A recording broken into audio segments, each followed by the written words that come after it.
And it's about a monkey who became king. No. So it's... No? Have you got monkey news this week?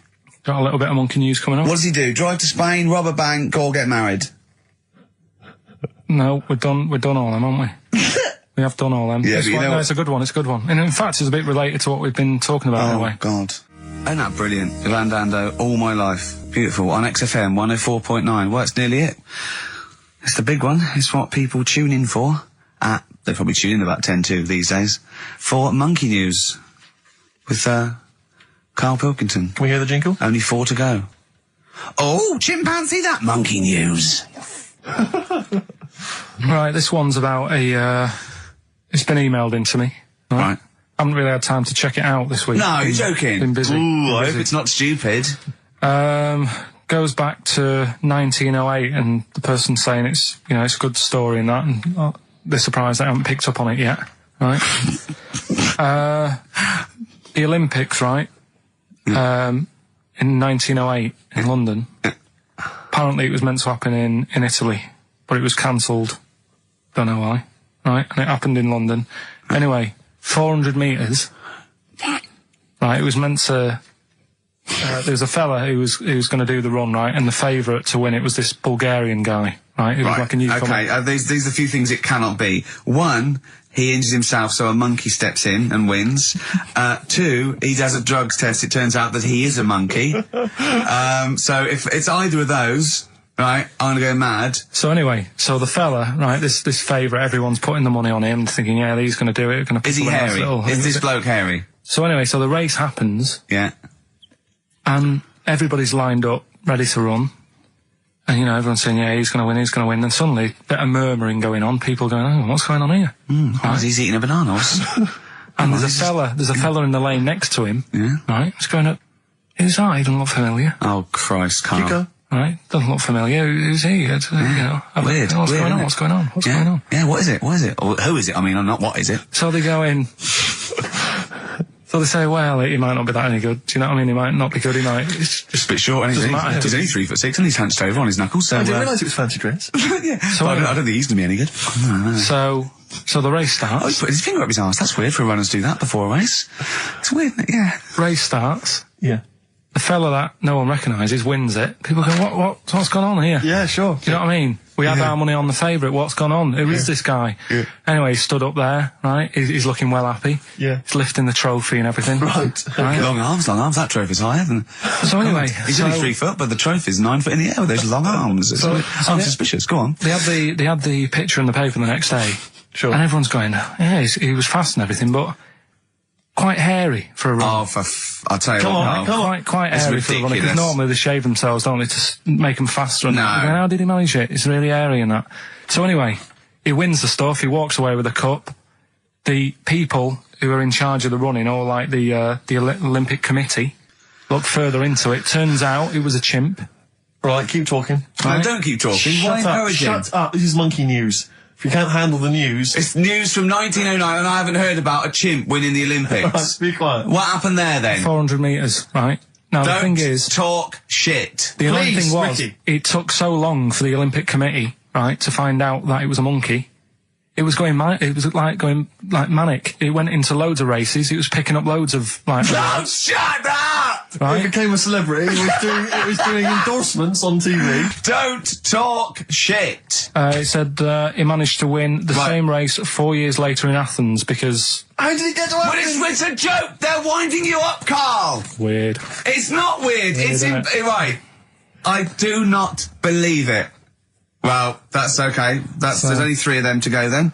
Right, because we're probably all leaving in 4 weeks' time, and that's the end, I've got to get onto a sort of mainstream radio station, because I don't think there's any other sort of tin pot place like this, is there? No. So I'm going to clear up my act a little bit. I've got an album from the Capitol Radio Library, and it's the best punk album in the world ever. So if Cap's listening, I'm just going to show that I can do a mainstream. I'm going to play a classic song and I'm going to announce it right and everything. So if you get a job on a decent station, you'll take me with you, will you? We're a pair. Brilliant. So, okay, here we go, right. If anyone's listening, just to show that I can do mainstream radio, okay? Well, that's all. Okay, I'm just... Well, you're getting nervous. Okay. Come on. Shall I get a monkey and do it? It's alright. Okay. Well, that's about all there is time for today. You've been listening to Ricky Gervais with me, Stephen Merchant. Across the way, K-Man Pilkers. We're going all the way back now, a classic song from the late 1970s, and this is Devo with Mongoloid. Monkey News, Monkey News is safe, isn't it? That's a Monkey News, that goes without saying. I told a bit of Monkey News. I did a photo shoot at the zoo this week, and one of the people in charge... Trying to make yourself look good. yeah. They told me that they used to have an orangutan, right? But it escaped. It worked out. It lifted up a drain, got out the drains, and got out up into the zoo. It actually did a Coldix type escape, right? And Karl goes, "What happened?" I said, "Well, they sort of like they surrounded it and sort of got it back." And he went, "That's no good, though." I mean, it's not Monkey News unless it steals a car and goes to Spain. Exactly, yeah, or opens a small. I mean, bistro. that's real. That actually happened. Yeah. But it's not real unless it, takes a gun, gets mistaken from a president, and runs the country for 3 years. Monkeys, Pleasant Valley Sunday, brilliant. XFM 104.9, Karl Pilkington. This show is monkey heavy, isn't it? It is monkey heavy. Karl, if you were president, would you sort of make it compulsory to maybe have a little monkey? Everyone has a little monkey of their own. Little chimps out and out, old age pensioners. It's not a bad little, It's funny, because there was, a story the other day, when I was looking for Monkey News.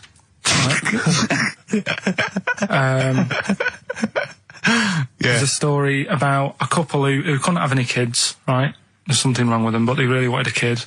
And they got some dodgy email address where they could buy a baby online, right? It was someone who would have a kid, and you could buy it for $3,000 or something, right? Yeah. So anyway, they got one, they got picked, and they're like, brilliant, there's the money. Got the baby and everything, they were loving it. Playing with it and stuff. As it got older... Feeding it. It got airier. Oh, shut the Oh, Karl! Turned out they'd been sold a chimp. You maniac. You stupid mank twat. Don't talk shit. That is as if... what? Didn't know it. Oh, don't talk. Are you mental? You stupid... That didn't make it into Monkey News. I know, yeah. It's a bit sad though. We don't like to bring the feature down. Yeah. But and how long was this? It got hairier. They're born hairy. They're not born like humans, then develop hair because they go, hold on, we better get the chimp stuff kicking in now because we're in the jungle. School photograph. They were like, hang on a minute. He looks a bit weird.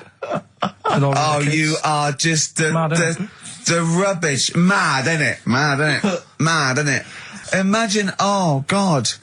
But Just anyway. imagine if he was in charge. We did put him in charge of the country. Terrifying. Wouldn't that be amazing? Let him run the country. Just for a week. Or the mayor. What would you do if you were the president or the Lord Mayor of London or the Prime Minister Karl. I wouldn't do it like he's going to be offered it. David Bowie, Sorrow, on XFM 104.9. Nearly there, but, we're working our way up to the grand finale. The bit where Karl spouts absolute nonsense from a dodgy source on the internet about a monkey who did something impossible. Let's cue up the jingle. Hang on. All right. Perfect. Oh, chimpanzee that Monkey News. Right. Let's have a look. This one's from some woman, right? Yeah. And she was taking part in the London to Brighton bike ride, right? Lovely day, weather's good and everything. What year? She's just a couple of months ago. She's done all the training, right? Done all the training and stuff. Got a brand new bike for it. Got a little puncher outfit and stuff, all set for the day, right? It's a nice day. She sets off. They all start pedalling and that on the way to Brighton, right? So she knows the route and that. Got her little headphones on, cycling along. Suddenly... Right, okay, I'll stop you now. If a cyclist overtakes her and is going really fast and it's sort of hunched over, but it's got like lots of cycling gear on and a helmet and goggles and they can't tell what it is, but they just know it's like a little hairy fella who hasn't bothered shaving his legs, which is weird, isn't it? Because cyclists usually shave their legs and this guy had really hairy legs. But and it won. They gave it the medal. It won 3 years running. They gave it the key to the city. It had its own game show. And then someone said, hold on though, this fella's all hunched over and he's only 3'5" and his arms are longer than his body. It's a chimp. If it goes anywhere near that, we're never doing it again. More Monkey News next week. She's cycling So along. anyway, she's cycling along, right? And this tricycle. I couldn't predict that. There's always one element you can never anticipate. Yeah. Got a kiddie's tricycle with a little kid on it. Little hairy kid with a helmet. Okay, just go on then. Well, the tricycle comes Whizzing past, yeah. thing. Strong legs in there, Chips. So she's thinking that, but didn't get a chance to see the thing. Oh, yeah, couldn't quite see the cyclist. Oh, God! You bald mank git. Go on. Yeah, research scientist Karl Pilkington. So anyway, she gets to the end line, right? And they got talking. It was a nice day, nice race and all that. He said, "Did you see a little thing on a tricycle?" Thing? Well, a person, surely, just a human. Did you see that? No. Did you see that bloke on the tricycle? So anyway, turns out. Tricycle. Yeah. Well, what did you say? Thing? Well, no, wasn't no suspicious. I mean, what did you say? Did you see that fellow on a tricycle? Anyway, so it turns out Go on. it was a chimp. You're joking! Right. Well, Christ almighty, there you go. Unbelievable, and it was a chimp all along. So anyway, right, so the woman's like, We're never doing this again. checking out the news, right? There's nothing on it. She checks out XFM Monkey News. Right, okay, I'll I stop don't you there mention again. Right, if it turns out she doesn't lose, right, and the circus goes, we're looking for our chimp, it used to ride this tricycle, and it escaped with police chasing it. No. So she listened to XFM, see if I'd picked up on the story. Yeah, sure. I didn't have it and stuff. So she got in touch with the organisers of the London to Brighton bike ride, said, look, saw a little hairy fella. Why did she care? Because she wanted to know. She thought it was a bit odd. Well, Turns why- out it was a chimp. They weren't happy about it. Of course not. Because now the owner of the chimp wants to enter it into the Tour de France. No! Oh, God! I'm gonna die! Oh, God! In 2005. Now, a couple of questions. I trust you'll be able to answer these. Oh, God! Steve, help me out. How did it get hold of the tricycle? I don't know. Okay. Okay, no, that's fine. That's not an important point. Like, that's important. How What's the did matter it- with you, Steve? He doesn't know that. How did it know to... well, firstly, how did it know which way to cycle? But more importantly, how did it know there was a major bike ride? Following the crowd, No, Steve. no. What's the matter with you? The owner of it had trained it and stuff. No, he hadn't. It had already done the run beforehand, before the big day. No, it hadn't. Like I say, it wants to do the Tour de France in 2005. No, it doesn't. But there's something about animal rights. If they don't let it enter, they can kick up a bit of a fuss. No! The animal rights is that it's cruel to make a chimp ride a bicycle. Not if it that wants it's to. prejudice that it'll go, is it because I is hairy? You idiot! Right? So, Wow, that is the worst. That is the worst one yet. Absolute twaddle. Absolute rubbish, Carl. Have you got a tricycle? Unbelievable. If we didn't allow a chimp to enter, the Tour de France, what do you think we'd do? who's going to stop it? Do you know what I mean? Who's going to stop that? I mean, you're asking me if I'd be president, what would I do? Yeah. That wouldn't be high up on the list to sort out. I'd say let the kid have a go. Do you know what I mean? Let him have a go in the race. What harm is it doing? It's not a kid, though, is he? He's a chimp. Well, do you know what I mean? Can I also just remind you of something else we've learned today? What? This is from the listeners. Rockbusters answers next. I was going to say, well, do you want to do that? No, let's do it next. After the Just record. going to say something. What were you going to say? About gays and that. What? In a bit. What were you going to say? Oh, we'll look forward to that.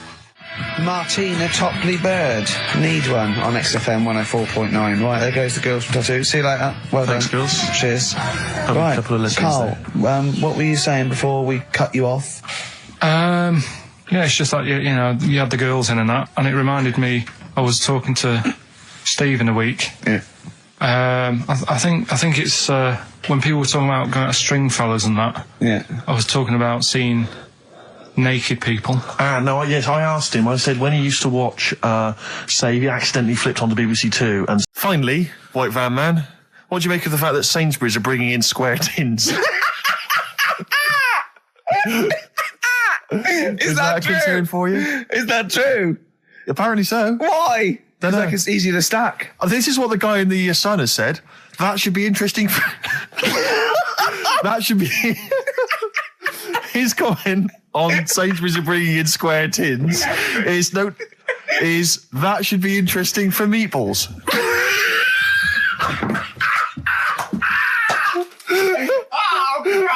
Ricky's just collapsed on the floor. Let's just play a song, Carl. I don't think even you can top that. Yes. Well, do you know about his worm problem as a kid? Go on. Right. What I can remember is he had worms as a kid. Not sure how you get him. He never answered me. He was getting a bit touchy about it. Right. This is like the second time I met him. And I think he was a bit annoyed that Ricky told me about his problem. What Yes. now? Now, straight away, you not being there, instinctively, what do you think went on with this story about worms? My suspicion is rather like when you told a group of people that Robin had once suckled milk from a cow's udder. Yeah. Did he mention that as well? Yeah. Yeah. My suspicion is that, like the cow story, the worm story is not true. But And why would he get so sort of uppity about it? Well, Because it's not true. imagine if that wasn't the first time he'd done it. Imagine if he did that every single time he was with somebody for the first time and Robin was just met them. He will tell that story to anyone. But they do say there's no smoke without fire. Oh, Robin!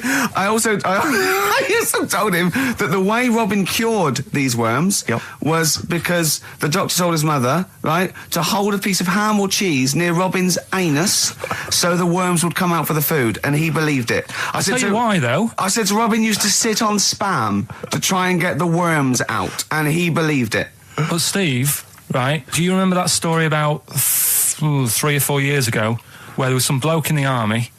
He went away to somewhere, Vietnam or whatever. He was messing about in the woods. Messing about in the woods? Shouldn't he have been fighting? Whatever. Yeah. Right, and he walked through some lake, and I think he'd cut his toe or something on something, and some worm of some sort crawled in the gash. Yeah. And it was in his body, and the doctor said, we've got to get this out of your body. So what they did was, they said, right, the thinnest part or something of your body that things can crawl through is on the top of your head. So they wrapped Where the skull is. So they wrapped some bacon. No,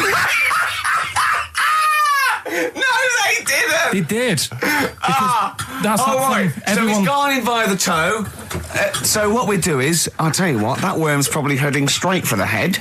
We'll put a bit of bacon on it. The thinnest part of the body is the skull. Of course it's not the thinnest part of the body. It's where your brain case is, isn't it? It's the skull. There was a reason for it.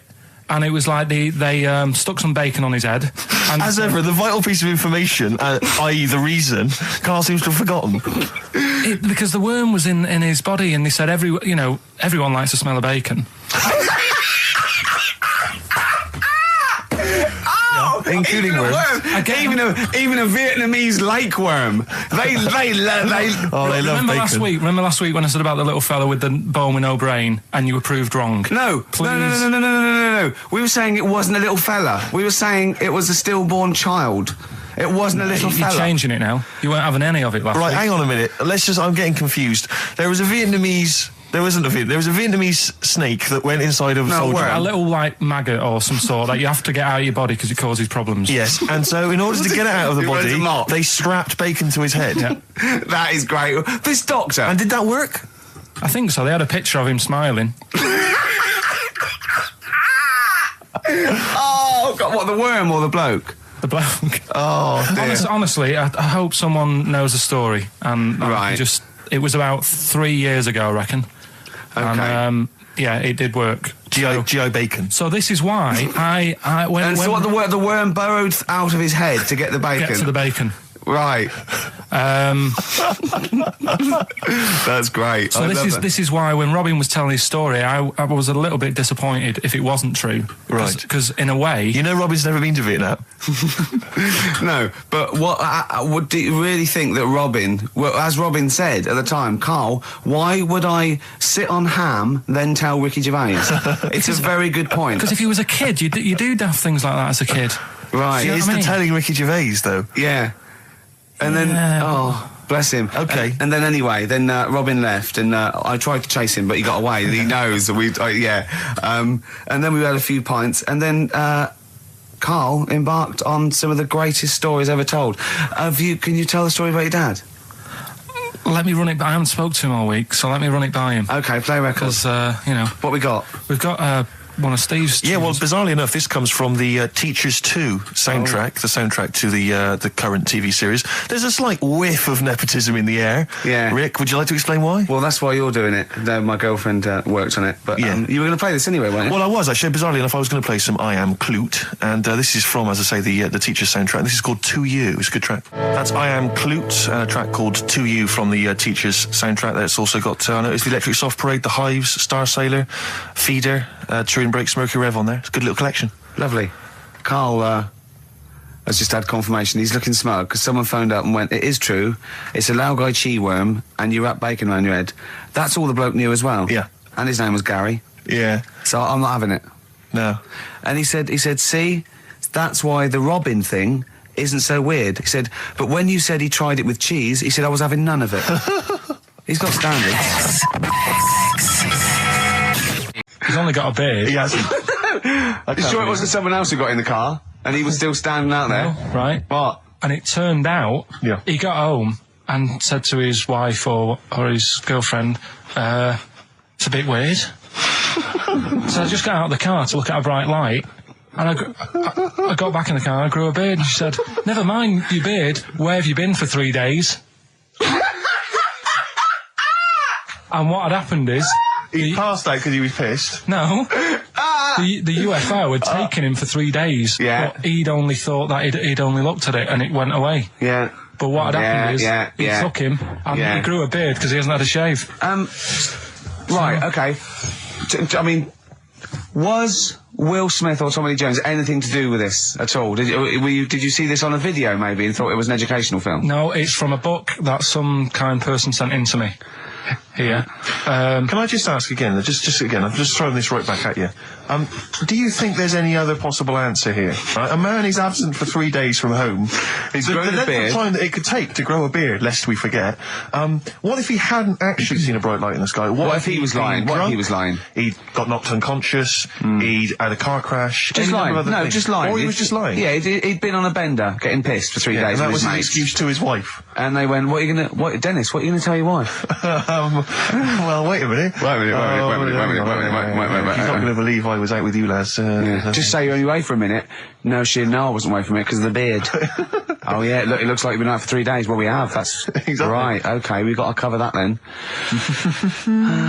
Alien abduction. Great one. Okay, let's try that. Do you see? That's a little scenario there that could have been played out. So, when you say educating Ricky, what have I learnt from this? Never listen to you again. That's all I've learnt so far. Never listen to you. Yeah, we'll add a little bit more in here, right? To Well, spice this no, up. what do you mean add a little bit more? We'll add a bit more to this what I'm educating you about. Go on. Right? There's only a law in America that says if you touch a UFO, you're going to get done. Now, why would they make a rule? I don't know that... Do you know, like, all their rules have a code? Carl, I genuinely do not know what you're talking about. Right. Do you know, like, how here they might have... Do you know I what... have no idea. Right. Okay. Do you know, like, over here... I'm listening to Capital and these headphones. I got Foxy on from yesterday. Right, let's bin that.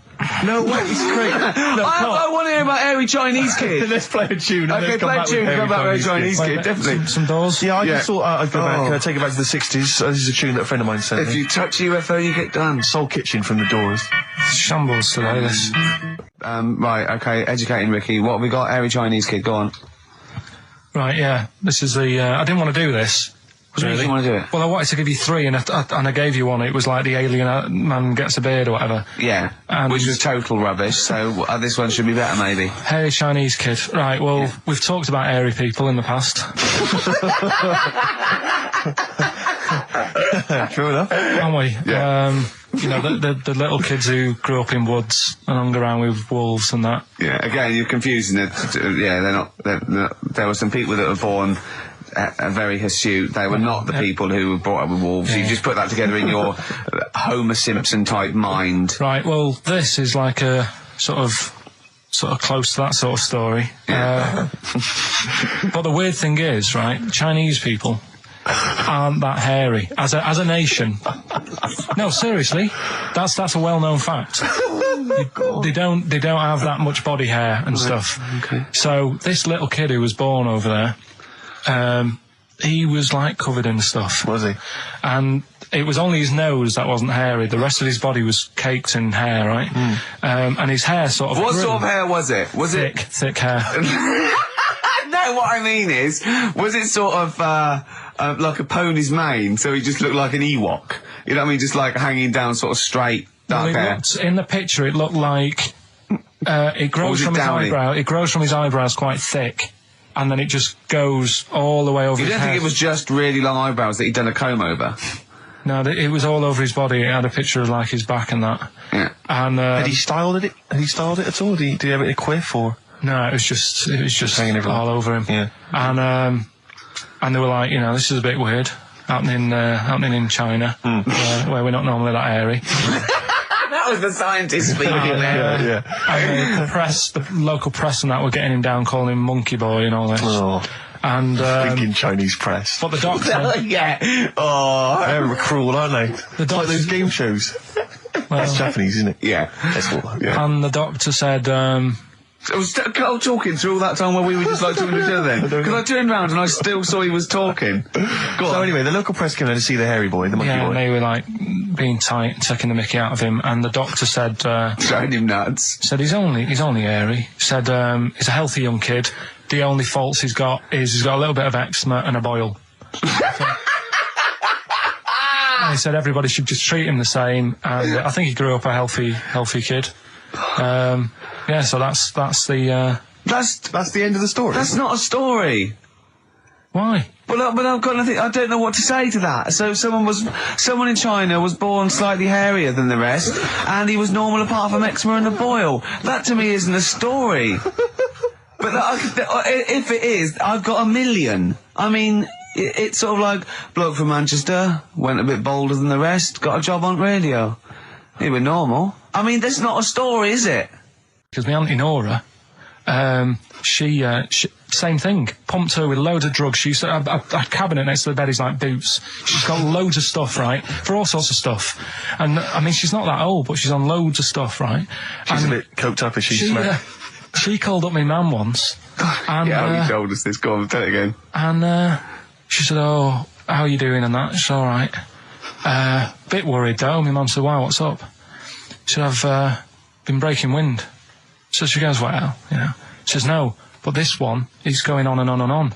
And she was like, she was like, what do you say? What's like passing wind, farting for 5 minutes.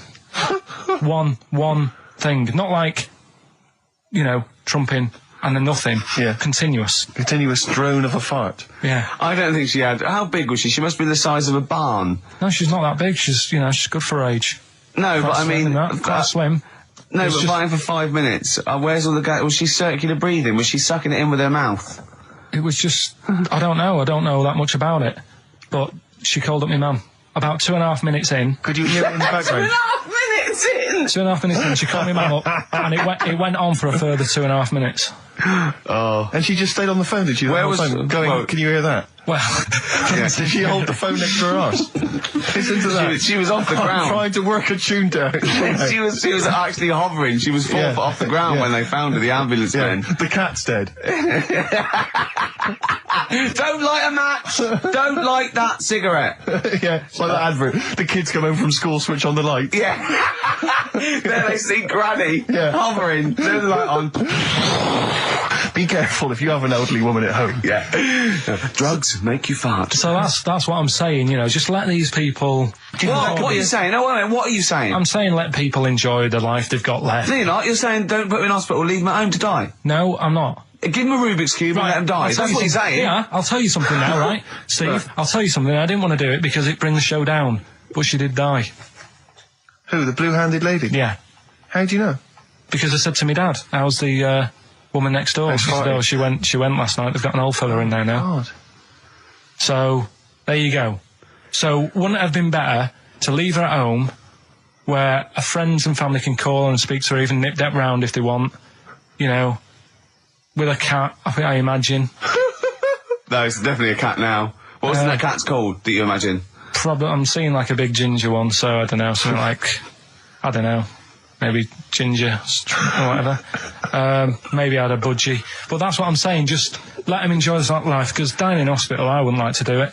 If I went to the doctors and they said, you haven't got long life left. I mean, that's about the male being sort of a first-class citizen, much better, wasn't it? An aspiration to sleep with a beautiful man than a beautiful woman. Women were lower-class citizens, so therefore men were seen as higher class. So to have sexual relations with a man, there was no shame in that. No. In fact, it was looked upon. And I said, well, ancient Rome. I said, Nero, he sit in his big jacuzzi and he used to get, pretty boy men to just go into the water and just nibble at his testicles while he was having a watch. He didn't do that.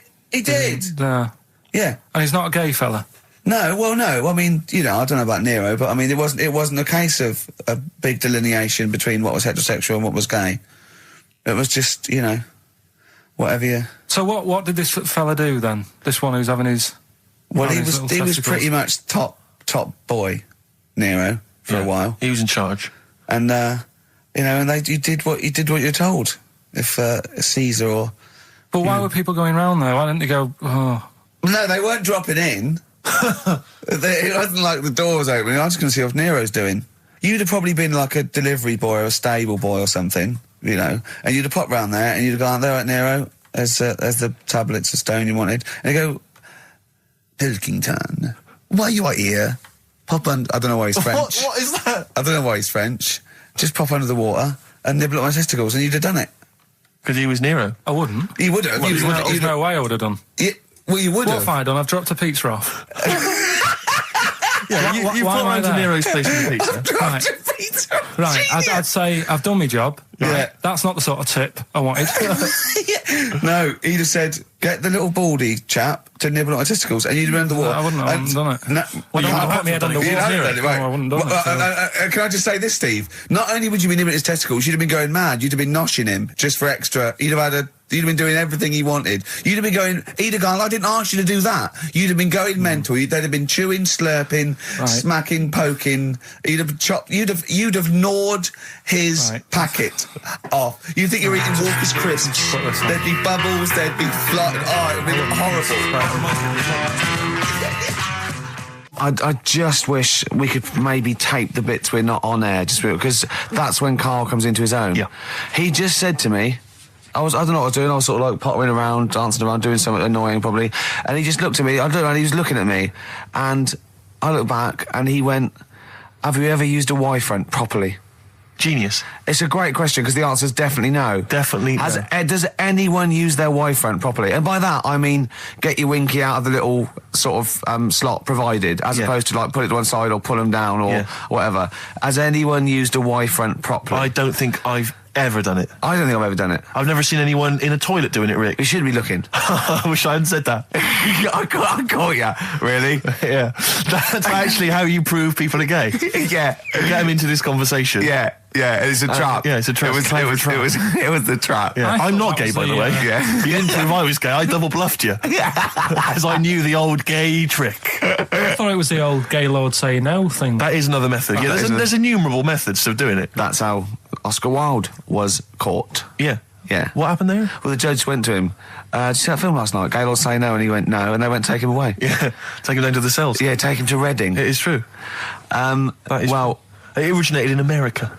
Yeah. So many of these things do. It's a brilliant point, Karl. I'd like to hear from anyone listening who's... And, I mean, they'll just lie, wouldn't they, I suppose? Yeah. I don't even use sort of flies, usually. I sort of pull my Y-front, my sort of tracksuit. So that's why I wear sort of like elasticated waistbands all the time. Exactly. Just sort Speed. of like... Yeah. You got to get in there with the minimum of effort. Yeah, and out. Sure. Often I won't shake. No, no. To my detriment, because it often leaks out a little bit later, doesn't it?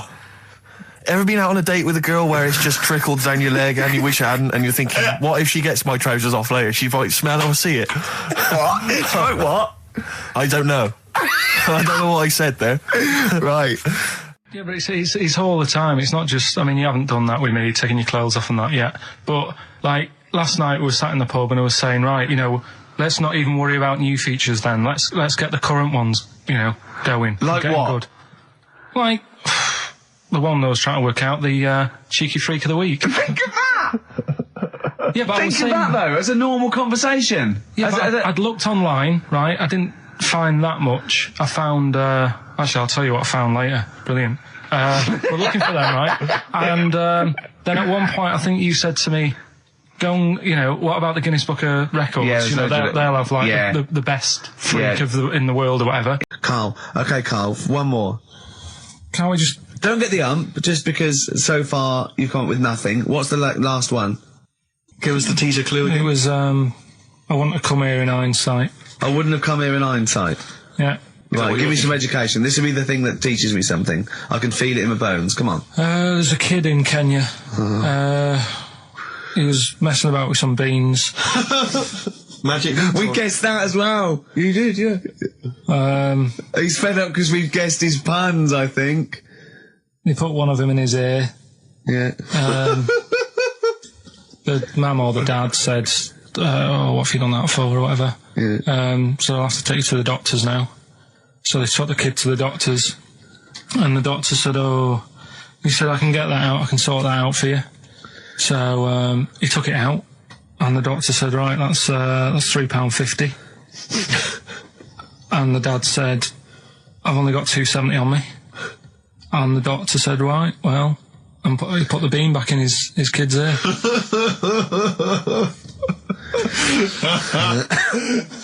I don't know what to say. I don't know what to say. I mean, a couple of questions from me very quickly. Are you sure that those were definitely the sums involved with it?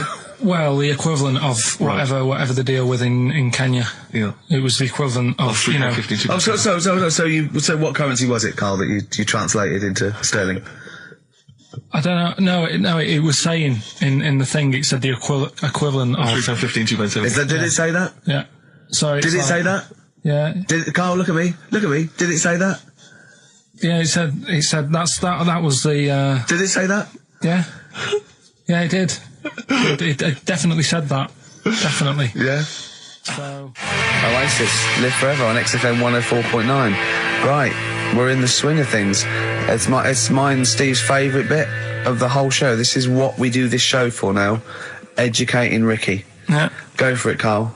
Who said that learning can't be fun? Yeah. Yeah. Okay, I'll go for the one. What's the one about the butcher going down the butcher shop? You've got get your kit on. We're off down the butcher's. Yeah. You going for that one? Yeah. Well, do you know the saying? Don't let the cat out of the bag. Yeah. Do you know what it means? Yeah. Don't give away a secret. Right. Well, do you know how it came about? No. Well, ages ago. Before, like, ages ago. 17th century? Yeah, before, like... Yeah, 17's good. Yeah. Before, like, you know, proper butchers and Dewhursts and supermarkets and that, you used to get these blokes who sold meat. Right. Butchers, they were called then, I think. Yeah, but the difference was they didn't stay in the same place, they moved about. Right, so they'd turn up on a street corner, and he'd have, like, loads of carrier bags of, like... Carrier bags? Yeah, with meat in and that, and people would plastic be like, carrier bags. Yeah, with mobile butcher on them. Yeah. Right, so and an email address. Yeah, go on. People went, right, yeah, I need some meat. Right, so they'd go up to this bloke and say, what have you got? And he'd say, well, I've got a you know, you can have a bag full of pig, or you can have whatever, a bag full of chicken, whatever. Yeah. And they'd go, yeah, how much? They go, oh, you know, call it a fiver, whatever. Yeah. And they'd buy them, and to make more money, they didn't always fill the bag with what they said was in it. Oh, I thought that might be the case. Right. Yeah. So what did they used to do? Put cats in there? Yeah. But I don't see what. Okay, so sometimes they would put a cat in the bag and pretend it was chicken or whatever else. Yeah. So why was a cat any cheaper than a chicken? Because cats are wandering around the streets, aren't they? Chickens aren't. So they'd get a chicken. They put a chicken on the top so that when they look in it, they'd go, yeah, that's all right. Got a bag full of chicken. They'd get home to make the dinner, and they'd be like, what are we having tonight? And they'd go, well, you'll never guess. And they'd have, like, you know, well, you can have a chicken leg, and, you know... But it would be a cat. Yeah. They'd have to defrost a pizza. Yeah. Did they mind that they were eating cat then, in those days? He didn't say. He just was saying about the saying, don't let the cat out of the bag. It's like, you know, if they see that, they're going to go mad. Well, so it was the people that were doing this, it was the dodgy butchers that coined this phrase? Were they saying to each other, don't let the cat out the bag? I.e., what I mean by that, Jack, is don't let them see the cat. Yeah. What we've stuffed in there. Yeah. Dodgy butcher, there's another phrase, isn't it? So that's the first one. Is that a euphemism or is it dodgy butcher? As his meat delivered round the back. Sure. So that's that one. So let's get your kit on. What does that mean? It's a euphemism for homosexuality. Okay. And meat, presumably, in that means different things. It doesn't. It's a word that is also a male would bird. it mean chicken or cat necessarily in that context? Or well, I suppose it could. Yeah. Carl's look at him. Carl looks at you like a cat. Yeah. Whenever we leave him behind, if we don't talk like straight at him and let him see our lips moving, and it's monosyllabic and very look, he's lost in that conversation there. He just drifted off, didn't you, Carl? No, I just was also thinking on animals and that something else I was going to use. Go on. Alright, that's aqualung. Good time's gonna come, innit? Right, Carl, come on in, educating Ricky. So, don't let the cat out of the bag, that's where that comes from. Comes from a cry. Well, we've had calls confirming that there was indeed a fetus or a stillborn child. A pickled baby. A pickled baby. No wonder it died. Born without a brain. But everyone has, pointed out that it wasn't a little fella. It certainly wasn't a little fella. No. But because it had been in the jar for a long time, I think it had aged a bit. What are you basing that on? You do carry on growing, yeah. Well, your ears and your nose. Your ears and your nose. And your eyes don't grow, so you could probably, I'll dig it out for you. Yeah. Imagine if like, there was an experiment where they were raising a child just based on the information that we said on the radio. What kind of a person It was like would they download, be? yeah. And What kind of information would they have? it took everything literally. Exactly. And I think, there's no irony or, it was just... everything we said they assumed was fact. Everything that Karl said. And they any assumed was question fact. it had about the world, it could only ask Karl. Exactly. And it would See, be now, this worries me because without wishing to be disrespectful in any way, Karl, you know I think you're the best man on earth. When you have a child, we could be in a situation a bit like that. Do you know, is it a concern for you, do you think, that like when your son's growing up or your daughter and they're asking you questions, you're conscious, I mean, you yourself have admitted that you have a sphere of knowledge which you are an expert on. Ask your mother. You'd say ask your mother. That's good. That's great, fair enough. That's good. And I'd play with it. I think I'd be a good dad. Yeah, I think you would. But I wouldn't be the one who's shouting at it. No. Who would you get to shout at it? Probably Windsor Davis. He'd be good, wouldn't he? You horrible little man. No, I'd tell it the rights and wrong. You don't have to be a really bright person to know the rights and wrong in the world. Yeah. No, I think you are bright, Carl. You are. And at what point in their life would you tell them about the evolution of the baguette, which you told us? Or the story of the bee. Yes. That you scored once. Or the two children. Would you ever get them to meet as maybe like that? They could be godparents. The friends you had at school. Yeah, webbed hands. the big heads and webbed They hands. weren't my friends. That weren't friends. I wish we could track them down. Oh, that'd be great. I imagine they're in a zoo. Oh, wow. Or two big jars. Park, yeah. Two big jars. Industrial strength jars. Oh, dear. You're like our little fella in a jar. Yeah. It's That's what we should do with you over the 3 months. Keep it in a jar. And we can have it in alternate weeks. Like step parents or whatever. Yeah, that'd be great, wouldn't it? Brilliant. Just you can. Oh, me and Steve will fight for custody. Yeah, it'll be a big jar though. You can put stuff in there. You can have it. Won't be like full of water or vinegar or whatever they do. Or You won't become pickled Karl. No. It'd be like big air chamber, and you're sat there, and it'd be like a little. What would he be in, an armchair or something? It'd be in an armchair, and we'd have stuff in there, and we'd bring your girlfriend like once a week, and she'd go. No, we put a blanket over the top so we wouldn't see anything. But like the Big Brother household. Exactly. Yeah. Now, that's a hell of a documentary. Oh, that'd be amazing, wouldn't it? Karl in a jar. But anyway, you're starting to think that you're getting melancholy now that you're just gonna sit at home. What are you gonna do every Saturday? Dunno. Go shopping. Let's sort out a jar. We've got to do the balloons before then as well. You've got to send you up in a balloon. Maybe we can send you up in a balloon and you come straight down into a big jar. Yeah. And they put a giant cork in straight away. yeah, and there's a big chair. I'll tell you what we could do. We could set you adrift like Robinson Crusoe set the ball and see where you end up. If you find me, yeah. Oh, you might go to an uninhabited island or something. People are phoning in go about into anything space. now, Rick. Yeah. We asked them to phone in about the jar thing. Switchboard lit up. It's crazy.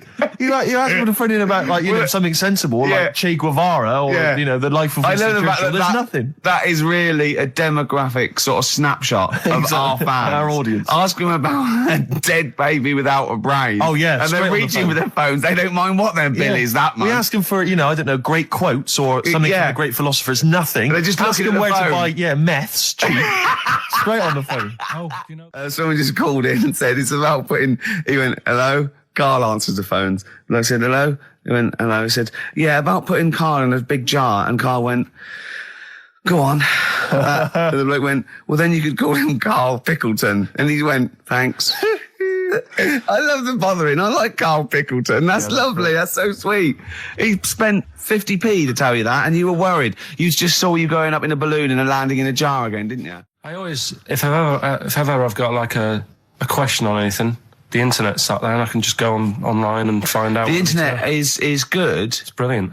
But it's not all verified. What do you mean?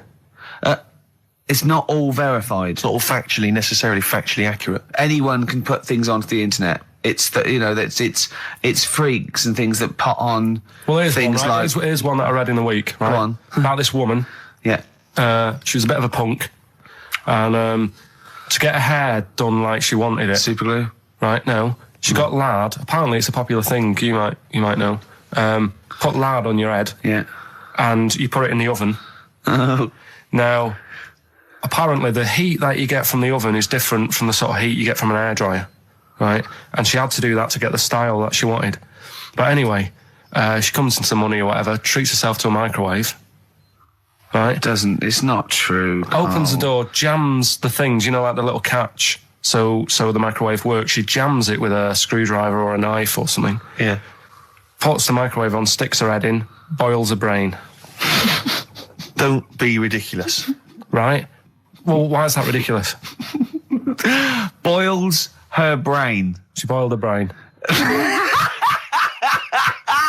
She boiled her brain. And this is what's good about the internet. I went straight from that, and there was a subject about brains. And do you know that Russell Crowe, when he dies, is given his brain to charity or something, some sort of some people who can do stuff with it. She gave hers to Pot Noodle. Vesta. Yeah. Oh, That's boiling the a sort of skull. Yeah. It's not true. It's not true, Carl. It's the same as the woman who put her poodle in the microwave, isn't it? And all that. Just urban myths. They're urban myths. But again, where does it start? Someone made it up. Yeah. For a laugh. They're just too convenient urban myths. Everyone said you can tell an urban myth's not true because it's always this happened to a mate of mine, and when you say what happened then, they go, don't know, that was it. Was it? Was that it? Was it? Someone boiled a brain and that was it. There was no more story. Well, Were there any dates, locations, times? I think it was in Belgium. There's that one that a bloke, right, was going to get a phone call at 4:00 to find out if his business was, okay, right? And if he didn't get the phone call, he knew he was broke, destitute. So dead on 4:00, the phone didn't ring. So he went up to the roof, his office, and he jumped off to commit suicide. And as he was passing his window, the phone was ringing. Oh no. Carl, it didn't happen. Didn't happen. Think it through. Think it through. Who told that story? Who told that story? As he hit the pavement at 120 miles an hour. He's the only person who could have known that series of incidents. Also, why didn't he wait? Dead. As his life's at stake, why didn't he wait till 5:00? I'm going to give it 5 minutes just in case. In case the lines are busy. Yeah. And what sort of bloke goes out? I'll call you at 4. Okay, if your business. Well, call me anyway. No. If I don't call exactly 4, then no, you commit suicide. Commit suicide. I would, because if I don't call at 4, that's the end of it. Well, call me anyway. No, that's not the way I work. Why can't you just call me and tell me the other way? Well, I'm telling you how I do it. If you're bust, I don't call. Can't you just call to verify in case something goes wrong? What if it's engaged? It won't be engaged. Just commit suicide at 4, please. It didn't happen, Carl. The other one, right? A bloke, right? He's on a train station, and I'll tell you how I heard it. He's waiting for a cruise station, whatever, and he shits himself. as you do. And so he goes, oh, my train's in 5 minutes, So he runs across to Millets and goes, quick, Levi's, 36. The bloke just puts it in a bag, he runs onto the train, he goes into the toilet, takes his trousers and pants off. He's soiled. Yes. Throws them out of the window. I won't be needing those again. Cleans himself off. Open the bags. It's a jacket. Oh. No, he didn't happen, Carl. At what point did he go into it and go, quick, Levi's 36? And the bloke went, sorry, Levi's 36, what, a pair? No. Shall I wrap them? Them? It. Shall I wrap? Just wrap whatever it is. Do you want to look? No. I'm not looking when you're putting it in the bag, please. Right? 36 ways to it. Well, don't say anything. I've told you 36 Levi's. They put it in a bag and charged me for it. Yeah. I don't want to discuss it further. Yeah. There was one... Here we go. There was one about a woman whose husband died, and she had him cremated. Yeah. And made like a little egg timer out of him. And she said, I did that so it can still help around the kitchen. Well, that might be true. That might be a joke. That's quite sweet. That might be true. It's a true story, again. It was all... No, not again, because the ones I just told weren't. Nor is the boiling the brains in a bag curry microwave Head story true. Yeah. They're two...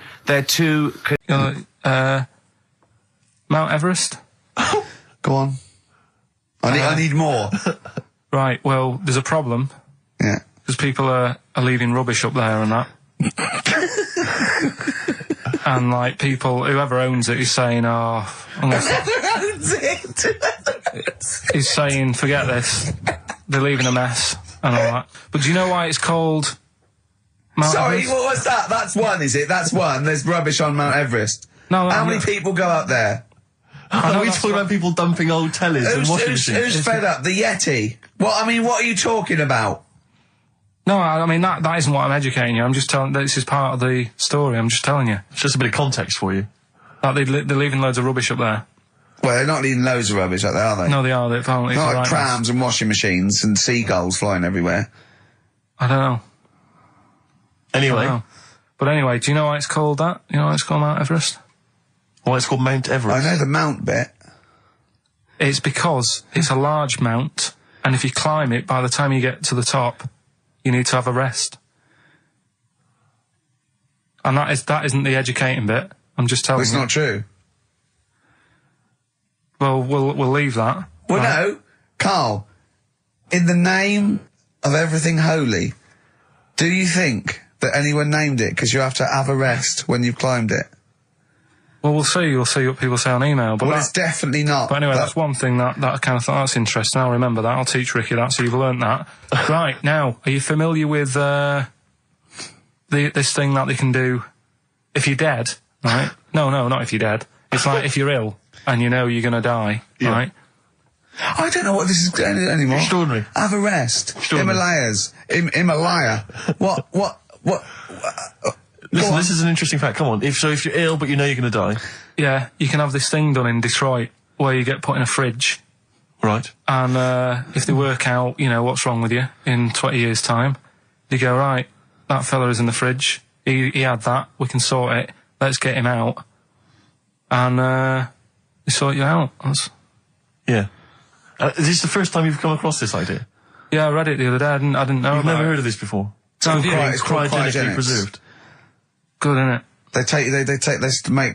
They put you at sort of like sub-zero temperatures, so stop all cellular activity. So do you stop aging at that point? Yeah, it's suspended animation. So, well, what's the law on it, right? Because say if I had something, right? Yeah. And I said, put me in a fridge, and when you've got the cure and that, wheel me out, sort me out. Say if they did that, yeah, and it was like 40 years, yeah, and in 40 years' time they get a cure for me. Yeah. Would I have to stay with Suzanne? Because she'd be 70. Do you mean what are the rules? Should you be allowed to date a younger woman? Well, it's not fair, is it? It's like good news we sort you out, but... I don't think she'd mind. I reckon she'd have the best 40 years of her life. Yeah. And plus, they're never going to find a cure for what ails you. That is genius. That is brilliant. You come out, you're cured, and you go, oh no. I love the fact that's what he'd be lying there. If you could think while he was in that state, you'd be thinking, oh god. She's losing her looks. Yeah. Just, oh dear. But everything else as well, like, my job wouldn't be here. No. No. Although the figures would have gone up a little bit. Yeah. Flat's probably gone or knocked down or whatever. Sure. Yeah. Most of my family would be dead. Yep. So what's the point? What? How do you know about it? Who's done it? Well, famously Walt Disney, apparently. I mean, Walt Disney actually did die, but had his body preserved so that should they one day be able to bring back people from the dead, they need Walt Disney. They'd think, hang on, who do we have? But with him, nothing is going to change, because when he comes out, Mickey Mouse will still look the same. Sure. Plug and all that. Play a record! I don't know where your mind is. Play a record! It's brilliant, you just say words! Have a rest! Yeah. They've cloned a man moth. No, but that's the sort of thing I think we need now, right? We've covered a lot of stuff. What, education? But teaching, yeah. Well, okay, what do you want to know? Don't know. Have you got something? It's been 3 months. It's been 3 months coming. There's this thing, I don't know the full story, I don't know how it happened, right? But little Russian fella. Yeah. He was sort of having sort of emptying his bladder, right? And somehow electrocuted himself. Right. And sort of did a bit of damage. How did he smashed onto some live wires or something? Something like that. So did anyway, it damage to himself or to an electric fire or something? No, to himself. To himself. Yeah. And so the doctor didn't slip and curling tongs went up his arse when he was pissed, because that's happened a lot. Yeah, we've all been there. We've all shoved the old curling tongs up the arse when having a piss. Right. So I can't even be bothered. No, go on, we're interested. We're interested. Come on, we're interested. Don't You can't be bothered. You get Mondays off. Do some work. All right. So anyway, so the doctor says, "Oh, it's not looking good. We'll have to take that off." What? And he's like, Novectomy. Yeah. Really? But the funny thing is, right? Nothing funny about that. They've done. You're doing me head in. Just tell the story. Just do me head in. Oh, you can chill out on Monday. I've only got 15 minutes, but I'm going to talk to you every Saturday. I'm going to get the money's worth out of this, because you get Mondays off, and I can't bear the fact someone getting away with something like that, because it's terrible. So you're going to stick this out, or you're going to have to work Mondays. So take it on the chin, right? Okay. Just finish the story. Yes. I command you. Just do it. Anyway, so they said, he said, you know, will you be able to sort me a little knob out? A prosthetic cock, yeah. But they put him out for the operation. Yeah. He woke up. Yeah. Right, and he's thinking, oh, thank God that's over and done with. Yeah. They've only grown it on his arm. What are you talking about? You twat. Shut the you're an idiot. What do you mean they've grown it on his arm? Apparently, like, that's the way they do it. Oh, yeah, but to then put it on, that wasn't a mistake. It wasn't doctor going, does it go there? Some bloke I didn't do a degree. Are you a real doctor? Yeah, yeah. No, but why put it there? Because it's got to grow, it's got a graft there, so they can control it. To skin tissue. But on your arm. Well, but they're going to remove it or from the arm itself. What do you mean on the back? on your back. Somewhere, well, we can't wear a t-shirt. Yeah, but you could have He's in hospital. But this way he can still have a little tug, can't he? But they'll leave it there for quite a bit. It's not... Do you know what I mean? It's not going to be like, oh, it's just there for a few days. Yeah. It's there for a bit. That's not good, is it? So he's got a cock on his arm? Yeah, what's up with that? What do you mean, what's up with that? Well, I mean, we could say it's a thumb or something, couldn't he? Yeah. But they remove it. Be good and for attach hitching. it down below later. If you had a knob instead of a thumb and you went hitchhiking, just tickle it. And they can see it like a mile down the road, couldn't they? Boasting. Yeah. If I'd lost my knob, I'd go, oh, I'm not going to have all that stuff. Just whack a pair of tits on me. Do you know what I mean? I think, oh, just forget it. But why not just put it where it should be straight away instead of messing about? Where should it be straight away? You know. On the forehead. Listen, are we doing a competition? Let's play a tune. Come on, Carl, you can't be bothered. Right, okay, we're going to scrap this and you're going to work Mondays again. They've been looking on eBay for Victoria Plum. You're joking? Come here and see the photograph. Oh, God, that's fantastic. Oh, well. Yeah. Have a look. That's it. Oh, God, he got that for his mum. It's the worst piece of tat I've ever seen. Carl! Carl. Imagine how... Oh, gutted. Carl. Imagine how... Look, think of him now, right? There it is. That's the worst thing I've ever seen. I'll tell you, it looks like a Diddy man gone wrong. It's it looks like a extraordinary. Diddy man prostitute.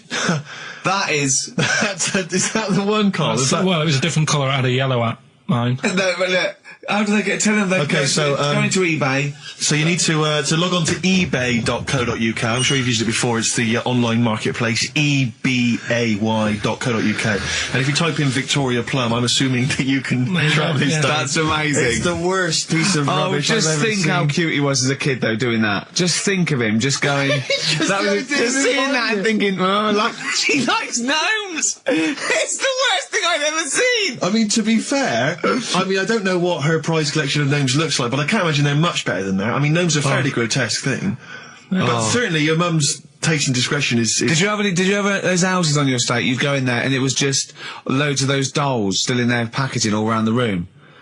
And sort of like one of those homes that keeps the sort of packaging on the three-piece suite. Why don't you buy another one for her for Christmas? Yeah. It's $3.99. It looks, but that's £2.49 because that was $399. Well. Oh, buy it, Carl. No, 'cause I've sorted out her passport this year anyway. I'll get her that next year. Right, so listen, right? Okay. John Lennon. Happy Christmas, war's over and all that. Indeed, yeah. Brilliant tune.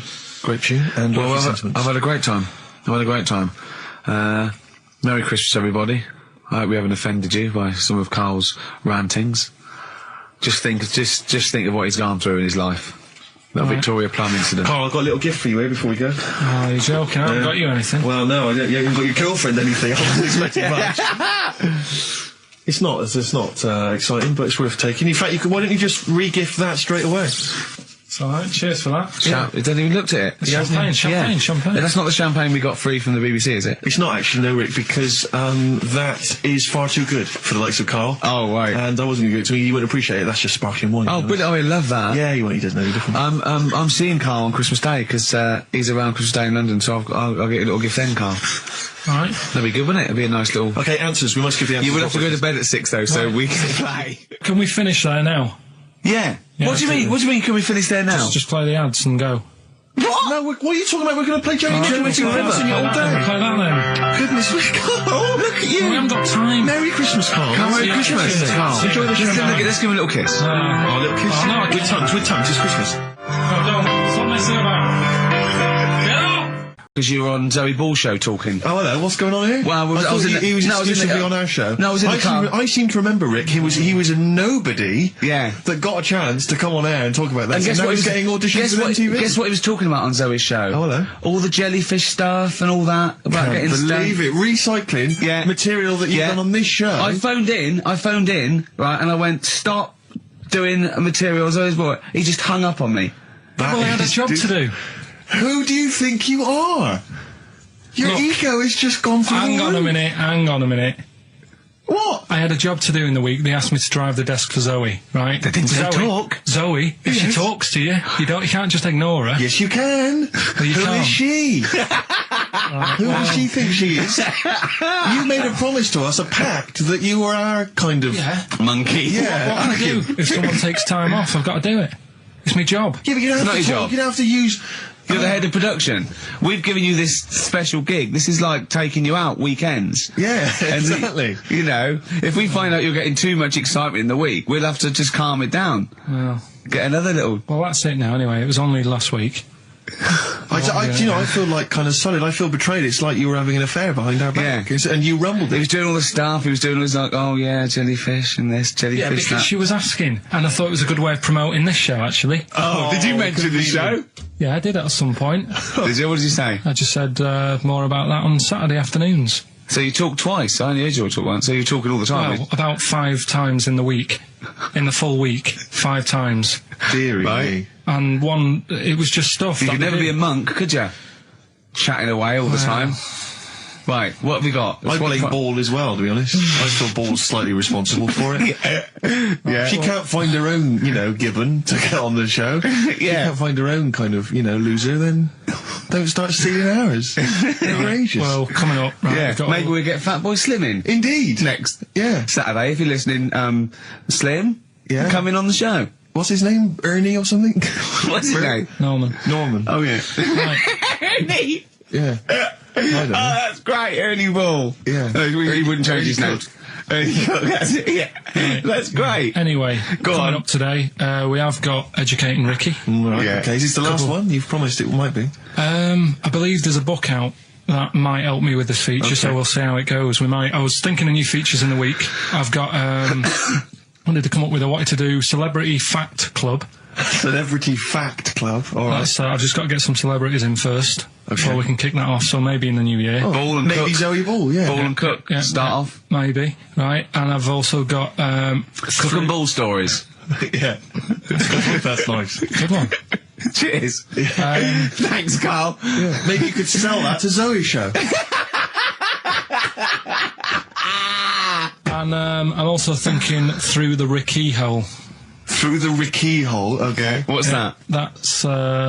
I'm quite... No, you just got the title again, haven't you? Yeah. Okay, play record. So, Rockbuster's coming up as well. Yeah. Right? Yeah. Eminem, Lose Yourself on XFM 104.9, and Ricky Gervais with me, Steve Merchant. Hello there. But not Karl Pilkington. No, Carl, no. He's gone back to Manchester, innit? It's better than London. Yeah. You don't know it. Manchester's better than London. Instead, Claire Sturgis. Claire Sturgis round of applause for Claire, yeah. Good work. Thanks. Yeah, the posse's Yeah, I it's will- coming there in sort of the camouflage gear, and is that quite trendy? Is that what the kids are wearing it's now? funny. Someone actually mentioned Or that are this you on morning. manoeuvres? Yeah, I am exactly. actually, taking time out this morning from what I normally do. Sure. I missed the second half, talking like that, of Celebrity Boot Camp. I don't know what that Coolio. is it? The fella from Milli Vanilli. What, the one that's not dead? Eh? No, the one that killed himself, Steve. Okay. No, I just want to clarify for people. A lot of people don't realise that one of them is dead. Right. I thought it was important to mention it. Actually, yeah, I didn't know. I'll be honest with you, I hadn't thought it through. No. It was a piece of interesting Milli Vanilli trivia that I had, and I wanted to slip it in.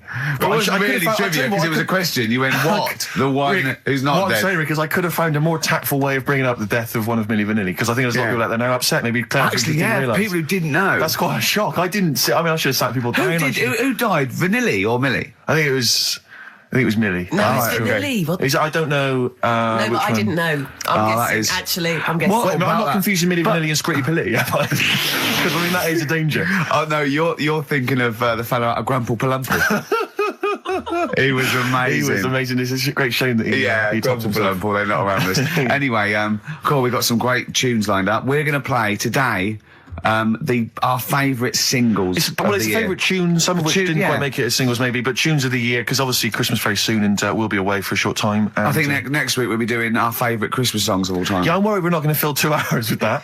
I mean, how many times can you play Shakin' Stevens before... Fairies Out of New York. yeah, exactly. I mean, There that's it the is only again. one, isn't it, really? That's the best one. That's the best Christmas That one's song good, ever. but obviously there's Joni Mitchell's The River. That starts with a kind of Christmassy Beautiful, feel. beautiful. I don't think if there's anything else. Not a great deal. The so waitresses, this is Christmas wrapping. that one? Is that Favourite of brilliant? mine. Is that good? Yeah. So this is Christmas. John Lennon. Paul McCartney came out with Simply Having a Wonderful Christmas Time. Christmas time, yeah, exactly. Yeah, but yeah. So John's was Happy Christmas War is over. Yeah.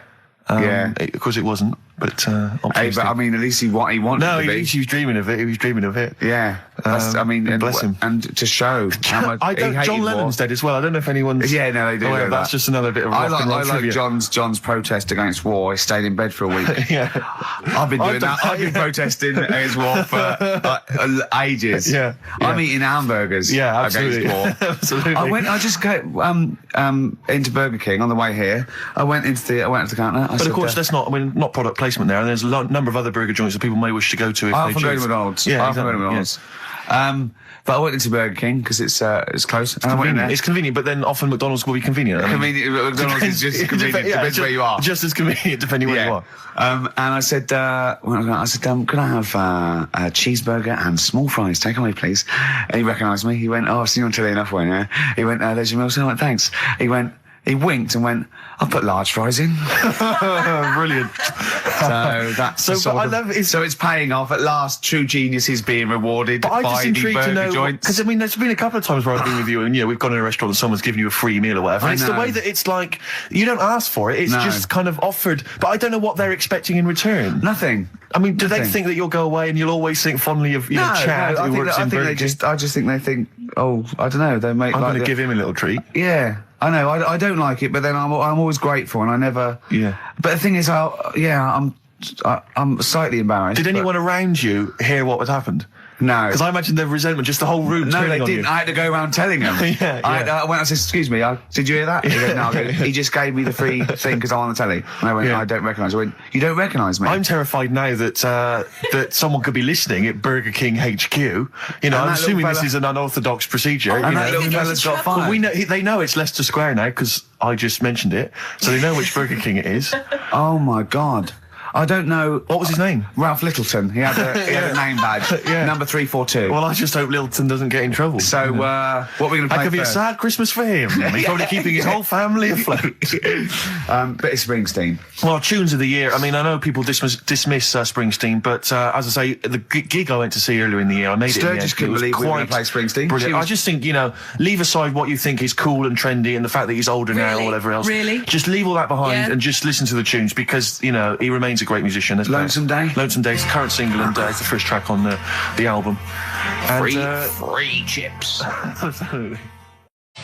Well, there's the best band in Britain, in my opinion. Big words. The Darkness, Growing on Me, on XFM 104.9. I'm Ricky Gervais with me, Steve Merchant and Karl Pilkington. Have you got the album? And already, they've had an argument. Yes. Well, I mean, I don't know whether we need to cheapen the show by discussing it, but I asked for a particular track. Carl is the producer, and he failed to get it for me. He's failed to get it for me. He's failed to bring it up from the record library. Completely failed in his mission. He needed to get 2 records, and he failed to get one of them. A 50% error rate there. Yeah, but like I said, I looked in the system. It told me what album it's on. I brought that album up. I'm busy. But, okay, so fine. Fine, you're absolutely fine then. That's no problem. Once again, that's a great excuse, Carl. Brilliant. The show has been ruined. It's been partially ruined, but you've got a bit of an excuse. All right. I didn't make a big deal out of it when you said, "Oh, and whilst you're down there, get us a new 50 Cent single." I never said, "Why you down there get this new 50 Cent single?" I asked you if 50 Cent single was lying around. Yeah. If it hadn't been here, I wouldn't have worried. So I get it, yeah. I did that for you. Right. And when I come up, you say, "Has it got swearing in it?" Well, I don't know. It's 5-1, Steve. I haven't got time. I've been whizzing around. producer. It's the brand new single. I'd have thought it had been lying around in the XFM office anyway. But I don't have time to sit around and listen to music, Sure. Well, yeah. right? I know that you have. Now you've got an iPod that can hold 7,500 songs. I don't know when you're going to get round to loading all them on, but I haven't got the time. Sure. Busy. Yeah. Fine. Okay. No. That's a perfect excuse, Carl. Well done, mate. Right. I just hope that I never have to depend on you in a real emergency. I had a bit of bad luck as well. I wanted to play REM, and maybe the listener can help me here. Can you email in ricky.gervais@xfm.co.uk if you know what song I'm thinking of? It's an REM song. I think it's on the album of the last one before. And he says Mulholland Drive and I'm Steve McQueen. That's all I know. I'm sorry, I can't think of the title, so I need the title to look it up, if you know what I mean. I can't put in like that. I can't put in Mulholland Drive. The system goes, what are you talking about? So I need the actual title of the song to look up to find it down in the library. Oh, well, I'd go down yourself if you're going to go down to the library and get that. I wouldn't send Carl, because... Ricky.gervais@xfm.co.uk. But if he wanted to, he did have time because he came in at 12:20 rather than 5-1. Yeah. So- No, I told you about that record that I wanted it yesterday, didn't I? So you had 24 hours notice. So that's not really an excuse, is it? But I did find one of my favourite songs of all time, which is Bones off the Benz album, and it's Radiohead on XFM 104.9. And there it is, because you gave me lots of time Yeah. to find it. So Sure. Yeah. Could have brought it in himself. no swearing in it. Bones. Radiohead. The Bends on XFM 104.9. And thanks to Paul, who's Actually, emailed there's in. a whole bunch of other people. Oh, There's lots Nick, of people. we've got Davey, Wow. Steve, Ashley. It's Electrolyte. You know, it all comes flooding back now. We've got that. I've got it out of the library. We're going to play that. That's done. It's interactive. I've used the listener. I've shown the listener, right? I've helped them to help themselves. Sure. I've said, if you want to hear it, tell me what it is. They tell me what it is. They're going to hear it. Yeah. Do you know what I mean? Perfect. Saves going down the library and, well, we don't want to... Yeah, well, we know mistakes can happen if that, if you have to go down the line. Yeah, and I mean, I checked it though to make sure it was the right one, you see. It's just a little bit of Well, it's a good rule that generally, if you pick something up a CD, That's you know, right, we want yeah. to play on a radio Sort show, it a out live radio show. yourself. You normally check at the back. Oh, no, yeah, that's right. Yeah, if you want a job done, do it yourself. You're absolutely right, Carl. So. But anyway, look, let's all make friends. Let's kiss and make up. Yeah, touch and make up. Yeah. Let's just. Well, I'm up on Carl at the moment because it was my birthday in the week, and not only has he bought me a little vibrating thing to put on the chair because I got about that, so that vibrates. That. Actually, we can hear it. Yeah. Yeah, I'm gonna do it between records now. Right. Little What's that doing to you as you? It's just, do it sort of like sends a little pulse into your sort of muscles, relax you, doesn't it? I've got to relax on air. If I'm relaxed, the listeners relax, we're all happy. Sure. He's also got me this little electronic bongos, and I thought we could do like, oh, chimpanzee that, monkey news, so it's like a jungle sort of thing. Sure, yeah. Brilliant. Well, that's supposed to be one of the great jingles, but even has. So I've got the vibrating. Oh, chimpanzee that! Monkey news! Dr. Fox, if you're listening, I think you'll know that's a clear improvement in this show. So thank you for those. It's alright. Yeah. What did you get him? What did I get him? I couldn't get him anything. I was too busy buying myself an iPod. You're joking? Well, it's a little bit gay, isn't it, giving gifts to blokes? Yeah, it is, but for someone who's like major... Yeah.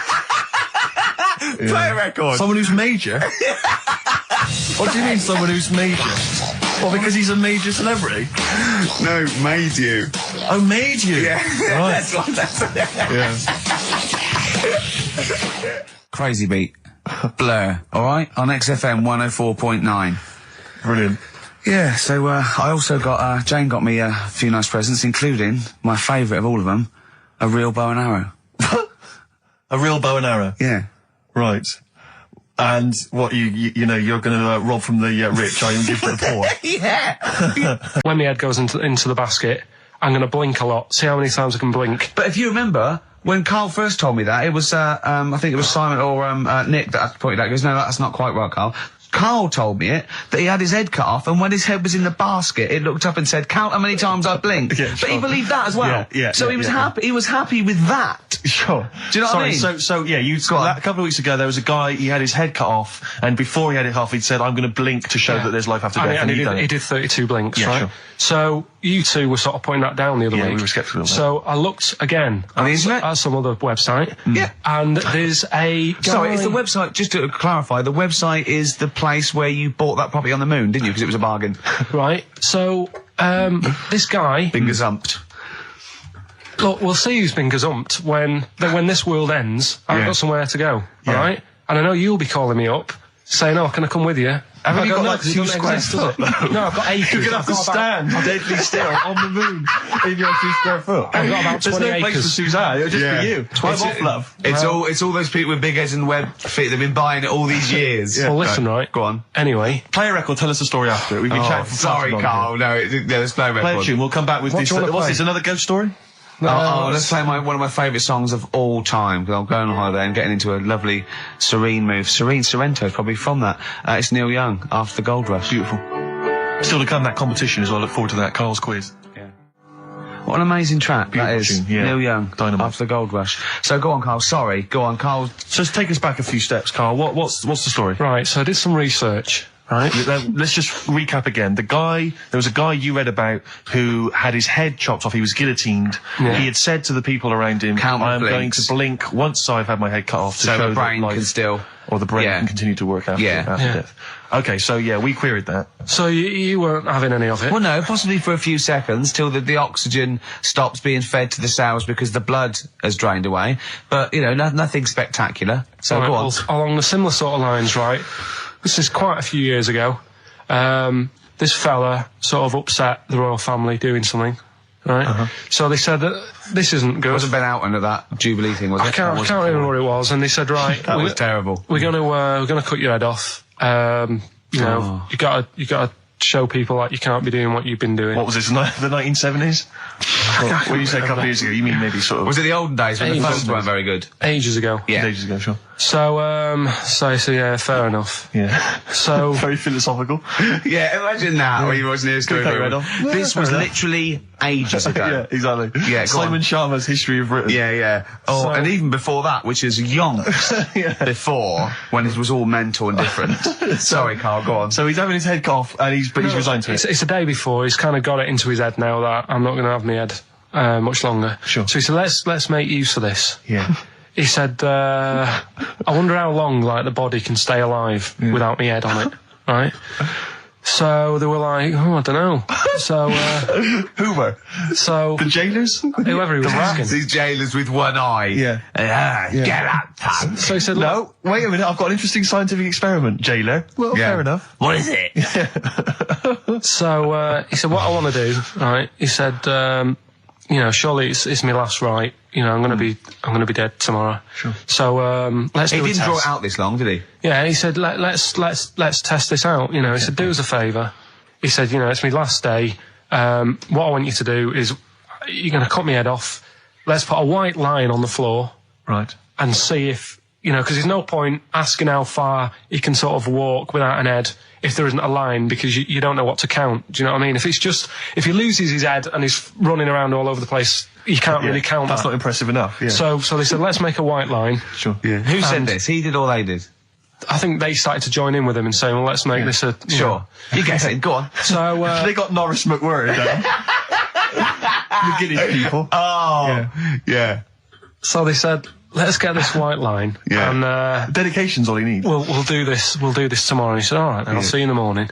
So we go- I'll see you in the morning. Night, night. Sleep tight. Bye-bye. I love the fact that Carl knows exactly what was said. That's beautiful. Yeah, he doesn't know the story Yeah. or what order it's in Yeah, or when but it he knows was. exactly what or was who said. said what, but he knows the intricacies. All right then, see you in the morning. Bye. Oh, kissy, kissy, kissy. Oh, I'm not like that. Oh, you joker. Don't let the bed bugs fly. Yeah. Anyway, So he gets up. do you want a paper tomorrow? No, I'm all right. Go on. He gets up and they say, right, today's the day and that. And he said, well, I've got used to the idea. So here's a white line for you. Got used to the idea. Go on. So they go, right, you ready then? And he said, I go on. And they cut his head off. And the body walked 32 steps without a head. Wow. 32 steps. Incredible. And that's the lesson, really. Did it get as far as it walked along the white line, did it? Yeah, it stayed along the white line, did 32 steps, and then started to stumble a bit, and it just fell over. Yeah. But, It it was a test that your body can still keep alive for a little bit Yeah. when you've lost your head. Absolute twaddle. Absolute twaddle. What do you reckon you can do then without an head? How many steps? There'd be muscular spasm, right? Yeah. It would twitch a bit. It would, yeah. You could not distinctly take 32 steps. The body... Well, don't... Yeah. Is the doctor still on the line? Yeah. The fella that bought 6 parrots. Yeah. And, you could have got 32 steps. Right, so A you don't beheaded believe man that. doing a bit of line dancing. Right, you don't believe that, but something that you do believe is that a cockroach can live a week without an head. It can.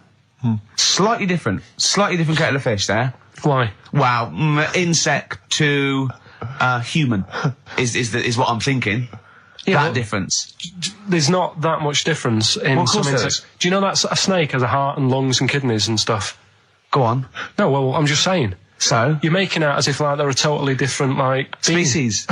I am making out. I mean, call me old-fashioned. Do you know what you're talking about, mate? I don't want you embarrassing yourself, Rick. Yeah, I am suggesting they're totally different beings. Yeah, that is. Yeah.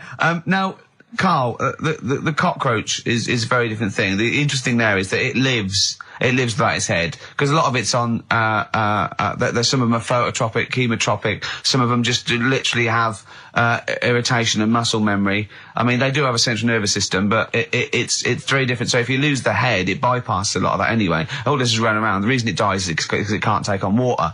But it's very different to a man, right, having consciousness and then losing that, and the body's still going, no, I think I remember what I was going to do here. Yeah, so I'm going to walking carefully along the walk white line. 32 steps along this white line. Imagine you just looking down going, oh, missed a bit. Yeah. Maybe the head was in the corner going, left, Yeah. left, left. Oh, he's now, Well, let's just put it out. I mean, if anyone listening has maybe had a relative beheaded, maybe in a horrendous car accident, but they got up, maybe they went for a walk, they had a little chat before they passed on. Carl. Get in touch. Carl, you are my favourite being. You are my favourite species. Now, you, Carl, may not be particularly different genetically from a cockroach.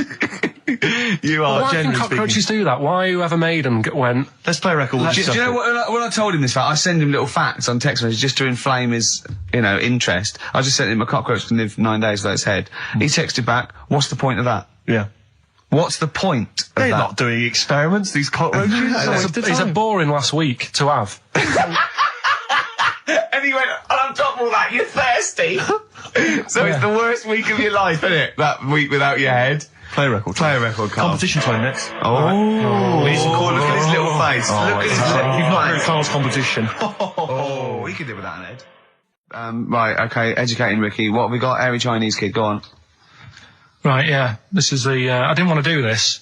What do you want to do it? Well, I wanted to give you three, and I gave you one. It was like the alien man gets a beard or whatever. Yeah, And which was total rubbish, so this one should be better, maybe. It's 3 months, isn't it? She's taken over for. Is she getting paid the same as us? I don't know. We'll find out. I bet it's a hell of a lot more. I'll go mental. I bet it's good money. It's good work. I'll go mental. A kid used to take a horse into the house. Sorry. Whoa, Neddy. What do you mean a kid used to take a horse into the house? Where did he get a horse? Must have nicked it from somewhere. Must have done. So you've seen a horse in it? No. What, is that from outside the saloon round the corner? Yeah, was it just tied up with a bit of lettuce? Right? Oh, that's great. Did Big Jake come looking for it? I'd been out. Oh. No, sorry, let me get this. This was before the lynching stopped or after. Where did he get a horse from? What do you mean he must have nicked it? His mum said, where'd you get that from? I bought it. All right then, but keep it out the kitchen. I don't want you going Catlin rustling.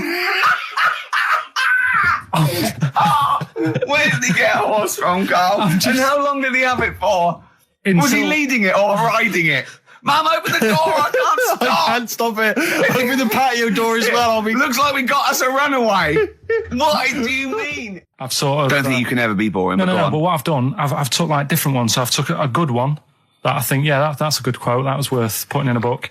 I've put one that isn't really a quote, so I don't understand it. Oh, yeah. One that isn't clever. and a funny one. So a bit of variation out of one book. Oh, how long did this take you? What did you do? Did you sort of like sit? About half an hour last night. And did you sit sort of like quietly at a desk or something? No, just in the lounge with the telly turned down. Oh, right. Just to give a bit of light to the room. Just had it on, but turned down. Have you figured out lights yet? So, so the first one, and it was like they stuck some bacon on his head. And as ever, the vital piece of information, i.e. the reason, Carl seems to have forgotten. Because the worm was in his body, and they said everyone likes the smell of bacon. Including worms. Again. Even a Vietnamese lake worm. They love bacon. Remember last week when I said about the little fella with the bone with no brain, and you were proved wrong? No. Please. No. We were saying it wasn't a little fella. We were saying it was a stillborn child. It wasn't a little fella. You're changing it now. You weren't having any of it last week. Right, hang on a minute. I'm getting confused. There was a Vietnamese snake that went inside of a soldier. A little like maggot or some sort that you have to get out of your body because it causes problems. Yes, and so in order to get it out of the body, they strapped bacon to his head. Yeah. That is great. This doctor. And did that work? I think so. They had a picture of him smiling. Oh, God, what, the worm or the bloke? The bloke. Oh, dear. Honestly, I hope someone knows the story. Right. It was about 3 years ago, I reckon. Okay. And, it did work. GI bacon. So this is why the worm burrowed out of his head to get the bacon? Get to the bacon. Right. That's great. When my dad was when he was a taxi driver, yeah, you used to have to sort of do your bit for the local area. Oh God! By taking the forest gump people to Blackpool. Yeah. Is that what they're called now, the Forrest Gump people?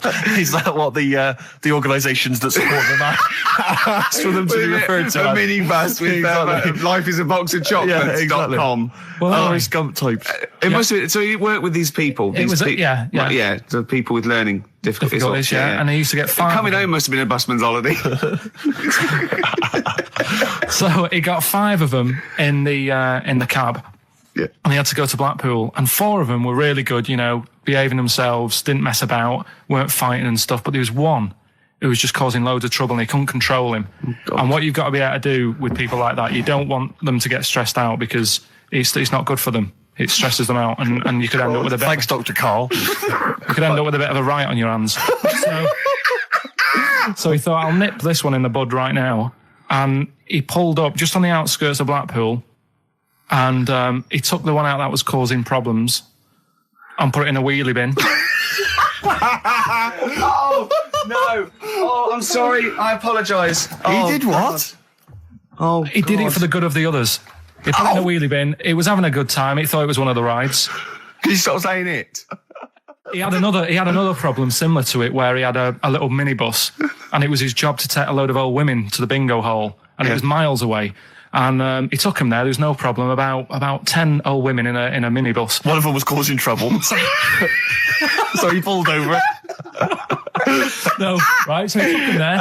Everything's fine. He dropped him off. They had a lovely night. Yeah. Right? They had a lovely night. Won a bit of cash. Coming back, it's a bit of a late night, and they all started moaning at him, going, "I want to be dropped off here. Take me there. I want to be dropped off first. I've got to get up early. Blah blah. My husband's expecting me. I'm already late. Take me here first. Take me there." And he just pulled up in the middle of nowhere, said, "Get out." And he made them get out, and they all called for taxis. They charged that company who was meant to be taking him home in the minibus, and he got the sack. My mate, Anthony, his mum called up my mum and said, I've got to meet up with you. I've got to have a word with you. And she said, what about? She said, I don't want to talk about it over the phone. So she goes, oh, right. Well, yeah, come round tonight then. So anyway, my mum sees me. She don't want to be in an awkward position and be a bit embarrassed and what have you. So she sees me and she goes, right, Anthony's mum's coming round. What have you been doing? Yeah. So I go, oh God. I said, I've been nicking stuff. So she goes, like what? So not big stuff. I've had a few calculators and Mars bars and stuff. How many? I'll just work it out. Hold on. Works out at 7.2 per day. So, how many calculators do you need? So it was when that phase. You failed maths, didn't you? Everyone wanted a calculator. It was like a trendy thing, wasn't it? Right. Oh yeah. In Manchester a couple of years ago, yeah. So anyway, so I told her all this and I confessed to computers will make it there one day. I confessed to just magic in the back of battery. Go on. Confessed to nicking all this stuff. She comes round. She only wanted to borrow some money. Brilliant. She said, oh, I don't like asking. I was a bit embarrassed to ask you over the phone, but can I borrow 20 quid? Oh, that's fantastic. And there's me. That's great. And it's similar sort of thing to yours. And did you? And he went, hold on, let's just work out the interest on that. I think 10%. She'll owe you £4.40. Yeah. Oh, so your mum was a loan shark. yeah. And did she mention? She went, I just with that other, because what I'm saying is presumably you got your mate in trouble. No. Right, you didn't. She went, no worries, I'll just go and get my purse. It's on the dressing table. Exactly. Yeah. Karl, do you want a cigar? Well, quite. Yeah, but what is exciting surely is the razzmatazz and the brushing shoulders with the rich and famous. I'm not into that. You're not? No. I don't feel you're going to appreciate this like we thought you would. It's weird because Suzanne said to me this morning, who would you like to meet there?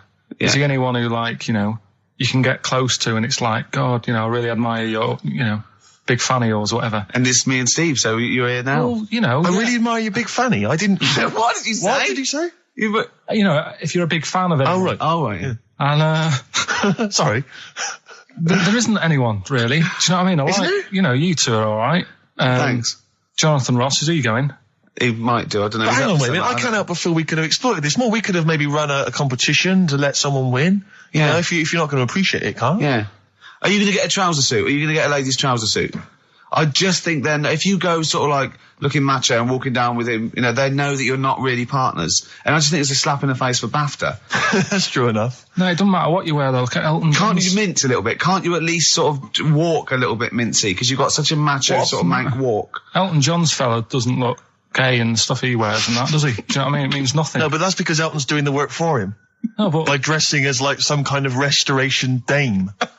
Yeah. Right. Go on then, Carl. Second one then.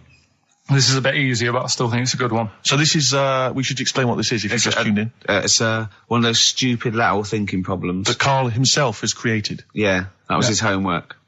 Right, this one. It's a fella. He has a normal day doing stuff. Nothing wrong with him. Right. And It's the twist in the tale. It's just like Tales of the Unexpected. Just a normal day, nothing wrong with him. Hold on, though, he's got the legs of a fish. Go on. So, that's why he's been hiding his legs. so Go on. he does his The normal, legs of a fish. Sorry, Carl, carry on. He has his working day and that, Yeah. and then he gets a bit tired. Goes to bed. He puts the light on, leaves it on, goes to bed. Oh, That's crazy. that's mental. I can't think what's happened. Anyway, here's Radiohead. Right, okay. What? The question is, why does he put the light on when So he's a going man, to bed? he's had a normal day, he's come home from work. Is that right? He's come home from work or he's not been working? Yeah, he's just been no, out? it's been working and stuff, I think. You think? You've made it up, Karl, you can decide. So is the question is, why has he put the light on when he's asleep? There's a reason that he's put the light on when he's asleep. Has he gone to sleep? No, Carl, don't shrug. You're meant to answer these questions. He put the light on before he went to bed. Yeah, and the question And you're he's gone asking to me is sleep, why? What's and the he- scenario? And the light's on and Yeah. that, but he's gone to sleep. Yeah. He started reading and then he fell asleep. No. Did he intentionally, for some reason, put the light on? Every night. It's mad. Sounds mad. That's Carl, doesn't it? Every night he does it. Yeah. He puts the light on when he goes to Light sleep. on, it goes to bed. Carl, is the point of this, he puts the light on for a very good reason. Not for us, but for some people. He's blind and it's always been on and he thinks he's turning it off, but it was on in the day and he thinks he's turning it off, but he's turning it on because he's No, blind. that'd be stupid. That works. No, that works great, Rick. Yeah. Thank you, Carl. So you've got to come up with what... Hang on. If What? you're blind, why would you put a light on? No, he thinks it's off. Yeah. But why would he turn it on anyway? Just think so he doesn't get burgled, so people know he's in because he can't see him. So he just he puts the light on when he's there, then he turns the light off when he goes to bed, so people think it's fine. But he's got it out of kilter, and actually he's walking around in the dark all day. I don't believe that if you're blind, you turn your light on. I don't think you'd be living on your own, would you? I'm not having that for a Do second. blind people live on their own? For a second. Well, some people do. Lonely blind people live on their own. No, if you got bad eyes. What, any of them women? Are there any blind women who are living on their own, Rick? Well, never mind your concern for the partially sighted or sight impaired people coming to London. Get on with this. Yeah. So there he is. Yeah. It's like, a bit tired. Yeah. Just put the light on and get to bed. Yeah. So he turns the light on and he goes to bed. Yeah. Oh. Should we play a track? He's not sleeping on the job. He's a lighthouse keeper. Well done. Is he a lighthouse That's not keeper? it, Carl. He's a lighthouse keeper. Right. Why wasn't the light on all the time? Because he's light in the day. You idiot. Play a record. What? Play a record. You're a buffoon. No, actually, the light isn't on in the day, is it? No, Rick? it's not. I think you're the buffoon. Oh, yeah. Karl has won! Quickly recap the end there. I almost missed the end. So there you go. He's in the attic, right? His missus is still downstairs. She's not up there. Okay. Right? He's on his own, and he cleans this lamp, right? Yeah. And this fella appears out of all this smoke, and he's wearing a nice pair of 501s, and he's wearing a shirt, and there you go. 104.9. All right. Karl, just an email, a question for you. Can you please let me know which school Karl went to? What school did he go to? Sesav. What? Sesav. Sesav? Yeah. What does that mean? It was on Cecil Avenue. Cecil Avenue in Manchester. Yeah. It's just he says, I'd like to know so that I don't send my kids to the same place. He also says, he says, P.S., does Karl look like Gollum in Lord of the Rings? Yes. He does, doesn't he? Yeah, that's very good. Yeah, in fact, I was just putting a little bald wig on you, wasn't I? Like he needs one. Yeah. So, if It's you just want some to of the fun and games we have when the songs are on. Yeah, did it hurt? Just a little bit. The bit that worried me is when you said, let me just staple it. Yeah, well, I was trying to get it under your chin because it looked funnier, and he was scared. Oh. Can I just give you a little fact here? Someone's emailed in for you, Carl. They've sent an interesting fact for you. I think you're going to be interested in this. Don't read it on the email. Let me read it for you. I think you'll be excited. An interesting fact from Carl. That's from Toby. He says, Attila the Hun punished some fella who annoyed him by cutting off his arms and legs. You'll love this. And stitching his arms back where his legs should be, and vice versa. Look at his face. Look at the little smile that's just cracked on his lips. That is the kind of fact you've been waiting for all day, isn't it? So go on, again, so... Attila the Hun, right? Some guy didn't like. He cut off his arms and his legs, and he stitched his legs on where his arms should be, and his arms where his legs should be. Look at him looking at his body, trying to picture it. Yeah. I'll let it sink in for a little while, then I'll ruin it for him. Carl, what are you thinking? I'm just picturing it. Right, he would have died. It would have been tokenistic. There's no way that person could have lived through it.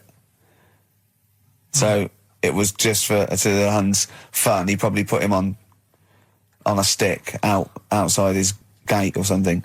There's no way in those days that he could have gone through complete limb amputation and...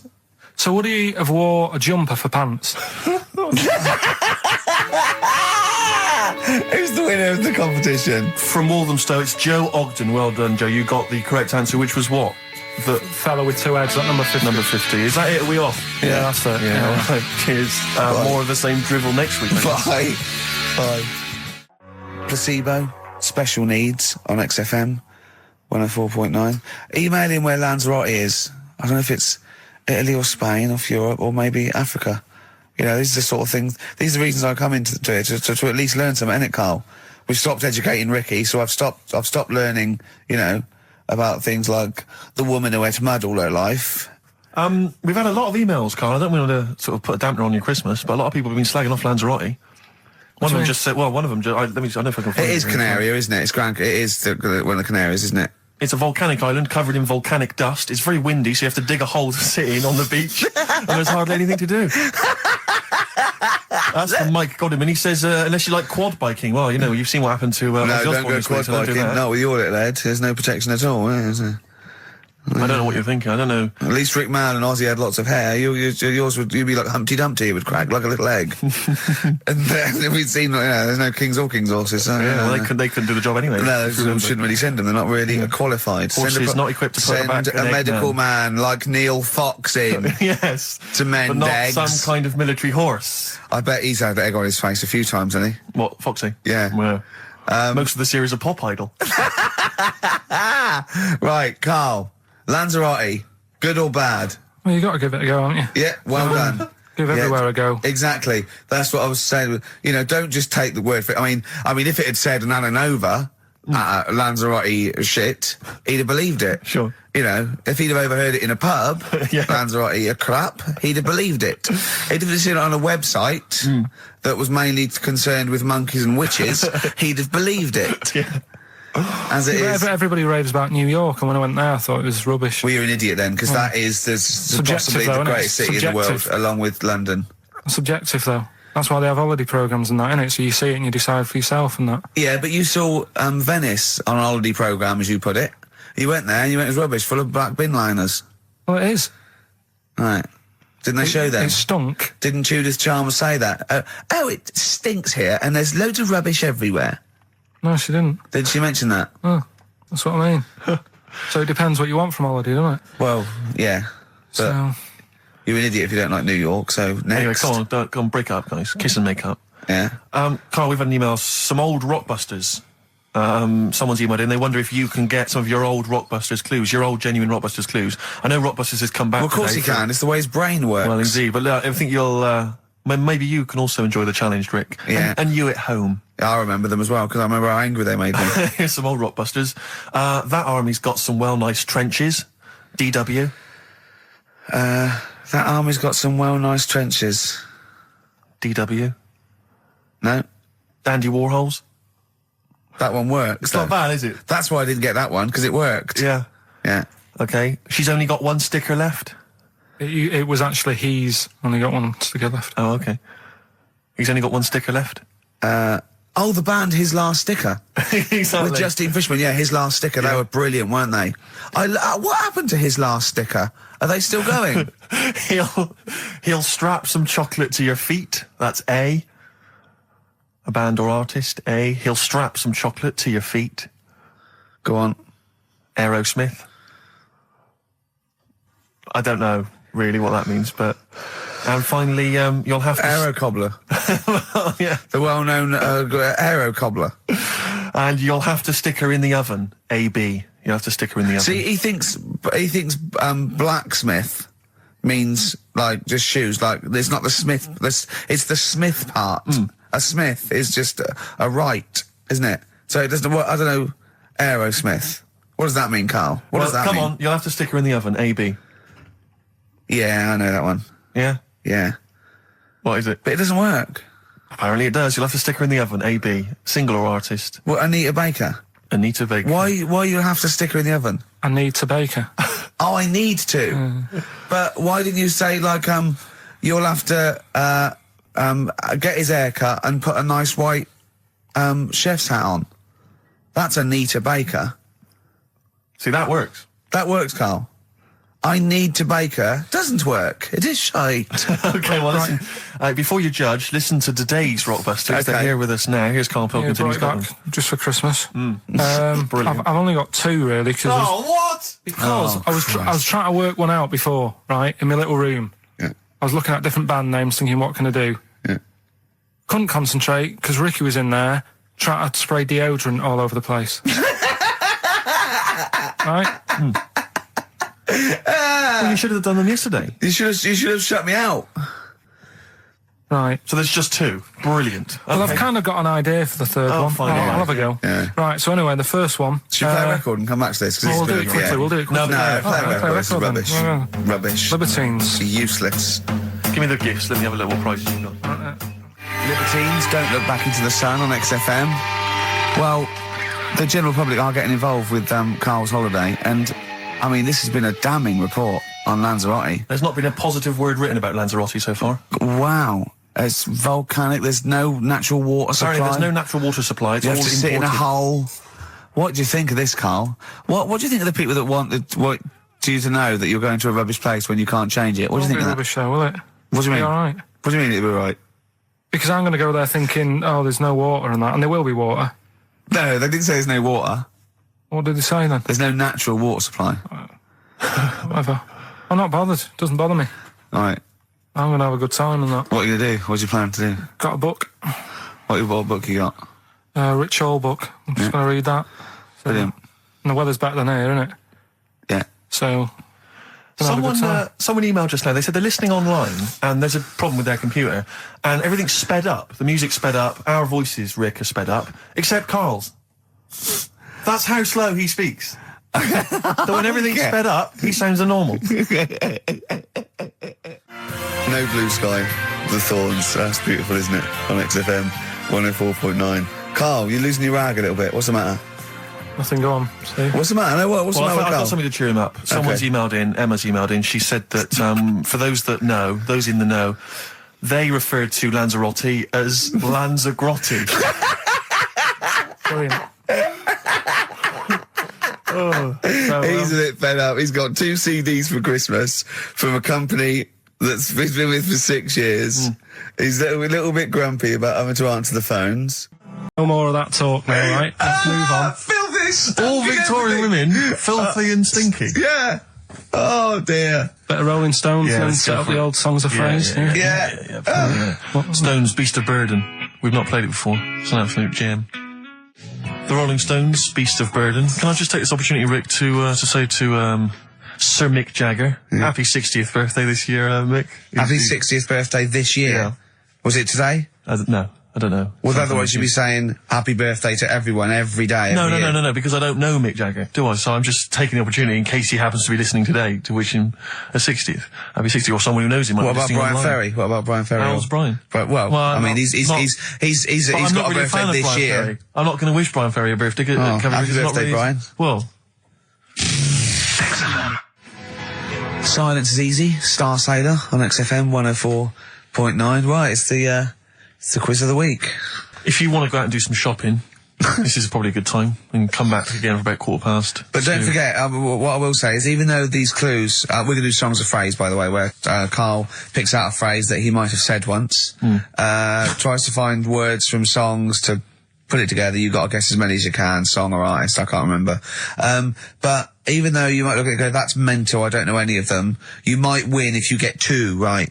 I mean, I think the winner last week got about 3 out of 3 Well, or I have 7. to be honest with you, I mean, last week, Rockbusters, surprisingly, was a very, very popular quiz. Yeah. It just happened to be awful. Yeah. This one is pitiful. I mean, it's truly atrocious. Yeah. And it really doesn't even have a fan base. I mean, there's no one championing this one, Karl. Last week, seriously, mate, I got about Karl's face. 7 or 8 replies. Oh, God, that's terrible. That was like when you told a kid that you couldn't afford a Christmas present this year. Look at his face. Yeah, he is a bit distraught. Karl, I suppose it's like Chris Evans' face when they said they were cancelling Girls and Boys. It's like, but I can come up with great TV game shows like that. No, you can't, Chris. Not anymore. Oh, his little glasses slid down his nose. I'm the guy who don't forget your toothbrush. Yeah. All that money you owe me. No, you owe us. Oh, believe it. All right. So, will I just play it to you and Whatever, you Karl. try and work out what the phrase is? Sorry, it's a phrase that might have once been uttered on this show. It was said last week. Oh, right. All right, okay, brilliant. All right. Here we go.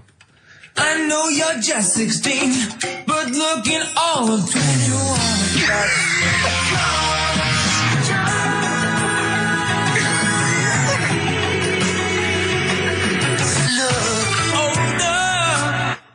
Right, I can't hear it. I know what that is. That's ridiculous. What was it? What it is it's something like, right, you're only 16, but you look 26, and the Chinese look older than they are or something, because he said that. The Chinese don't age well. That is mental, Karl. It's the most convoluted, ridiculous, racist piece of material ever to be uttered on radio. Play it again.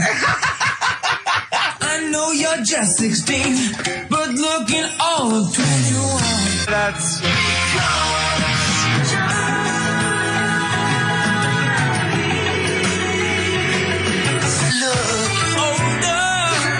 Okay, you're just 16 and looking all 21. That's because the Chinese look older. Karl, you've gone mental. All right. Oh, that is amazing. So, there you go, the well-known phrase, you're 16, looking all of 21, that's because the Chinese look older. Well-known phrase there, sweeping the nation. That'll be up there with "was up," and "shut that door." If they do a poll, right. Okay, play it once more. We're after the artists. Just the artists. Yeah. I know you're just 16, but looking all of 21. That's...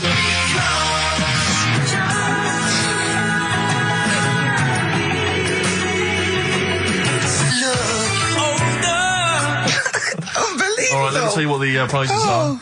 We've got, I assume this is the new album from Mower. Everyone's going crazy from Mower. I've not heard people stop talking about Mower. But there it is. We got the new album from the Webb Brothers, which might be quite good. The Polyphonic Spree album, the best dance album in the world ever, which is ideal perhaps if you're having a barbecue and you've got lots of 8-year-old children coming. The Polyphonic Spree, I look at them and I think, well, you know, you're a pretty good band, but if that album sounds like $1 million, you're going to make that 40 quid each. I know, it's extraordinary. I mean... They're the sort of indie equivalent of the So Solid crew. Yeah, you're not going to make any money. The manager's getting 20%. Exactly, yeah. And also on DVD, Red Dwarf Series 1. So, some absolutely barnstorming places. And if you can identify what artist to use in this well-known racist phrase, that's because the Chinese look older. Play it once more, Karl. One more time. I know you're just 16, but looking all of 21. That's...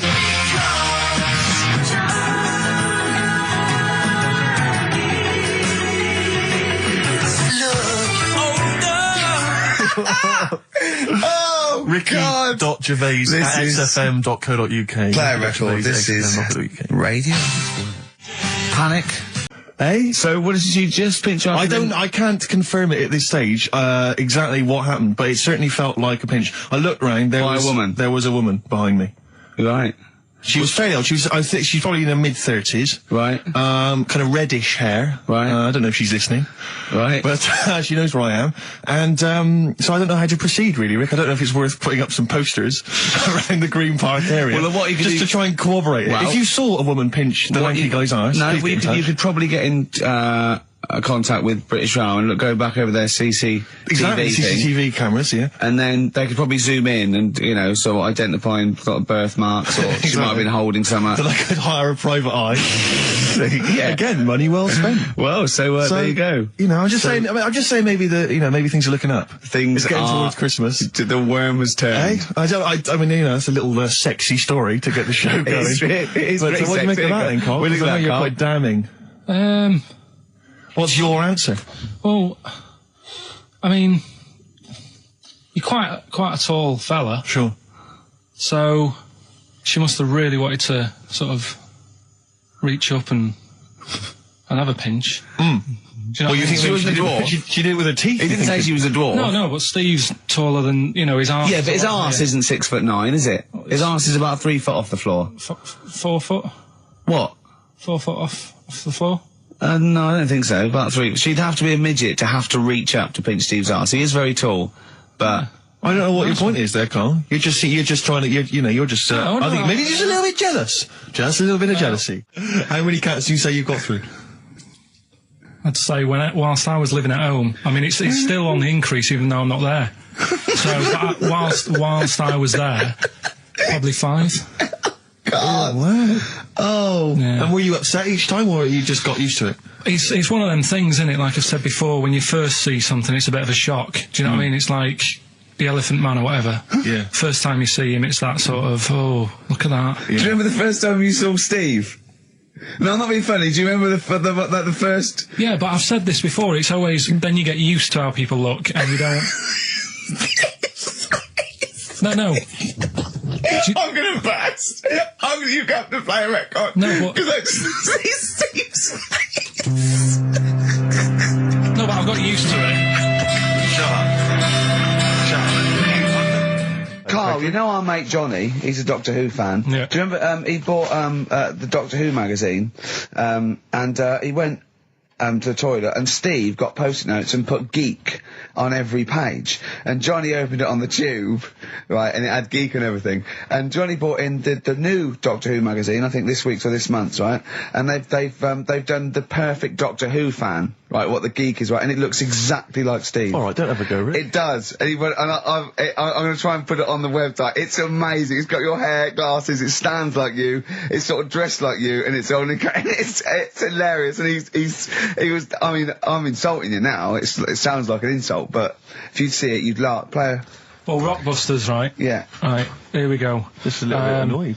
Just 3 clues. We've lost all the energy in this show, haven't we? Well, I can't get over that insult. I'm just a little... No, Three. we did though. It It just was came out, sort no, of I can be honest with you, things, Rick, it 3 came out of left clues. field. I wasn't expecting an insult. No, And, but I I think think there was a sense of camaraderie on this. No, I'll bring Just it in, email and in you'll see what I mean. ricky.gervais at Right, play a record. I'm xfm.co.uk. just annoyed. I can't What are we listen to doing? Robert's I'm display. just reading out the clues. Should we put this? Let's put this one in for the Sony Award. Let's put this show in for the Sony Award. Play a song, Carl, because I need to discuss things with him. I've talked before about him Edit slacking it down. Get this down to 3 minutes. It'd be a great show. Rockbusters in a minute. XFM. Lonesome Day by Bruce Springsteen from his new album The Rising on XFM 104.9. Ricky Gervais, Steve Merchant, Karl Pilkington. Foreman just phoned in and said to Karl, stick up for yourself. Don't listen to that Merchant. He does my head in. He's so arrogant. I don't think I'm arrogant. I think I'm mean. Yeah. I just think I'm sort of objectionable. I don't think it's arrogance. I think it's No. sort of nastiness. Yeah. I'm just not a very nice person. But believe me, I'm not arrogant. I think I'm pathetic. What were you talking about earlier about glasses as well, and Steve taking his glasses off? What was that? What are you saying that in front of him now for? Was it an insult? It wasn't really an insult. Carl, what were you up to? No, what was it? I genuinely don't remember. I genuinely don't remember. Right, Steve, I'm not having a go. Right? Just saying how people, It's a bit weird that you've got glasses because you've got a good pair of eyes on you, right? That isn't an insult. What were you talking about, though? What was it? Why did it was the fact that people who wear glasses always look a bit weird without them on. It's like, you know, they should wear glasses. Okay. Why did we get round to this? What was we talking about? I don't know. I don't know. I don't know what that was. It sounds like an insult, even it wasn't intended as one. It wasn't. It sounds like an insult, Carl. It does, yeah. No, it wasn't. I should be allowed to punch you every time you insult me, no? No, but I'm not. I'm doing it. I'm going to give you a dead arm. Look, Steve, it's you. You always even if it wasn't, you intended it to be one. You're joking. We better play a record. Okay. Play a classic. Right, we've got who's that on the line? It's Rob. Rob, and are you a doctor? I'm a final year medical student. I'll be a doctor in 2 months, touch wood. That's close enough, isn't it? Yeah. Excellent. So, where do you study? Do you want to give more details, or do you want to remain anonymous as you're calling in to I study at Barts Hospital. All right, great. So, why do GPs sometimes put their finger up a man's anus? To see what's there. You know, if you've got hemorrhoids, if you've got an enlarged prostate, you know, it's either that or they stick up a big tube and have a look up with a light. What? And it's easier to do that. Now, are you dumbing this down for us, or are you going to fail your medical exams by saying stick up a big tube with a light? I'm dumbing it down. Okay, come on then. We're all intelligent people here, and Carl. So you tell us what's that called? It's called a sigmoidoscope. Right. Nice. That was a clever test, wasn't it, Rick? 12 inch long. Yeah. 12-inch long tube they can put up there. So, Carl, would you prefer that or a finger? Well, so do they sort of do the finger first, and then, I mean, at what point do they say, hang on, we need a light here? I mean... It's normally if there's something wrong. But, so if I go then, say if I go to this Wellman clinic, right, and they go, yeah, the art's good and that, yeah, finger, there you go, and then they go, hang on, I'm going to go and get me light and tube. I could start worrying then because they've sort of found something. And they're not likely to go straight in with the tube. They'll probably send you off some tests first. Well, Carl, there's nothing... But you go to these places to put your mind at rest and to know where you are with your health. I mean, it's not that you go along... That's what most people worry about. They think that because I'll go along and they'll find something. Well, one, that's illogical. It doesn't heighten the fact they'll find something because you go along. And two, if they do find something, it's a good job you went along. I mean, I'm a hypocrite because I don't go to the doctor, but, I've had that done. You should be concerned if when they shine the little light in your ear, it comes out the other side of your ear. No, the other ear comes right out the other side. That's when you should be worried. But Rob, right, you said then, if they find something, they send me off for some tests. Why can't I just have the test without that and cut out the middleman? Do you know what I mean? Because you're wasting lots of money. There's hundreds of tests they could do, and they could do every test, and they could all come back with nothing, or they could do the finger up there and send you for the 3 tests you need to find out what's wrong with you. But in this day and age, with all the technology and that, and like brainy doctors and all that, the only way to find out is sticking a finger up there. What are you worried about, Carl? Is it fundamentally that this doctor who's has done 6 years medical training, is it embarrassing to have a man's finger up your ass? I just don't understand how you can get round to that without... But what don't you like? Is it fundamentally you don't like anything up your ass, or is it the fact that it's a man's finger up there? I don't like going to the doctors. It makes me nervous, because I think if anyone searches you long enough, they're going to find a fault with you, right? And especially if they're going that far into you. They're going to find something. And probably not. Well, you know, I just don't... I don't know how to get round to that sort of... that point where you get a... What do you talk to the doctor about? He's like, all right, nice day. Strap your trousers. He goes, he says, I'm gonna just, Most people just shut up and let you do it, and then breathe a sigh of relief when you say there's nothing there. Yeah. But is that at the end of the test, or is that the first thing he does? It's the last thing. So that trousers up out the door. Because he knows it ends conversation. He knows it's a bit of a faux pas. The doctor says, I better not kick off with the finger up the arse. What I do is I'll start on with the, the head, and then we're down and go, one final thing, Mr. Pilkington. So Rob... He drops his keys and he goes, pick them up. And as you bend over... Will you be doing this, Rob? Is this what you're, like, open to do? You do all these... I'll have to do it at some point. all doctors do it at some point, no matter what they specialise in. So the first one, is the another doctor there to sort of make sure you're doing it right? Not dentists. No, but do you know? Dentists aren't doctors anyway. But do you know what I mean? Like, normally it's like a co-pilot will have someone with them for the first one. So when you put your first finger in, Yeah. will someone be there going, right, you just want to move to the left I've of it? already done it. Have you? Yeah. So that's the thing with a student, you're learning. So you get people teaching And you learn how to on- do these things. Can I just point out, Rob, I think I'm right in assuming that you have a glove on, Yep. and there's lubrication, Yep. and it doesn't hurt. No. There you go. What are you worried about, But Carl? who's this person who everyone's testing on in your class? It's not one person. One person. There's like, when a patient comes in and they've got a problem, your boss, the consultant, he does his finger up, and if Yeah, he but- finds something, he goes to the patient, is it alright if the student has a feel as well? Then the Well, student puts on a glove, puts the leave on the glove, and sticks his finger up and sees what he comes out with. Rob, I wish you could see Carl's face. I mean, he just, his face when you said, and he says, can this fella have a go as well? He looked horrified that he thought it was a free-for-all, like there's a queue of people trying on gloves and going, let's have a go. That looks good up there. What have you found? No, I mean, how come you had to sort of... Is it not something you could test on yourself rather than waiting for other people to come in? Because then, you know... It's Cause an when you awkward position to get to, really, isn't it? well, but you can have a good rummage then without feeling too awkward, but to sort of have a go on your first patient when you don't really know what you're looking for anyway, do you know what I mean? Never really thought about it. Because you don't... If you've never done it before... You pop your finger in there, and you've got to sort of look. You've got to have an expression on your face, like you know what you're finding. Well, they can't see what you look. They can't see I'm telling you your what's face. there. You got the big boss consultant man going, now move your finger there, and you'll probably feel this. But he's just done it. He knows what's there. Well, what? Oh, so he's already had a go. He's had a feel, and he's going right. If you feel to the right, that's the conglomerate or whatever. The conglomerate, yeah. Its conglomerate is in perfect working order. Well, that's. I'm still. Thank you, Rob. Thank you. I'm sorry you had to go through this. Carl is probably the worst patient you'll ever encounter in your medical career. Good luck with your finals, and thanks very much. And do you know any female doctors who do this? Or? Thank you. XFM 104.9. Thank you. All right.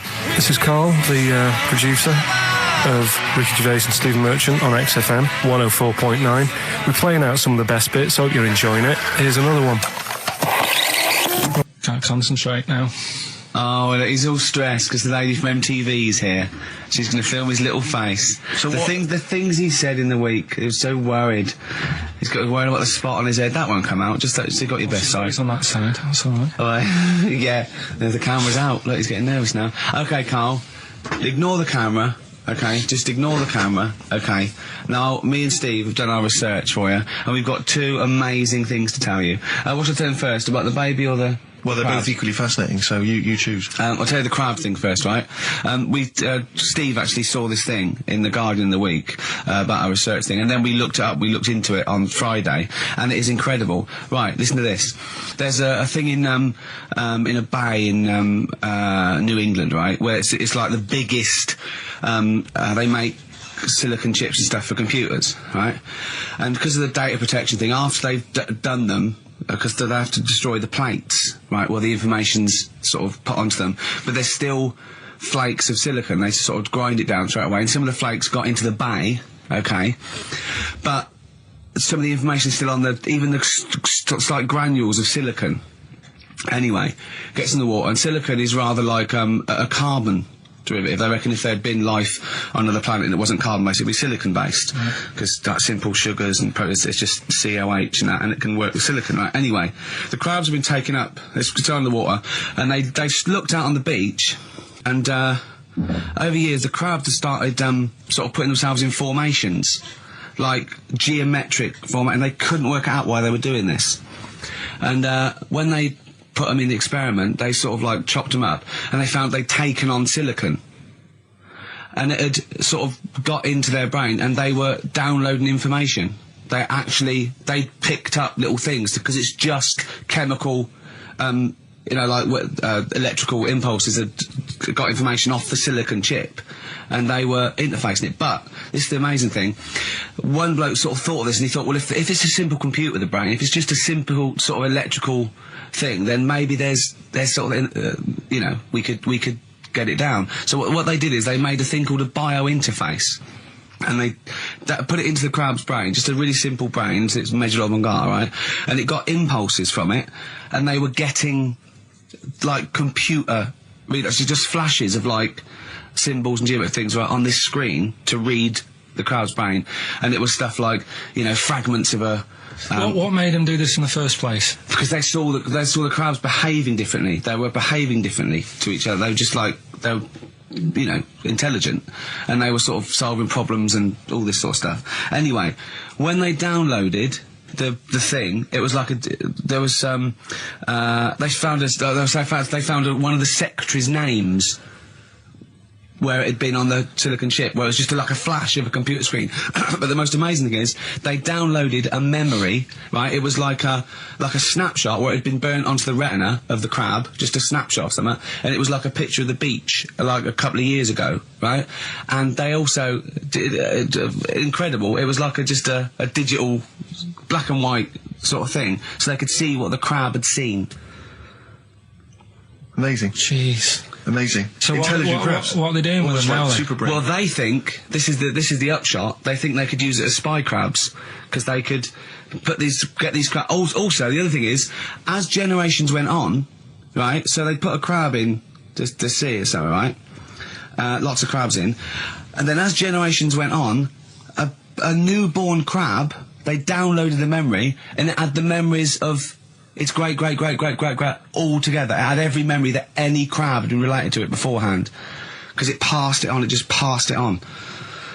So not even ones that had been eating the silicon stuff. Yeah, no. These are just like ones that have had kids. Yeah, and they've got like. And they know so you'd know everything. Your everything right the way back. So would that work if we ate silicon? Well, I suppose so. So what are they going to?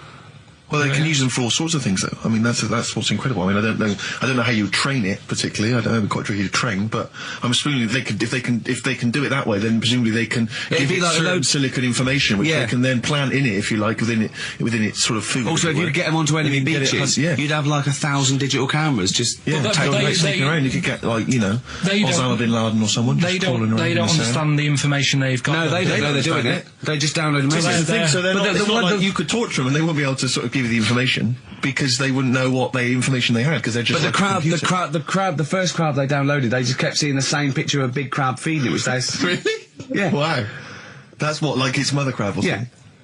Yeah, just memories of it as a child. But they're not in colour, presumably. Because no, it's all in black and white. It's just a digital camera, because it's just they don't see in black and white, so it's just like a I don't know. I think it's burnt onto the retina or something. And the only one that they kept were the ones they saw a lot of the time. Well, I mean, in a way. Yeah. So I went to the toilet. Now, I'm not being out of order. It just got me thinking, right? I went to the toilet. The gay fella in there. Right. There was a gay fella in there. Gay fella in the toilet. Now, how could you tell? How did you know? Just typical, you know, everything about it, right? Everything about it, right? Yeah. Oh. What? Large handlebar moustache, leather cap, butt plugs, amyl nitrate. Could I just say that these views do not reflect the views of the management of XFM or me and Steve. Or most of the people in this country. Go on, Carl. What's your problem? Yeah, but this is what I'm worried about, really. But this is why I only got Danny Minogue right. Right? Because this was floating around my mind. Went to the toilet. Icon, now, go into the toilet. They have like men's cubicle and they have women's cubicle. Yeah. Now, without sounding out of order, is it wrong for me to think gay men should have their own little cubicle? Call in. They should have their own. Well, not cubicle. You mean an actual toilet, I suppose. When I was at the urinal, normally, you know, there's a fella there, and then you go, all right, and there's no pressure. But I couldn't go. I was thinking, should I wait? If I go into the toilet, it'll look obvious. Yeah. I had loads of pressure, and but this was going on. What were you worried about? I'm so sorry. What were you concerned about? Viewers. I'm so sorry. Well, it's like, right, listen, when I was a kid, right, And it's all right for you to go into women's toilets when you're a kid. It's like, oh, it's a bit cute, right? As long as you're not, like, over 15 or something, right? Right. But when I was a kid, I went into a toilet, and women, when they use their little cubicles, they don't shut the door. Some of them just sit down on the toilet, right? And you see everything. And, no, seriously, that's probably one of the first times I saw, like, a woman. Yeah. That, right? And my Auntie Nora when she was staying over. What happened with your Auntie Nora? She was, she's into wearing caftans. Into wearing what? You know, caftans. Oh, yeah. What caftans? Big, bellowy sort of dresses. Right.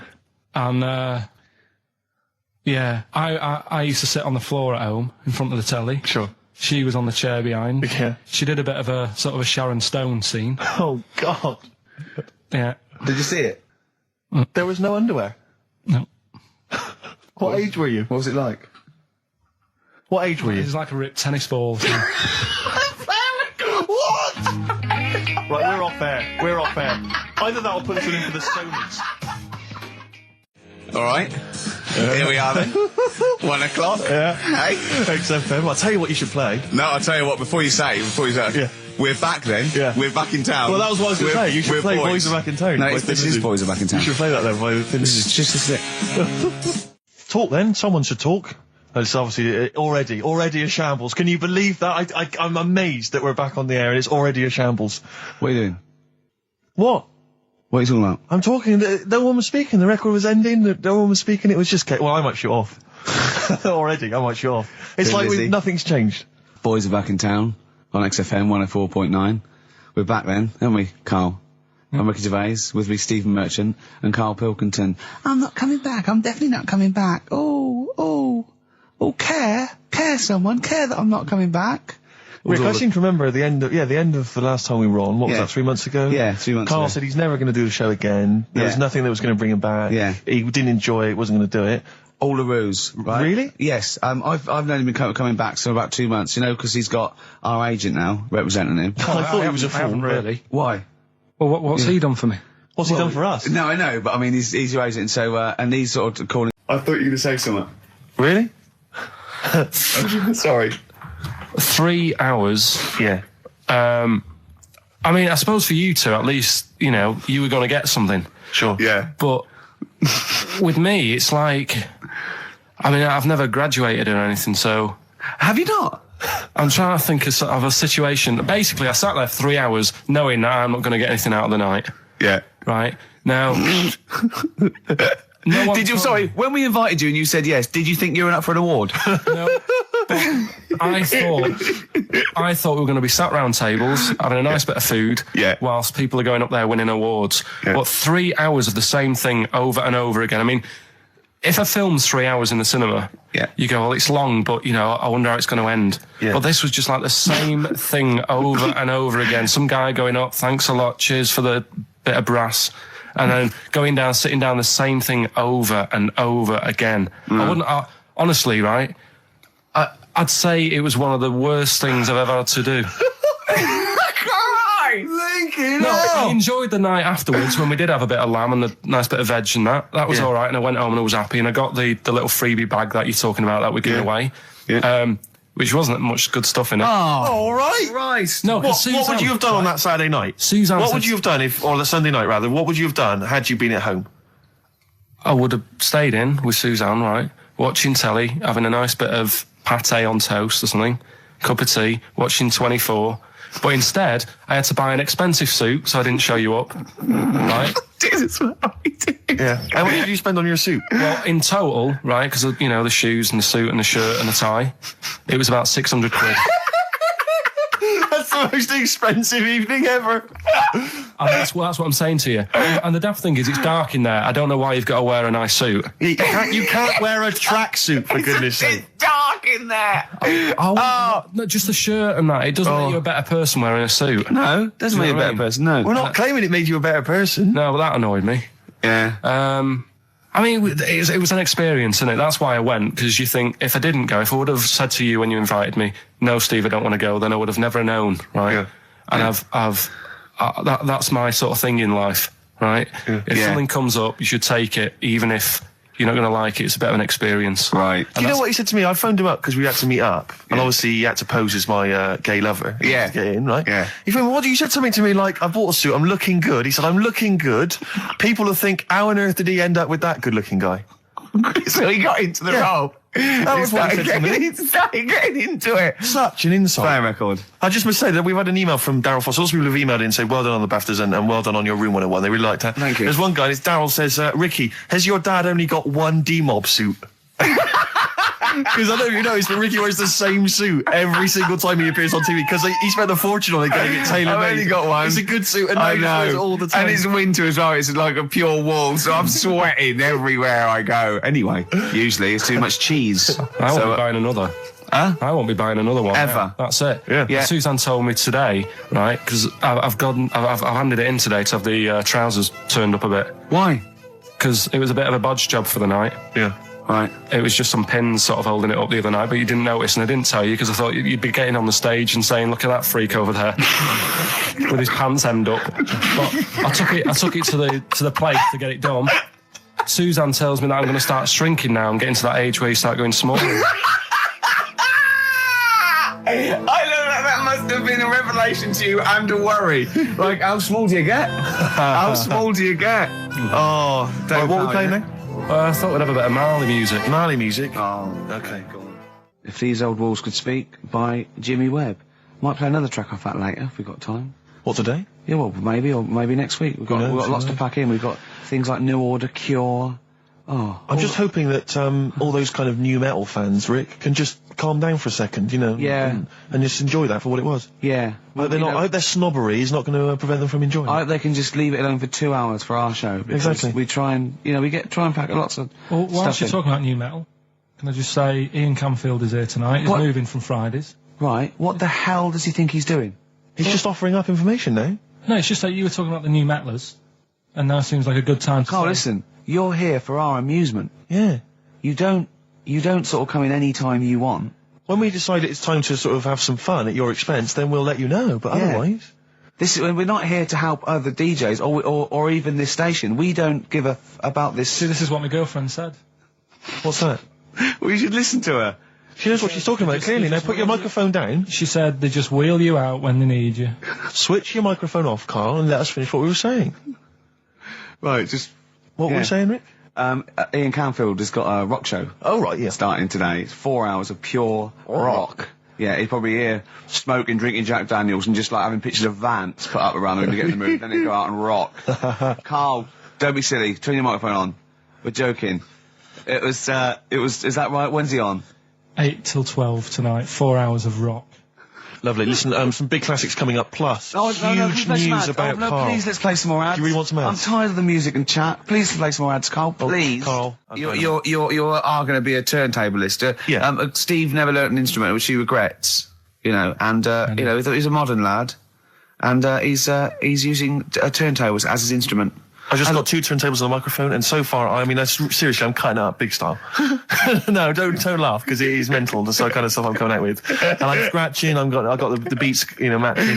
Can you imagine that? Shut up! It's that. No, if- look at the Chemical Brothers, for goodness sake. If you're talking about freaks, look at those weirdos. Man alive! At least you cut your hair at Gavin. You know that whatever it's called. they used to kind of at least faintly appear in their videos. The next one is just some shots of like what you see from outside a train. To them, that is more glamorous and exciting, apparently, than seeing the lads themselves in the video. Who do you think's cooler to look at, Steve or the Chemical Brothers? Steve. Definitely, yes. You're absolutely right, Carl. And that's the first sensible thing you've said for a If long I time. was to work with Steve on some music, if he had the choice, I think Steve would look better on an album cover. Really? Yeah. What would you do? Would you change him at all? What would you do with his image? I'd put him in the distance, so I can't believe this is... No, just so you don't look as tall, that's doing you a favour. I was on the... This is true. I was on the on the tube, right, coming in to meet Gervais the other day, and I was wearing a suit, and my mobile phone slipped out of my pocket, and it landed on the seat, and I didn't realise this. And as I was about to get off, some bloke who was sat there like an old guy, he picked up the phone, he went, "Oi, Lanky, you dropped your mobile phone." And I was like, well, I thank you for pointing out I dropped my phone, but did you have to do the Lanky? But you knew who he meant. I bet you turned round straight away. It worked. Knew he meant, Yeah, Steve. but- He's done you again. But I was the only person stood up. It was a fairly empty train. Was there any other lanky people there? No. Well then, No, but my point was there was no one else at all who was about to exit the train. Okay, so he didn't need lanky. He could have got excuse me, sir, or oi you, anything but oi lanky. I know. It's that thing, though, isn't it? That's what I'm talking about. You say the thing that you don't want to say. It's like me with Ken Dodd and Will. I think he wanted to say this. Oh, well. I think he took pleasure in it. I think he went, that bloke's lanky. I shouldn't say that. Yeah, I should. Oi, lanky. What's he dropped gonna your do? phone. Yeah. Do you want your phone back or not? Electric Soft Parade. Same way every day on XFM 104.9. I'm Ricky Gervais. With him, Steve Merchant. Sure. Rick, I only had one thing I had to do all week. Okay? What was that? I was so excited about getting up Friday morning, phoning, getting Bruce Springsteen tickets. Yeah. The Boss is playing in October. And basically got up too late. Well, not sold out already. You just Sold out. It had sold out, but I started calling about 12:30. It sold out. I trawled the net. I trawled all the phone lines. Some of those buys are bulk buys for selling on, aren't they? They're not all individuals. This is the problem. I mean, I don't know how many people they can fit in Wembley Arena, but sold out by 12:30, and that's popular. Wembley Arena? Yeah. It's like 12,000, isn't it? I was so gutted. It was all I had to do. I was so looking forward to it. I phoned up one of those quite dodgy ticket agencies. Do you know how much he was offering to, they're 45 quid to buy. He said the starting price is 225 quid. I mean, that to me is like a ticket tout, like a legal ticket tout. Are they allowed to do that? I don't know. It's crazy. I was so angry. They could make they'd have to say their booking fee was £150. Exactly. But now I'm like desperate. I don't know what to do. I'm just wondering if I can abuse our position on the radio and just try and scrounge them from anyone who's listening. No, I mean anyone who's listening who's got the power to get them, or... This is begging, isn't it? It's exactly what it is, Rick, yeah. Yeah, I was going to try and dress it up. Yeah. But it's just begging. That ticket touts after you as well, for dissing him. Ricky.Gervais. Don't bring me into it. Shut up. Ricky.gervais@xfm.co.uk. If there's anything you can do to get me a ticket, I'm willing to pay for it. Up to the price of 45 quid. Yeah, wow. No, second hand. Yeah, 30. Yeah. You don't want to throw your money around, I'll give Steve. 25 quid, come on. Don't you know who I am? Yeah. But that, I mean, do you know what I mean? Because I'm just, like, I asked Karl if he could sort it out. He's done nothing. He's achieved nothing. I know. So I'm just desperate. I'm in a desperate situation and I don't quite know what to do. I'll tell you this though, Karl, don't bother doing favours for him because he's not grateful. You give him something and he goes, right, does this mean I have to give you something back? And I go, well no. He goes, good. Well, I got you Cure tickets and you did nothing but it was whinge about rubbish, it. that gig. There you go. It was rubbish. I went along to that gig. It was a balmy summer's night. The Cure, as far as I'm concerned, owe me a balmy summer's night because I wasted it. Hour and a half they played for. They played 4 hits. I don't want to hear their dirge from like some dodgy album from like 1984. I'm not interested. Play the hits. Boys Don't Cry, Love Cats, blah, blah, blah, blah, blah. Instead I got nothing. I was so angry. I was just, oh man, I was You were probably angry at Karl, weren't you? I was angry at Karl for wasting my time getting me the tickets for free. Do you know what I mean, if Karl? I paid for it, Are you I'd have been getting to see absolutely what livid. sort of a bloke Steve Merchant is? Doves, Caught by the River on XFM 104.9. I'm Ricky Gervais, Steve Merchant, Hello. Karl Pilkington and everything. No, I'm going to be honest with you. Go on. A little bit hungover, Yeah. don't feel very well. Yeah. I don't know if I'm hungover or still a bit drunk. I don't feel... You sound like you're still a bit drunk. Yeah, so what I'm worried you about... do every week, so... But what I'm worried about is that the standard will slip. Yeah, Sure. if I'm not right on the ball. And the other thing is I haven't had a lot of time to prepare the show today. Okay. So I don't feel, 100%. yeah, I haven't done the Karl. Right. Look, Have you finished that sentence? I don't make me laugh because it hurts as well. And there's the other side effect to me being a little bit hungover or drunk or whatever, right, is that I can be annoying. Right, yes. Because just to amuse myself, I sort of like turn my body off a little bit and just poke and like that and annoy people and that. I want to sort of like. Well, you do the physical equivalent of freewheeling. Yeah, don't yeah. you? You just I sort of want to climb on Karl and go to sleep on him. Yes. Do you know what I mean? Yes. They'll both annoy him and it'd be comfortable. Yes. Which is, can be annoying. Just a little thing just to make this show a bit easier. If you'd put your hand up when you want one of us to speak, because I'm not quite sure when the sentences are finished. The hands are up. Okay, good. So, The hands are up. Okay. Okay. Good, alright. Okay. Are you gonna just keep them up the rest of the show, or? No, Karl, do what you, huh? Good, alright. Do you want to, is there an excuse as to why you're a bit hungover? Too much wine. Okay. Last night, yeah. Yeah. Good. Thanks for Okay. that. Because this is the only work you've got to do all week, isn't it? Unless I'm very much mistaken. You don't have to do anything. You just sit at home eating cheese. Yeah. and then occasionally you do a bit of sort of shadow boxing, and that's exercise, and then you sit and watch TV. Yeah. Is that roughly what you did this week? Yeah. So this is the only 2 hours you had to do anything for all week. This is you had to prepare for this. Yeah, but who can plan a hangover? Right. You know, you'd think, Carl, you said you had some stuff. Yeah. What have you got? I love the fact that, whereas I was a little bit slow, Carl there leapt into action to keep this show afloat, keep the pace up. Go on. Right, well, Carl, are you hungover as well, or? I'm just a bit annoyed because I'm with you. Do you know what I mean? He hasn't got much to do all week. You're having a laugh. What? What angers me is I kind of hope that maybe I could have quite a long career in radio, and I sort of feel like I don't know, the word sinking ship.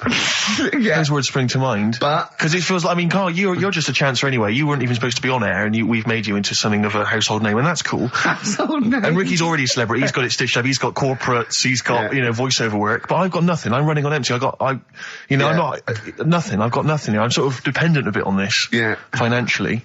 And go on then. What and you two are sort of bringing it down, really.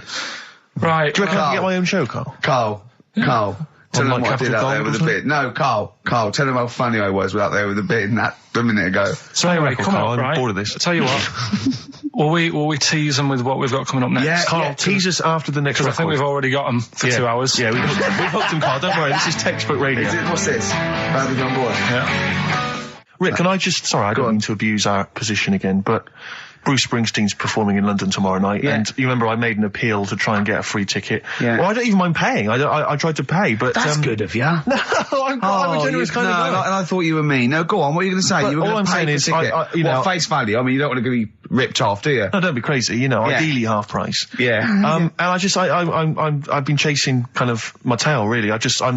I'm not going at the moment. I'm not going, and I'm desperate to see him, man. I mean, he's going to do a great concert. It's his only one in London. I can't believe that being on the radio, being on XFM, the listenership's going up apparently. I can't believe I can't get a ticket. I've asked Carl. He's done nothing. Hang on a minute. No, Carl had a very good point. Nothing. Carl, say what you said when he was whinging in the but first of all, whilst you're moaning, you also asked in the week for a Badly Drawn Boy album. Yeah. You got in today. Yeah.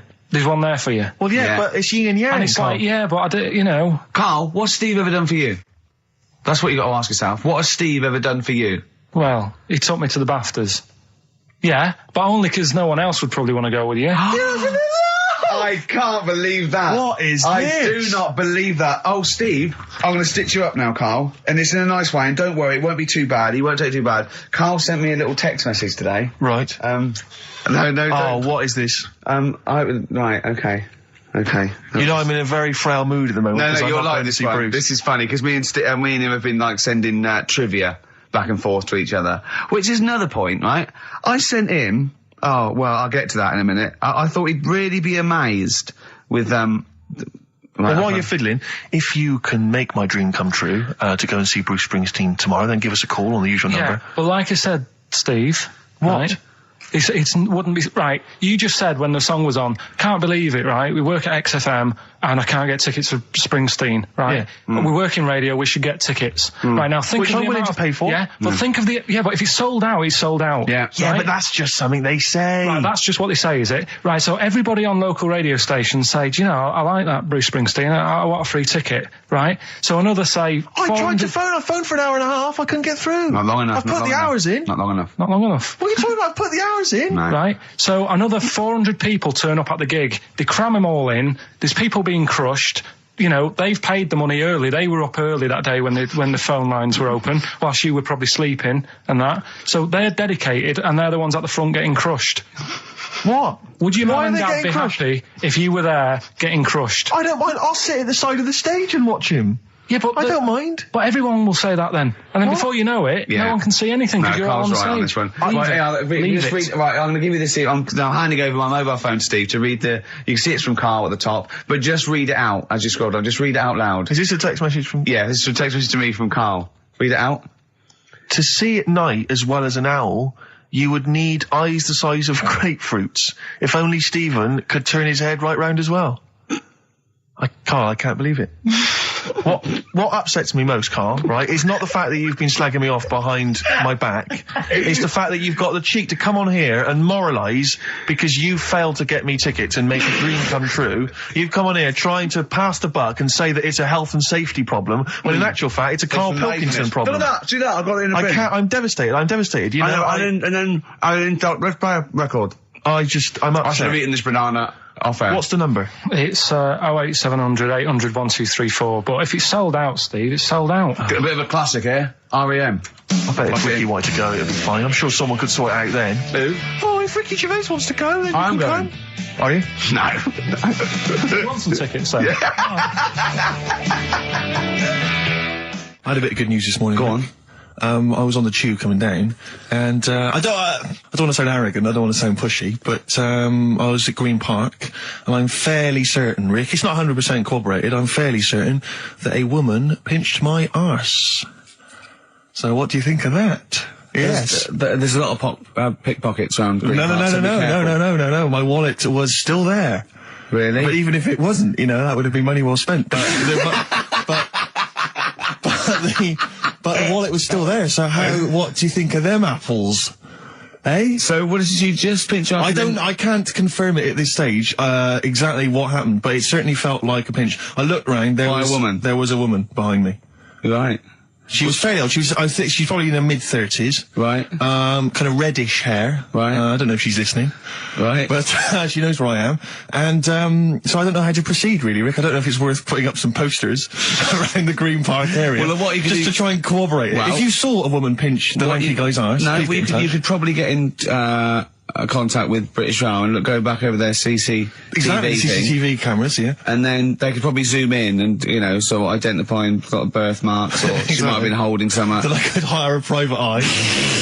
Yeah. Again, money well spent. Well, so there you go. You know, I'm just saying maybe maybe things are looking up. Things it's getting are towards Christmas. The worm has turned. I mean, you know, it's a little sexy story to get the show going. It is but pretty what do you make of that then, Carl? What do you think of that, You're Carl? quite damning. What's your answer? Well, I mean, you're quite a tall fella. Sure. So she must have really wanted to sort of reach up and have a pinch. Do you know what I mean? She wasn't a dwarf. She did it with her teeth. He didn't say she was a dwarf. No, but Steve's taller than, you know, his arse. Yeah, but his arse isn't 6'9", is it? His arse is about 3 foot off the floor. 4 foot? What? 4 foot off the floor? No, I don't think so. About 3. She'd have to be a midget to have to reach up to pinch Steve's arse. He is very tall, but I don't know what your point is there, Carl. You're just trying to, you're just. I think maybe just a little bit jealous. Just a little bit of jealousy. How many cats do you say you've got through? I'd say whilst I was living at home, I mean, it's still on the increase even though I'm not there. So whilst I was there, probably 5. God. Wow. Oh. Yeah. And were you upset each time, or you just got used to it? It's one of them things, isn't it? Like I've said before, when you first see something, it's a bit of a shock. Do you know what I mean? It's like the Elephant Man or whatever. Yeah. First time you see him, it's that sort of, oh, look at that. Yeah. Do you remember the first time you saw Steve? No, I'm not being funny. Do you remember the first? Yeah, but I've said this before. It's always, then you get used to how people look, and you don't... No. I'm gonna burst. You have to play a record. No, because I just see Steve's face. No, but I've got used to it. Shut up. But what I'm saying is, there's bits of it that I really miss. Yeah. Like last Sunday, right? When I'd met up with Ricky, we had spaghetti bolognese, which was all right. And then I said to her, I need some soil. Damn, I wish you'd invited me. It sounds amazing. So I need some soil. What do you think? You need some what? Soil? Soil, yeah. I need to repot a plant, right? Yeah. So you need to repot a plant? Yeah. Fair enough. So I'm like, where you can't see these shops in London. Do you know what I mean? There's nothing around. I took him straight to one in my street. Yeah, but near your street, and that's probably the only one in London. Well, you say that, Carl. No, it does annoy me. Round my way, it's like, you know... You can't move for soil shops. There's earth. You can just pick up handfuls walking down the street. Yeah, incredible. People just lean over into someone's front garden. No, you can take the plants as well. No, but what I'm saying is, Go on. Manchester, there's loads of decent hardware shops. Yeah. Here, you know, if you want a panini and a latte or whatever, you can't move from. But for soil, I had to go virtually how many miles away from me to carry that soil home and stuff. Yeah. It's not good. I mean, London's all right, but if cities were sort of it's neglecting the peat market, really. Well, isn't there's barely any mulch available in central London. I'm sick and tired of not getting a good, decent compost of a Sunday. Indeed. So, I'm thinking of moving to the north, where there is loads of soil and gravel. Indeed. And animal shite. whatever. Yeah. So you were going to say, if you were marking cities out of 10, what would you give London? Well, if you were marking them on, like, on what they have. Right. As opposed to what? Well, as opposed to how you spell it. Say, like, I think the greatest city in the world is Rome. Right, Okay. It's pretty amazing. Yeah. Have you been? What? Yeah. Why do you think that, though? Just because, like, you turn a corner and there's something there that's really old. Right. Like, you're going down Normal Street. go and stay in a Derby and Joan club. Yeah. No, but it's like you're going down the road and then you turn a corner and like the Colosseum's in the middle of a busy road. It's like, what's that doing there? Yeah. And just when you think there's no more, you turn another corner. It's almost as if that was there first. Yeah. Well, Yeah. But do you know what I mean? London, Yeah. what have we got? Trafalgar Square is world known. And you go there, what's there? Yeah. Do you know what I mean? So there's a lot of space there. Get one big B&Q. In Trafalgar Square. To cater for the whole of people who live sort of central London-ish. Yeah. And then I'd be happy, but what I'm saying With is... Nelson just popping up through the middle. Because you can still see it, couldn't you? Yeah. Yeah. It's a great idea. B&Q, so B&Q could be like the whole sort of flat thing and make it sort of grey so it looked like rock. And then Nelson popping Make it up... classy is what you're saying. Yeah. Stone clad it. Yeah. So it looks like you've made an effort. And then you can pop in, and then you can go out and go, oh, look, Nelson's column. Oh, look at that. Isn't Nelson? Oh, look at that. The victory. Defeat. That's fantastic. One of the greatest living. Yeah. I need some nails. Yeah. Perfect. Killing two birds with one stone, you say? But why isn't there more than them shops? Because when I went into yours, every time I've been in there twice now. The first time was to get a shower head, right? Right. And I went in there, couldn't resist buying something else. I ended up getting some super glue as well. Blimey. Hey, big spender. And then, last Sunday we went in there, got 2 bags of soil, not one, I bought 2. Yeah. And I bought some scissors to cut plants with. Secateurs. Well, Scissors. you never know when you want, you might need more soil, I suppose. Well, I've got You've stocked out now. Where'd you keep it under your bed? Sorry, this isn't going out, is it, this conversation? It's not going out on air. I got a feeling it might be. You're joking. We better play a record. Okay. Play a classic. Karl Pilkington in the chair now. The talked about, the acclaimed Educating Ricky. Right, well, just in case anyone's new, doesn't normally listen. Yeah. Basically, I'm educating Ricky. Yeah. I've got to get some water. Play a record that was rubbish. Placebo, Bitter End on XFM 104.9. This is pre-recorded. We recorded this a couple of weeks ago, before Christmas. I hope you had a great Christmas. If you didn't, not our fault, really, is it? Nothing to do with us. Wouldn't have thought we'd have. We're well over time because we've got plenty of cash now, thanks to a lot of you who probably bought the Office DVD. Yeah. Probably got And that if you in haven't stock. yet, and you've maybe got vouchers or money, still available. Still there in the shops. Still available. You can still make it the best-selling DVD of all time. Please. Please do. Yeah. Please do. I'll tell you what you want to hear, though, before you make your mind up. I'll tell you what, if you like this next clip, go and buy the Office DVD. I think you will. It's a brilliant clip. It's the one where we talk about, well, it is self-explanatory. Yeah. We talked about it before. Do you know the little mouse that had an ear on its back? Yeah, sure. Right. Well, you thought he had a bad time, right? Listen to this one. Mouse walking about with us, sort of wearing a monkey's testicle. They're just having a laugh. This is what I mean about a lot of scientists. What are they doing? When's that going to come in handy?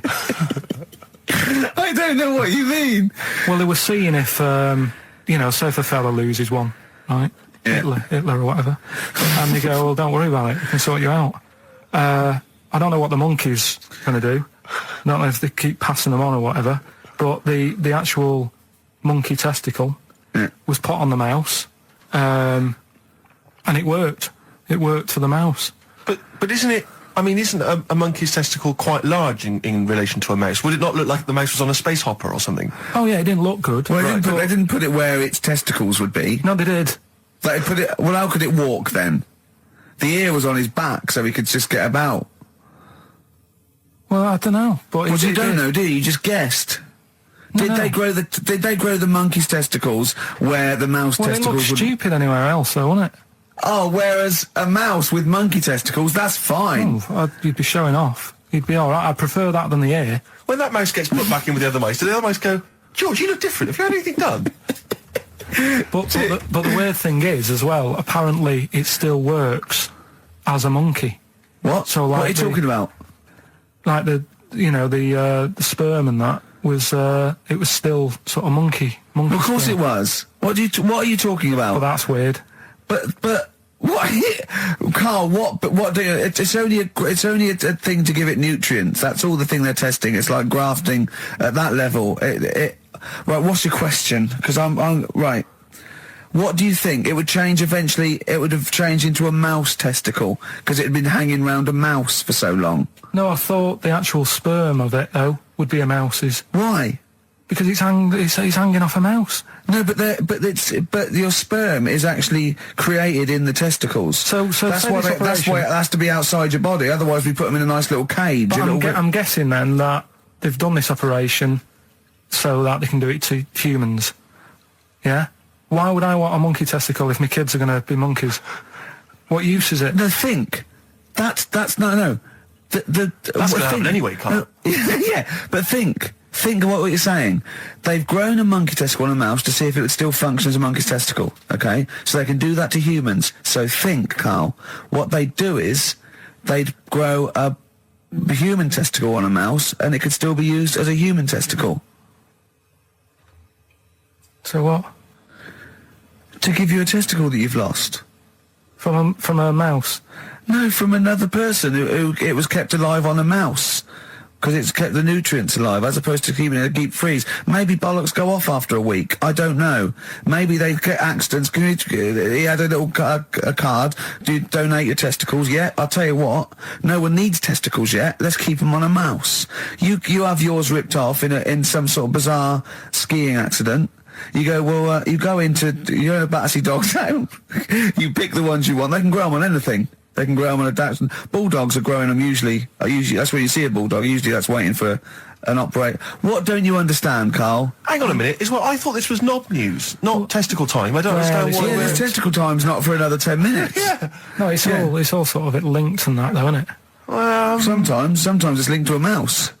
But what do you think about, like, I don't know, testing stuff out like that? Is it worth it? Could you not just go straight from... But listen, Carl, I'm getting this information from you.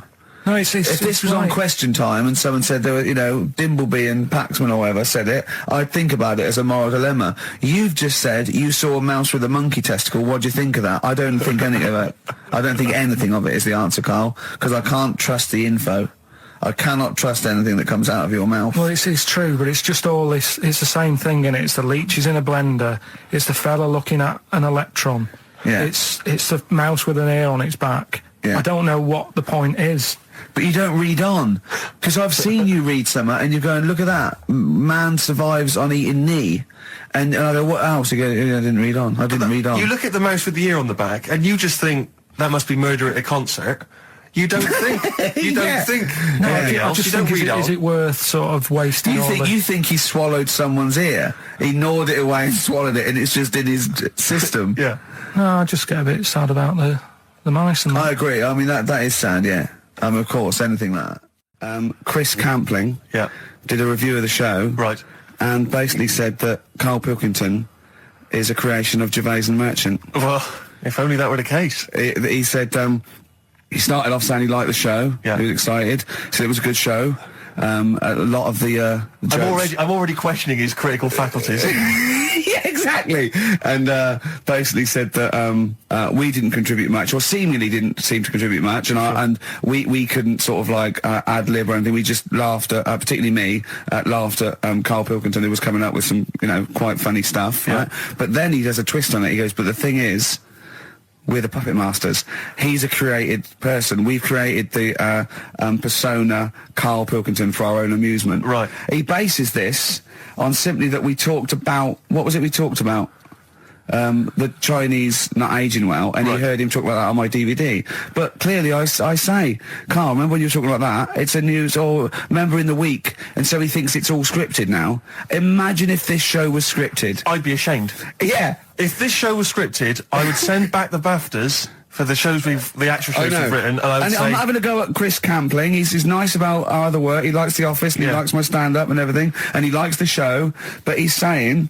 Because we're not spontaneous, we scripted this and invented Carl. So he's like, you know, we've invented another Gareth. If we had created Carl, I would not have squandered a character that good on this poxy radio station. Absolutely. Also, does he know that we spend about 3 months on half an hour script? So how long does 2 hours of drivel? But the main thing is, as if this could be scripted, it's dreadful. It's just shocking. Or maybe this is scripted. Hang on, you've lost me there. Let me just check the script. Maybe Chris Campling does not exist. Maybe I've made him up. I don't know what to believe. See, the name doesn't wash with me. What was his name? Chris Campling. Sounds odd. That's something that I made up, isn't it? Campling's almost like a joke. It's almost like a gay name, isn't it? Oh, he's a Campling. See, I think this is scripted. Yeah. I think I've probably made this whole link up, and Carl is a creation. Campling, that's not a real name. I made it up. I should have come up with something better. Yeah. Sorry. Oh. Did I ever tell you about the time that my father, when I was younger, we went on holiday, my dad he bought a little boat, a little sort of wooden boat, make a 3-seater, and he and a friend of his went out with me in the boat. I was maybe 12 or 13. Went out, and we sort of so I think we were we had the little motor, outboard motor, chugging out. We just thought we thought this was real seafaring stuff. Brilliant. We'd lost sight of the beach because we'd gone round a corner of like a mountain, or like a, what do you call it, like a cliff. And so we were just round the corner, and there was this boy, just floating in the water. Not a boy, but you know, like a boy. And, very tricky to explain that on the radio. It's the same word, isn't it? Boy, a boy, and a boy. Yeah. And so we float past that, and we're just chugging along. The motor conks out. Oh, I can't believe it. We have to row back in. So they're rowing away. I'm just sat there. And we noticed that every time we sort of think we've got past this buoy, it just seems to be back where it started again. And we realised that the tide is taking us but not taking us out, taking us towards these rocks. And we've got ravaged rocks. And we were pretty scared because I can't swim very well, or I couldn't at the time. I think when my dad had maybe bought, you know, he didn't, I'll be honest with you, I inherited a lot of things from him, one of which was his carefulness with money. just the one life jacket. How deep was the water? Which I seem to remember he tore off my back and put on himself. So the water's pretty... I mean, I'm not saying we would have necessarily died, but it was pretty scary because the boat, you know, we were going to crash into these rocks and stuff. It was getting pretty unnerving. And so they're sort of rowing like mad, trying to we're just not making any progress. And we're beginning to think that this might be the end. And this boat, this kind of ferry boat, comes chugging by doing tours. Ching, ching, ching, ching, ching. And it comes by, and my dad goes, oh, wow. We were going, brilliant, they can help us. They'll throw us a rope, they'll tow us back in. He was going, you've got to be careful though, hang on, because according to the laws of the sea, if he rescues us, Steve, he can claim my boat. The laws of the sea mean he can claim my boat as salvage. I love the idea of that's like a reward. Doing that. But what I like is, his 12-year-old son might die, he's thinking about the boat. I know, but also, the other thing, of course, is that I like the idea of this ferry master going, Yeah. The boat be mine now, or take your son. Yeah. Let me think about it. I need a new bed. That'll be just right. King size. Oh dear, that's lovely. But, because when I was younger, I remember being outside a post office once when I was about 10 or 12, and finding a purse, and thinking, oh, that's nice. And opening it up, there was some money in there, and a pension book, and so it was obviously an old lady. I found an address, I sent it to her, and my mum said, you know, you've been so good there, you'll probably get a little reward. She'll probably send you a little reward. Nothing.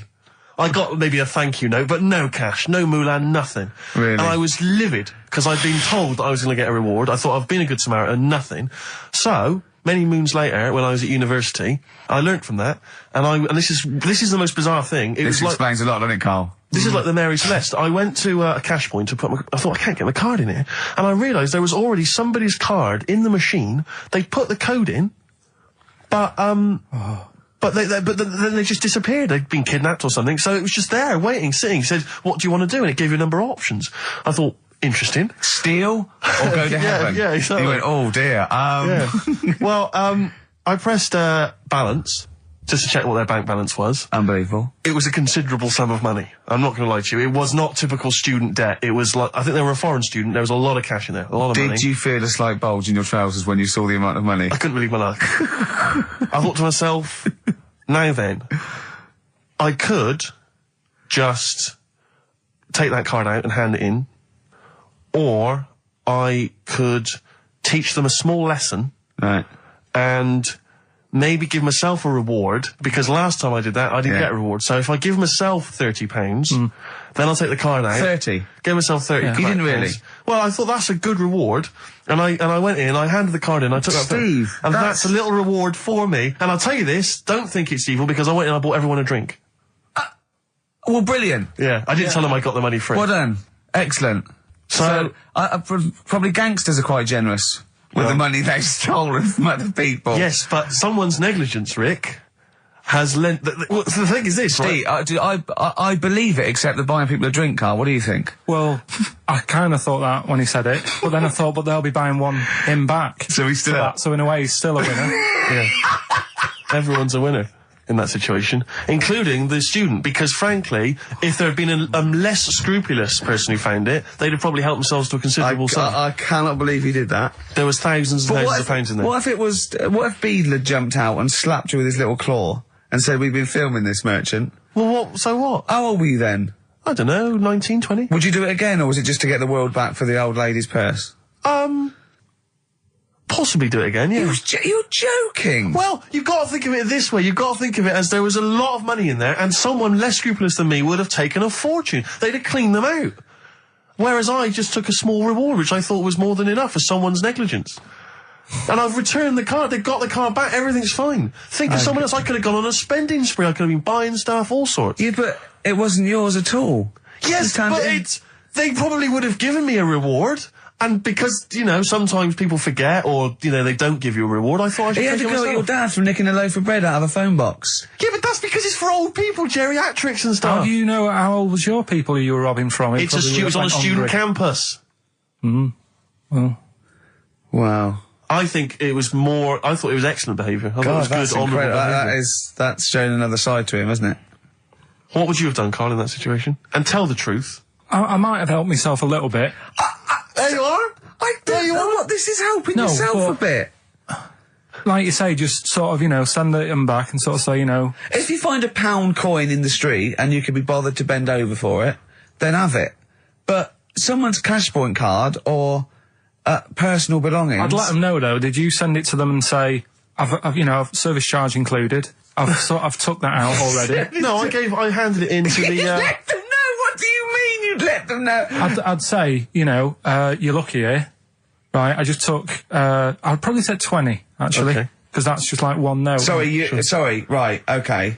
You are winding me up. No, I'm not. I mean, not for once. I mean, I know what Steve's like. He is tight, right? He is. And you know that, don't you, Steve? Financially, you mean? Well, no, I mean, just the way you are. You're very sort of, you know, you're not wasteful with your money. I'm careful. No, I'm not wasteful. Absolutely right. No, but to the extreme. Not towards the extreme. Not towards the extreme. No. Look after the pennies, the pounds will take care of themselves. Alright? Simple to remember, good advice. Yeah, alright? But the thing is, right, I know that I take the mickey out of you for, like, you know, the way you look and stuff. Sure. Right? Well, I'm right back at you. But the thing is, you can't help that. Absolutely. But I'll tell you something that women don't like. Sure. And it's fellas who are tight with the money. Sure. I'm not frugal with money with ladies. I'm frugal with money with you. Well, I've got no reason to splash money out on you. I've never seen you splash money out. Well, you've never been out with me. Steve, have you ever splashed out on a lady? No, but I hope to one day. The right lady. Play a record. Before we get into talking about maybe some of the hijinks we've had, looking back, looking forward as well. Yeah. I came in, Carl was sitting at the desk, he went, alright? I went, alright, yeah. He went, see that Alan Clark diaries? I went, no, I didn't. He went, no, I heard a lot of people talking about it. He went, I've never kept a diary. Keeping a diary will always get you into trouble. And I said, like Anne Frank. What did you say, Carl? The woman in the cupboard? That's what he said. The woman in the cupboard. And I went, save it. Save it. You never speak to Carl off air. Save it all for when we're on the wires. He went, but what did she do? What did she do except be in a cupboard? What did she have to write about? And I said, well, her thoughts. Do you know Anne Frank? That's all I know about Anne is. There's no point pretending here. Anne! That I know stuff. Yeah. Right, Well, tell us everything you know about Anne Frank. she was in a cupboard. Yeah, what else? If she didn't do that, I wouldn't know about her, seriously. That's all I know about her. Yeah. So what did she do? But what do you how do you think we know about we know about her cupboard because of her book, don't we? But hang on, what in the bigger scheme of things, why was she in a cupboard? I don't know. Right. I honestly don't know. You don't know anything else about Anne Frank beyond the fact that, to quote you, she was in a cupboard. But what's she done then? You tell me, why should I know more about her? Firstly, woman in a I cupboard? don't think she was in a cupboard. She wasn't in a cupboard. She was in an attic. Alright. Yeah. So what was she doing? She was hiding from the Tidying Nazis. She was hiding from the Nazis. But isn't that the first place they'd look? Sort of work from the top down. Oh, they weren't specifically looking for Anne Frank. They weren't going, where is she? Where's Franker? If she gets that book out, we are in the deep shit. We've got to stop the book. They were just looking generally. She was, I think she was 13, 14, she was hiding, she was Jewish and she was hiding, lived in Amsterdam, didn't she? Yeah, as much of her family were having to hide, being helped by, friends, non-Jewish friends. In a cupboard. A cupboards, And how long did she sort of hide up there for? Until she was caught. Long enough to write a book. So she even got caught after all that?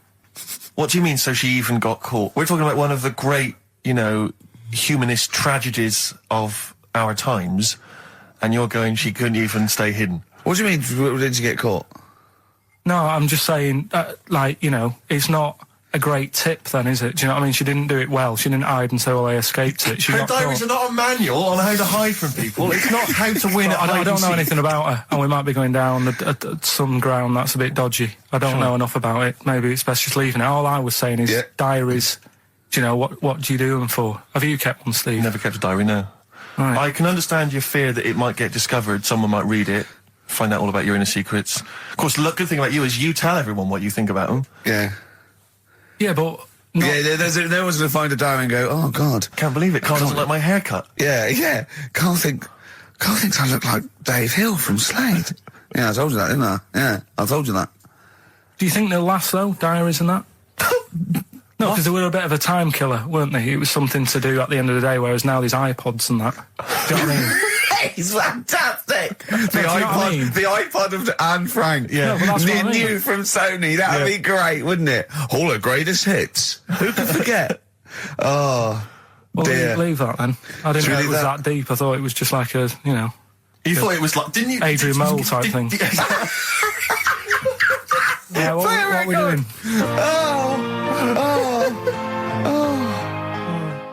Since you've been gone, by Rainbow. Since we've been gone, Steve.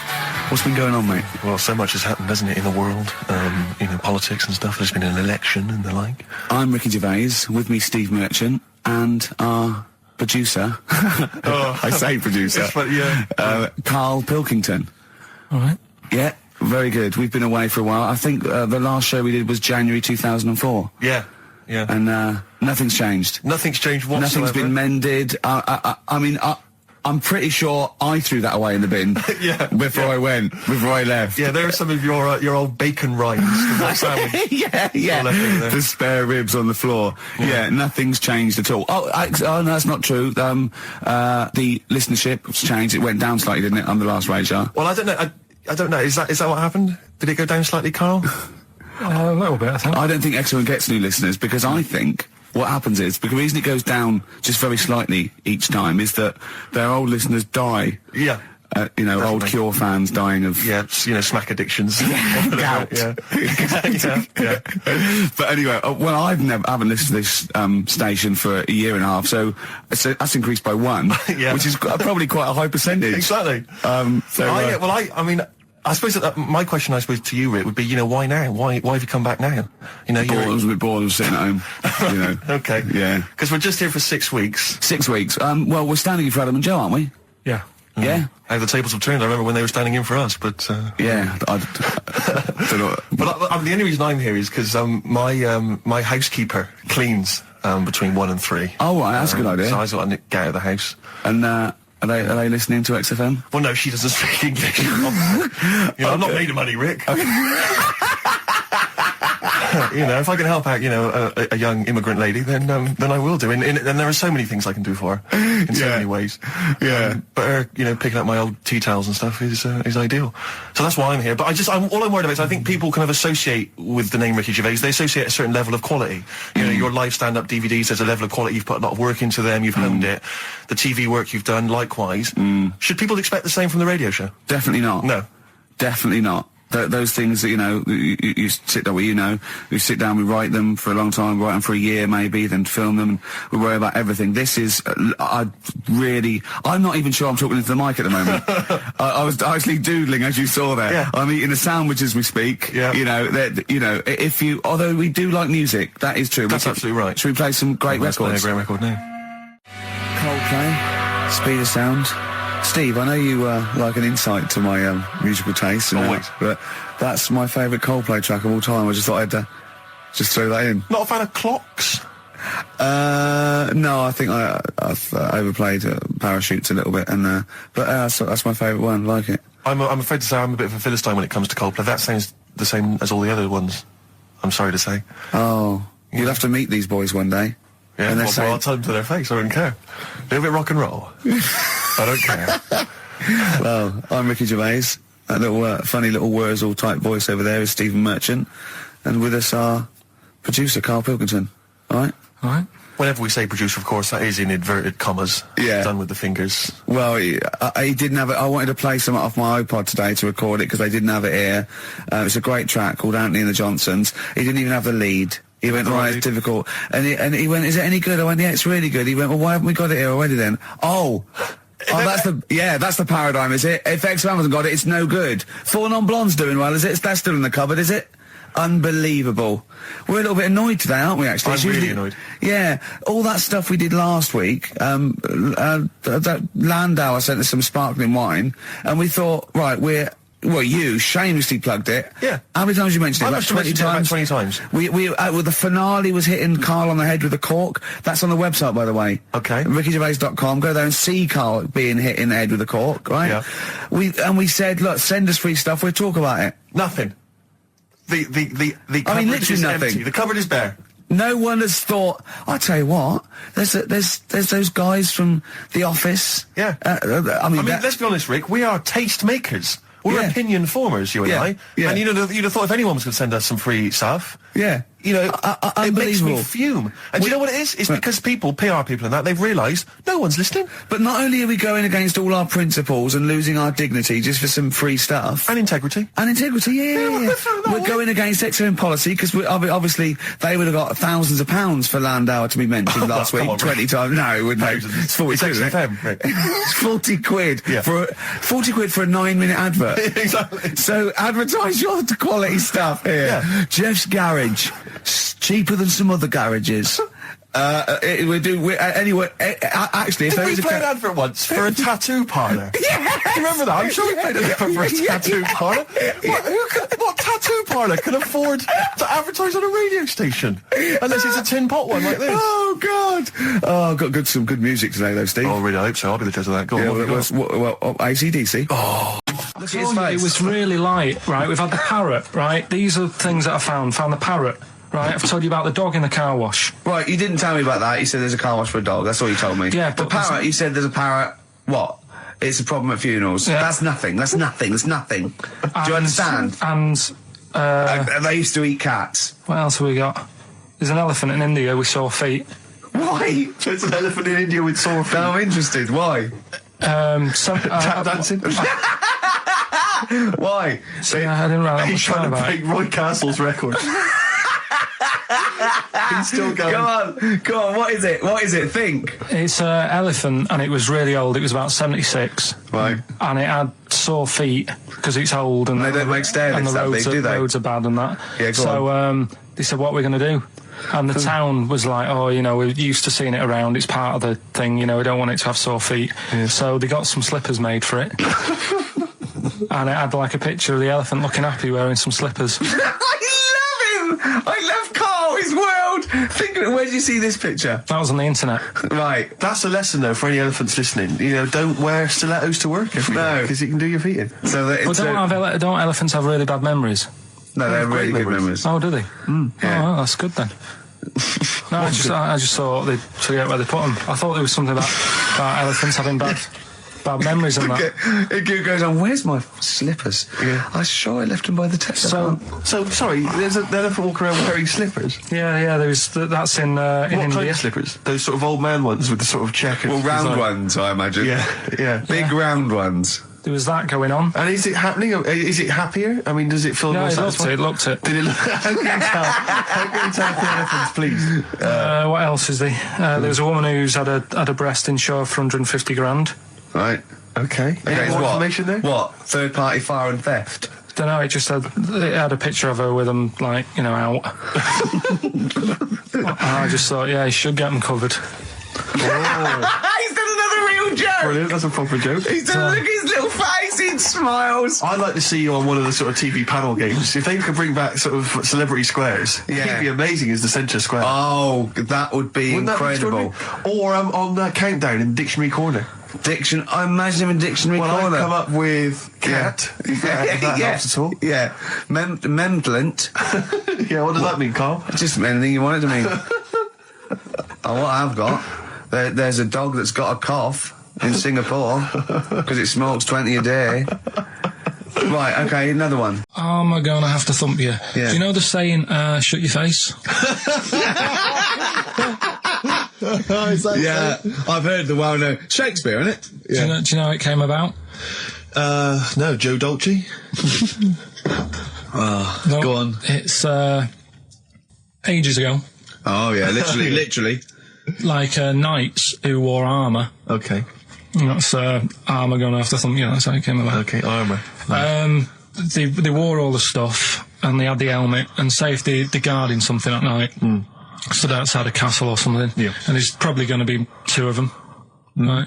So they stood there talking and that, and talking about stuff, and The future.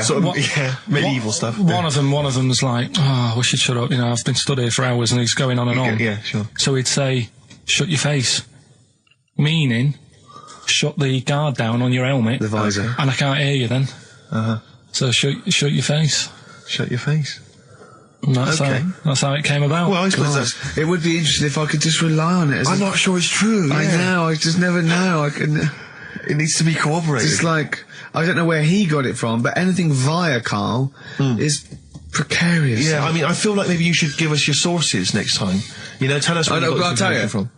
Got it off the internet. Yeah, but where on the internet? I can't remember where that one was. I mean, I always go through like the news pages and stuff, and Yeah, go on that one. right, in Turkey, Nice. it's not, actually. That's where I went, and there was them little fellas after Suzanne in the kitchen. What? What do you mean? We went to Turkey. You went to And, Turkey and there were some little fellas. Well, they had quite a few sort of midgets working in the kitchen. Why? Is it a theme? No, Was it a it's theme holiday? I don't know. Might get them cheaper or something. Was it? So they You were get them working, cheaper? They were working in the kitchen, and one of them fancied Suzanne and kept sort of eyeing her up, and she was winding me up saying, "Oh, Not eyeing up and down, just eyeing her up. fancy." Anyway, no. So What anyway, was she doing in the kitchen? no, it's like a pick what you want to eat type buffet, but you have people clearing the tables and that ready for you to come along. Are they low tables? And you know, he was just keeping an eye on her. What did he say though? Was he? did he What make was this he? Was he? clear? It was Turkish, so I don't know what he was saying. But he was. He was. Little fella, yeah, Did he talk What do you to mean her? a little fella? What do you mean little fella? sort of dwarf-like. What do you mean dwarf like? He had magic powers or he was 4 foot? No, What do you just mean, A Carl? little bloke, just like a normal bloke, but small. If you stood him in the desert, you wouldn't know. But he'd be hot and nothing around says, right, Carl. You should watch out for the monkeys. Yeah, underground. There's underground monkeys Look, in look, you can't just say there was a little midget fella who was eyeing up my girlfriend and then leave it. What do you mean? What was happening? This is a story to us. This is much more interesting to us than, and she was deaf, right, and she hit her head. That's much more I don't understand how it manifested itself. Did he come over and say something? No, do you know when it's like girls know, don't they? When someone fancies them. What do you mean there was lots of them as well? Do then? they? That's worth knowing. Listen, right, go on. Right, so you went to this holiday, yeah? Yeah. And you went into the dining room or something? Yeah, downstairs. And you looked over. You thought, this is all. There's no one serving. Yeah. And they go, Wait a minute. Hold on. You looked down, and there was a little waiter. There was loads of them running around busy. Why though? Why did they get summer? What do you mean? Because it was Loads of them. summer. They had more of them They on. come out in summer. They come out in summer. What do you mean they had more? What do you mean? Because it's busy, isn't it? Well, no, but they hibernate in the Why winter. were they all midgets? I don't know, maybe it doesn't heat stunt your growth or something. No! Well, they just happened to, maybe it was a thing that they did for tourists or something, I don't know. I just got on with my meal, it was a holiday, do you know what I mean? God. Right, So it's a midget serving. I'm not going to ask any questions. Right, okay, yeah. So they're all little fellas running around, and this one always was like, you know, oh, do you want a new serviette? You know what I mean? Going out of his way to sort of... for turning on the charm. Yeah, he was going out of his way, the others weren't. Right. I think what was happening is he'd been working with Santa all the winter. Yeah. This is sort of little summer break. This one He was hadn't your seen a girl. waiter, and so he was being polite to you. Maybe. But what did Suzanne say then? Well, she was using it to wind me up. What was she saying? Oh, he's... Oh, just like, you know, look he may be small, but he's well, built like a... Yeah, he's all man. so Were you jealous of a midget then? You were jealous of him? it is a bit annoying, isn't it? Why? It wouldn't bother me as much now, because I've been with her for ages. Right. But at the time, that might have been one of our first holidays, and it's like, you don't know, want to be what's going thrown on? away I paid by- for this holiday. Yeah. And then you get off with a midget? Yeah. Oh. So anyway, But it doesn't matter because you got chatted up by a bearded lady. So. yeah. tell you what, no, that's got nothing to do with that. What were you going to say? What were you going to say? I was going to say the hotel was half board, and maybe... Oh, right. Just get this educating Ricky out of the way. So, Turkey, yeah. So what is this again? This is educating Ricky, is the tip included. Right. Apparently a fellow was on holiday in Turkey. He's just having a normal holiday, weather's good, you know, he's having a good time. And Waiters are all normal height. Yeah. He's having his meal. He hears a load of screaming going on in the kitchen. Hold on. Has his girlfriend wandered in there? And they do, With a step ladder. Yeah. the circumcised people in the kitchen, and apparently... What are you talking about? Whoa. Slow down. We were Sorry, sidetracked there for a minute. what are you talking about? Well, I'm excited about two things at once here. One, they circumcised people in the kitchen. Two, I guessed it was someone losing the end of their knob. You did, yeah. I started thinking like Karl Pilkington. Extraordinary. That is amazing. Apparently it was going on. It wasn't just a one-off either. Well, when I say a one-off, I mean they did it more than once. Yeah. Right. And there was it was there for a week, and apparently the first night it was quiet, and then the rest of the week, every day it'd be like having his breakfast or even his lunch or even his tea. Yeah. Right? He'd be doing it all day. Oh. You'd be hearing Lunch and screams. breakfast, fair enough, really. Yeah, Circumcision at tea time. Don't do that. And apparently it's a tradition over there. You can't even make a complaint about it. It's like, well, you should have found out before you come over See, it. I can't believe this is Sorry, true. I'm a little I bit can't lost. believe this is He was true. in a restaurant, in a hotel, and there were people having circumcisions in the kitchen. Yeah. Is that right? I'm even worried that we're bordering on the racist here, suggesting that is tradition, that Turkish people cut the end of their cocks off in the kitchen Yeah. at meal times. I think you're wrong, Carl. This sounds ludicrous, Carl. No, I don't think it happens everywhere. Right. I think this Just in Oh, particular this restaurant. hotel. certain places, Certain hotels. certain hotels. What, is it like 2-star? Yeah. Why did he go to the Foreskin Inn? It was his own fault, wasn't it? That's Sorry, that's it, is it? Have they closed? Sorry, no, wait. That's the story. You educated me, right? Once a fella saw some Turkish people cutting the tip of their knob off in the kitchen. Thanks very much. Thanks very much, Carl. Got any more? Well, there's things you can learn from it. Either don't go to Turkey, No! don't have calamari when you're over there.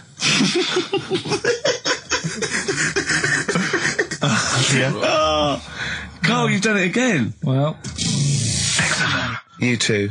I love that one. can't we just... Don't get the but just because so far you've come up with nothing. What's the last one? Give us the teaser clue It again. was, I want to come here in hindsight. I wouldn't have come here in hindsight. Yeah. Right, give me some education. This will be the thing that teaches me something. I can feel it in my bones. Come on. There's a kid in Kenya. He was messing about with some beans. Magic. We guessed that as well. You did, yeah. He's fed up because we've guessed his puns, I think. He put one of them in his ear. Yeah. The mum or the dad said, "Oh, what have you done that for?" or whatever. Yeah. So I'll have to take you to the doctors now. So they took the kid to the doctors, and the doctor said, "Oh," he said, "I can get that out. I can sort that out for you." So he took it out, and the doctor said, "Right, that's £3.50." And the dad said, "I've only got £2.70 on me." And the doctor said, "Right, well," and he put the bean back in his kid's ear.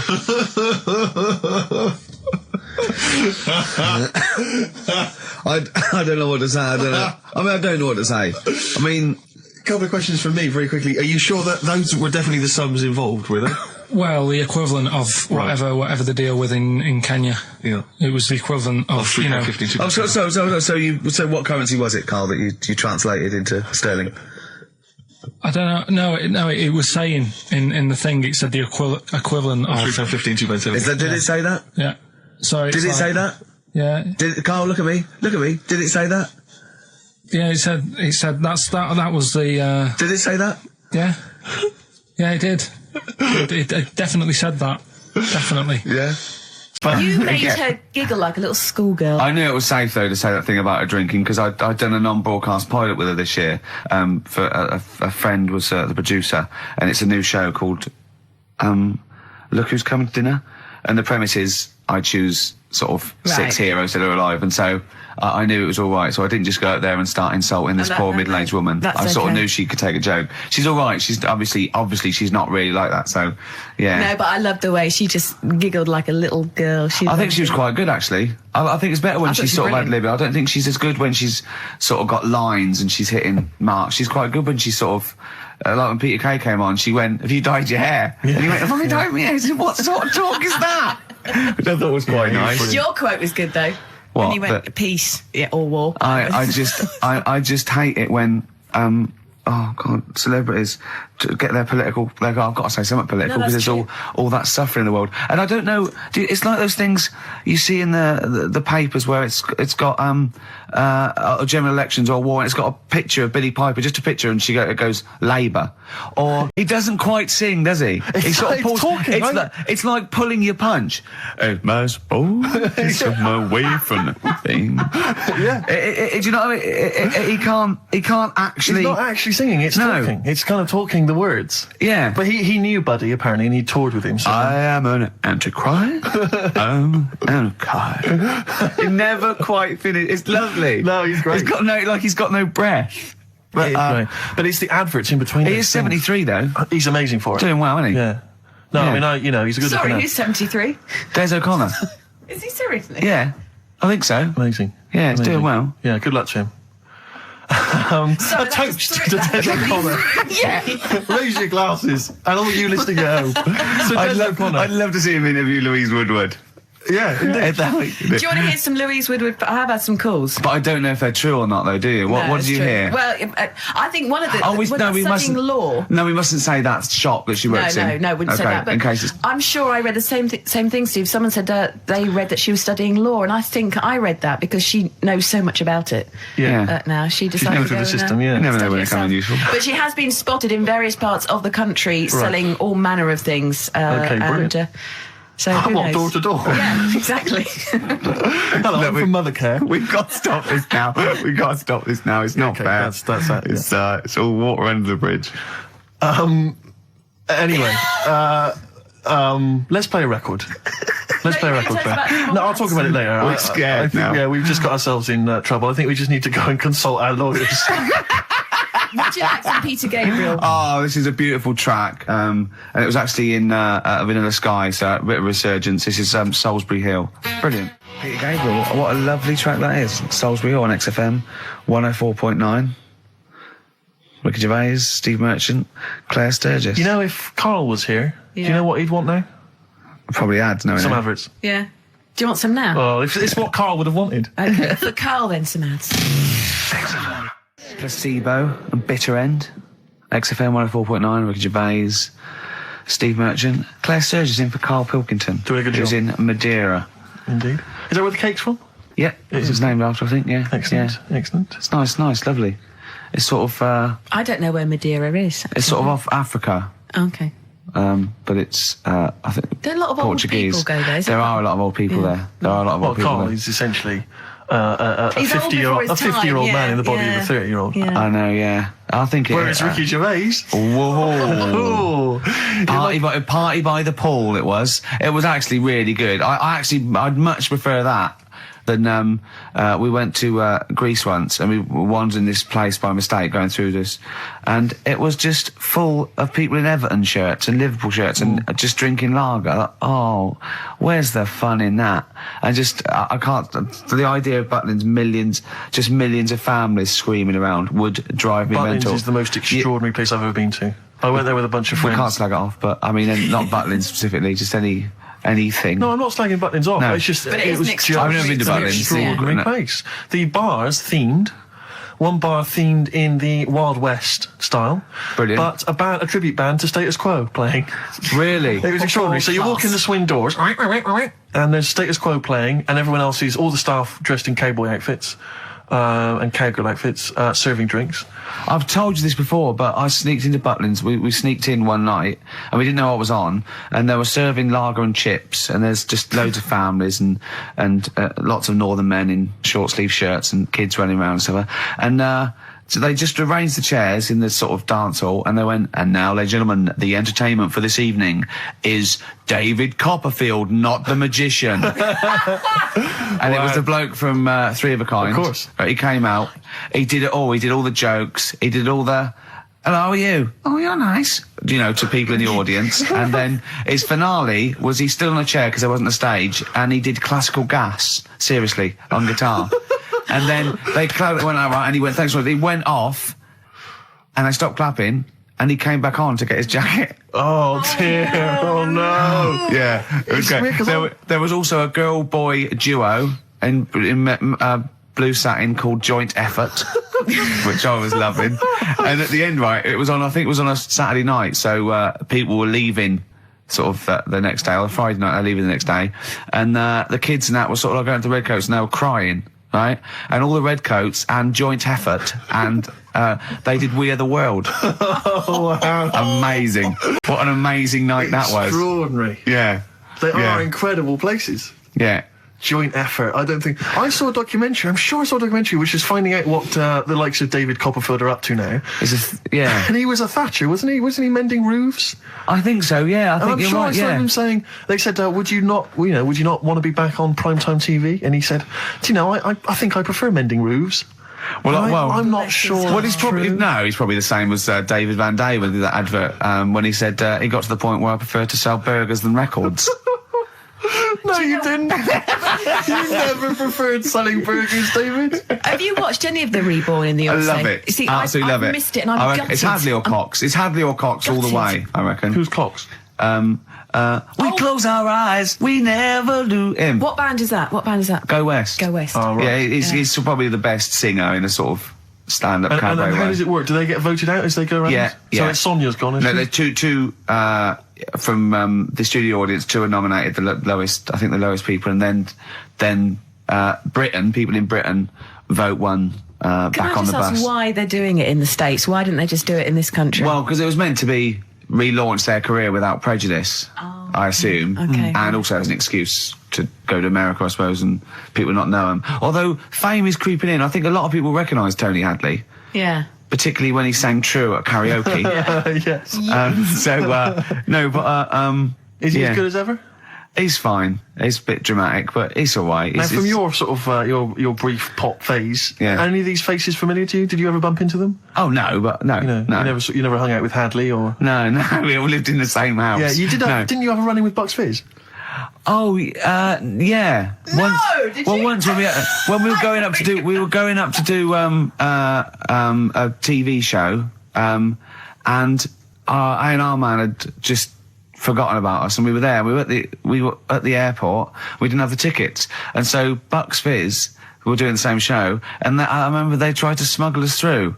they had sort of like them and their crew, and they just like showed us the tickets. They went through and they went, well, like that would work. They went, oh, okay, sorry. The two girls stand in the lobby, whip off their skirts. Everyone was sidetracked while you legged it through. Well, I was on the shoulders of Bobby G and wearing a really long coat. Yeah. And they went, Bobby, what a lot? He went, yes, I am taller You're now. not taller in the flesh than you are on top of the pops. Yeah. And fatter. I wasn't fat You then. weren't fat then, no, you're right. Yeah, no, but I love it. And the other thing I've been watching is American Pop Idol. Right, That was last night. It's great. Really good, yeah. This is Simon Cowell? Ruben's going to win. Huh? Is that the one that Jerry Halliwell is part of? No, this is Randy Jackson, What's Up Dog, Paula Abdul, and Simon Cowell. Yeah. But Simon Cowell makes so much more sense in that context. Yeah. Because they're all... you're great, and they stand up and they clap, and he goes, "Oh, sit down. It was all right," and it makes so much more sense. You know what I mean? Over here, it's a bit of a pantomime sort of drama queen, but over there, he's the sort of voice of sanity. Exactly. Yeah. But that's the trash TV that I watch. That you've watched. Yeah. But no, Reborn's funny.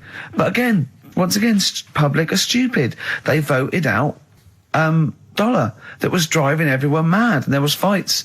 Because they really were nasty to because Sonia. they really went for it. They voted out Chris Eubank. And Celebrity Big Brother. Keep him in.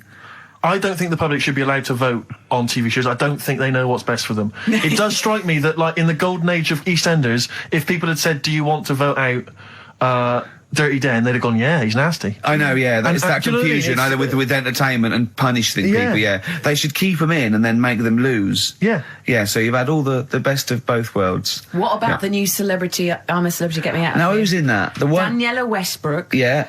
Catalina, that model. Yeah. Don't know her. Yeah, exactly. The one Anthony from... Worrell Thompson, why? Why does he want You've got someone to cook, ain't you? Well, that's what the girls are there for. Yeah, the girl from Changing Rooms. yeah, Linda Barker. Yeah. Oh, Phil Tufnell. Who? Phil Tufnell, cricketer. I'm going to put some money on him to win. I reckon he's going to win. Because apparently he's sort of funny and nice and everything. And, yeah. Would you ever do any of those? Absolutely not. No. I genuinely think if you were in the Celebrity Big Brother house, immediately you would be voted out. It would be before the public get a chance to vote. Yeah. The housemates would have got you out somehow. Yeah. They'd have left. Or they'd have left. Yeah, I might win. I might win by default. They'd have all climbed over the roof like that guy Sandy. Yeah. They'd have all climbed out like within the first 10 minutes. I saw Sandy the other day, actually. Still on the run, is he? Just climbing over. Get off my roof. I got really excited in Really? Selfridges. Does he look like a wombat up close? No, he's really good looking. Shut up. No, seriously. I saw him in the hat section at Selfridges because he's a personal shopper telling them they look gorgeous. Jane went there specifically to meet Sandy. No, just did for she? Yeah. I got really excited. Is he working there? Yeah, he's a he always personal was. shopper. Yeah. Really? Yeah. Does he sign autographs and stuff? I'm sure No, he he calls himself Alex now. What? Yeah, he's not allowed to call him Sandy. Selfridges wouldn't. What should we say and get him sacked? Get him voted out of the Selfridges household. Oh, Why is he a personal shopper? Yeah. That's just to me the epitome of indulgence. If you've got money to spend on a personal shopper, that. Oh, I'd love to do that. Man alive. No, is that someone who pushes your trolley? No, is that how it works? you just say. Can I get one of those in Waitrose? No. It's like asking an assistant. You go, I need some black trousers and some brown shoes and this range, and they go, okay, and they go and get you a range, so you don't have to go. It's not like. Yeah, but I still love it. Yeah, but you have to pay for it. It's not. No, you don't pay for the service. You pay for the clothes if you buy them. It's really? not. Yeah, it's not like Lady Di having Harrods opened for her. So I could walk in there and get Sandy, of course, the Big Brother, to just do some shopping. In fact, I'd love you to. But could I get him, like, once he's finished in Selfridges, could he pop to the Co-op for me? No, like he can't do that. No, he can't do that. What? No. Seriously? So there'd be people queuing up, wouldn't there? Well, why? Selfridges, you can't. People don't go and shop in Selfridges for the sake of it to meet Sandy, do they? No, but to get a personal shopper, why wouldn't everyone have one? I don't understand why everyone wouldn't do it if they're not charging you for it.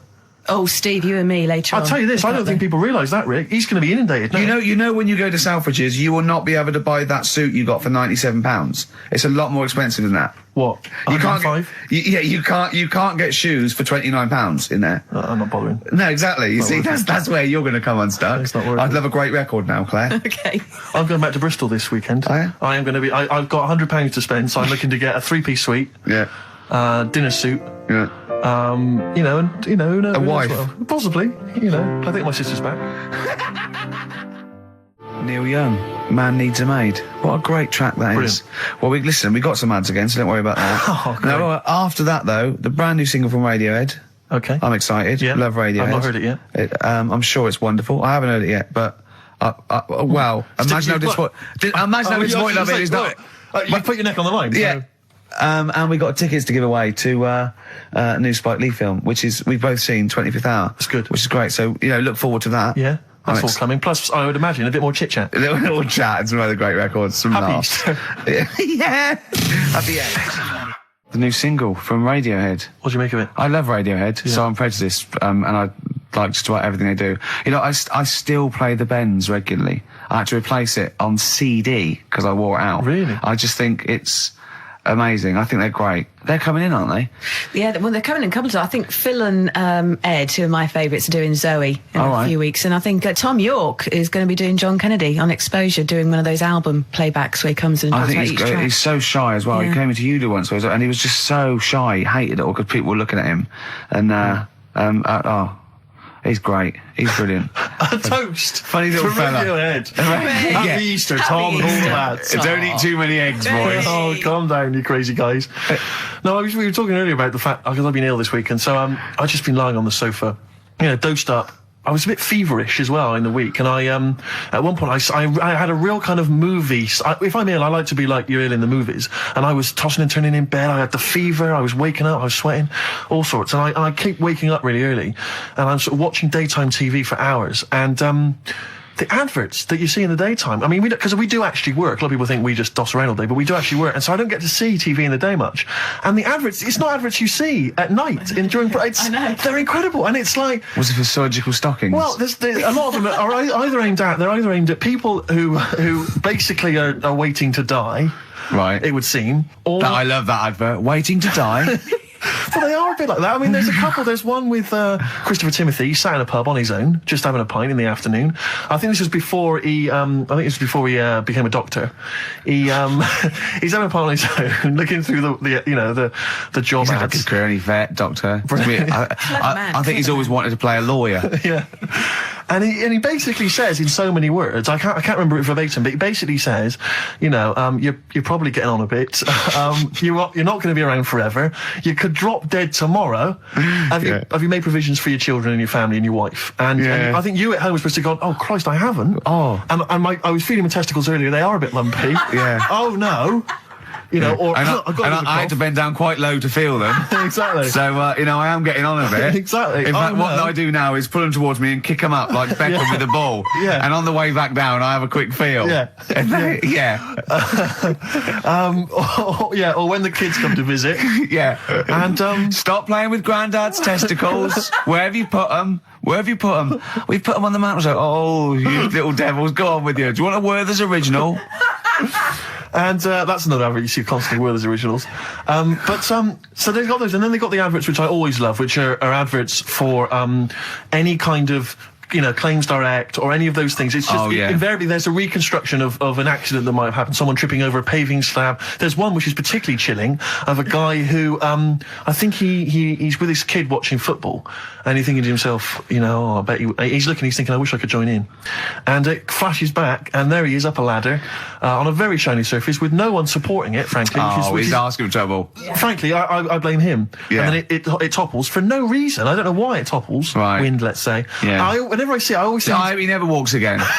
Well, he falls off it. Did he smash his face in? Did he fall on a spike? Because if he's going to go up that ladder on a shiny surface with no one holding it, right? Did he fall backwards on his head? The little...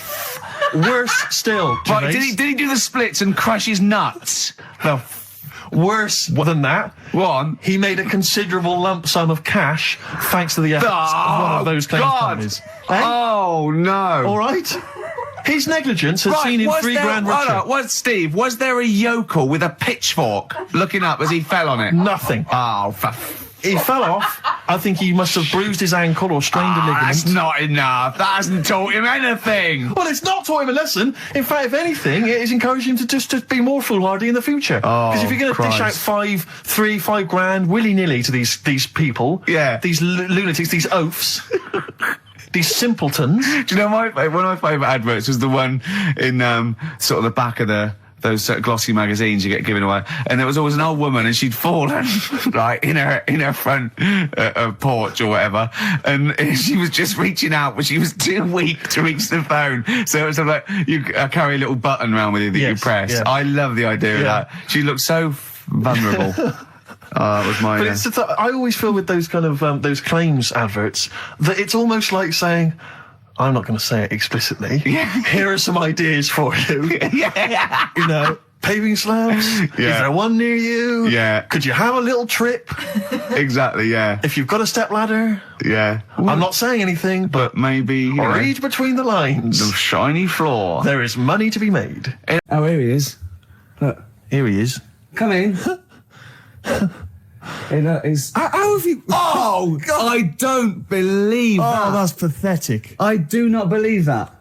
That's absolutely pathetic. Now, they won't believe this, will they? No. Right, if I say that Jonathan Ross just got his massive member out, and he is a big lad, come and sit down. I've got your tickets, Mr. Gervais. Thank you. What's going on here, then? I mean, why are you dropping off tickets? Well, because, you know, in the spirit of the Comedy Awards, we like to have the rising young stars of the British Comedy Awards. That's right, and that's me. Well, we couldn't find any this year, so we've asked Ricky whether he would sit in the rising young star seat, and I wanted to deliver the tickets personally, so there's no excuses if he doesn't turn up later. I always suspected that you were sort of pretty well endowed. And now we've seen. You know, it's on webcam. That was just one of my cocks. That's the one you're wearing today. That, didn't we? Don't say that. No, this is meant to be the happening young station. What's going on? No, you can't say stuff like that. You can't. Just careful what you say. Look after Julian Clary. 10 years in the wilderness, and he comes back in the person line. 10 years in the wilderness. To you. That's Jesus you're thinking of, isn't it? Just because you're on everything at the moment. I walked in here, and I came in there, and I thought, this is the young happening place, and what do I see in here? 3 old men sitting there. What are you talking about? I'm only 28, 27. You're wrecked. You all look wrecked. Well, that's because we're always partying. I was looking for some youngsters. Where's the youngsters? I wanted to see some tight leather pants. I wanted to see some foxy chicks hanging on you every word. What is it? It's a bunch of old blokes on a block up there washing up in a sink. But look at him. He even dresses for radio. Look this at is him. ludicrous. It's amazing. Looks like I love the fact you were on the phone to Gervais last night, weren't you? Asking his advice. On clothes. Look at him. He's going for the man down the DSS. I like that look. No, it's a nice look. Have you got a single pair of trousers that aren't elasticated at the waist? They're maternity jeans, aren't they? They've got a whole Frank panel that pushes forward. The thing is, what I do, at the end of the week, I can pop these in the pan and I can make a nice soup with all the food that's encrusted in them. As his years as a homeless coming before there. Look at you, one step away from Lawrence Llewellyn-Bowen. I'd like to be that bit closer. But why are you dropping off tickets? Are you a little bit... Because I thought you were married and stuff. Why do you suddenly got this obsession with Gervais? Because I'm a bit rough, ain't I? It's like when you see Dale Winton out with those rough boys. I'd like to get one of my own. When a top celebrity in a lovely looking suit walks down the corridor with his penis out, I know that I'm still attractive. You know you've arrived. I was inaugurating the same way. For me, it was Des O'Connor. It's like it's the passing on of the baton, if I may use that euphemism. and you've been battened. But it's fantastic. Well, it is a pleasure. I don't think I'm complacent just because I'm mixed with you. I still wake up and think, I don't believe it. I'm mates with Jono. Can I just point out one thing? I was listening to the show last week and I heard you, as always, revealing a little too much about yourself, if you don't mind me saying so. Steve tried. Not as much as you. No, but that was just for the benefit of the room. And talking about when you used to occasionally urinate in the sink. When you were around my house last time and I came in and you looked a bit shifty.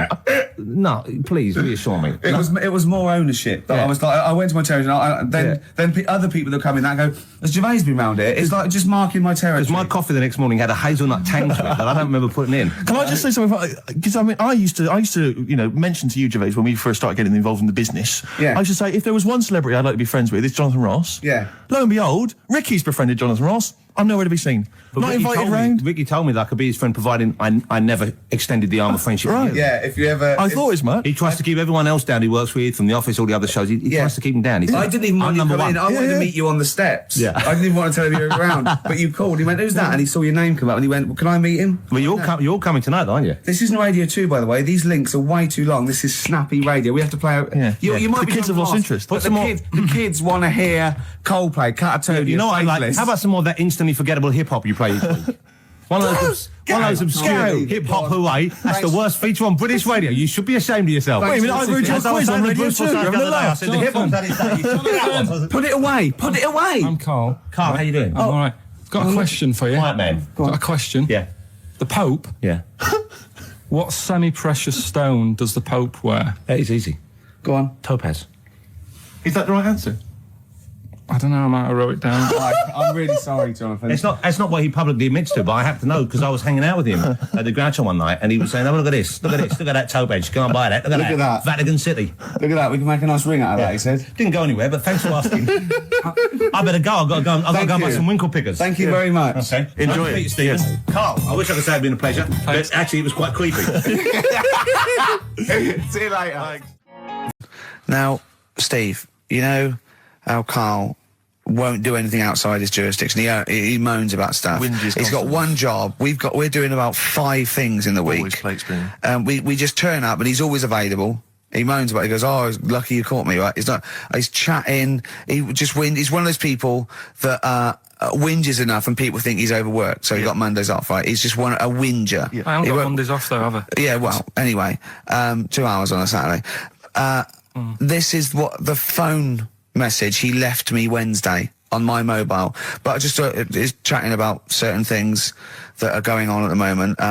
What he does need to know. Duncan, who he mentions, is my agent, and you know you understand a few other things. But this is the sort of message I get from Carl, right? Whinger. Old messages. Alright, 12:10, Wednesday. Just getting loads of people calling me all the time about Yesterday, DVD's signing for BBC London. I don't work there, but I've been dragged into that. I've got a woman on leaving a message from Talk PR going on about do you want to go and see Pop Idol again?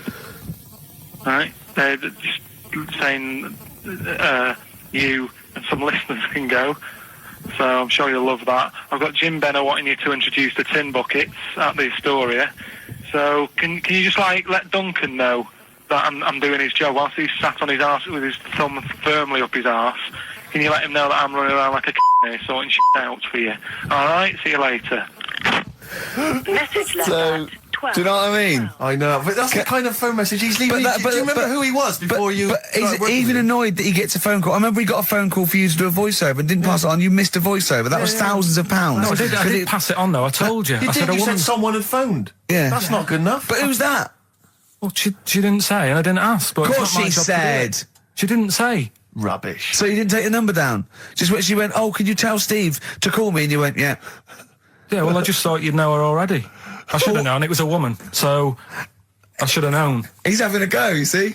Unbelievable. I don't know how it's come back on me. You're the one who was picking on it. Yeah, exactly. I'm saying. I'm defending. Why is he having a go at But you? he never picks on Ricky because he knows you are his bread and butter. Seriously, do you know what I mean? The only reason he's got Mondays off is because you're still doing this show. Yeah.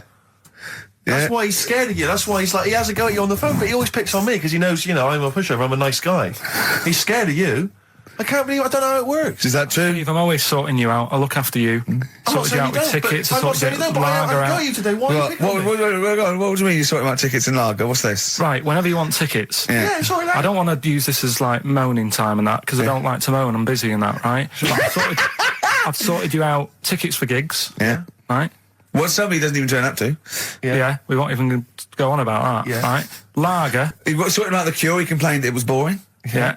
There was that big drum of lager that you had, and you said, oh, put that in your room for me. Yeah. Because I don't want to carry it home. Right? Lazy. So I said, all right, then I'll put it in my room. It goes missing, it gets nicked. Then you have a go at me because it got nicked. Yeah. I get you another one. You make me carry it around town for you for half an hour. Then you say, oh, I can't be bothered taking it home. Can you take it back to work for me? Yeah. But interestingly, this is like a year ago, so it's obviously still pressing on you. Oh, hang on. And I forgot the one when we had an argument over 50p. When I went out for a coffee. You didn't want to give me 50p back that you owed me.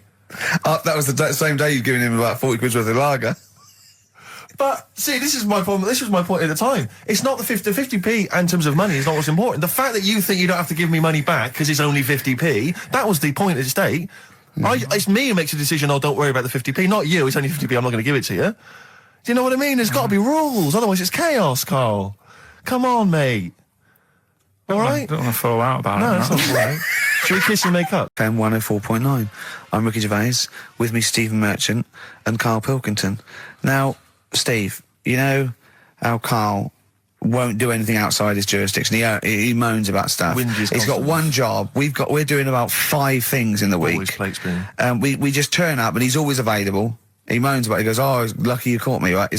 He's chatting. He just He's one of those people that whinges enough and people think he's overworked. So he got Mondays off, right? He's just a whinger. Yeah. I haven't got Mondays off though, have I? Yeah, well, anyway, 2 hours on a Saturday. This is what the phone message he left me Wednesday on my mobile, but I just is chatting about certain things that are going on at the moment. What he does need to know. Duncan, who he mentions, is my agent, and you know you'll understand a few of the things. But this is the sort of message I get from Karl, right? Whinger. Old messages. Alright, 12:10, Wednesday. Just getting loads of people calling me all the time about Yesterday, DVD's signing for BBC London. I don't work there, but I've been dragged into that. I've got a woman on leaving a message from Talk PR going on about do you want to go and see Pop Idol again? Right? They're just saying you and some listeners can go. So I'm sure you'll love that. I've got Jim Benner wanting you to introduce the tin buckets at the Astoria. So can you just let Duncan know that I'm doing his job whilst he's sat on his arse with his thumb firmly up his arse? Can you let him know that I'm running around like a here sorting shit out for you? Alright, see you later. Message left So, at 12. do you know what I mean? I know, but that's the kind of phone message he's leaving. Do you remember who he was before you... But he's even annoyed that he gets a phone call. I remember he got a phone call for you to do a voiceover and didn't pass it on. You missed a voiceover. That was thousands of pounds. No, I did pass it on though. I told you. You I did, you woman... said someone had phoned. Yeah. That's not good enough. But who's that? Well, she didn't say, and I didn't ask. But Of it's course not my she job to do said. it. She didn't say. Rubbish. So you didn't take the number down? Just when she went, "Oh, can you tell Steve to call me?" And you went, "Yeah." Yeah, well, I just thought you'd know her already. I should have known. It was a woman, so I should have known. He's having a go, you see? Unbelievable. I don't know how it's come back on me. You're the one who was picking on it. Yeah, exactly. I'm saying. I'm defending. Why is he having a go at you? He never picks on Ricky because he knows you are his bread and butter. Seriously, do you know what I mean? The only reason he's got Mondays off is because you're still doing this show. Yeah. That's why he's scared of you. That's why he has a go at you on the phone, but he always picks on me because he knows, I'm a pushover, I'm a nice guy. He's scared of you. I can't believe I don't know how it works. Is that true? Steve, I'm always sorting you out. I look after you. Sorted you out with tickets. I sorted you out with lager I got out. you today. Why are you picking on me? What do you mean you're sorting about tickets and lager? What's this? Right, whenever you want tickets. Yeah, sorry, I don't want to use this as moaning time and that because I don't like to moan. I'm busy and that, right? I've sorted you out tickets for gigs. Yeah. Right? What somebody doesn't even turn up to. Yeah, we won't even go on about that. Yeah. Right? Lager. He was sorting about the Cure. He complained it was boring. Yeah. There was that big drum of lager that you had, and you said, "Oh, put that in your room for me, because I don't want to carry it home." Right? Lazy. So I said, "All right, then I'll put it in my room." It goes missing, it gets nicked. Then you have a go at me because it got nicked. Yeah. I get you another one. You make me carry it around town for you for half an hour. Then you say, "Oh, I can't be bothered taking it home. Can you take it back to work for me?" Yeah. But interestingly, this is like a year ago, so it's obviously it's still pressing on you. Oh, hang on, and I forgot the one when we had an argument over 50p. When we went out for a coffee. You didn't want to give me 50p back that you owed me. That was the same day you'd given him about 40 quid worth of lager. But see, this is my problem. This was my point at the time. It's not the 50p in terms of money is not what's important. The fact that you think you don't have to give me money back because it's only 50p, that was the point at stake. It's me who makes a decision. Oh, don't worry about the 50p, not you. It's only 50p. I'm not going to give it to you. Do you know what I mean? There's got to be rules, otherwise it's chaos, Karl. Come on, mate. All right? I don't want to fall out about it. No, it's not all right. Should we kiss and make up? Do you want that? Do you want to do It's that? all right. Yeah. Well, should we play a little record and come back to this? Because I can't believe it started with you slagging him off, Rick, and I've ended... Georgie Part 1 and 2, remember? About the gay bloke. Georgie Boy was gay, I guess. His favourite song. Carl's favourite song. Yeah. Right? And I was going, oh yeah, I remember that, yeah. I said about, and I said, did not intend to take his life. He just pushed it when he gets mugged and killed. Do you know what he said? Go on. I was sitting outside, I was singing, and he went, well, as I said, they go out too late. They go out too late? He meant gay people go out too late. He went, no, they do. I went, what do you mean? He said, well, they're always out, they go out when people are coming home. He said, if he'd have been in bed by 10, he'd still be alive today. That's a sobering lesson. And he went, Karl. there's one that works here and he's shattered every Monday. Oh, if you're gay and you're listening, just be in bed earlier. Go out when sensible people go out. Yeah. You're right, we're not on the continent, Carl. If you're gay and you're not in bed by 10, go home. Yeah. I don't get it. Now, right, okay, it's the film review. Carl, you just tell it from the heart. Tell us what you thought about the film, what you thought the... Can I just ask, is this the first time you'd seen Gladiator? You'd never seen it before? No. Okay. And what were your thoughts? Okay. The film review. Gladiator. It's alright. Nothing great. It's like an old, sort of an old version of Rocky done in the olden days, really. Right. A bloke fighting other people. Sure. How sort of well known is the story? Do you reckon people know the basics? Well, just very quickly, just do the plot. Quickly. There's a guy called Max. Maximus, yeah. Yeah. There's Caesar, and there's Caesar's kid, and Max goes to war, sort of wins it, comes back. Caesar says, you're good at what you do. I wish my son was as good as you. So I want you to be in charge when I die. His kid finds out, a bit annoyed about it, kills his dad, because he don't want anyone to hear that he said that, he wants him to be in charge. Yeah. So his kid gets in charge and thinks, I'll show you. You're not going to be king, I am. You're going to be a slave or something. And then, next thing you see is... Sorry, can I just stop there? My only thought is the film's 3 hours long, so maybe we shouldn't go through the whole plot. We've done the first 10 minutes, but go on. So, yeah, he's a slave and then... Yeah, but then, that was an interesting bit that I thought, right? I mean, I was watching this with a girlfriend, she was already annoyed because she wanted to watch Friends on E4. Okay. Yeah. It was a good episode as well this week. Was it? Yeah. Don't tell her that. Okay. Right, so she was annoyed and she said, come on then, put it on.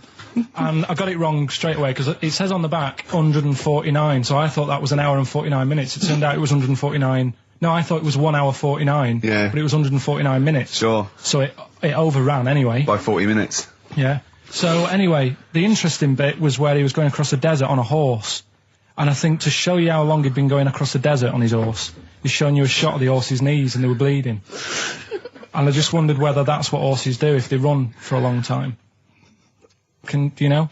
I don't. Good. Right, so anyway, so he goes on, he keeps going on like this. He's a slave, and then he has a fight at the end with the Caesar's kid, and he kills him. And that's how it ended. Okay, good. What did you think of it? Just generally, what bits... What do you think was wrong with it? Right, well, I've read up on it, and there's already a fact that is wrong. Right. Caesar's kid, he didn't actually kill his dad. His dad died of a natural death. Right, in real life, you mean? Yeah. Okay. And, what's Caesar's kid's name? Comedian or something? I think it's comedian, yeah. Yeah. That's where the name comes from. When a funny person is called a comedian. He didn't actually get killed in real life by Max. No. He died by his sister poisoning him, and he didn't die. No. Are you saying that this is not a historical document? It's wrong. All over the place. Yeah. Well, next week I'm giving you Braveheart, and that is actually true. That is factually accurate. I can't handle it. It is. It was a little Australian fella that helped him out. Just for people who watched it, they know that the guy, Caesar's kid, yeah, he died. His sister tried to poison him. That didn't work. Apparently, he was a gay fella, and his boyfriend, who was a wrestler, strangled him. Where did you get this information? On the internet. I thought I'd look it up to see how much of it I actually got right. Yes. And that's what I read. Okay, so out of 10? 5. Really? Yeah. Okay. It's no good. I wouldn't get it out. And it's annoying the way it says, like, this film's got to be seen at the cinema, because I saw it at home and I don't think I missed out on anything. Very good point. I think that's probably the point they're making, but yours is valid too. I thought he'd gone away to some sort of like theme holiday. Yeah. But no, this is I think Gran Canaria, or the Canaries, or whatever it's And called. how old is Carl? 30. Is he 30? 30 last week, I think. Yeah. Oh, so it was actually a birthday present. Oh, yeah. Yeah. Okay. I just thought, but that's all right. So have you got a competition that you can regale us with, Claire? Because obviously Carl provides a lot on this show. Hold on. We could do White Van Claire. White Van Claire? Yeah. Are you familiar with this? We ask No. you questions, topical questions, just Okay. getting your opinion really on the week's news. Okay, yeah. It's on the If you spot. look forward to that. But you know I'm a little bit, A little bit simple? That's well, fine. just a little bit, What? I always sit on the fence. Don't Oh, I? right. Well, don't sit on the fence. You see, the worst thing there was she was saying I'm a little bit like, liberal or undecided, and you went simple. Yeah. You Well, assumed. I didn't know. I thought I'm a little bit, coked up? I don't know. Who knows? It's Sturgis. Anything could be possible. But the other thing is with Karl, we didn't know how good value Karl was until we asked him sort of intelligent this is questions. true enough, yeah. Because he looks quite intelligent. Well, this doesn't is he? it. I mean, So the thing with you, Claire, is I don't think we've probed you enough. We don't know what, your haven't views are on a lot of probed me things. enough, But we actually, don't know what Steve, your no. views are, This is what I'm saying. We don't know where you stand. I mean, don't sit on the fence. This is the new Claire Sturgis. Yeah. All right, we're Yeah, going to delve deep, dynamic. find a personality in there, Claire. Let's go back All to right. the old days. How about a bit of the Smiths? That was beautiful, Rick. Go on. Oh, you've been practicing days. Lovely. Richard Ashcroft. Check the meaning on XFM 104.9. We're back, Steve. It's Saturday. That's true enough. Steve Merchant, that is. Hello there. I'm Ricky Gervais, obviously. Hello there. Carl's still away. Claire Sturgis is back. That's Hello. absolutely true. Yeah. Hello there, Claire. Nice to see you. So, I think a lot of people were hoping that Carl will be back this week, but we're pleased to have you. No, they were actually. I did get some emails during the week. Really? Saying what? Just saying it's really nice to hear you again on the Saturday afternoon. It's nice, and but you're not really very funny. And when's Carl coming back? You know? So it's sort of being Sure nice it wasn't to to me. us. No, it was definitely Because they think that as well. directed to me. But no one can compete with Carl. They can't. Well, we used to sort of like come in and when we discovered Carl early on, we just thought this is comedy gold. Just let him speak his mind. But then we started thinking, we can't follow him now. Yeah. So I remember Steve going, look, we've got to come up with some stuff. We need to chat. If anything we've got to say to each other, we've got to say that in the first 20 minutes, and then you just unleash Carl. Yeah, And he's because like it's just you can't follow him, and he's off on one. And they have stories of upbringings with bizarre creatures that lived in Manchester that were half human, half bat and frog and things. I'd love to take him back to Manchester in some kind of TV documentary. When Carl went home and just wandered back, maybe try and find the amphibian twins or whatever those people were. They with weren't. the- Yeah. So there was two boys, both had big heads and webbed feet. They weren't related. They didn't hang around with each other. That was all the information we had. I went, why not? He went, that would have been too obvious. Yeah. Like they look at each other across a room and go, you think I'm coming to see you just because we're similar species? Yeah. You're mistaken, mate. You make your own friends. One starts to walk over, the other one shakes his head and just mouths too obvious. Yeah. Don't do it. Too Out obvious. of one of his mouths. Yeah, that's what they're expecting. Yeah. Don't do it. Don't do it, Webby. Yeah, but anyway, he'll be back shortly, I'm sure. He phoned me. His dad's ill. His dad's in hospital, so Carl went back to sort of look after his mum. And he was so sweet. He said, "I'm back. I'll just drive my mum around." He said, so unbegrudgingly, he just went, "It's like old times." And I said, sorry to hear that." And he went, "That's all right, yeah." I think it's going to be fine. And I said, "How was your holiday?" He went, "Yeah, it was good. Except it were a nudist beach, so didn't tell me." Of course it was. I went, "What do you mean?" He went, "Well, sitting on the... I don't know why they have to do it. I don't know why they have to do it. Why do they have to do it?" He went, "Suzanne said they think there's nothing wrong with it, like being a transvestite." Right? I went, "I love the fact that your girlfriend has to tell you what's wrong and right in the world." And he went, "Well, we're walking along the beach, fella coming towards us with knob out." I went, "Oh, what's going on here?" Right?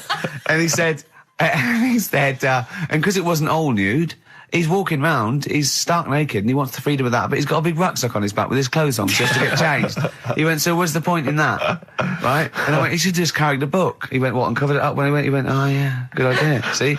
He went, "But I wasn't happy." He says, and that was the first day, so we didn't go there again. I can just imagine his little face. Yeah, just going, "All right, Gobsmacked. That's out, Yeah. that's out. What's that doing out? Why has he got his out?" I imagine Carl sort of dressed in a suit, in a sort of safari suit, done right up with a cravat. I'm not undressing. I don't want people seeing the flesh. That's for you, love, and no one else. But I love the fact that it's going, goes, "Carl, they don't think there's anything wrong with it. They're just happy that way." and he in his own mind just goes, "Like being a transvestite." He knows there's nothing wrong with that. I'm always a little bit suspect about people who like walking around nude. I all think the you meant time. transvestite. No, nudists. What? Hold on. Can you Well, if you wanna can get me you be a started on naked transvestite? What are you then? Yeah, I suppose you're a... When Eddie Izzard's naked, is he a naked transvestite? That's an 'Cause the interesting clue is- metaphysical question. Yeah. Yeah. On XFM 104.9. If you know the answer to that metaphysical question, or indeed any of the famous ones, We've had a couple of texts. People obviously can text in 83XFM. That's the text number for the big quiz that's coming up shortly. Rockbusters, still your opportunity to win some of those cracking prizes. Enter your name in the draw if you can unravel the, I don't know what you call them, conundrums that Karl sets. Sort of. We've had a couple of texts. Obviously, we're leaving early today. This is a shortened show and our last show of this run. But we've got to leave early. We've got to go down and try and make poverty history. But Rob's texted and he says, only an hour and a half today. Well, poverty does have some benefits then. He's a fan. He understands the show. Who was that little fella that used to write in who hated the show? I forget his name. I haven't heard from him for a while, actually. I don't know what happened. No. Maybe he realised that if he hated the show so much, the obvious thing to do was to switch off. Maybe that finally dawned That's on him. annoying. What's his name? Someone remind us of his name. I like people who hate us to carry on listening. Yeah. It just gives it an edge, doesn't it? Yeah. It's the fact that, that you're annoying someone. I mean, I love annoying people. I know you do. I know. So You're like a kind of walking Chinese water torch. Yeah, exactly. Yeah. Have we got Ladder 49 today? Rick, there's a number of cracking DVDs, as ever, on Rockbusters. We've got The Life Aquatic with Bill Murray. We've got Howard and Kumar Get the Munchies, hilarious stoner comedy. And Batman, the animated series. And Ladder 49, there it is. Phew, Phoenix, yes. John Travolta. If you've ever seen Ladder 49, then you can give us a quick text review on 83XFM. I'd be interested to know if it's actually Why are you worth giving watching. away one a week for the last 6 weeks? Yeah. Well, we better do them then. Let's do Rockbusters for the last time. You can win those amazing prizes. All right. As always, just a little cryptic clue, some initials of a band or an artist. Work it out, email in or text in. That's it, isn't it? Mm-hmm. Right, the first one. Richard's kid. Yeah. Cuts hair for a living. Right? Richard's kid cuts hair for a living. Right? Initials ED. Right? ED. Richard's kid cuts hair for a living. Second one. I have a problem saying the French word for well. Right? I think that's the right word anyway. Wow. I have a problem saying the French word for well. So what's that? That initial there is K. Right, band or artist. And then the third one, you take 8 kebabs, 2 kebabs, 57 kebabs, times it by 27 kebabs. Right? The fella is struggling to work it out. What's that? What's going on there? Right? It's a good question. DS is the answer there. 8 kebabs, 2 kebabs. I've got it. 57 kebabs, times it by 27 or what have you. Fella's struggling working it out. What is it? I've got that one. DS. So just email in, ricky.gervais@xfm.co.uk or on the text 83936. Yeah, and you can win Ladder 49 and those other DVDs. Plus, you go into the draw, which we'll do before we leave, and you can win the signed by Matt Groening, personally drawn Homer Simpson. We've got the Spinal Tap poster signed by Christopher Guest, and also the original artwork of us as Flanimals. But they've all been framed. They've done a brilliant job. It really is a nice prize. I mean, almost too good to give away. A little bit annoying. Is it too late to take that back? Well, I was thinking we could sneak in a copy.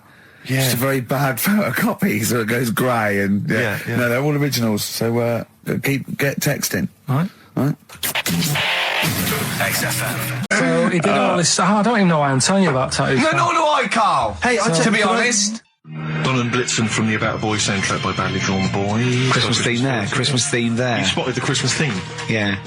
Karl's not really in a festive mood, but I can't imagine Christmas is your time of year, is it, Karl? Well, I'm not sure any time of the year is, really. I liked it when I was about... I think when I was about 7, I enjoyed it. Was that the one? Was that the year, the big year for you? You get loads of stuff, you don't have to worry about anyone else, but once you've, got a job... What did you get when were you doing your paper round? How old were you then? I was about 13, 14. Well, that was then you were your own man, weren't you? I had to buy stuff. Oh. But you're still not You're quite having a good selfish, time. man, aren't you? I didn't realise this. No, it's just that Christmas... And that's coming from him, Karl. My dad always said... Oh, right, steady on. Dad said Christmas morning was for, for me, so he used to stay in bed. So he never... That's brilliant. That's a great thing to say, isn't it? Yeah. Christmas morning's for you. Run wild. Do what you want. Just don't bother me. I'm going to Honolulu for 2 weeks. That's great. Dad, it's Christmas. Do I have to do anything? No. So my mum used to get up, because she used to like to see my face light up, when I opened the presents. And then... to keep fireworks. And then... I'd have to go to my bedroom from about 6 o'clock onwards, because my mum and dad were into having big Christmas parties, and I wasn't old enough to go. Right. So they'd say, right, you know, you've had your fun there, you go up to your bedroom, stay in there.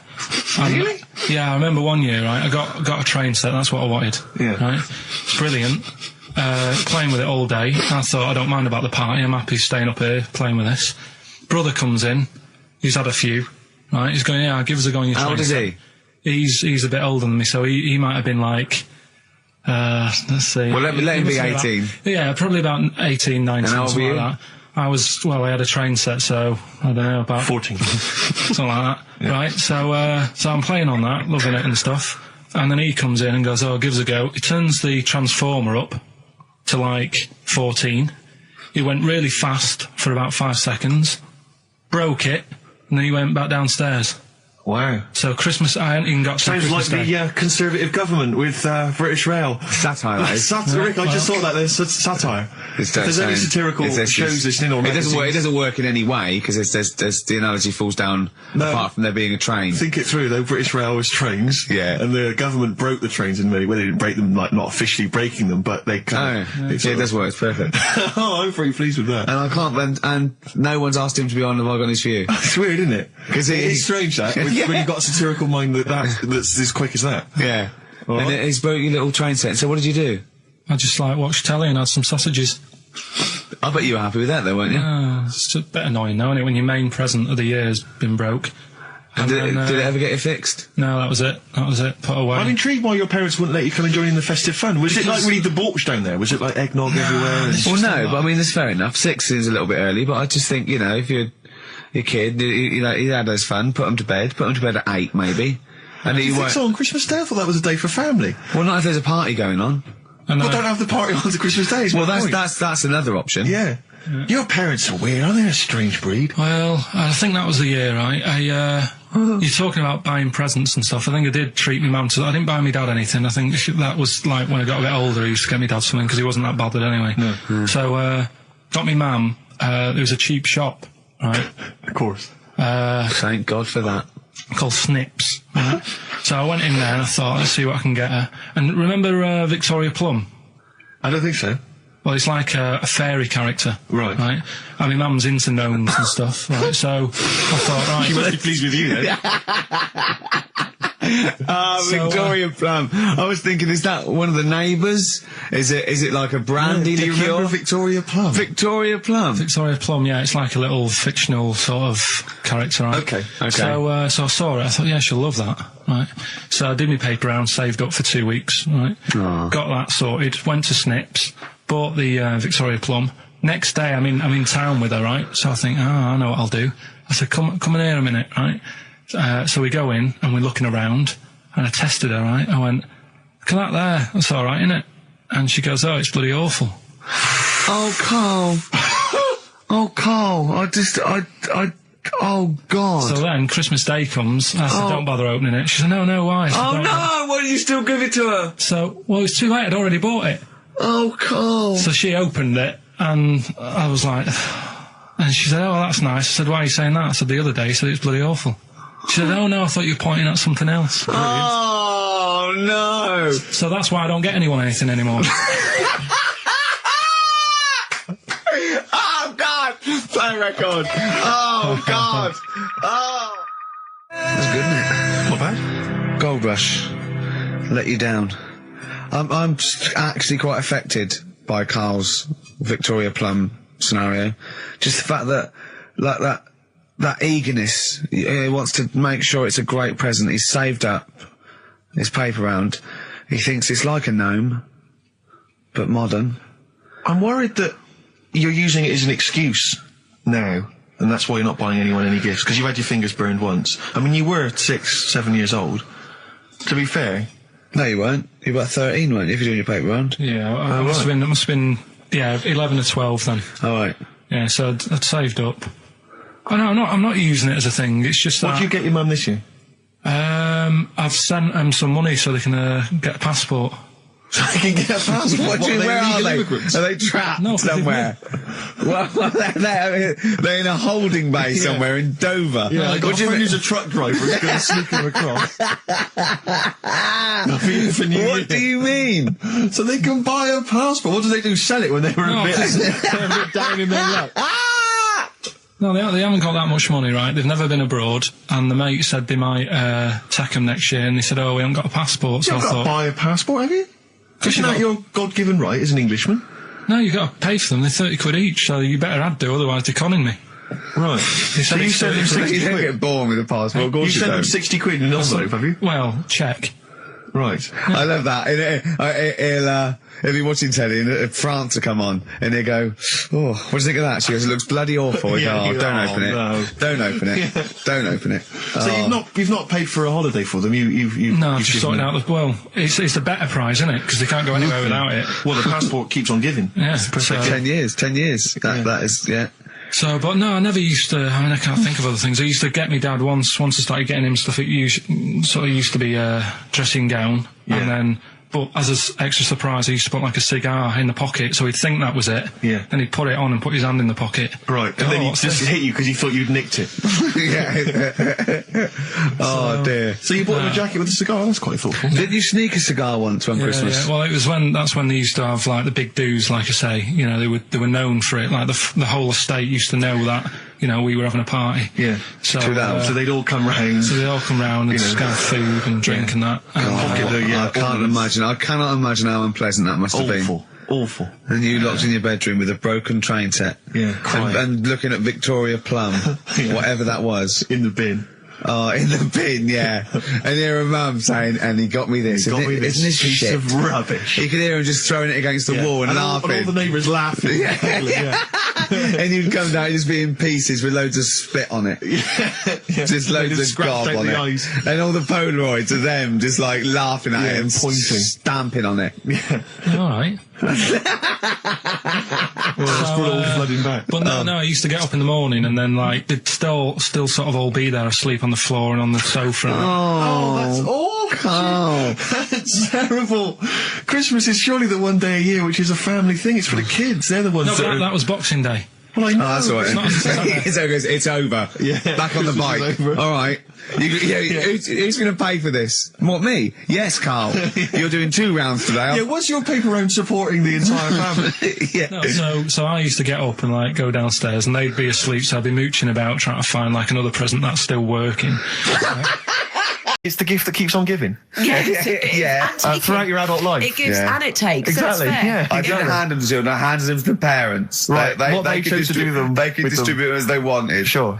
So what are you going And, to do this year, Ricky? But how are you What's going to the top plan? that? Yeah. 300 quid worth of scratch cards. That's Got the a bit of most- money now, a bit more. It's the most thoughtless, And the office on pikey DVD. gift I've ever heard I of. think they might be getting the office on DVD. Signed. So that's already sent it up in value. Oh dear. I know, that's pretty bad. So have you seriously considered it this year? No, I'm going to go shopping. I'm going to go shopping properly. Yeah. If you want any help, I am the Didn't you queen take a of small shopping. roulette wheel down there, wasn't you? Genuinely, didn't you buy like a roulette wheel? No, I had it. That's down there from when I got it when I was about 10. Oh, right. And sometimes I'm the banker. I always win. Yeah, of course. But they've got to learn a lesson. The banker always wins. It's a valuable lesson when they lose money to me. You should just go down this year and just say, basically, I went to a casino. I put £10 chip on for everyone. Exactly, yeah. Here's the winnings. You lost. You won. Yours came in. Yours was a donkey, love. Yeah. But Steve, what about you then? Because I mean, you don't like shopping, Well, do it's you? not that I don't like shopping, it's that I've got no ideas. You know, I'm running on empty with my parents. They don't appear, as far as I can make out, they don't appear to have any hobbies. No. I mean, I told you before, my grandparents... You don't like wasting money. I'm not being funny, but you don't like wasting money either, do you? Well, I don't like wasting money, no. But I like to buy something practical for people. I like something which is going to last, something that's value for money. I don't like novelty gifts. Yeah. No, I mean, I think novelty gifts are wrong. I've mentioned to you that my grandparents spend all their time in bed. So there's only so many kind of, sort of bed socks you can buy, and ointment for, bed blisters and so on before, you run out of ideas. What about some of those novelty teeth? Because that would be, a nice jokey present, and they could probably come in useful for chewing the broccoli. Yeah, exactly. Oh, do you know what would be nice? One of those... No, I'll tell you when... No, go on. those sort of travel pillows. So, when you're travelling and your they head don't sort of travel falls down anywhere. like... but they travel from vertical to almost horizontal. They're sitting up in their bed. Get on one of them beds that come up. You're not made of money. What am I talking about? Like Laura Heard's bed. Thora Heard's bed? Does her feet ever touch the ground now? Do you know what I mean, though? No, it's literally... She goes shopping in one of those little trolleys. She goes straight into her room. She's up the stair lift. She gets lowered into the bath. Yeah. It's terrible. Ludicrous. I just lazy. I mean, I tell you that, but I mean... Well, there's a whole But if you're earning the kind of money that, that Heard is on, wow. With her songs of praise and whatever under the else. sofa, Exactly. money for She was at the Comedy Awards last year, wasn't she? Well, I'll give her an award. She's up the stairs like a greyhound. She can move then. Yeah. But so I've got no ideas. Absolutely no ideas. Okay. But any suggestions are welcome, Claire. What are you going to get your family? You've already thought this I through. know I obviously listening? can't tell you because they will be listening. Right. But they're all outside at the moment because my family are coming to meet me after the show and we're going to swap presents then because okay.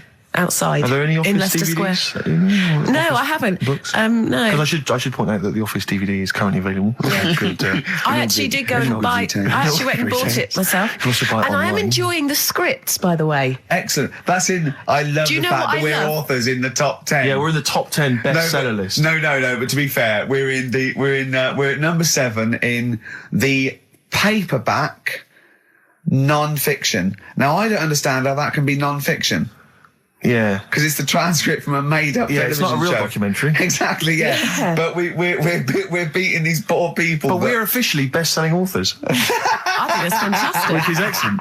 Which is very good. My favourite bits are the emails at the start. They are like Well, I mean, them. a lot of people don't know what you're talking about, Claire, but of course if they pop down to Waterstones or Books and Kettle, they can sort themselves out there with a copy of that. dear. Nice. I like your style. Can we have some more music now? Let's have, what we're playing? So Streets, maybe? I mean, Streets is obviously one of the albums of the year, and this Best is one album of of the year. This is Week Becoming Heroes, I think the last single, and Dynamite it is too. Eric Sermon, and what's the tune called there? It's called React. Yeah, it's got from his debut. No, his fourth solo album. Not bad, actually. not bad. I'm enjoying the tunes, Steve. No, absolutely. I'm enjoying We've the been chat. I'm enjoying the tunes. We've been keeping it real. I'm enjoying the penultimate show before Christmas. Last message from Anders, I suspect, Anders. for the day. He says, I've just roasted my chestnuts over an open fire. It's a lot more enjoyable than listening to your show. He's pretty snappy, is Anders. Yeah, He keeps them coming, It's a shame that, that we sort of couldn't sort of maybe meet up with him and try and persuade him that, he should come over to our side rather than, Come over to the side. Exactly. To be on our come side. over to this side. I think we've got him though, because Do you think so? Yeah, apparently they did this survey in America. People who loved Howard Stern listened to an average of like an hour and a half a week, and people who hated him listened 2.5 hours a week. Yeah, exactly. So I think he's probably more faithful a listener yes. than some of the people that quite like us. Exactly. Yeah. You know what I mean? He's got to listen. I'm the same with some people. I've got to listen to things that I just think are awful. I can't.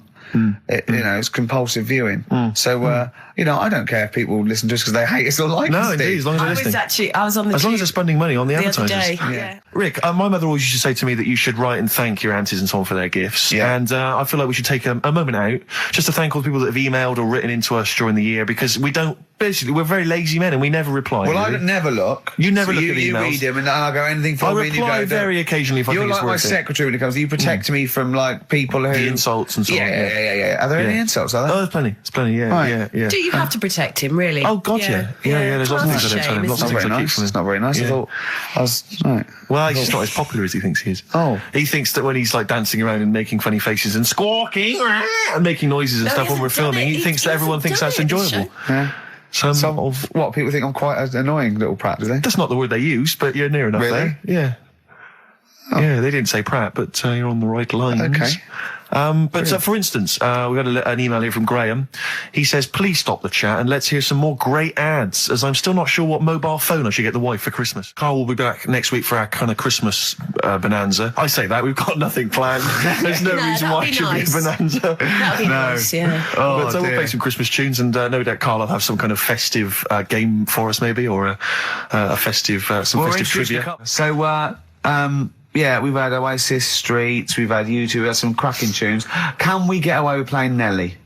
Hot in here? I Yeah. think it's a cracking tune. I really do. I just think, again, I'm not interested in what genre you think it fits into, or whether you think it's cool, or because kids like it, you're not supposed to like it. It's a good tune, Well, and I think we should try. I'll We should try and stick stick it it in. on. But before that, Rick, can I just play one track? We did play it much earlier in the year. What? It's from that album, Son of Evil Reindeer, by a band called The Reindeer Section, and this is a cracking little tune. I just think it's beautiful and nice to hear. Oh, beautiful, marry it then. Oh, Nice, isn't it? Very yeah. Christmassy. It makes me want to wish everyone a happy Christmas. Indeed. You know what Well, I mean? yeah, do it. No. No, okay. That's called Grand Parade from the album Son of Evil Reindeer by the Reindeer Section. It's a nice tune. It's one of my favourites of the year. Thanks for the tea, by the way, Not Steve. at all, no. It's That's my pleasure. It's my pleasure. Claire, just big highlights of the year for you as a final roundup? Sort of things Highlights have you of the enjoyed year? this year? I mean, musically maybe, or maybe stuff you've, I've enjoyed that band, The Music, Okay, and The Rapture. sure. And the Electric Six. Remember last time I sat in for Carl, we played Danger High Voltage. Yeah. For one of the first That times. was the first time I'd heard it. You And played now that. Yeah. we're playing it every hour. Yeah, because you're sort of a pioneer, aren't you, musically on XFM? You're one of the people who keeps it remember pretty raw. the early days of Idlewild. Ricky, do you remember the early days of Idlewild? I'll take All that those back years as ago? well. Teasing you about them playing the Pinder I know. and Wakefield stuff. That latest single I love, and Yeah. the video's great as well. Yeah. I'm a big fan of Idlewild I knew now. you'd No, like great, it. brilliant. Yeah. So yeah, it's been a good year. I haven't been out to many gigs, obviously, Sure. because I do the evening show. Yeah, But all yeah. the sessions which I'm doing the best of next week. Quick plug for the show next week. Yeah. Best of the sessions. So it's Low been good points. Low points. What do? Low points. Do you know what mine are? What? Poverty and war and everything. Oh, I Yeah, always well, hate it. obviously, I yeah, always that. hate it. No, you didn't say Yeah, that. yeah. No, you were going to say. I was gonna say, No, you were going to say the streets or something, and and you didn't care about Yeah. the people dying. So don't Yeah. try and do I'm it now. thinking Steve. specifically You're of- nasty. You like that. You like poverty. Oh, you like poverty and starvation. Play a record That's player. interesting. Embarrass yourself. That's interesting. What a Near Christmas horrible- time. What a horrible. You hope kids go lame? You're evil. That's terrible. That's a terrible thing.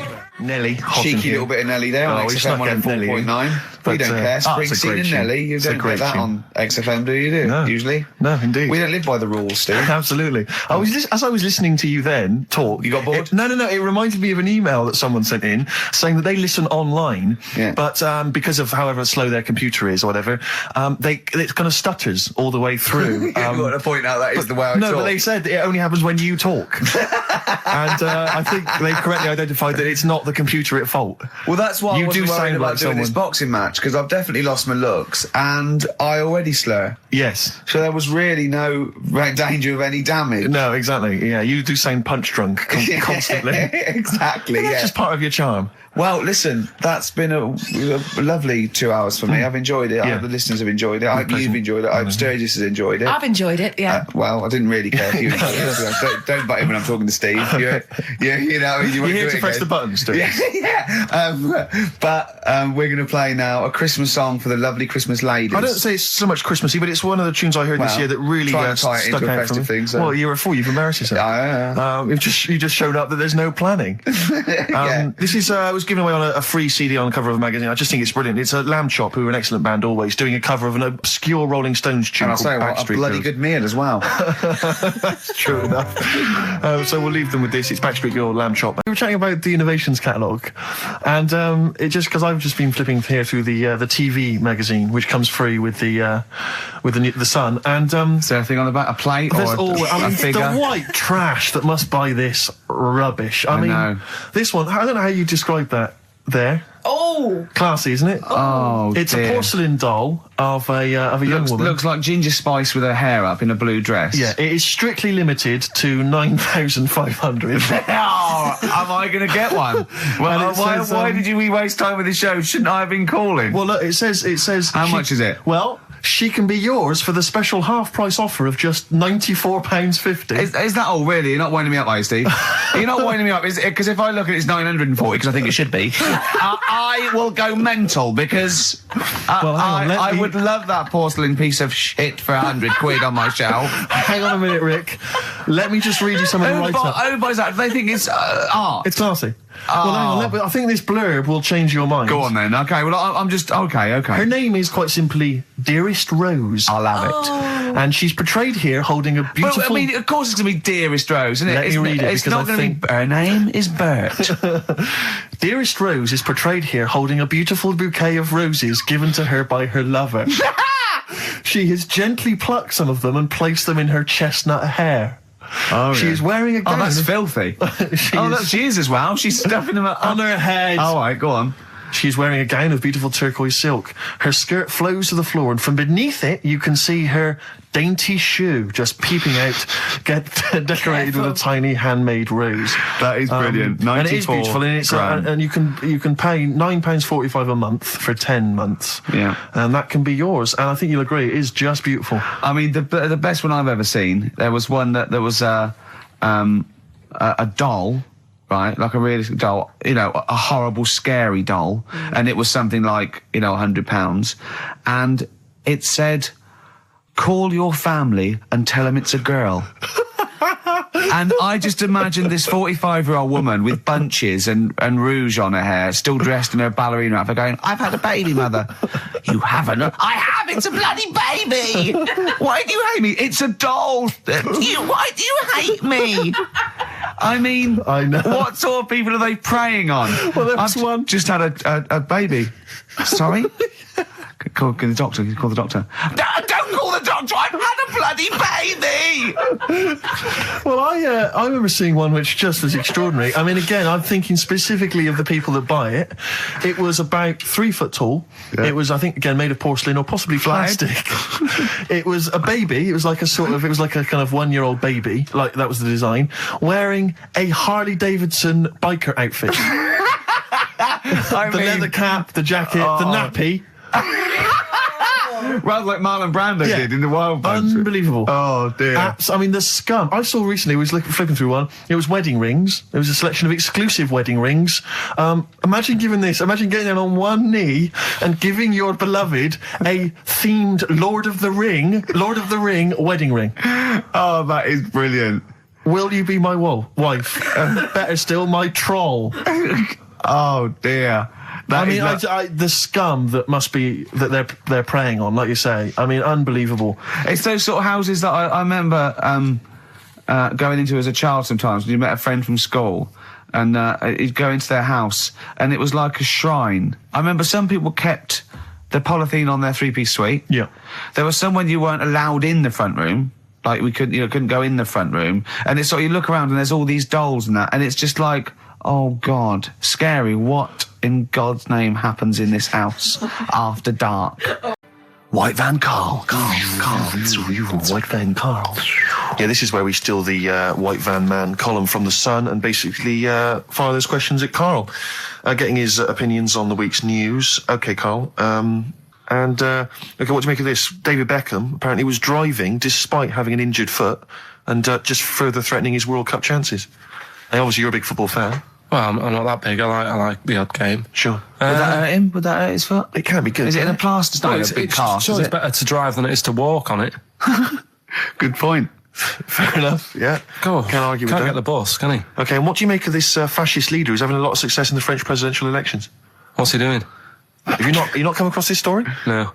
Right, this is one of the big political stories. He's got far right that got nearly 20%.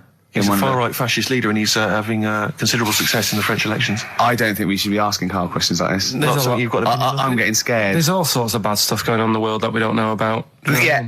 But we know about this. Yeah, but you're better off not knowing, because there's nothing I can do about it. You're absolutely right, Karl. Fair enough. I can't argue with that. Oh, God, man, that's alive. fantastic. That is brilliant. White Van Karl. Yeah, White Van Karl. I mean, for those that don't know, we do this. We ask Karl the questions that The Sun asked someone else. That's right. The Sun every day asks some, average Joe his views on the week's big stories. Karl, let me ask you now. What do you make of Prince Harry smoking openly at a polo club? Are you aware of this story? No. Was it? Go on. Prince Harry, you know that he's one of the royals. Yeah. And he was seen smoking openly, a fag, a cigarette, a polo. Third in line to the throne. Something like that, yeah. Imagine that. Someone smoking a cigarette who's third in line to the throne. A cigarette, Karl. Is it a non-smoking polo club? Do you know, I don't know, but if it were, would that make things even worse for you?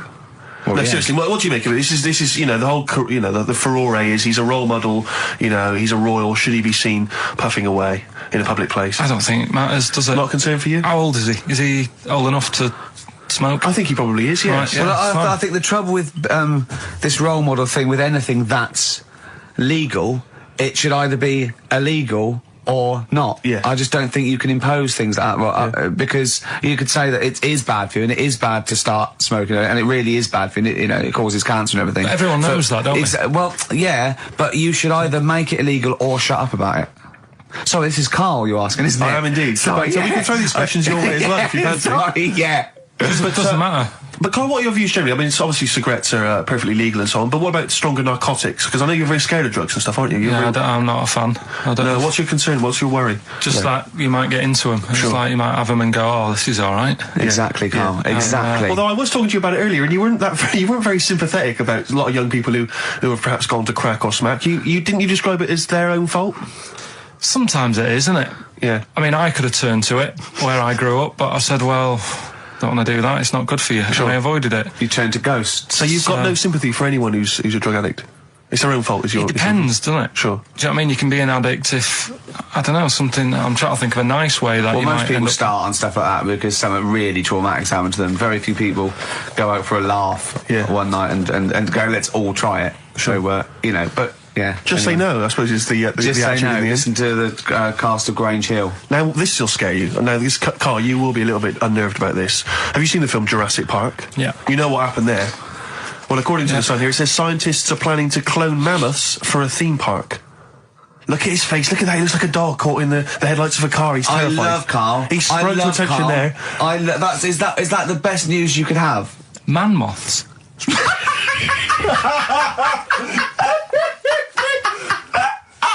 Right, yeah, man moths. I love the fact that that's why he was so excited that they bred a man moth. What is this? Yeah, it's a human being that hides in your wardrobe and eats an entire jacket in a day. Yeah. What do you mean, man moths? Mammoths. Mammoth, the big hairy cow from the Ice Age. I mean, elephant. You're not so excited about that, then? You can take or leave bringing back mammoths to life, but a man moth... A man moth is a different matter. Oh. If we'd have never brought that up, he'd have gone and told someone now, you know, they've bred an half man, half moth. This is how things start. This is what we mean when you hear these ghost stories. Are you slightly deaf? Is that it? When you hear these stories, you're slightly deaf, and his head was in the basket, and he went, count how many times I blink. Is it... Carl, is English your first language? Are you actually foreign? Is that the thing? Yeah. Should we speak when we say foreign, we mean not of this planet. Yeah. Should we speak slower? Would that be a help to you? No. Go on. Next what do you make of that? Do you think that's good? Would you think good to bring back mammoths? Prehistoric animals. These giant elephants. They're slow, aren't they? It's not as if they're going to, like, get out and run fast and they can't capture them. They'd probably be a fence, to be honest, Carl. They'd probably be a fence. No, but you're asking it as if, like, oh, it could all go wrong, but it couldn't, could it?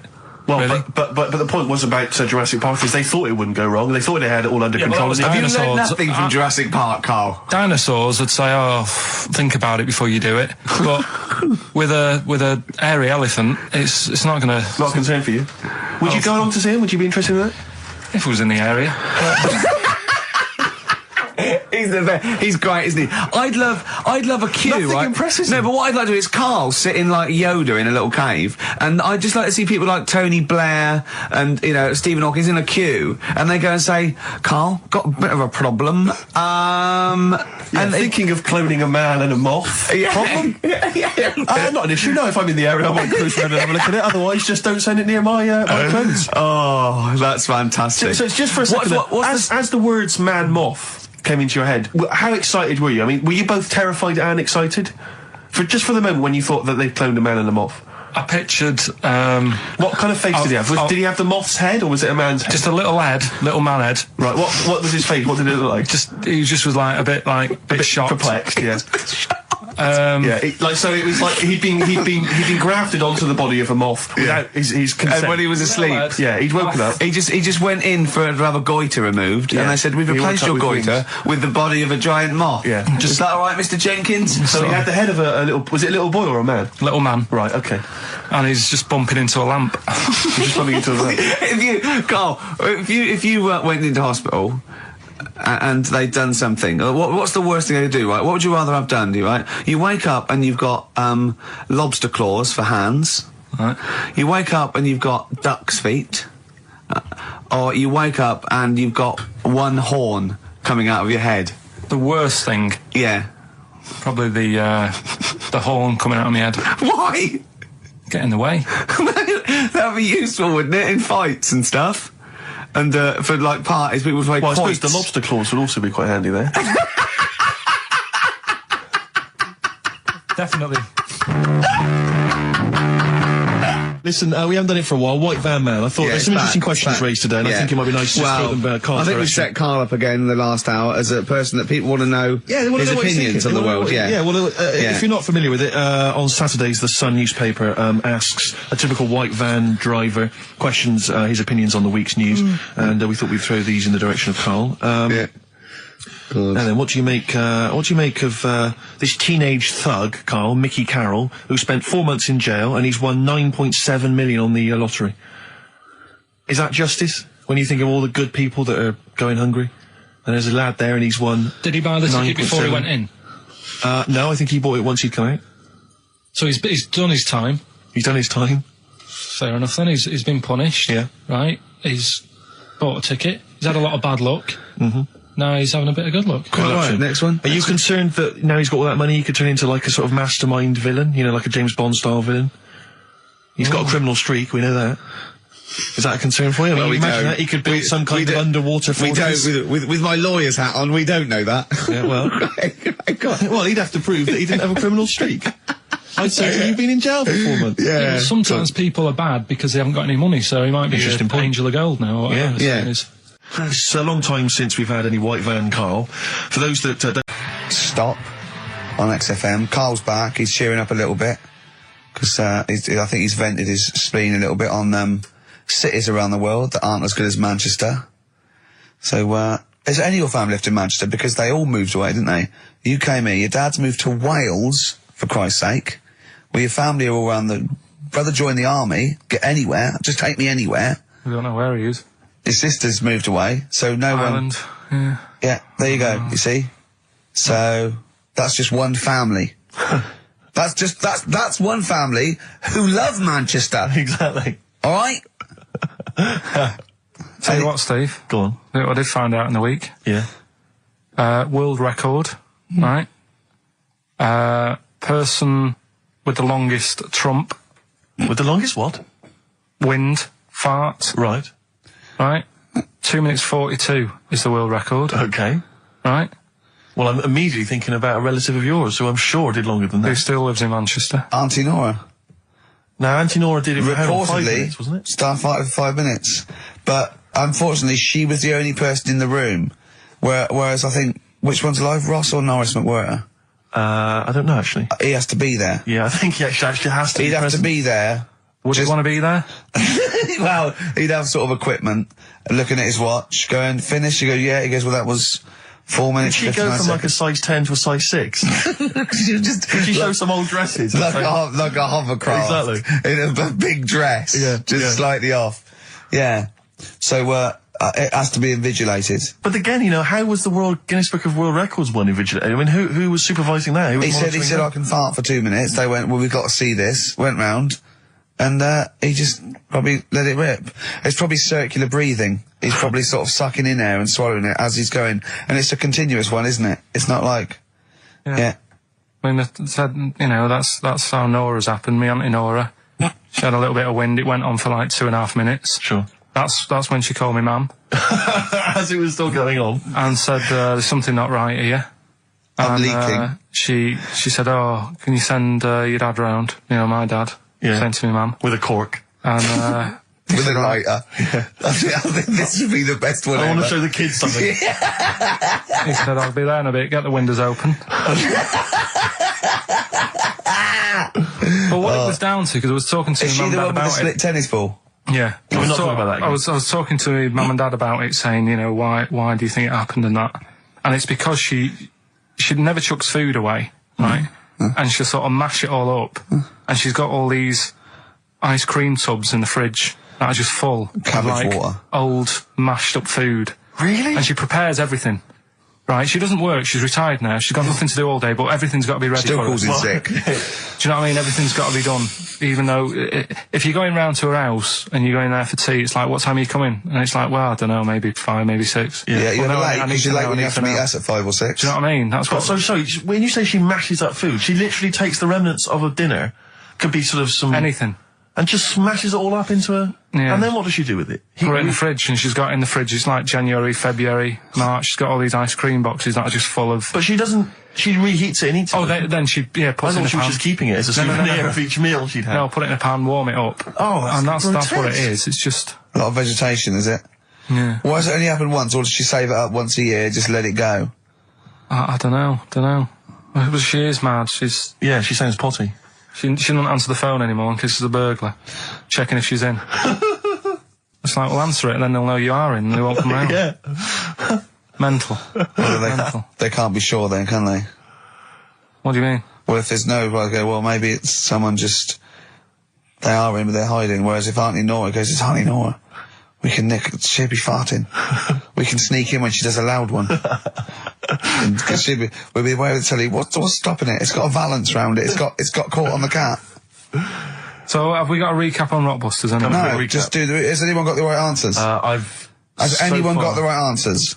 Let me just check here.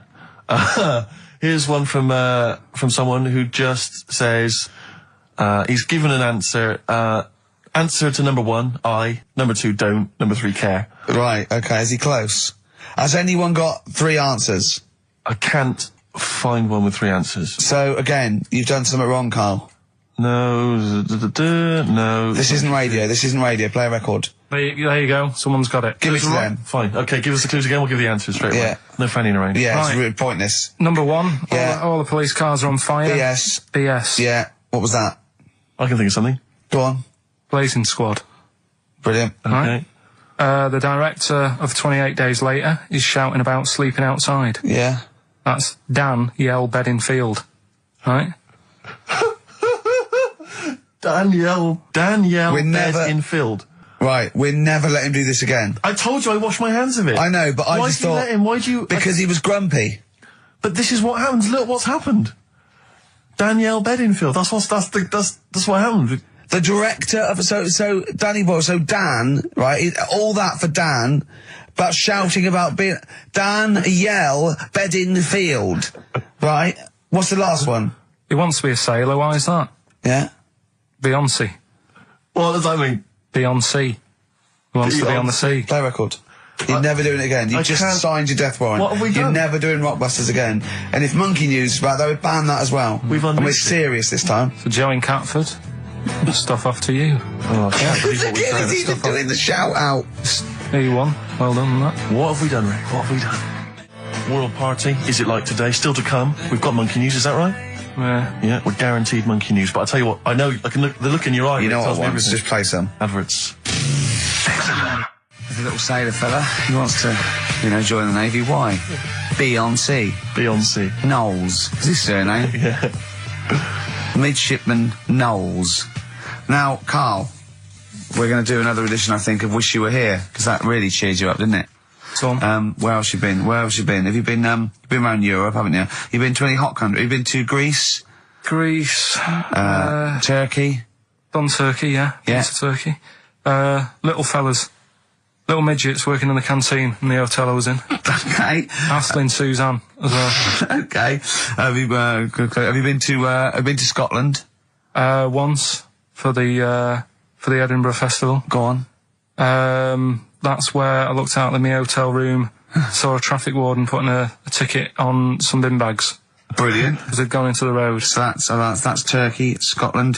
What about places here? Have you been to the West Country where Have you been to my neck of the woods, Bristol? I haven't been around. What else is around there? Bath? Been to Bath, yeah. Yeah, what do you make of it? Once you've been, probably don't need to go again. Because it's sort of old and they don't change anything. Okay. Do you know what I mean? That'll be the Roman spa he's talking about, Right. I think. What about Brighton? Not gay people. Right. Right, okay, thank you. Next week on Wish You Were Here, we'll go to some other places where there are gay people. Fascinating. Brilliant. Another extraordinary insight there. Carl, yeah, I asked you, didn't I? And I said... But what I sort of questioned was, I said, well, if you're 27 today, that means last week you were 26. Well done, yeah. That's irrelevant. So therefore you assumed that I must be 28 then? Yeah. Whereas I assumed you were using, your knowledge of maths, such as it is. I wouldn't do that. No, sure. Wow. I actually got lost in that conversation because I genuinely didn't know what he meant would mean last week you were 26. I don't know what that meant. I don't know what it meant. Wow. Well, it is Steve's birthday. But he would have been 26 last week. Stuff tells you genuinely frighten me because it's those staring eyes. There's nothing behind him. It's this little bald head. Looks like Davros looking at me. Genuine fear on his face when he enters into a conversation with another human being. What bit don't you understand? If he's 27 today, he would have been 26 last week, and he doesn't look 26. He didn't look 26 last week. He looks older than 28 today. You've started on his birthday. You're still having a go at him. Carl, I don't look like the kind of hot stud that I actually am, but face facts, that's the truth, mate. Yeah, live with it. Get with the programme, jeez. Well, let's have a little bit of cake. Okay, that's appropriate. See the what I did? birthday. But you mean the band, don't Yeah. you? Not the cake. You haven't actually bought a cake, have you? Got anything at all? Right, here's one. Christ. Ghosts and that we got talking about. Sure. And Nick said, right, he said, you'll like this one. He said, my auntie was having loads of problems. Why are you whispering? It's not illegal to talk about ghosts on the radio. No, but It's hearing this. so the auntie's in the house and that, and furniture's moving about all the time. Oh, God. And they were like, no, Steve, you told me this one. This is such rubbish, mate. No, come on, let's listen. I'm going to leave it to you. I'm going to sit back and enjoy it. I'm just going to watch your face, Steve. Right. Sorry, so I missed the beginning there, Carl. There's an auntie in the house. Basically, Nick's auntie. Right. In the house, things moving around all the time. And it was just annoying every time she tidied up. It was like... It was just annoying. Making a mess. It was one part annoying to two parts scary. Yeah. So... stuff was moving around all the time, and they said, right, we need an housekeeper. rather than having the house a mess, until we sort this out. I've got the vicar coming round. Stop moving stuff around. Oh, yeah, go on. They said, That shouldn't be in the pants drawer. let's put all the furniture in one room, right?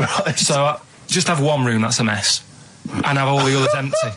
Because I love the poltergeist can't really... It can move wardrobes around, but it can't open a door to put it in another room. Yeah. Poltergeist going, I'm just making this room messy. I wish someone would open the door so I could... Go on. Yeah, but... So all this stuff's in this room. So they moved all their furniture into everything, one room. They put like the drawers in there and everything, and it was really uncomfortable because they were all like on top of each other. They sat in the room with all the stuff? Yeah, they had to, because that's where the three-piece suite was. Okay. Oh, God. Right? All right. Oh, God. So they sat there, like, all crumpled up and that, but nothing can move because it's so tight. I think things were trying to move, but everything was so tight. It's They just foxed that poltergeist. So anyway, one night they sat there, like, sort of a bit awkward watching the telly and that, and they hear some banging in the next room. So she goes, oh, God, what's that? Oh, he hadn't moved in, had he, the ghost? So to some of the empty rooms. So there's this He's moved some friends and family in. There's this banging about going on. She gets up, right? Yeah. And what it is, they had the baby in the next room because there wasn't much room for the cot. Right, so they left the baby with the ghost. So they go into the room where the baby is, and the banging is like, do you know those plastic balls you get that you can chuck around the room and like they go mental? Right. The ones that you chuck once and you keep bouncing for ages. Yeah. That was bouncing around the room. Wow, what, the baby had thrown it? Hitting all the walls, and the baby was there, stood in the cot, sort of laughing. Right. And looking at the ball, and wherever it looked, the ball went. Yeah. And then she said, stop doing that. Yeah. And the ball just stopped. Did it? And it rolled a bit and stopped. Right. So the baby had thrown the ball and it was watching it as it bounced around the room? It wasn't throwing it, it was in control of it. No, the point is, Steve, the baby had been doing... It would have been the baby all along. The baby had been messing with the furniture. It was a baby that had the power. Yeah, it's a baby that had the power. Special baby. It's a baby that had the power. It's a baby that had the power. The power of telekinesis. Right. They were then trying to convince me that telekinesis was not like all the other stuff that I didn't believe in, but that was a science. Right. Telekinesis was possible. Yes. Yeah, it's not like ghosts and demons and all that sort of. Telekinesis is different. Yeah. That's a science. But Nick's auntie saw it, and I love the fact that you're telling me that someone else's auntie saw it. So I should be satisfied with that. Yeah. I should be satisfied with that. I mean... no. So does she still live in one room with all her possessions? No, I think The baby grew out of it, apparently. It grew The up. baby grew out of it. So it doesn't use its telekinesis powers anymore? Well, no, it's like in Carrie, innit? She was upset for a bit, and then she got over it. Okay, I'm just going to say one thing, Carl. That was a film. Do you want to play a record or...? Here's a problem that someone's emailed in. We're taking emails today. If you've got a problem, a concern, or, you know, just a general query that you think Carl could answer for you. It could be about anything. It could be about some of the big kind of philosophical questions. Yeah. It could be you know, something to do with war or famine, anything like that. Or it could just be a personal dilemma, you know, something that's happening locally. Anyway, this seems one that I think you probably... Are we doing a competition? Let's play a tune. Come on, Carl, you can't be bothered. Right, okay, we're going to scrap this and you're going to work Mondays again. Since you've been gone... by Rainbow on XFM 104.9. Well, it's what the Londoners have been waiting for. It's Rockbusters, isn't it, Carl? Well, it's not Rockbusters. It's something we've done. It's a bit like Rockbusters, but it's been tweaked. Brilliant. Right? So remember that it's done with sound effects and that. Oh, God. Really? What do you mean? All right, come on. Right, remember this one? We tried it before. Hold on, wait a minute. No headphones on, right? Hold on, wait a minute. And this is one you've done in the past. This is not the competition. This is not the competition, but I said, like, what song is this? Smack my bitch up, yeah. Brilliant. Smack my bitch up. Yeah. Right, so it's kind of that, but rather than just doing songs, it's that film or song sounds good. You know, when you do these things, you can't do them in the week. You've got to do them either Saturdays or Mondays. Yeah, I do, yeah. Well, I'm going to check on that because that really annoyed me. Because it's been done, so it doesn't really. You don't have to worry about it when it gets done, that do you? Because it's done. So. Well, yeah, but I don't want you taking time out of things you should be doing at work. You're already weaseling way out. XFM's going down the tube, and you're taking the piss left, right, and centre. Right. So here's this week's little grab. That film or song sounds good. So what is it? Come here.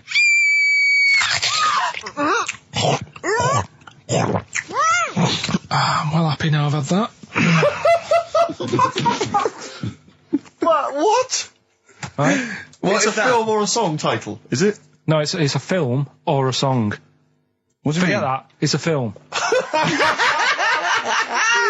What are you talking about? That must have taken you 3 minutes. I mean, not on a Tuesday, though, because that's cut into precious time. Have you seen how long a trial takes him? About 30 minutes. Sorry, let's just concentrate for a second. Okay, right. This is a film, This is a film title. The title of a film. Yeah. Play it again. Come here.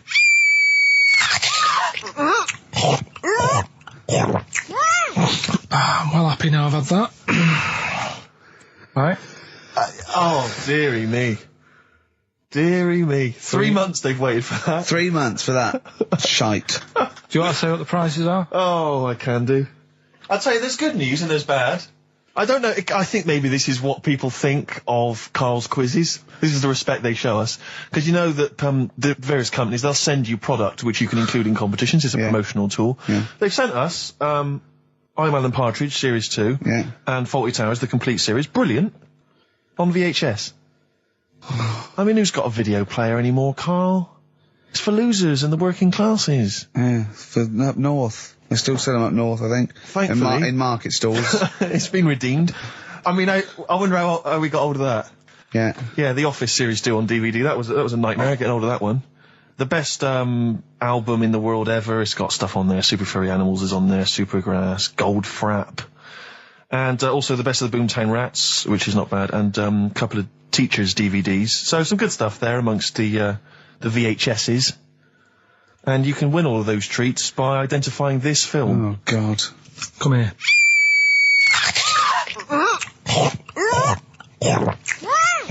I'm well happy now I've had that. Email only, we don't want to actually speak to you. ricky.gervais@xfm.co.uk. I'm sorry if that's brought you down, it's made us feel Can bad. I just say something? What's the phone number, Carl? 08700 800 1234. 08700 800 1234. Call up for no reason, because I want Carl to answer the phone. He hates doing it. So call up and talk to Carl. Ask him anything you want, just talk to him. Okay? Right, answer the phone, they're going mad. Drills. Big Sir on XFM 104.9. He's so annoyed that you have to answer all those calls. Why do you like it? We're wasting time, aren't we? That's your listenership. No. They want to speak to you. No, that's nice and everything that people call up. Yeah. But we should be concentrating on what we're doing. Yeah, well, but I do this show to annoy you. I don't do it for the money, or the kudos, or the awards. Do you know what I mean? I do it so you have to be here and do what I say for 2 hours, because you're getting away with murder here in the week. I don't like seeing that. I don't like injustice in the world. I try and fight it wherever I can. So I do it to annoy... It's good of you, Rick. Thanks for doing that, mate. Yeah. It's interesting, though, that you're passionate about fighting injustice, but you focus specifically on Karl at XFM. One of the world's lesser crimes. Being a little bald mank twat. Exactly. I know, yeah, but nonetheless, it is a crime. Look at it, look. Alright, XFM 104.9, Ricky Gervais, Steve Merchant, Karl Pilkington, not here. It's the best of. You've been voting in all week, sending your emails, so here's the clips that you wanted. And just remembered recently, actually, I was on a train coming back from hometown Bristol, and I was on the train, and this girl walks on, good-looking girl. I thought, hey up, a largely empty carriage. I'm thinking, my luck's in, you know, because I take every opportunity, Karl. That's the thing about me, you know. I don't choose. She was a good-looking girl. She sat down. I thought she sat down right near me. I thought, brilliant. As this guy comes up behind her, and says, I think it's probably a boyfriend or something. Sits down next to her. And I listened in on the conversation, you know, because I'm pretending to read. It was very clever. I read the same page for hours, so I was pretending to listen. I was listening but pretending to read. And I realised that it's not her boyfriend or anything, it's just some guy she's met on the platform. And I'm thinking, brilliant, if she's the kind of girl who's just going to start talking to someone, you know, on a platform, on a train, brilliant, I'm going to be in here. Because he was only going one stop. So I'm thinking, what's the worst that can happen? He'll nick off, you know, I'll get chatting to her, you know, and who knows, I could join the... is there a train equivalent? Foot High Club. The Foot High Club, brilliant. And so I'm excited, you know, I'm listening in. And it turns out that they're both kind of graduates who just finished university, or they're coming to their finals or something. And they're chatting away, you know, and he's making a couple of witticisms, you know, and she's kind of tittering at his jokes. I'm thinking, well, I'll tell you this, if she's laughing at this kind of material, I am going to blow her away, you know, with my kind of anecdotes and wry observations, you know. Yeah. It was weak stuff, I got to be honest. Really? He was coming out with nothing. He was running on empty, as far as I'm concerned. Yeah. And she was loving it. So I'm thinking, brilliant, I'm going to be right in here. And then they get moving on to higher brow things, you know, and I think she was going to study kind of Marxism or something like that, or communism, something. And she was asking him, you know, by way of conversation, she was asking him what he knew about Marxism, you know. And he was fumbling for his vague knowledge of it that he had in his life. And I'm just sat there thinking, yeah, come on, love, in any given capitalist environment, the proletariat will revolt against their oppression by the bourgeoisie, and after a brief period of socialist rule, emerges a classist society governed by community cooperation. Well, if that sort of talk wouldn't get a woman hot, I don't know what you'd use then. If Marx and Engels is not going to get a woman sweaty down below, then nothing is. Then my name is You're not just Steve biding your time. Exactly. I'm just going to go in for the kill any minute. Yeah. So anyway, it comes to his stop, right? He gets up. I'm thinking, this is a piece of cake. And he gets off, and off he goes. He walks off. And I'm thinking, brilliant. And I thought, I'll wait till the train's pulled away. I'm not going to leap in straight away. No. And he comes back along the carriage. And I'm thinking, hang on a minute. He goes, listen, do you mind if I give you my email address? Oh. Right. And if you want to get in touch, email me. I'm thinking, come on, you loser. Get off now. Save your face, please, before it's too embarrassing. And she accepts the email address because she obviously doesn't want to hurt his feelings, whatever. I'm thinking, fair enough. She's a good woman. I'm liking her. I'm loving her. I'm thinking, that's my kind of girl. So anyway, he gets off. I'm sat there, the train pulls away. I'm thinking, I'll wait a few minutes, you know, I'll just, give it some time. Her phone rings. It's her friend on the phone. And she starts saying, and I was listening in, and she was going, just met a guy on the train. I'm thinking, yeah, that's true enough. She goes, yeah, he was a good-looking guy. I thought, you're having a laugh, love. To be honest. Because I was looking at him, and she said to her friend, he looks a bit like tennis player Boris Becker. I thought, you should be so lucky, frankly, because I saw him. He had awful facial hair, if that's what makes him look like Boris Becker. Terrible little goatee beard. It was laughable. I thought, I don't know. And then she goes to thing, and she's like, yeah, I met him, we got chatting and stuff, you know. And she was going, it's not often that you meet someone, you know, generally in life, who's, you know, kind of thoughtful and intelligent and funny. I thought to myself, I'm not even going to waste my time with you, love. Frankly, if that's what you thought of him. You just walked away. And I'll be honest with you, I didn't even bother talking to her. No, I didn't even waste my time with her. If she thinks that bloke is not only great looking, funny and intelligent, and she got on well, and he was polite, and it was a chance meeting, and he thought, and she thought that you were like a freaky looking dog who didn't even have the nerve to speak. That is what she thinks, then I don't want to know her.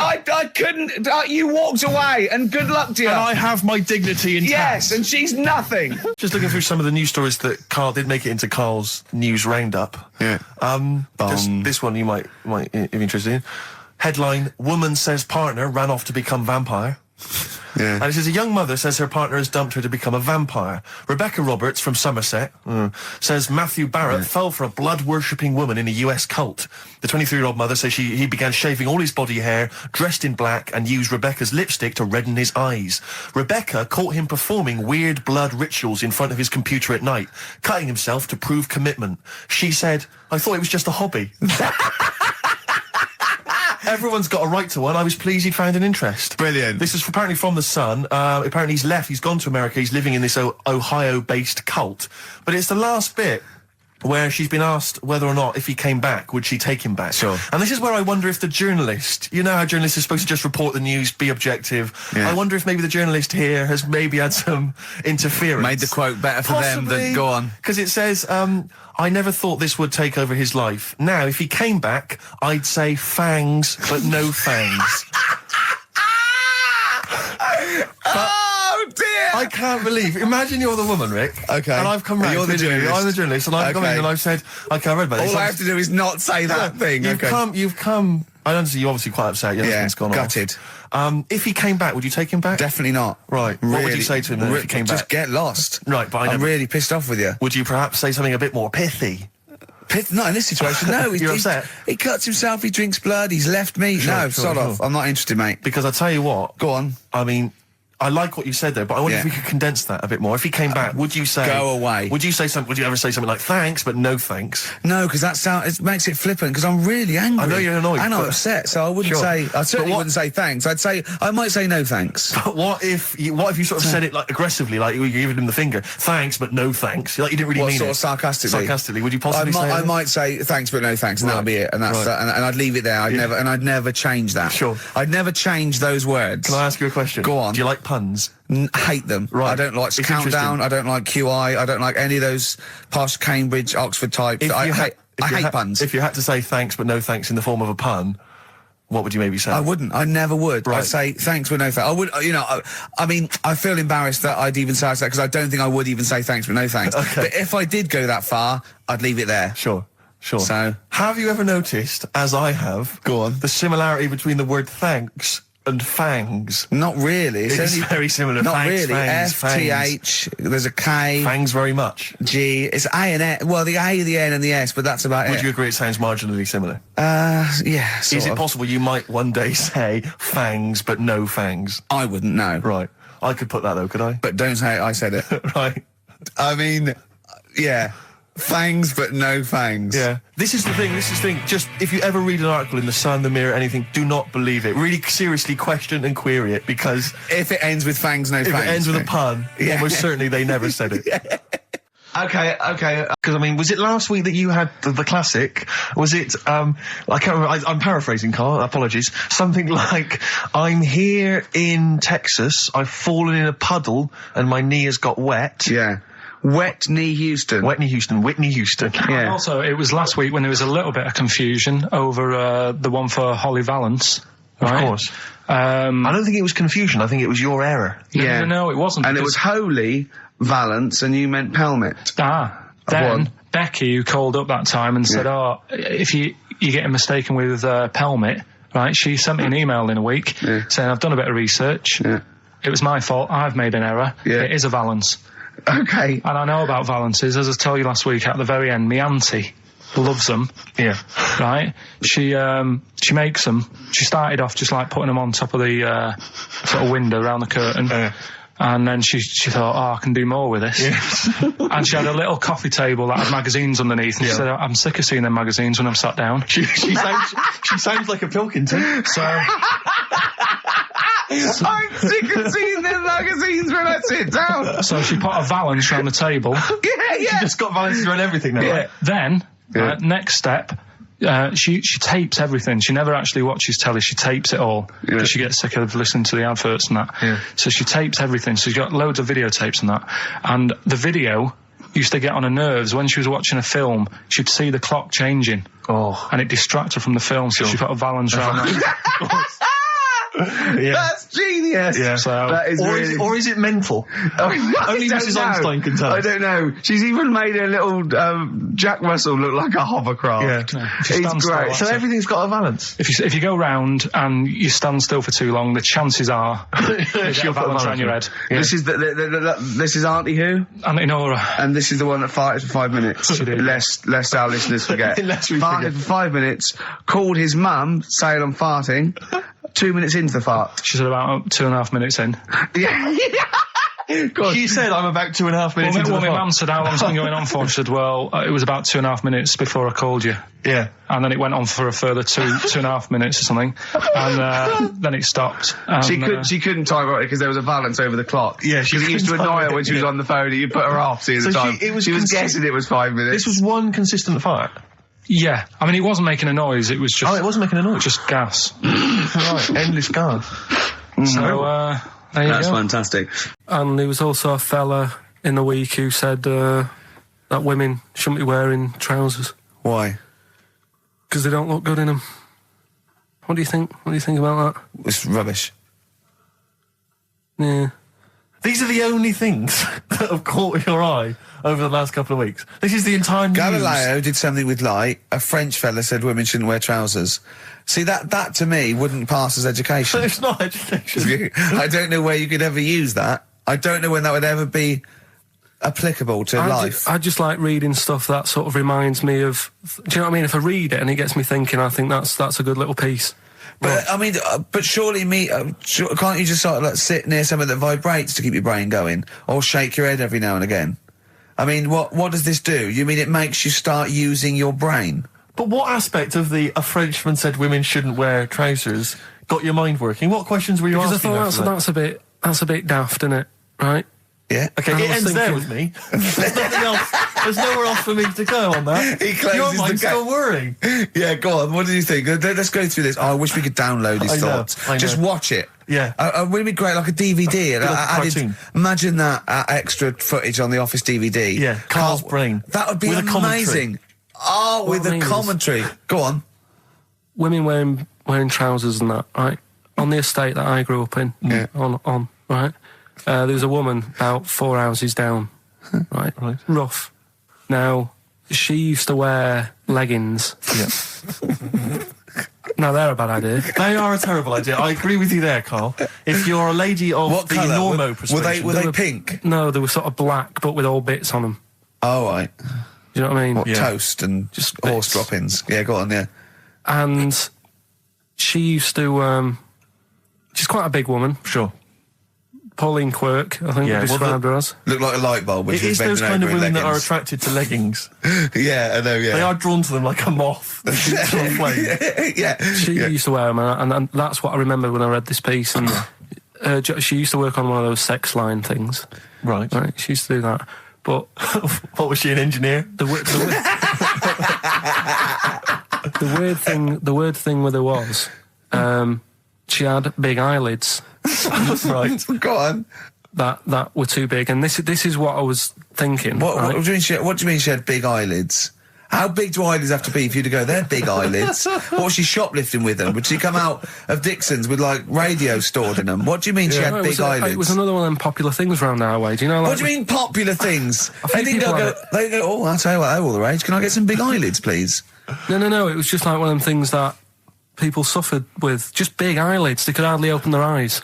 What do you mean? What do you mean?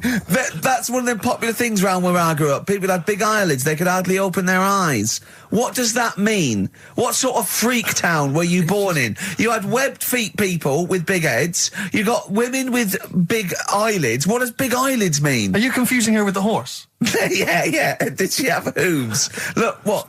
Anyway, so there's this big eyelidded woman with the And leggings. that's what I'm saying to you, though. That's when I read that story with people with trousers. Yeah. I went from that. Yeah. To into a that. woman who used to have big eyelids. I still know the point. But then, and also the other bloke who had the eyelid problem was a mate of mine. Right. His dad had it, and same problem, massive eyelids. I don't know what that means. I don't know what that means. I used to say to my mum, I'm going round to Dave's house. Yeah. And Or to Drew say, Pig, well, as you call him. that's all right, but make sure his dad doesn't take you out in the car because he could hardly see. He had to have his head. He had to tilt his head back to keep his eyes open. Sure. Didn't he have a couple of matches with him at all times? What a load of gobbledygook. This began as educating Ricky. I know, it's like he was people with eyelids. But it's like you're supposed to make that leap as well. Yeah. If I mention the trousers, Ricky will probably be thinking about people with big eyelids and women wearing leggings. Play a record, Carl. Right, anyway, Rockbusters. Yeah, go on. I give a cryptic clue. Yeah. And a letter, and it makes up a band. He never said the word cryptic a few months ago. Just give the email address, ricky.gervais@xfm.co.uk. But if you want, I'll pay for you to take history again. Carl, we'd love to see you get a C or above. And Well, we're I'll willing pay to... for you, and I'll get you some books. Right, now listen.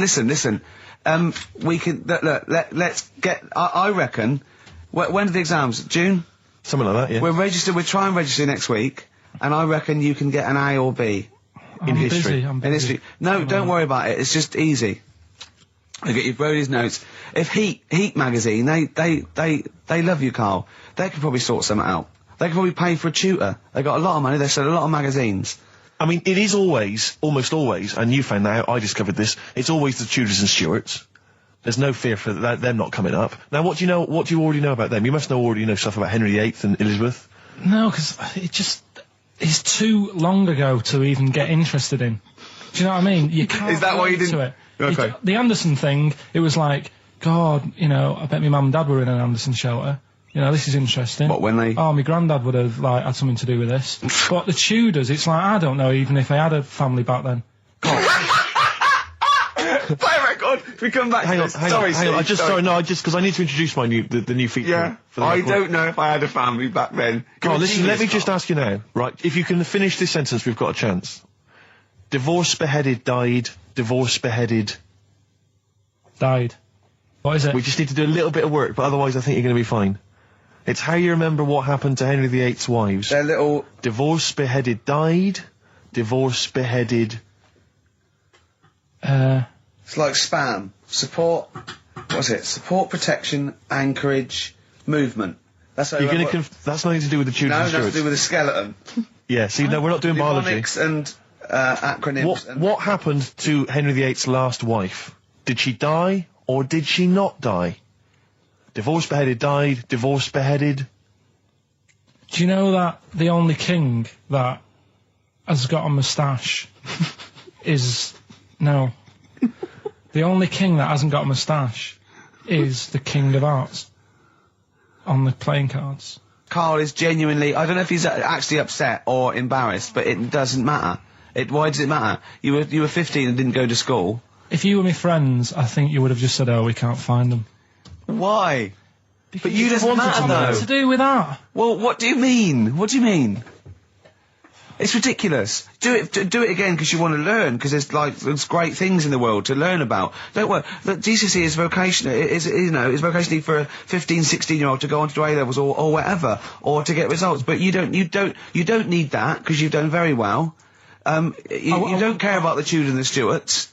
I mean, I mean, I've had a couple of jobs, not this one, because you don't need qualifications to get a job. Obviously. In the radio. Yeah. Obviously. You're absolutely right. But the ones that I have got in the past, I did, because I didn't collect them, I had to lie. And I didn't go mad. I didn't say I had A's and stuff. But I didn't put history down because I didn't even know I did it. So it's a bonus. I kind of treated myself to a D and a couple of C's and that, so it's like, well, it's not... I love the fact that Carl even then was honourable. It's like, I'll at least put down the ones I think I took and lie, but the ones I didn't take, I won't lie about. Yeah, and don't give yourself a B. Exactly. If they're going to find out you lied, give yourself a B next time, It could Carl. backfire, couldn't it? I mean, my brother's a bit mental, and he used to do things like go for jobs and say, oh yeah, I've done this before, like being a mechanic, and he's never even picked up a spanner. And yet, he'd have the confidence to go and try and fix cars. Well, I'm not that daft, but, God, and he... Who do you blame for this? That's just an easy way out. I have to blame myself. No? Yeah. What was the teacher like? Well, there's loads of different ones. I didn't like... I mean, the history teacher, it is my own fault, because with her, she's a bit mental. And I used to kind of stop the lesson by saying, oh, miss, tell us about your fireplace you've got that is made from a gravestone. Because that's what that she would had. stop any English teacher in their No, tracks. and she loved telling you about it. Yeah. So it was like, oh, I learned brilliant. that from a teacher. So that's why I didn't know about divorce, head loss, and all that. Yeah. Dandruff legs. Horse, head loss, dandruff legs. But remember now, divorce beheaded died, divorce beheaded survived. That's all you got to remember. And what's that? That's what happened to Henry VIII's various wives. In order. What does it spell out? No, it doesn't spell out anything. You just got to remember the rhythm. In order in which he married. Yeah, but it helps. It's like when my mum taught me the alphabet. She taught me as like a song. A, B, C, D, E, F, G. Yeah, consonant. No, not like that. Huh. That's how everyone else could do it, and I couldn't do it that way. Right. What tune did she do it to? It was A, B, C, D, E, F, G, H, I, J, K, L, M, N, O, P, Q, R, S, T, U, V, W, X, Y, Z. I feel like, it feels like Christmas Day. What, you didn't get the gift you wanted? Yeah, do you know that, like, anticlimax? Yeah. When, you've been looking forward to it for so long. Yeah, you know. Well, I mean, I knew you were looking forward to it. That's why it took you 14 years to get the result, and then it was 2 other people that got them for you. Do you wish that we hadn't done it? No. It's alright. It's alright, isn't it? What's your girlfriend going to say? I don't think I'll see her again. She likes a man who knows about the Tudors and Stuarts, does she? Yeah, first Gladiator, then the... Yeah, you've been bluffing. Whenever she said, where did you go to Stuarts? You go, good. Like, lots of things, but look, it's a bird. What happened to Henry VIII's last wife? Oh, I wouldn't... oh, yeah. Oh, look, Friends is on telly. Friends is on. No, I just changed the subject by saying things like, you know, about the only king in a pack of cards. That threw off the scent. That threw us off the scent. That wouldn't fool an invigilator, would it? That's the thing. You can't use that one. It's not that. Yeah, but I don't think it counts as indecent exposure when they're grafting a knob on your arm, sticking that up the bed. Imagine if he's driving, he's just got it out the window. People driving by. Yeah. The fact that at the end is that bloke giving me the finger? At the end of the man grows penis on his arm story, it says, a Moscow surgeon said the man will be able to have sex in a few months. He said, women will never suspect. But what kind of a doctor talks like that? Yeah. I'll tell you, it is his cock now, seriously. The birds will never know. He'll be able to go berserk. Yeah. They'll never realise we grew it on his arm. That is unbelievable. Will he have a little scar on his arm, do you think? Yeah, I don't get it. Like I say, 83936 if there's a doctor out there. Or indeed if you've ever grown... Or a tailor. Making you a shirt. What side do you wear your cock on, sir? It's on my left arm. What's this? Bit of stones? Yeah, beautiful. Lay it on me. Wild Horses by the Rolling Stones on XFM 104.9. Well, I think the listening public would have enjoyed knob news there. Oh. So, I mean, there was a lot of knob news this week. I was surprised. You know, I would have thought it would be hard sometimes to get knob news together, but... I would have thought it would have been part of a bigger news programme, but, I mean, I don't think we'd dedicate a whole sort of, like John Craven's news round. Yeah. A whole 5 minutes to knob-related news. Yeah. There was other news, was there, in the week at all? Carl, it wasn't just all knob-related, you didn't just research. No, they're the ones that sort of stand out. And it's knob news time. We're all very excited. Now, last week's knob news was what, Carl? Do you remember it was a man... who grew a knob on his arm? Sure. No, he didn't grow it there, did he? He put it there. Well, I know that, but, yeah. Just popped it on his arm. Yeah. A bit. Yeah. This week... Just a recap of the week's news. Right now it's the headlines. Well, we talked about it before. Do you know the little mouse that had an ear on its back? Yeah. Sure. Right. Well, you thought he had a bad time, right? Listen to this one.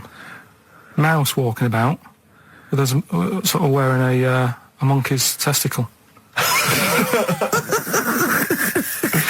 They're just having a laugh. This is what I mean about a lot of scientists. What are they doing? When's that going to come in handy?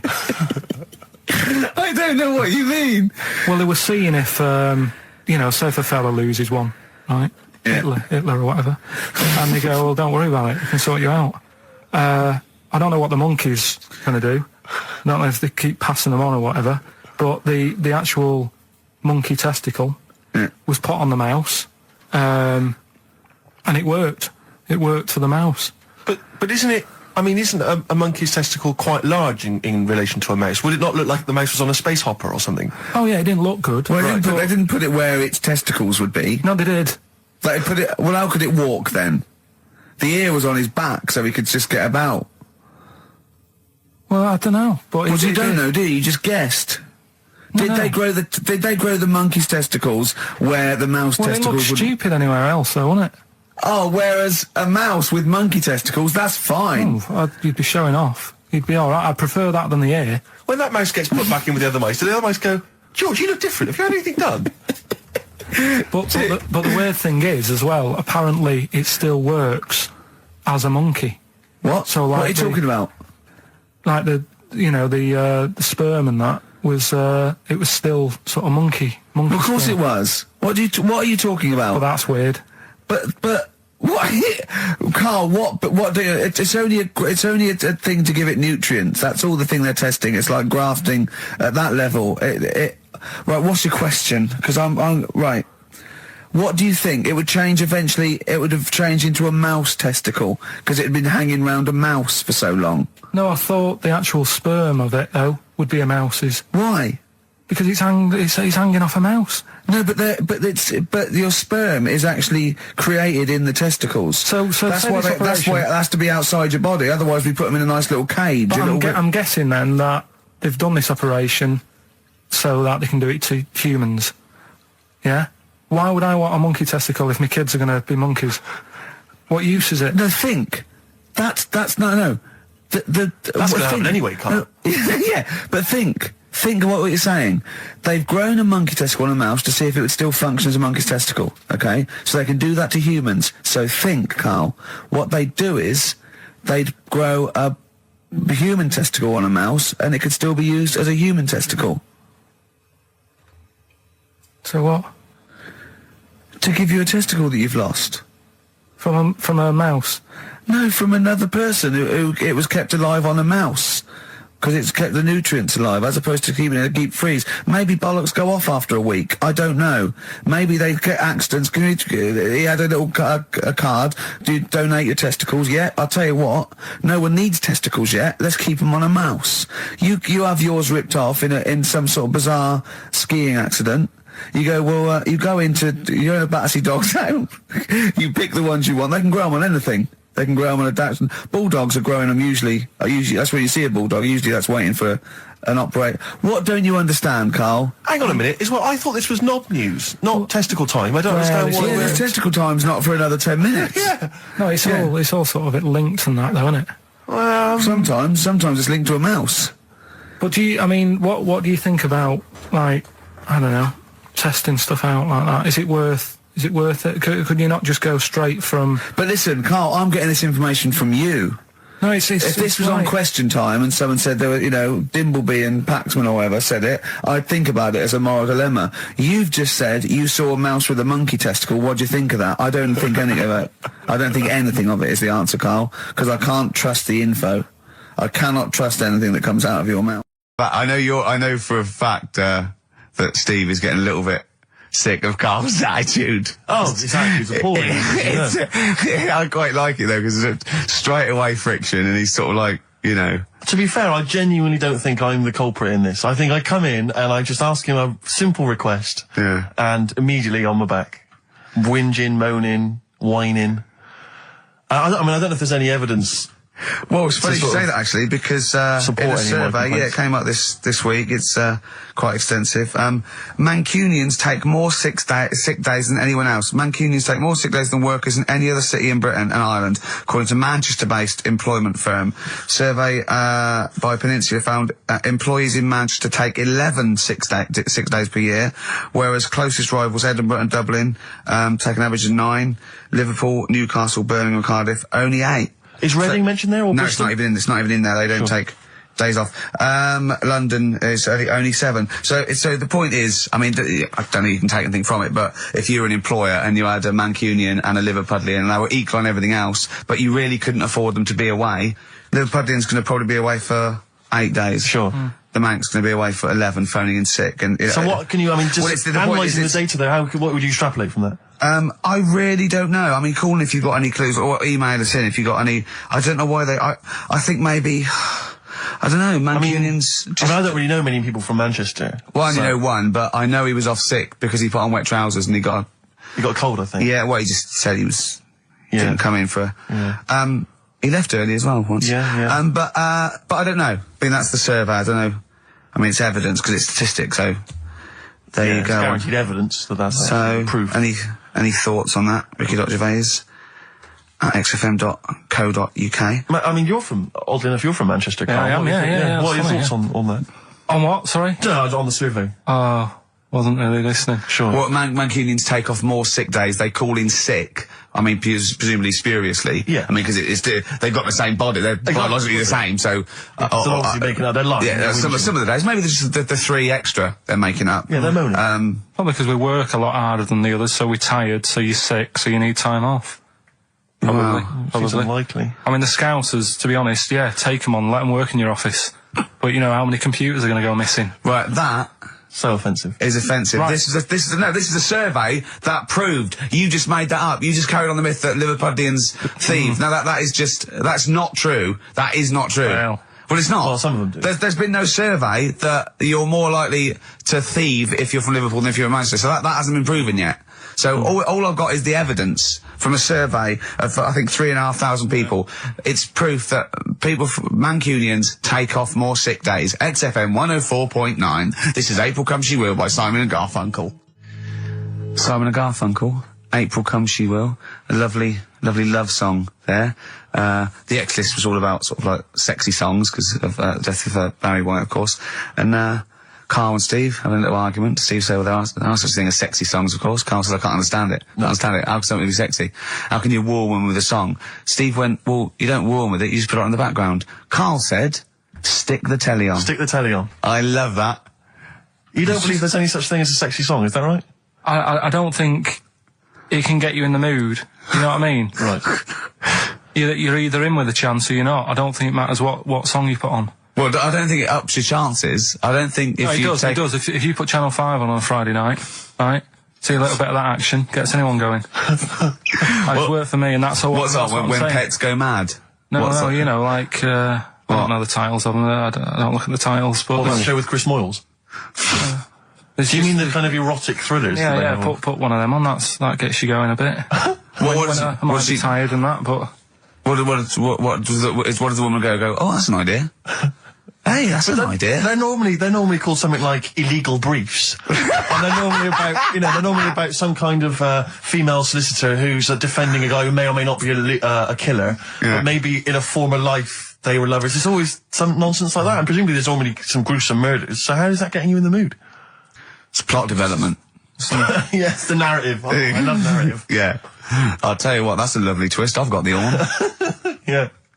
Brilliant. So, if you're from Manchester, sorry about that. I mean, it is true. We weren't making that up. We weren't doing a stupid stereotype like Kyle did with Liverpudlians. It's just a survey that Mancunians take off more sick days. But there might be brilliant. I think I heard a story once where 2 sets of Siamese twins married. What if you fancied the one on the left? Yeah. What if one of them was having an affair behind the other one's back? That'd be difficult to conduct, wouldn't it? You better show off. He's waking up. What are you doing? What are you doing? What are you doing down there? What are you doing down there? Nothing. There's no one down here. Well, I think there is because I can see her sister here. No.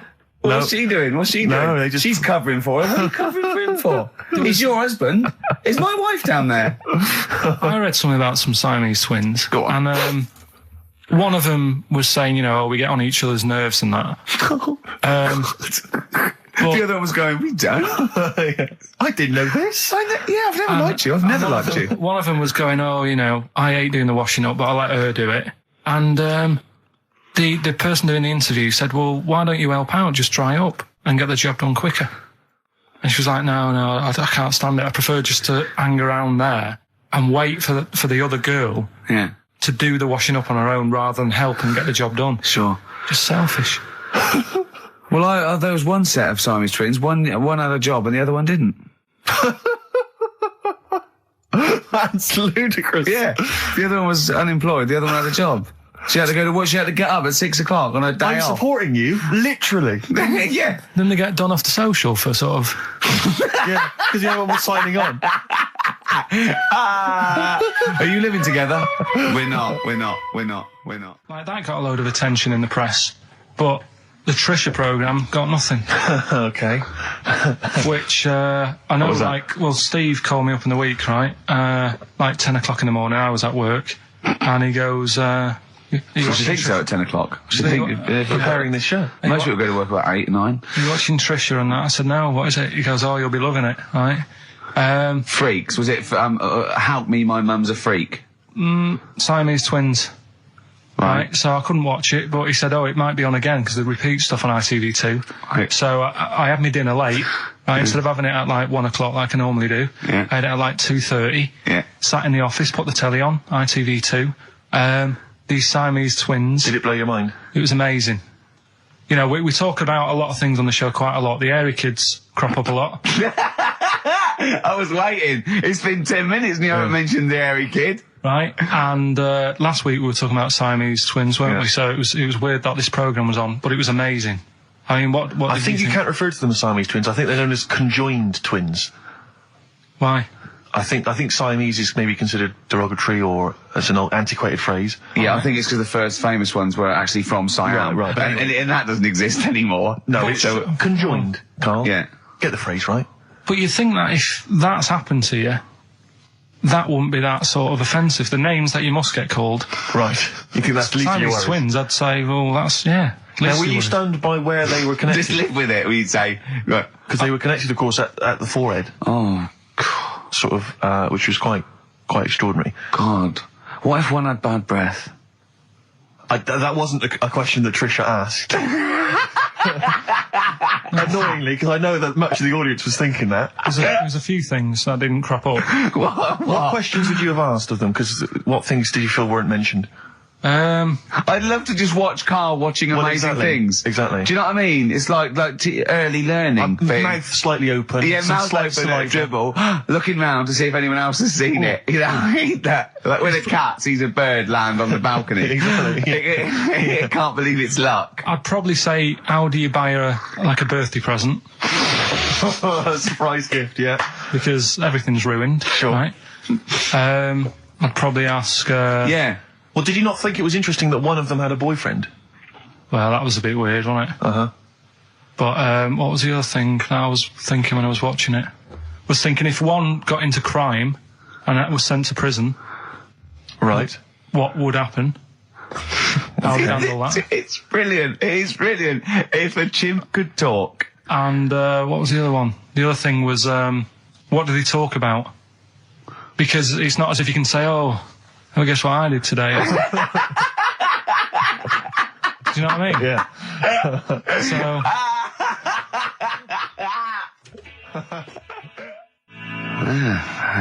brass in pocket, and if they're pretending to be good, they're doing a bloody good job of it.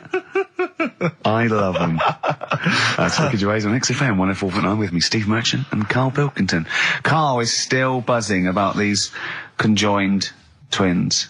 It's just... One of them, of course, had to be... Because one of them was sort of shorter than the other and had to be sort of wheeled around on a kind of trolley thing by the other. This isn't Molly and Dolly, is it? No, they're not called... One's called Reba. I forget what the other one's called. Sheena, maybe, or something like that. Do you remember, Carl? No, I wasn't that impressed with the names. It's just... Yeah. So you immediately put them out of your mind. Those are rubbish names. Forget, Carl, forget. They're gone. Were they British or American? Yeah, American. Oh, because I've seen some American ones on Joe bizarrely, Springer. one of them was apparently a country music star. This is Molly and Dolly. Well, they're not called the Molly one that joined at the Oi. The one that joined. But they're not. I think you've made up the Molly and Dolly. No, it was on Joey Springer. There's a little one that sits on a seat, and the other one carries it round, her around. They're not called Molly and Dolly.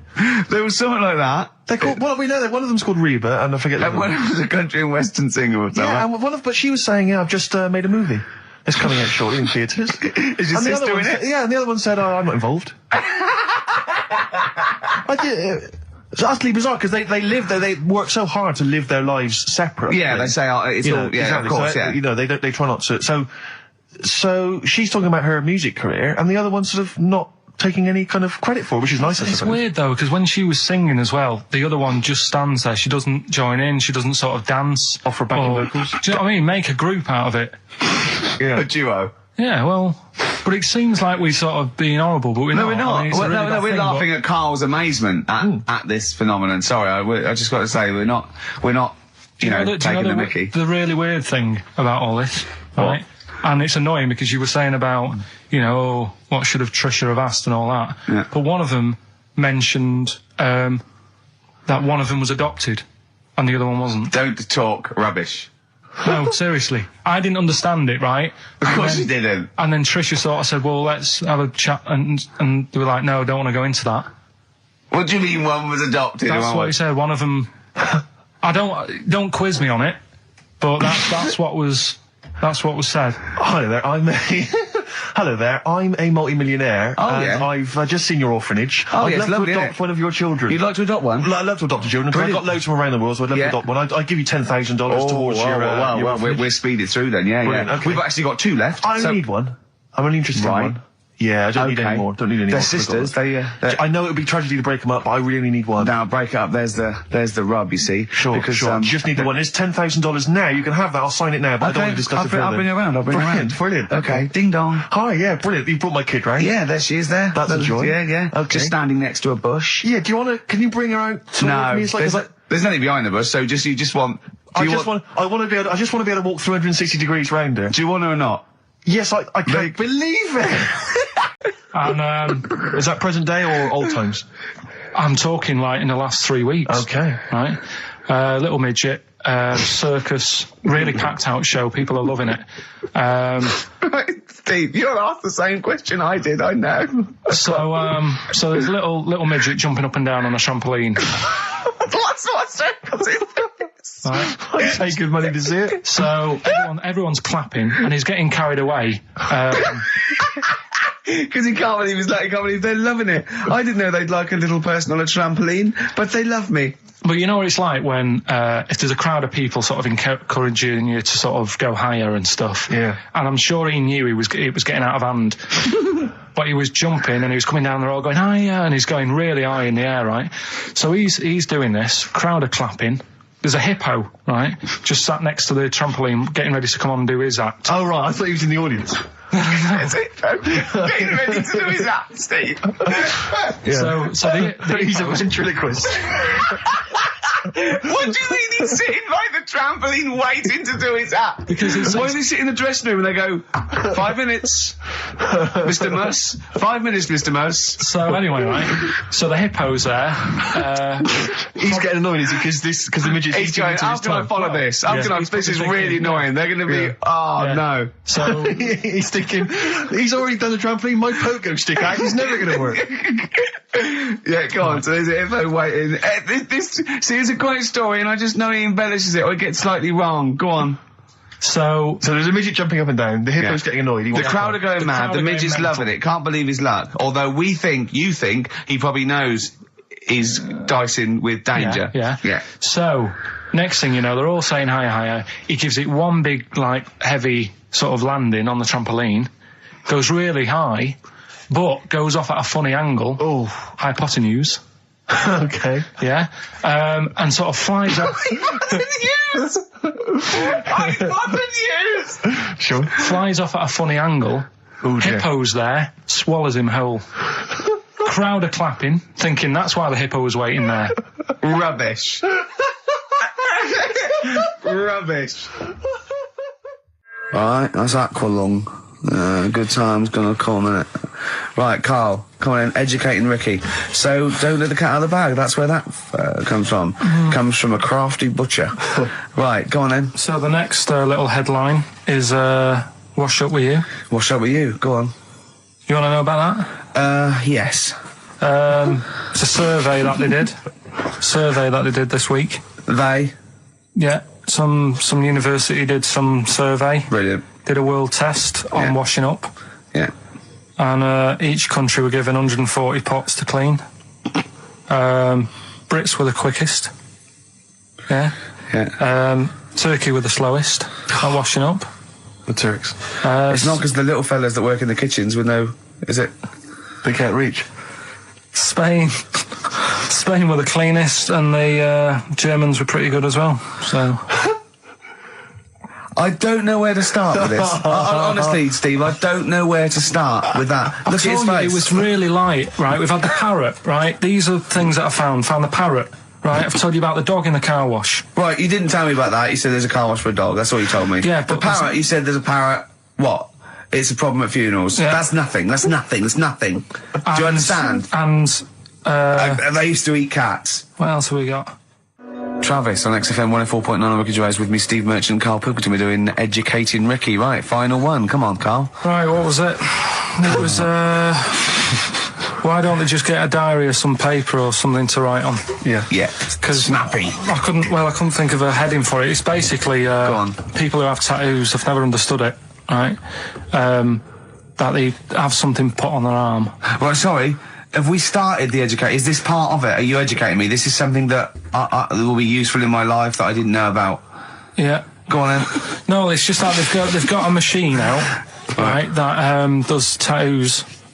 Tattoos. You come up with a design you want, and you sort of this machine scans it, and you put your arm in this thing, and you press print or whatever, and then it does the tattoo on your hand or on your What, like arm. loads of little needles that follow a pattern?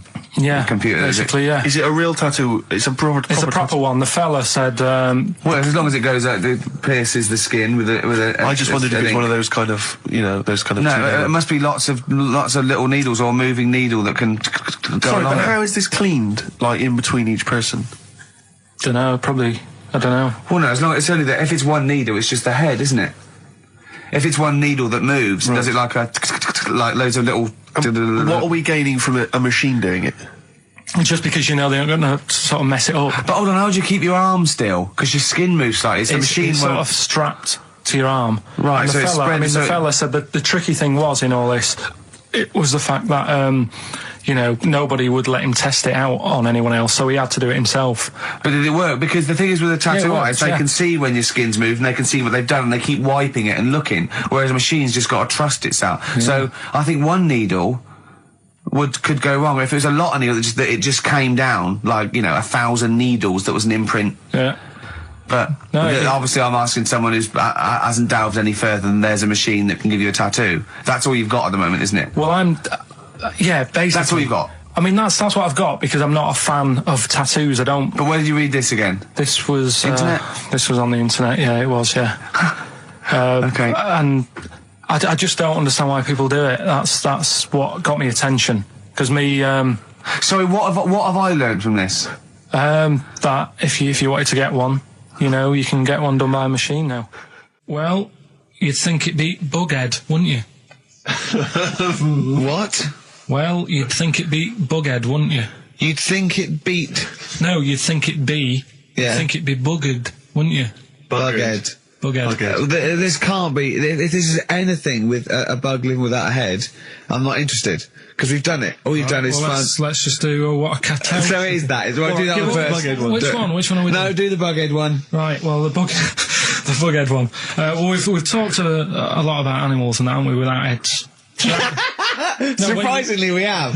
I think a disproportionate amount on it. If you're a new listener, this is the first time you listen, you'd be surprised. Yeah, we've done all that. We've covered worms, the way if you cut their head off, it grows back if you don't cut too high above its neck. We've covered The chicken. the fella who blinked. Yeah. I can't go into it again. Right. Let's not go into it again. We've had the chicken with no head that lived for 8 months. Yeah. And we've had And we've had the cockroaches. cockroaches living for a week without an egg. Right, okay. Well, it's a bit more on the cockroach front, really. Right. They found, right, that if you get a cockroach and you cut its head off, Yeah. right, and then you find a cockroach that's still got its head, but it hasn't got any legs, Right. right, it's not over for both of them, right? Because what you can do, you get the one that's got the legs Right. with no head, Yeah. sort of running around, get the one with the head, sit it on top of it, Right.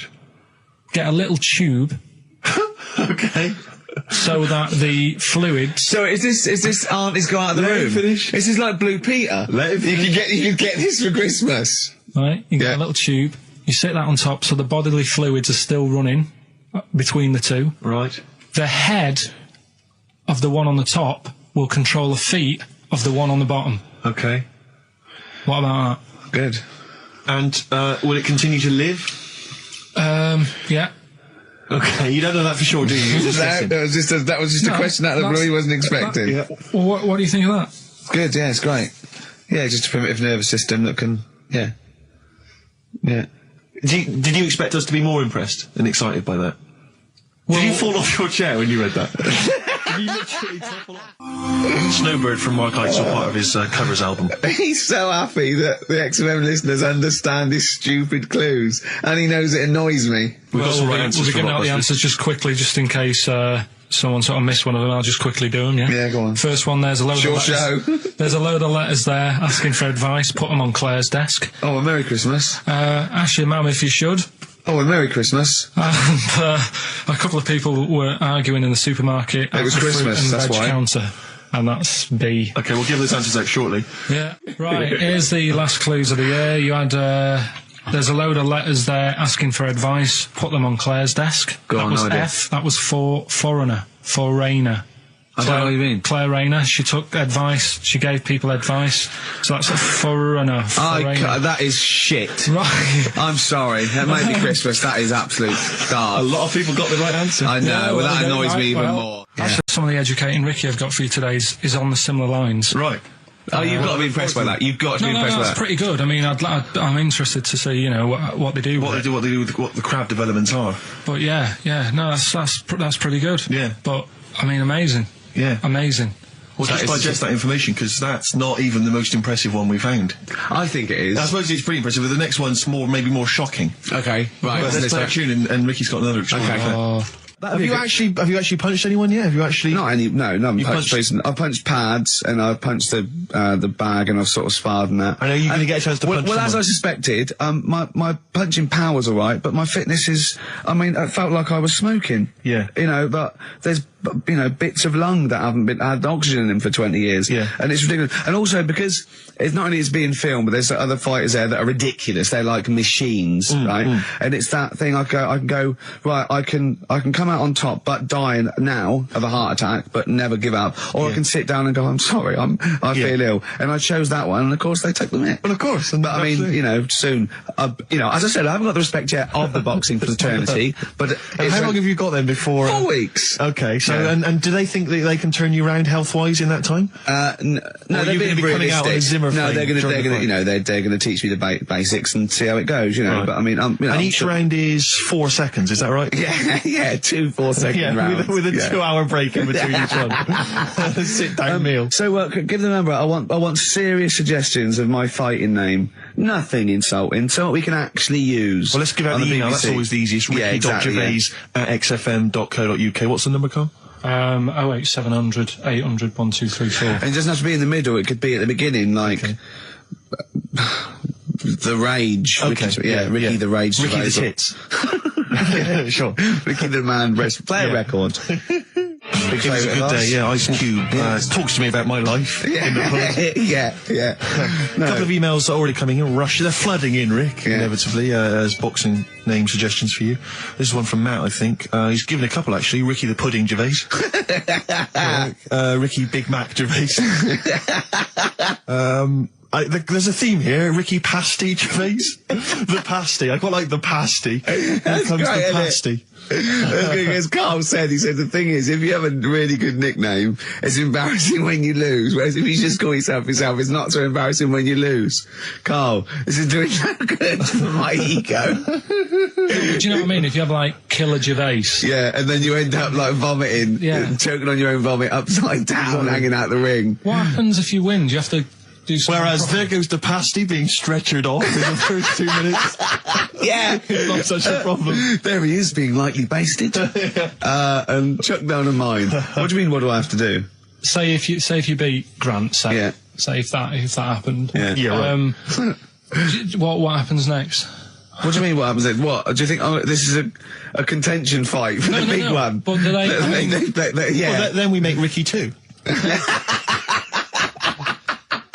No, but, do you know if they're planning on making more money? Because it's for comic relief, isn't it? So what happens on the night? No, it's for a charity of our Comic choice. relief would make sense. Yeah, Well, yeah. Whatever, right. Yeah, it was last time. I think that was last time. Is it sport relief? It's not sport. It was relief. last time, yeah. But this is, I think, this is a program where And how do we? Sorry, how do you make money for charity from this? Do we pay to sort of for how many punches to the head you're going to take? Or No. I just how think long you're going to last? I assume the BBC donate money, or someone, or a sponsor, or whatever. I don't know. Just donate money, because it's actually a program. This is more about a program with a charity angle. So yeah. So as if you get like killed, there's more money and food to go around. Maybe. Well, no, I mean, the thing is, what's the next step? Because if they go like, right, yeah, well done, you've won, thank you very much. Well, Carl, what do you expect? That it's winner stays on?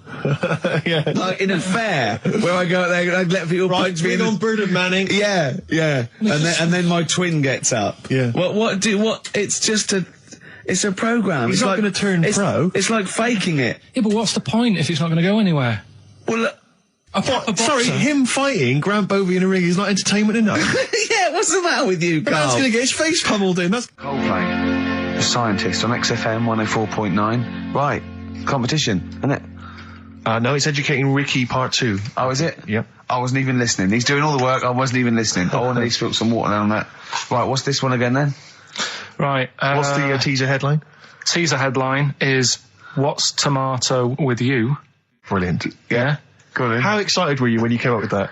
You couldn't wait to come in and tell us, could you? I think it's a good one because you won't forget it now, will you? I mean, like the worm one. What's so special about the worm? A lot of people think that if you cut a worm in half, two worms will grow, but no. What happens is if you cut the head end slightly nearer the tail than the tail will die, but the worm with the head will be okay. So, it's exploded a myth. And taught me something. Right, so the second one, part 2 of Educating Ricky. What's tomato with you? Yeah. What this one's about is, ages ago, It's scientific. There's never a date. There's never a country, a location. Okay, settle down, children. This is A-level history. Right. Once upon a time. Yeah. When a mental place with swords was a king. Forget his name, but he was a loony. So, and it was literally ages ago. Yeah. So, good luck in the exam. Yeah. Right. So, alright, many years ago. Oh, yeah, cleared that up. Go on. They thought tomatoes were poisonous. Right? Okay. Because what Hold on, are they going to be proved wrong at the end of this story? Well, because I don't want to give away the ending, but is it something to do with are they poisonous tomatoes? No. Oh, you're having a laugh. I don't believe it. Go on. They could have been eating tomatoes all this time. Oh, Steve, what's tomato with you anyway? Okay, so hang on a minute. Let's just recap quickly. Many years ago, when people thought tomatoes were poisonous. Yeah. Go on, Well, they didn't know they were poisonous then because they were still eating them. But what was happening? But they're not poisonous. But hang on a minute. All right, and it's not. I'm just going to listen. I'm not even going to talk. I'm not going to tackle it anymore. If you remember, years ago they didn't have like pottery plates. They had lead plates. Right? What are you talking? Just let him talk. Sorry, what year is this? Let him talk. Come on. Plates made out of lead, and what they'd end up doing, they'd say, right, do you want a tomato? And they'd go, yeah, all right. And they'd put the tomato on the lead plate and cut it. And because of the acid in the tomato, right, it would sort of make the lead runny, and the lead would go into the tomato, and they'd say, oh, it's lovely this, and they'd be eating it. They'd get food poisoning, lead poisoning, what have you, and they'd be really ill. So they thought tomatoes were poisonous, so they didn't eat them for many years. And when you say they, do you mean the people of Narnia? Yeah, this didn't happen. Where was this happening? Sort of in Britain and that. You put him on the spot there. Oh, I hope there's no uppity pupils at this school when they go, what do you mean, sir? Oh, if you're going to... Oh, I'm fed up with you. Do you understand? No. So the No, you've got... No, right, okay, first of all, Carl, where'd you get this information from? Where 14 did I get times that? as well? Do you know... You can't remember? I don't know where I got that from. I don't know where I got it from. But why don't you think that makes sense? But what? Someone once got lead poisoning from a tomato? Not just one, loads, and then all of a sudden... No. Why is this educating me? Because I'm telling you that tomatoes. I can't take anything away from this. I don't know what to take away from this. What have I learned? What have I learned? Don't mix lead with tomatoes. Why is this educational in any shape or form? What are you telling me? A long time ago in the land of Glunk, right, where the ninnies did slib, right, they thought tomatoes were poisonous because they ate plates of lead.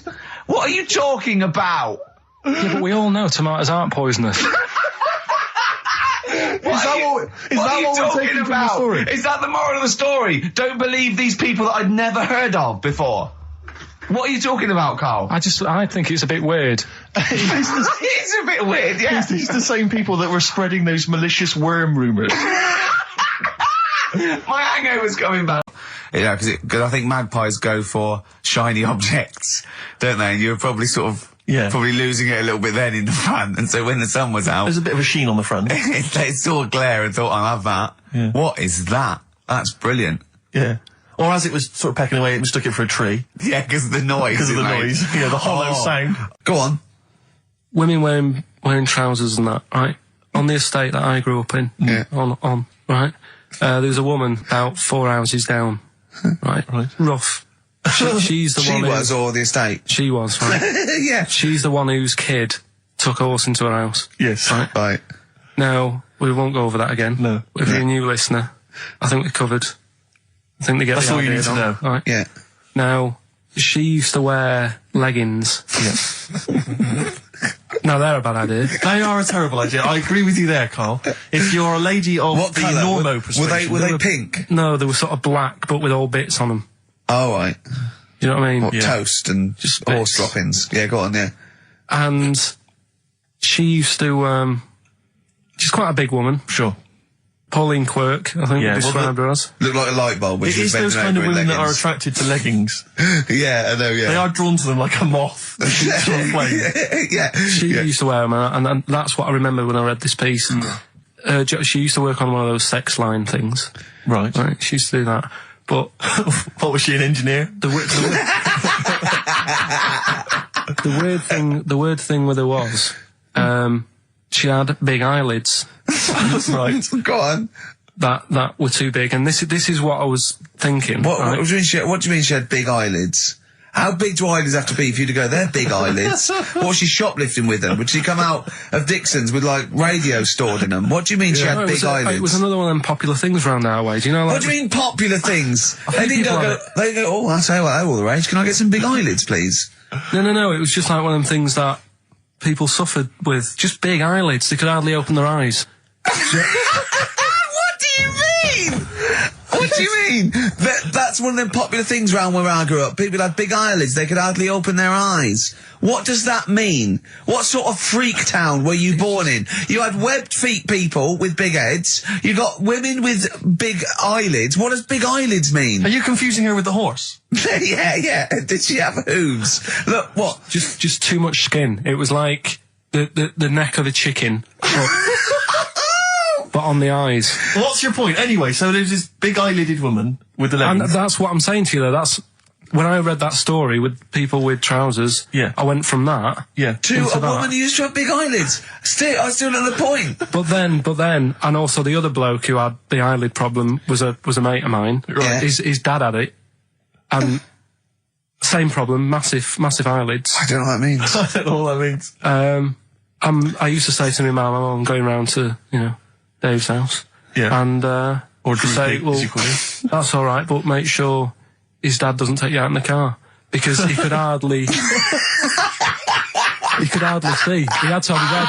He gets to tilt his head back to keep his eyes open. Make sure! Did he have a couple of matches with him at all times? What a load of gobbledygook. This began as educating Ricky. I know, so it's like he was people with eyelids. But it's like you're supposed to make that leap as well. Yeah. If I mentioned the trousers, Ricky will probably be thinking about people with big eyelids and women wearing leggings. Play a record, Carl. Got nonsense. Adverts. No. No, all right. I had so much mash last night. I had so much sausage mash, the second helpings, that I had to sit on the edge of a seat so my stomach could hang down. I love spuds. Spuds and bread. I could not do without spuds and bread. I feel like maybe I could make my own bread. Spuds, I wouldn't know where to start with a spud.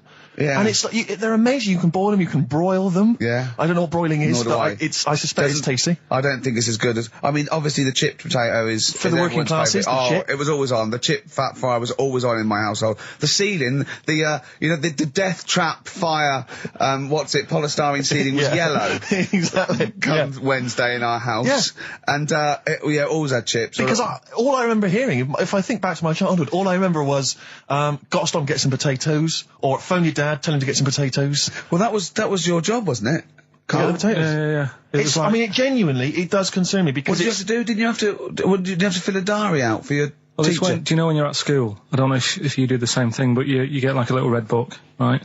And every night, I think it was a way of the teachers sort of keeping an eye on you. So if you went out robbing, if you wrote it in your diary, they'd go, what you're playing at. Sure. Right? So you'd have to write down what you did every night. Yeah. But I didn't go. I've got to get some water. Play a record, that was rubbish. Placebo, Bitter End on XFM 104.9. This is pre-recorded. We recorded this a couple of weeks ago, before Christmas. I hope you had a great Christmas. If you didn't, not our fault, really, is it? Nothing to do with us. Wouldn't have thought we'd have. We're of time because we've got plenty of cash now, thanks to a lot of you who probably bought the Office DVD. Yeah. Probably got and that if you in haven't stock yet, and you've maybe got vouchers or money, still available. Still there in the shops. Still available. You can still make it the best-selling DVD of all time. Please do. Yeah. Please do. I'll tell you what you want to hear there before you make your mind up. I'll tell you what, if you like this next clip, go and buy the Office DVD. I think you will. It's a brilliant clip. It's the one where we talk about, well, it is self-explanatory. Yeah. We talked about it before. Do you know the little mouse that had an ear on its back? Yeah, sure. Right. Well, you thought he had a bad time, right? Listen to this one. Mouse walking about with us, sort of wearing a monkey's testicle. They're just having a laugh. This is what I mean about a lot of scientists. What are they doing? When's that going to come in handy? I don't know what you mean. Well, they were seeing if, say if a fella loses one, right? Yeah. Hitler or whatever. And they go, well, don't worry about it. We can sort you out. I don't know what the monkey's going to do. I don't know if they keep passing them on or whatever. But the actual monkey testicle was put on the mouse. And it worked. It worked for the mouse. But isn't it... I mean, isn't a monkey's testicle quite large in relation to a mouse? Would it not look like the mouse was on a space hopper or something? Oh, yeah, it didn't look good. Well, they didn't put it where its testicles would be. No, they did. They put it... Well, how could it walk, then? The ear was on his back, so he could just get about. Well, I don't know. But you don't know, do you? You just guessed. Did they grow the monkey's testicles where the mouse testicles would... Well, it looked stupid anywhere else, though, wouldn't it? Oh, whereas a mouse with monkey testicles, that's fine. Oh, you'd be showing off. You'd be all right. I'd prefer that than the ear. When that mouse gets put back in with the other mice, do the other mice go, George, you look different. Have you had anything done? but the weird thing is, as well, apparently it still works as a monkey. What? So, like, what are you talking about? Like the sperm and that was it was still sort of monkey. Of course it was. What are you talking about? Well, that's weird. But what, Carl? What do you? It's only a thing to give it nutrients. That's all the thing they're testing. It's like grafting at that level. Right. What's your question? Because I'm right. What do you think? It would change eventually. It would have changed into a mouse testicle because it had been hanging round a mouse for so long. No, I thought the actual sperm of it though would be a mouse's. Why? Because it's hanging off a mouse. No, but your sperm is actually created in the testicles. So that's why it has to be outside your body. Otherwise, we put them in a nice little cage. I'm guessing then that they've done this operation so that they can do it to humans. Yeah. Why would I want a monkey testicle if my kids are going to be monkeys? What use is it? No, think. That's no. That's going to happen anyway, Carl. Yeah, but think. Think of what you're saying. They've grown a monkey testicle on a mouse to see if it would still function as a monkey's testicle, okay? So they can do that to humans. So think, Carl. What they'd do is they'd grow a human testicle on a mouse and it could still be used as a human testicle. So what? To give you a testicle that you've lost. From a mouse? No, from another person who it was kept alive on a mouse. Because it's kept the nutrients alive, as opposed to keeping it in a deep freeze. Maybe bollocks go off after a week. I don't know. Maybe they get accidents. He had a little a card. Do you donate your testicles? Yeah, I'll tell you what. No one needs testicles yet. Let's keep them on a mouse. You have yours ripped off in some sort of bizarre skiing accident. You go, well, you're in a Battersea Dog Town. You pick the ones you want. They can grow them on anything. They can grow them on a Dachshund. Bulldogs are growing them usually, that's where you see a bulldog. Usually that's waiting for an operate. What don't you understand, Carl? Hang on a minute. I thought this was knob news, not testicle time. I don't understand why. Yeah, testicle time's not for another 10 minutes. Yeah. No, it's all sort of linked and that, though, isn't it? Well, sometimes it's linked to a mouse. But what do you think about, like, I don't know, testing stuff out like that? Is it worth it? Could you not just go straight from... But listen, Carl, I'm getting this information from you. No, if this was on Question Time and someone said there were, Dimbleby and Paxman or whatever said it, I'd think about it as a moral dilemma. You've just said you saw a mouse with a monkey testicle. What do you think of that? I don't think anything of it. I don't think anything of it is the answer, Carl, because I can't trust the info. I cannot trust anything that comes out of your mouth. Well, it's true, but it's just all this. It's the same thing, innit? It's the leeches in a blender. It's the fella looking at an electron. Yeah. It's the mouse with an ear on its back. Yeah. I don't know what the point is. But you don't read on. Because I've seen you read something and you're going, look at that. Man survives on eating knee.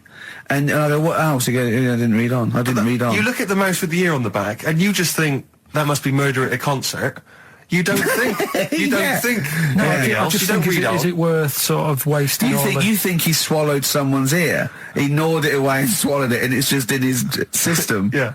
No, I just get a bit sad about the mice and that. I agree. I mean, that is sad, yeah. Of course, anything like that. Chris Campling did a review of the show. Right. And basically said that Karl Pilkington is a creation of Gervais and Merchant. Well, if only that were the case. He said... he started off saying he liked the show. Yeah. He was excited. Said it was a good show. A lot of the jokes. I'm already questioning his critical faculties. Yeah, exactly. And basically said that we didn't contribute much, or seemingly didn't seem to contribute much, and we couldn't sort of like ad lib or anything. We just laughed at, particularly me, laughed at Karl Pilkington, who was coming up with some quite funny stuff. Yeah. Right? But then he does a twist on it. He goes, but the thing is, we're the puppet masters. He's a created person. We've created the persona Karl Pilkington for our own amusement. Right. He bases this on simply that we talked about... What was it we talked about? The Chinese not aging well, and he heard him talk about that on my DVD. But clearly I say, Carl, remember when you were talking like that? It's a news, or remember in the week, and so he thinks it's all scripted now. Imagine if this show was scripted. I'd be ashamed. Yeah. If this show was scripted, I would send back the BAFTAs for the actual shows we've written, and I would say... I'm not having a go at Chris Campling. He's nice about our other work. He likes The Office, and he likes my stand-up and everything, and he likes the show, but he's saying... Because we're not spontaneous, we scripted this and invented Karl. So he's like, we've invented another Gareth. If we had created Karl, I would not have squandered a character that good on this poxy radio station. Absolutely. Also, does he know that we spend about 3 months on half an hour script? So how long does 2 hours of drivel? But the main thing is, as if this could be scripted, it's dreadful. It's shocking. Or maybe this is scripted. Hang on, you've lost me there. Let me just check the script. Maybe Chris Campling does not exist. Maybe I've made him up. I don't know what to believe. See, the name doesn't wash with me. What was his name? Chris Campling. Sounds odd. That's something that I made up, isn't it? Campling's almost like a joke. It's almost like a gay name, isn't it? Oh, he's a Campling. See, I think this is scripted. Yeah. I think I've probably made this whole link up, and Karl is a creation. Campling, that's not a real name. I made it up. I should have come up with something better. Yeah. Sorry. I could do it. How long could you keep going with That's that? it. That's it? That is it. Because you see, Alex saying we came in while he was doing his last link, and he's an absolute pro. He really is. I was watching him, and he was, at home, you probably think that he's giving you his full attention. He's not. He was looking through a listings magazine, probably figuring out what movie or theatre piece he's going to check out, with a lady later. Yeah. Probably going to cruise down there with a couple of, chicks. And he really is an absolute pro. Yeah. Looking at you, Ricky, and it's like you can sustain it for a while. Yeah. You're a talented performer, but it's sort of, I don't know what it is. Is it concentration with you? It just ebbs away almost instantly. And you try and do 2 things, 3 things at once, but normally on air, that's you eating, taking fluff out of your belly button. I never once, when we were on the set, we're filming The Office, and I'm trying to put off actors, just coming up ways, instead of like member lines, coming up ways to sort of ruin the shot or make them laugh.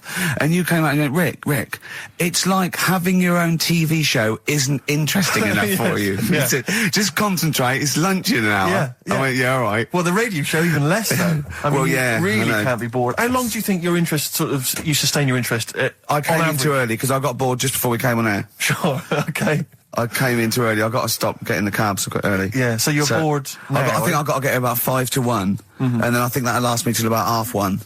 Again, as he was saying that, he's not giving you his attention. He was kind of leaning back. He's put his feet up now on the desk. I've got to get comfortable, haven't I? And this CD rack's in the way. Sure. Well, you get yourself comfortable now. Get yourself settled. And then sort of... Because a lot of people will move the... There's the microphone moving now. That's the squeaking going on. You've broken the CD rack. You could actually, of course, you could move the CD rack by getting up and moving it. No, that's too much effort. You've got to try and do that whilst angled on the seat. I'm nearly laying down. It's almost horizontal. It's the most you can get. Well, I'll tell you what.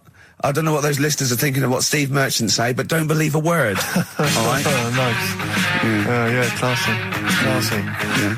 5 minutes past 1 o'clock on XFM 104.9. Look at your name, Steve Merchant. Karl Pilkington.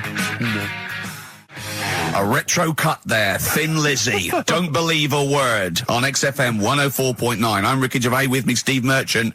Bubba-doo-boo. Who's that over there? It's Carly Pilk Boys.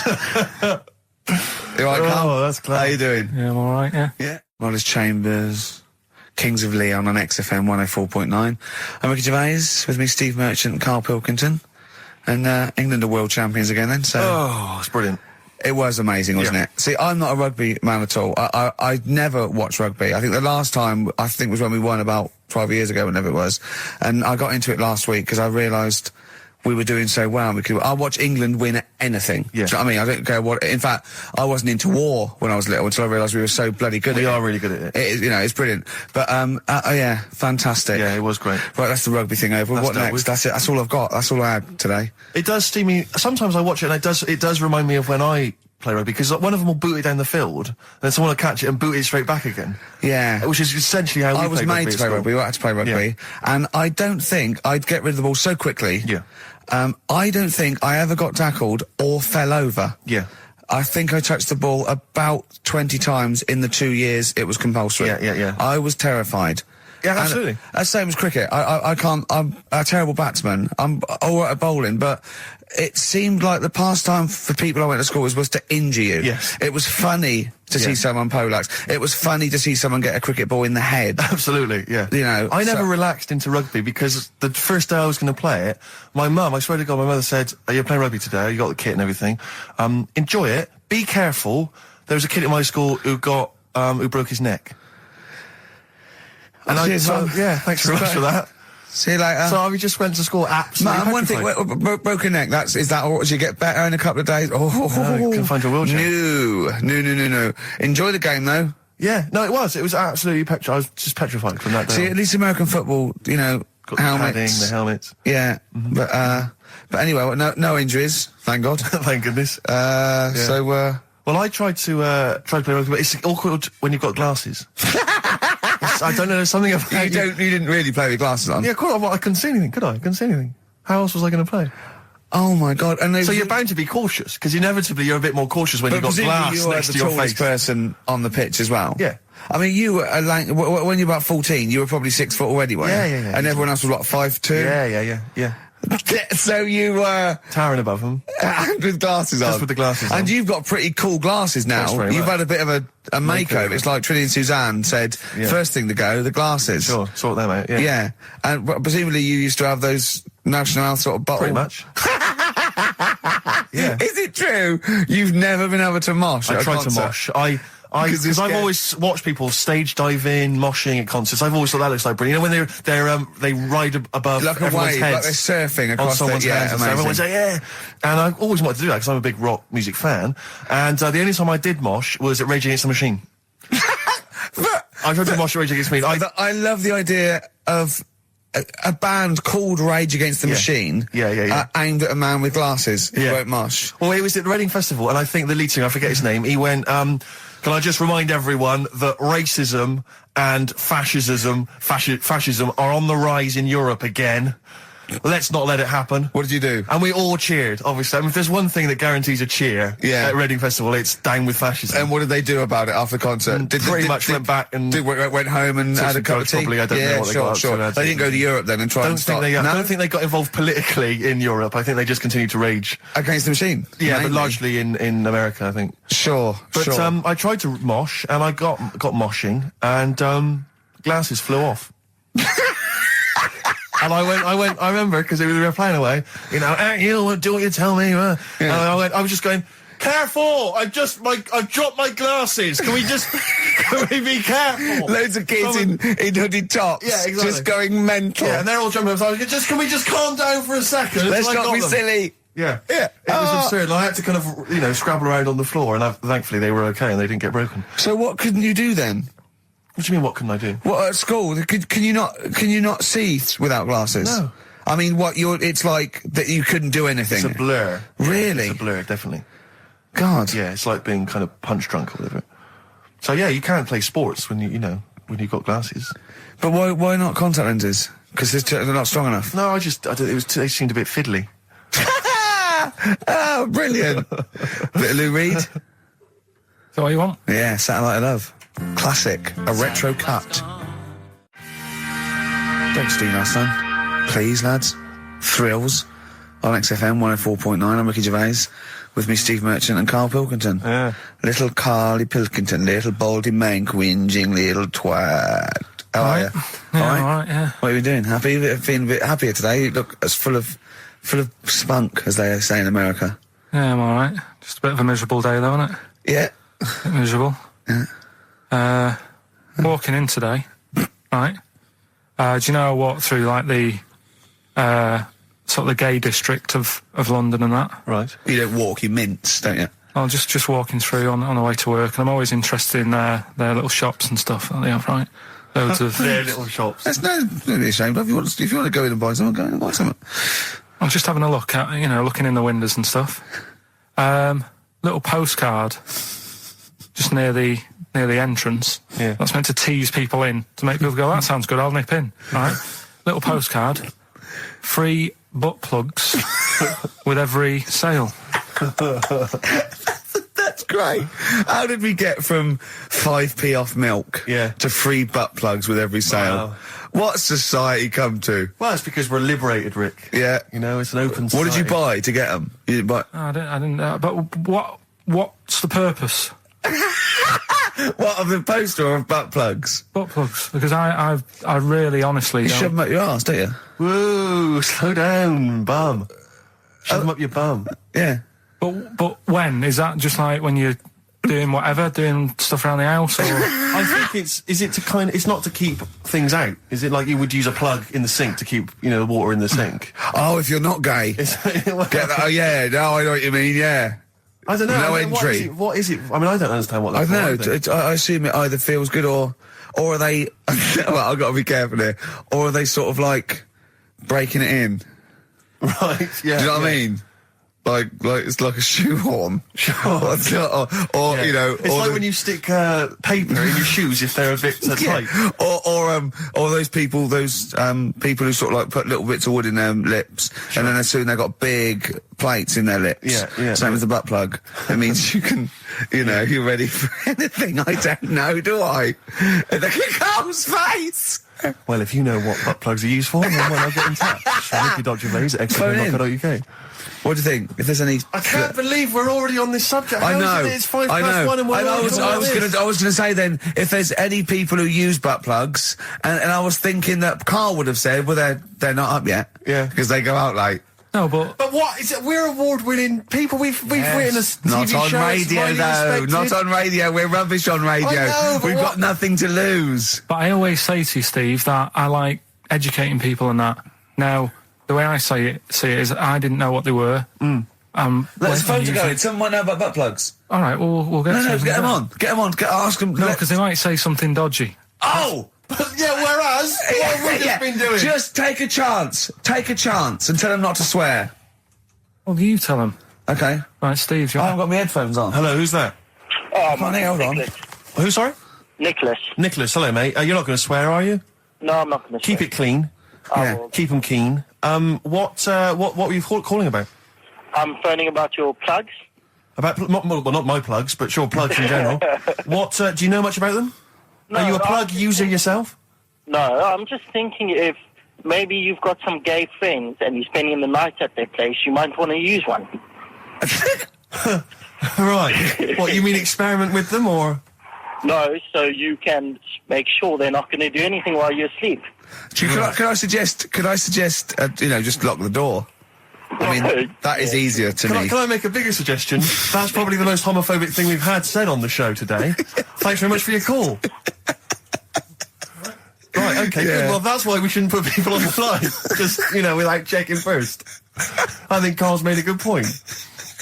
That's the calibre of listener we've got. Jet, are you going to be my girl on XFM 104.9? I'm Ricky Gervais, with me Stephen Merchant. Over there, little roundy bald head of Karl Pilkington. Good news and bad news. Good news is, boys are back in town, we're here for 2 hours. Hello. Bad news is, we have no monkey news, gay fella news, or little Chinese fella news. Really? We're going to try and, then leave that for a week, and then maybe come back to it. Yeah. Why do I get the feeling that within 20 minutes we'll be talking about little gay Chinese monkeys? Carl, think of that. We have got monkey news. Have we? Oh, yeah. So we've already broken that promise. Oh, okay. I thought we were going to try and sort of talk about something else. I just done Jonathan Ross show, and they don't talk about the same things every week. It's weird. It is weird. But, or as Carl says, weird innit? Yeah. So, gave this show about 5 plugs. Nice one. Yeah. So, I think we'll get upward of 800 people listening. Oh, double. For the first 2 minutes. Yeah. And then turning back. They're already switching over. I'd have thought so, yeah. I spoke to my friend yesterday. He's a little bit of an old fella, and he said that for his own amusement, he had an iPod in his car, and he bought a little sort of transmitter, and he could transmit the music from his iPod to sort of just beam it, kind of as he was driving along, to sort of passing cars. What do you mean? Make their radio play it? Well, but if they had it in the right frequency, yeah. I mean, pointless, completely pointless, but not dissimilar to this show, I imagine, in terms of the number of listeners. Yeah, but I was going to say, what's the chances of people having this frequency on? Absolutely pointless. So it's probably about the same, yeah. Do you know what it reminds me of? When I was young, I wanted to get into radio. I was excited in radio. When I was sort of in my, I don't know, I was 11 or 12, my friend and I, we got a little mixing deck, and we used to host our own radio show. Brilliant. From his bedroom. We didn't have a transmitter, so we'd put some speakers in his front garden, in some bushes, and sort of broadcast it to people who were walking Again, by. probably over the week more listeners than this show. Almost certainly. Yeah, I love the idea. It never happened, but I always was hoping that maybe some girls would just come by and just like sit and listen. These guys are great. I don't know where these sounds are coming from. It seems to be that bush, but... Or Noel Edmonds coming along going, who are these guys? Yeah. Can you get on my website? Can they stand in for me when I go on holiday? Yeah. Yeah. I did sort of pirate radio. No, go on. Got into hospital. Yeah, the normal radio, but you had an eye patch on. Go on. Dad was in hospital, right? And he was having some operation done, right? And went to see him, and didn't have that much to say to him, right? So I was sat there. Well, it's awkward though, isn't it, when someone's ill? Yeah. Sure. And you don't know. Boring, isn't it? Boring. So I was flicking around on that little radio thing they have. Yeah. And I heard they had a radio station in the hospital, so I said, I'm gonna go and join this. So I wandered off to go and find it. Yeah. Sort of joined that. Did a little show on there. Thought I can sort of get out to the masses here. My mate made a little transmitter. Did a little pirate radio show from the got kicked out because they found out, and apparently I put the station at risk because all the stuff could have been taken off us. But from Little Acorn, 16 years later, he's on a show with less listeners. Yes. Brilliant. Can you imagine if you've gone into hospital, you're already pretty depressed, there's the fear of these super bugs in the hospital. Yeah. Maybe you've got some quite serious illness, you don't know if you're going to make it. His voice is what you hear to cheer you up. All right, weird, isn't it? I saw a programme about a parasite the other night. Yeah. Apparently, they get in through your eye and eat their way up through your genitals. Anyway, here's Radiohead. Yeah, exactly. Play a record, Carl. Stone Roses, yeah? Oh, Fool's Gold. Classic. Stone Roses, Fool's Gold. XFM, 104.9. Brilliant. Can't help but notice you've brought some sandwiches in, Rick. What's in them there? Cheese and onion. Cheese and onion? Yeah. Because I've never, ever seen you make sandwiches before. I've seen you take a piece of bread out of a loaf and sort of fold it in half, crumbs everywhere. Well, Jane made that for me because I was in a bit of a hurry. I didn't think for a minute that you Why? Because it looks neat. Well, they're wrapped in the tin foil. A knife has been used. As opposed to chewing round the baguette. Exactly. Yeah, breaking it in half. Yeah. Albert Steptoe. Yeah, brilliant. Yeah. Nice. It's great, but the onions are strong. Are they? Making my eyes water. Yeah. If I go and breathe on you, it'll cure any sort of skin disease you might have.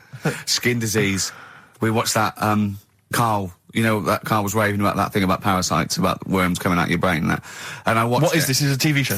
Yeah, called Body Snatchers. Right. And it was pretty fascinating. And, I mean, amazingly shot as well. I mean, it's got to win an award for photography. Yeah. And there was one bit that this little girl had been bitten by a mosquito and laid her eggs, and it went to the doctor. She had a lump on her neck, like a boil. And they pulled it out, and it was like a bullet, this maggot. And they put it down, and it was wriggling in her blood, right? But the hole left was sort of aesthetically pleasing. You know, like that feeling you get, like, I once had an ingrown hair, and I quite liked it when I pulled it out. And it's a perfect little hole. And I thought, I wouldn't mind having those as long as they sort of like healed over. What are you talking about? I don't know, it's weird, isn't it? But why would you want a hole in your body? No, it's got pulling something out, sort of like pulling something out of your body. It's I sort don't of know what you're cleansing, talking isn't it? No, but it's sort of like, I don't know what it This is it, you watch one programme recommended to you by Karl, you've turned into Karl. You want a hole in your body? No, it was like, you know, like squeezing a really good sort of like spot. I mean, I haven't squeezed spots for ages, and I'd never had spots, but maybe that's it. I didn't have spots. Right. And I always thought that'd be nice, squeezing a spot.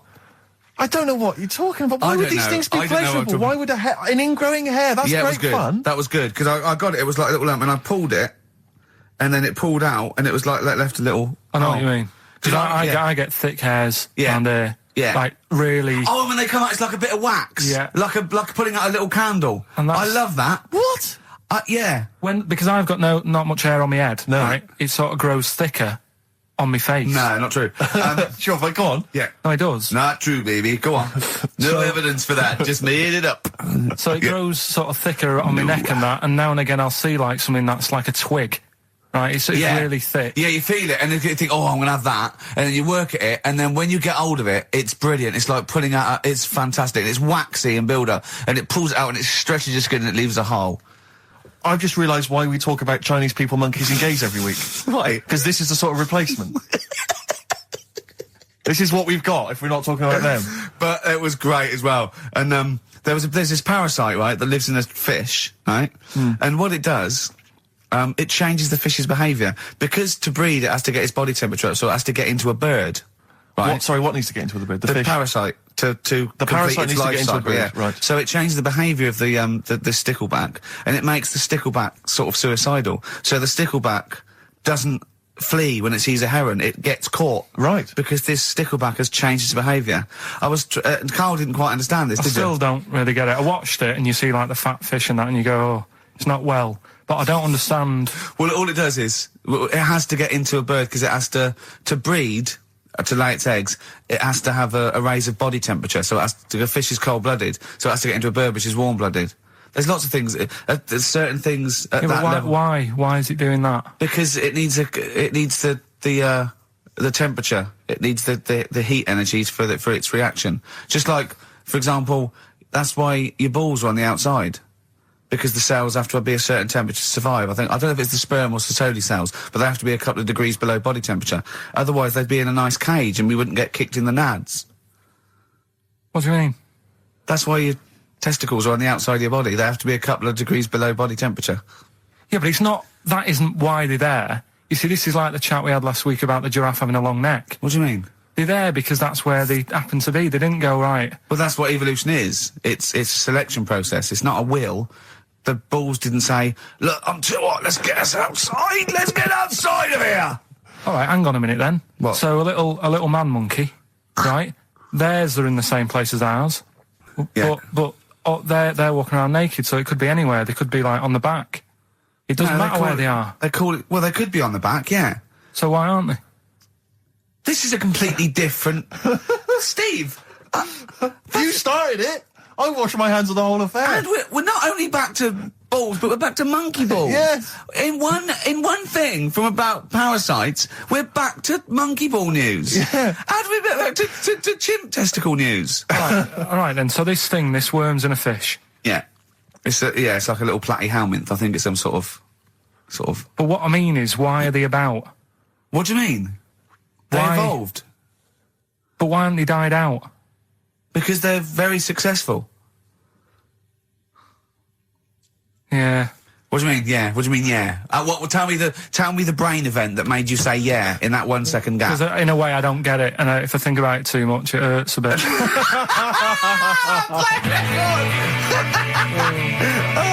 They've just been around for years, Carl. Yeah. Like Cliff Richard or something like that. Yeah. Roll Over DJ by Jet on XFM 104.9. I'm Ricky Gervais, with me Steve Merchant and Karl Pilkington. All right, Karl? Yeah. Bit miserable today, Karl. Let me explain why. Go on. Steve, and to you, the listeners. Well, we came in to a big bunch of stuff. Dropped off was it Becky from Marks and Spencer? Just like lovely stuff. Food, presents for the cat, books, just, to Ricky and Steve. Ricky and Steve who do the show, right? Ricky Gervais and Steve Merchant. GQ presenters of the year. Creators of The Office, right? Award winners. Carl's looking over, I go, maybe, it's not for you, no. And then he told me why he's grumpy anyway.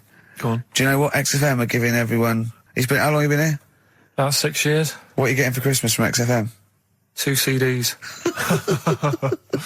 Is that of your choice, or do they choose them? There's a list of about 30. Right. Tell them what you chose. 30 CDs. I've gone for Kings of Leon album. Yeah. And the Best of Bob Marley. Haven't we, given them away in the past or something? Or you could have burnt them off, couldn't you? You could have done copies. Illegal, but you could have done that. Anytime you wanted. I don't think Bob Marley minds if you bootleg his CDs. It's out of order, though, isn't it?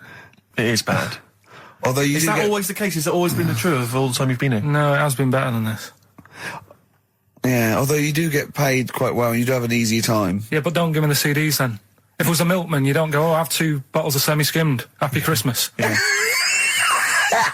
That is a valid point. Do you know what I mean? Have you complained? Who is it who made this decision? There's no point. No point, is there?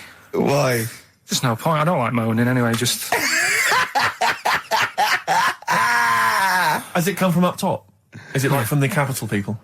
Just everyone. That's what everyone gets. Yeah. Yeah, but will Christian get 2 CDs for getting up at 4:30 every day for about 5 years? And keeping the station afloat. Probably. Yeah. So that's why I'm a bit fed up. What are you listening to first, Marley or Leon? Well, you have a bit of Marley. I'll tell you what Marley's good for as well. You're going to have a little beach holiday, aren't you, over Christmas, going to Lanzarote? Listening to that on the beach, you'll realise how wise XFM are in the long run. You go, well, look, they could have given me 400 quid, right? Well, I'd have spent that. But this is, the legend lives on. It keeps on giving. So you're probably, you know what I mean? Think how much what you got to think of is how much all his great songs took, not only from the depth of his soul and, all his sort of angst and knowledge and love, and then all the studio time, the marketing, and they're just giving you one like that. They go, don't worry about that, Carl, just have it. And you go, what? All the time we spent with Bob Marley and everything in there. Have it, Carl, have it, Carl. And Practice. Yeah, have that. Thanks, well done. Carry on. We're still going to pay you for the work. Yeah. That's just something on top. Here's a little piece of Bob, free. Yeah, so don't moan, it's extra. So, they didn't have to give you it at all. Play a record, you ungrateful little swine. Some people, like the homeless, aren't getting anything this Christmas. This is my favourite Elvis Costello track of all time. It's Alison. This wasn't on the list. Do a bit of research in a week, find stuff, news, history, anything that's interesting. 3 stories. I give them a nice little headline. You take your pick. Between now and 3, you're going to learn 3 things. Yeah? Yeah. So, the headlines are, I'll be no buying one of them. Give us that again. I'll be no buying one of them. Nice, okay. Yeah. We've also got Hippopotamus News. Okay. Okay. And Chicken You Believe It. Chicken You Believe It. Well, I'm going to go for Hippopotamus News. Hippopotamus? Hippopotamus. Right, well, this one, it's... I'm not going to take the credit here. I heard Christian talking about this on breakfast, right? Because it's a good story that happened. Basically, I don't know if I told you about it last week when we were having our spaghetti, but I think you did. Right, I know what it is. I know what this is. Okay, I've not heard this. Right, there's a little midget. Right, there's a circus, I'm loving it already. Circus going on somewhere. I think it was in America. And is that present day or old times? I'm talking like in the last 3 weeks. Okay. Right, little midget. Circus, really packed out show. People are loving it. Right, Steve, you'll ask the same question I did. I know. So there's a little midget jumping up and down on a trampoline. That's what circus is. Right. I pay good money to see it. So everyone's clapping, and he's getting carried away. Because he can't believe they're loving it. I didn't know they'd like a little person on a trampoline, but they love me. But you know what it's like when, if there's a crowd of people sort of encouraging you to sort of go higher and stuff. Yeah. And I'm sure he knew it was getting out of hand. But he was jumping and he was coming down the road going higher, and he's going really high in the air, right? So he's doing this, crowd are clapping. There's a hippo, right, just sat next to the trampoline, getting ready to come on and do his act. Oh, right, I thought he was in the audience. There's a hippo getting ready to do his act, Steve. Yeah. So he's a ventriloquist. What do you mean he's sitting by the trampoline waiting to do his act? Because why does he sit in the dressing room and they go, 5 minutes, Mr. Mus, 5 minutes, Mr. Mus. So anyway, right, so the hippo's there. He's getting annoyed, is he? Because the midget's he's going, how can I follow this?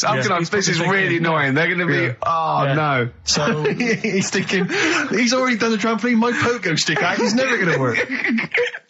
Yeah, go on. So there's a hippo waiting. It's a great story, and I just know he embellishes it or it gets slightly wrong. Go on.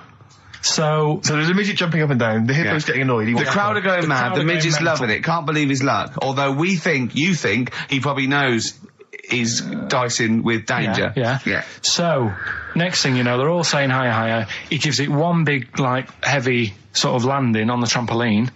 Goes really high, but goes off at a funny angle. Oh, hypotenuse.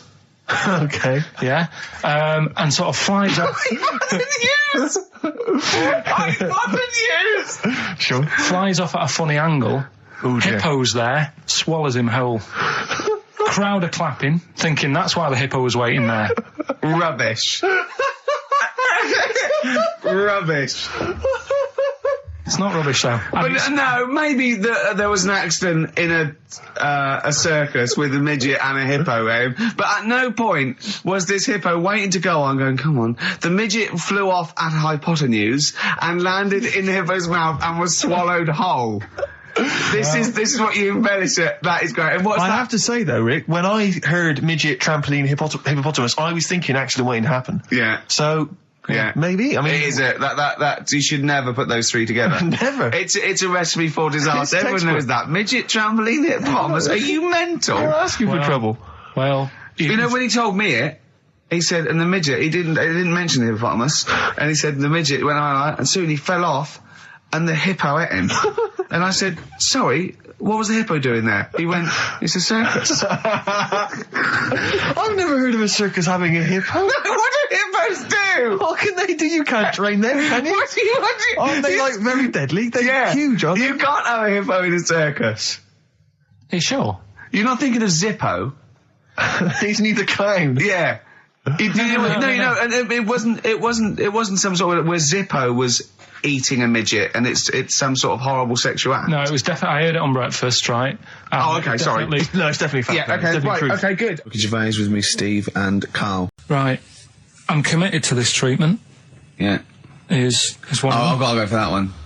Yeah? Yeah. Or the other one is the police are causing a bit of a stir. He still says it like it's the best thing he's ever come up with, which in a way it is. It could be. Right, go on in. I'm committed to this treatment. Right. Do you know the saying... Is it just sayings now? Are they all sayings this week? No, they're not. Okay. No, the other one isn't. Frog in your throat?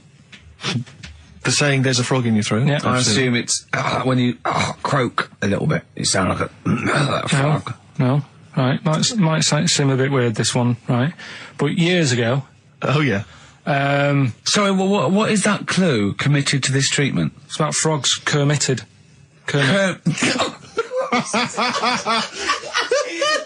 Probably works better with a K and an ER written down. Well, also, if you pronounced it kermitted, yeah, but not committed. Committed to this treatment. Right, go on then. That's genius. So yeah.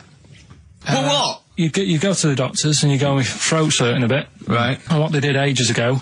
Ages ago? What year was this approximately? We are going back quite a bit with this one. Oh, okay. Go on. And the doctor would say...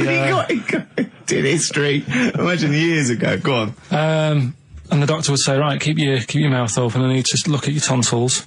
And the jaw would ache a bit because they weren't as quick back then because they didn't have the technology and stuff, and they'd have to like stare at it and study it and stuff.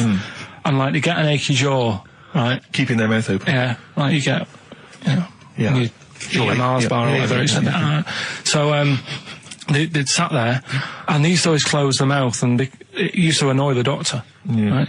Oh. So what they did, they used to get a toad, right, and put it in the mouth. Rubbish. Okay, keep talking.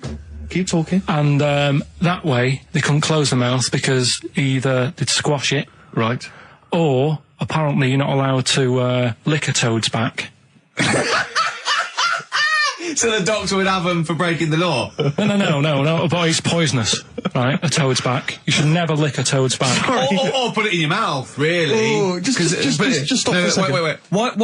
Can I just ask one question? Go on, yeah, ask one question. I've got a few, but go on. Sure. My initial thought is, it sounds like a brilliant bit of sort of medical knowledge there. It's a great idea. Yeah. My only thought is, how does the doctor see past the toad? Yeah. Your tonsils? What's he actually looking at with the mouth open? Surely the toad is in the way. Hopping around in the way? It didn't say. Sorry, and my first question is, was this on the internet? Yeah. Yeah, okay. Carl, that is bollocks. That is, I mean... Well, alright then. Let's turn this round. Where does the saying, you got a frog in your throat come from? Probably because you sound a bit croaky. Probably that. Probably because you sound a little bit like a frog when you've got a sore throat. Carl, did you not question it just for a moment when you read it? Just for a second, didn't you think, that seems an odd approach? Firstly, why a frog, of all the different because species? It's poisonous. A toad. So it's a toad as well? Yeah, well, it worked. I'm committed. Worked. No, I was going to change it to, have you heard the news Toad Day? But I went with the frog. Oh God! Right, so that's rubbish. So that's rubbish. Next, can I have? Let's play a tune. Let's come up with a God. Can I just say? No, just play it. Just play it. Yeah. Yo, Carl. I have to thank my mate Dave, who sent me an incredible 4-disc compilation. That was one of the tunes on there. It looks professional. It's amazing. It's incredible. Yeah. Oh, he's gone to too much effort. Ben Queller. It's a track called "In Other Words" from his album Sha Sha. Open wide. Oh dear, that's interesting. Oh, here, doctor. Look, you've actually got a frog in your throat. I didn't get there. I put it in there. That's the most ludicrous story I've ever heard, Carl. Well, it's a saying. Do you know cold shoulder? Giving someone the cold shoulder. Yeah. All right. If you have someone round at your house, and you try to get rid of them, and they're hanging around and stuff, and you're like, oh, I wish they'd go. I'm tired and that. Well, years ago. When? Literally years ago. Well, ages ago. Sort of, Olden times. I think it said medieval times. Yonks ago, then. Yonks ago. Yeah, medieval, We're going back quite a bit on this Well, one. you know when you find out these books, why don't you just pop down when it was? Just make a note. I don't think it says all the time. It just sort of says, a few years back. Yeah. No, it doesn't. Well, never. All right, I'll make an effort next week. Okay. Right?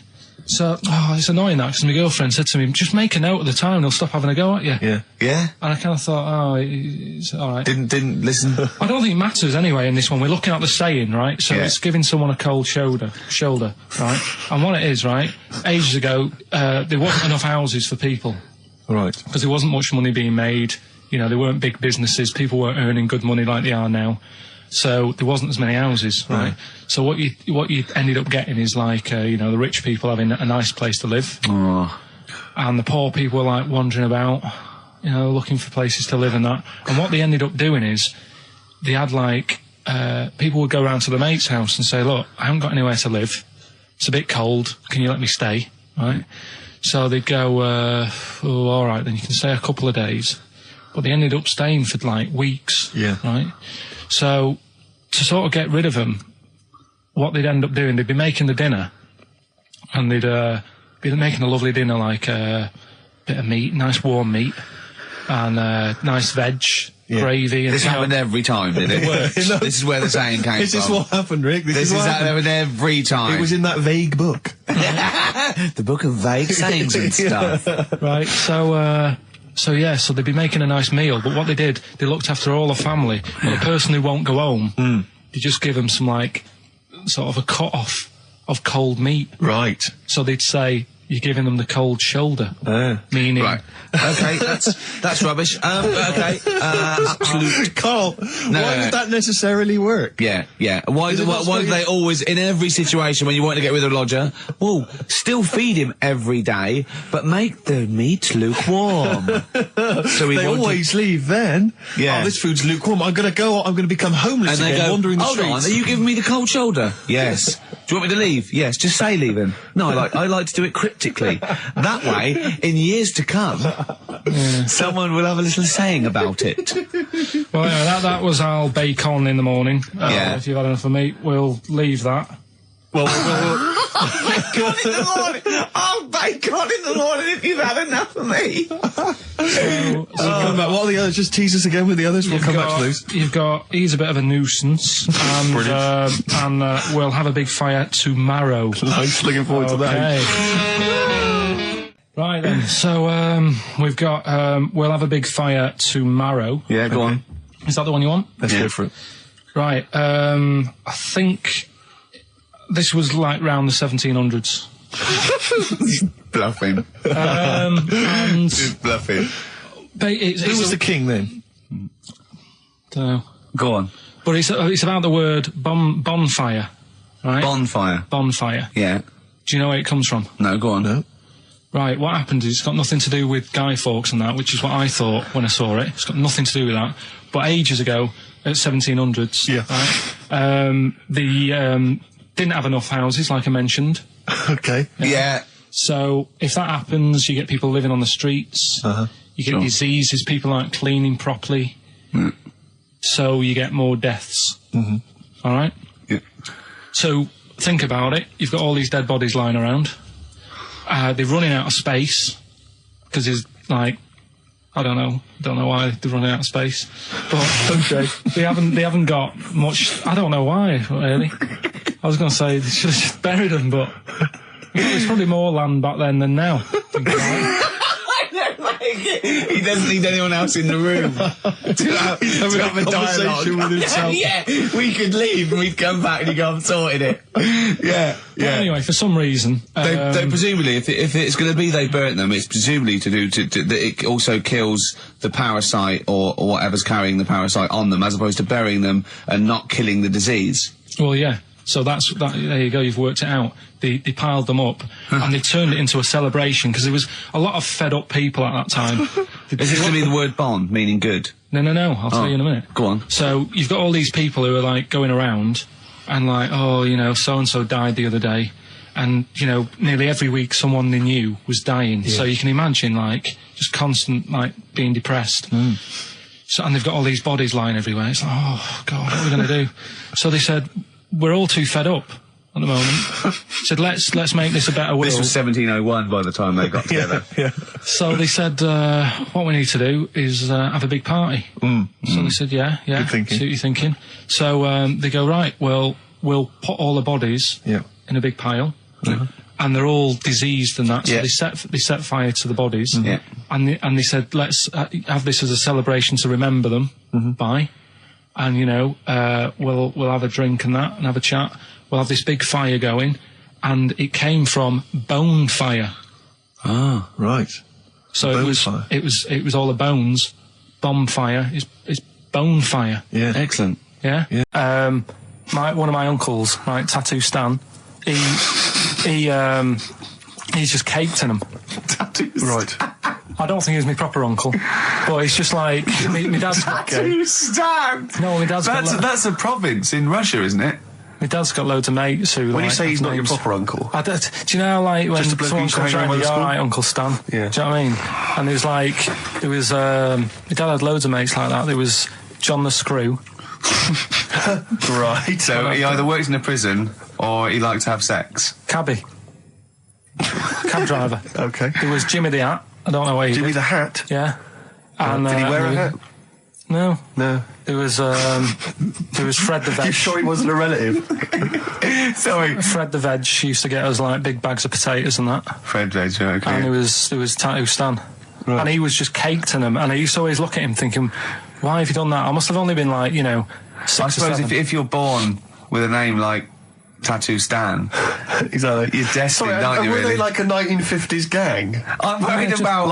I'm worried about... doing a bank job. What was his name? The Hat? What was his name? Jimmy the Hat. I'm worried about Jimmy the Hat. Yeah. Not having a hat. I don't understand Are it. you sure he didn't have a hat? Not when I met him. Did he ever wear a hat?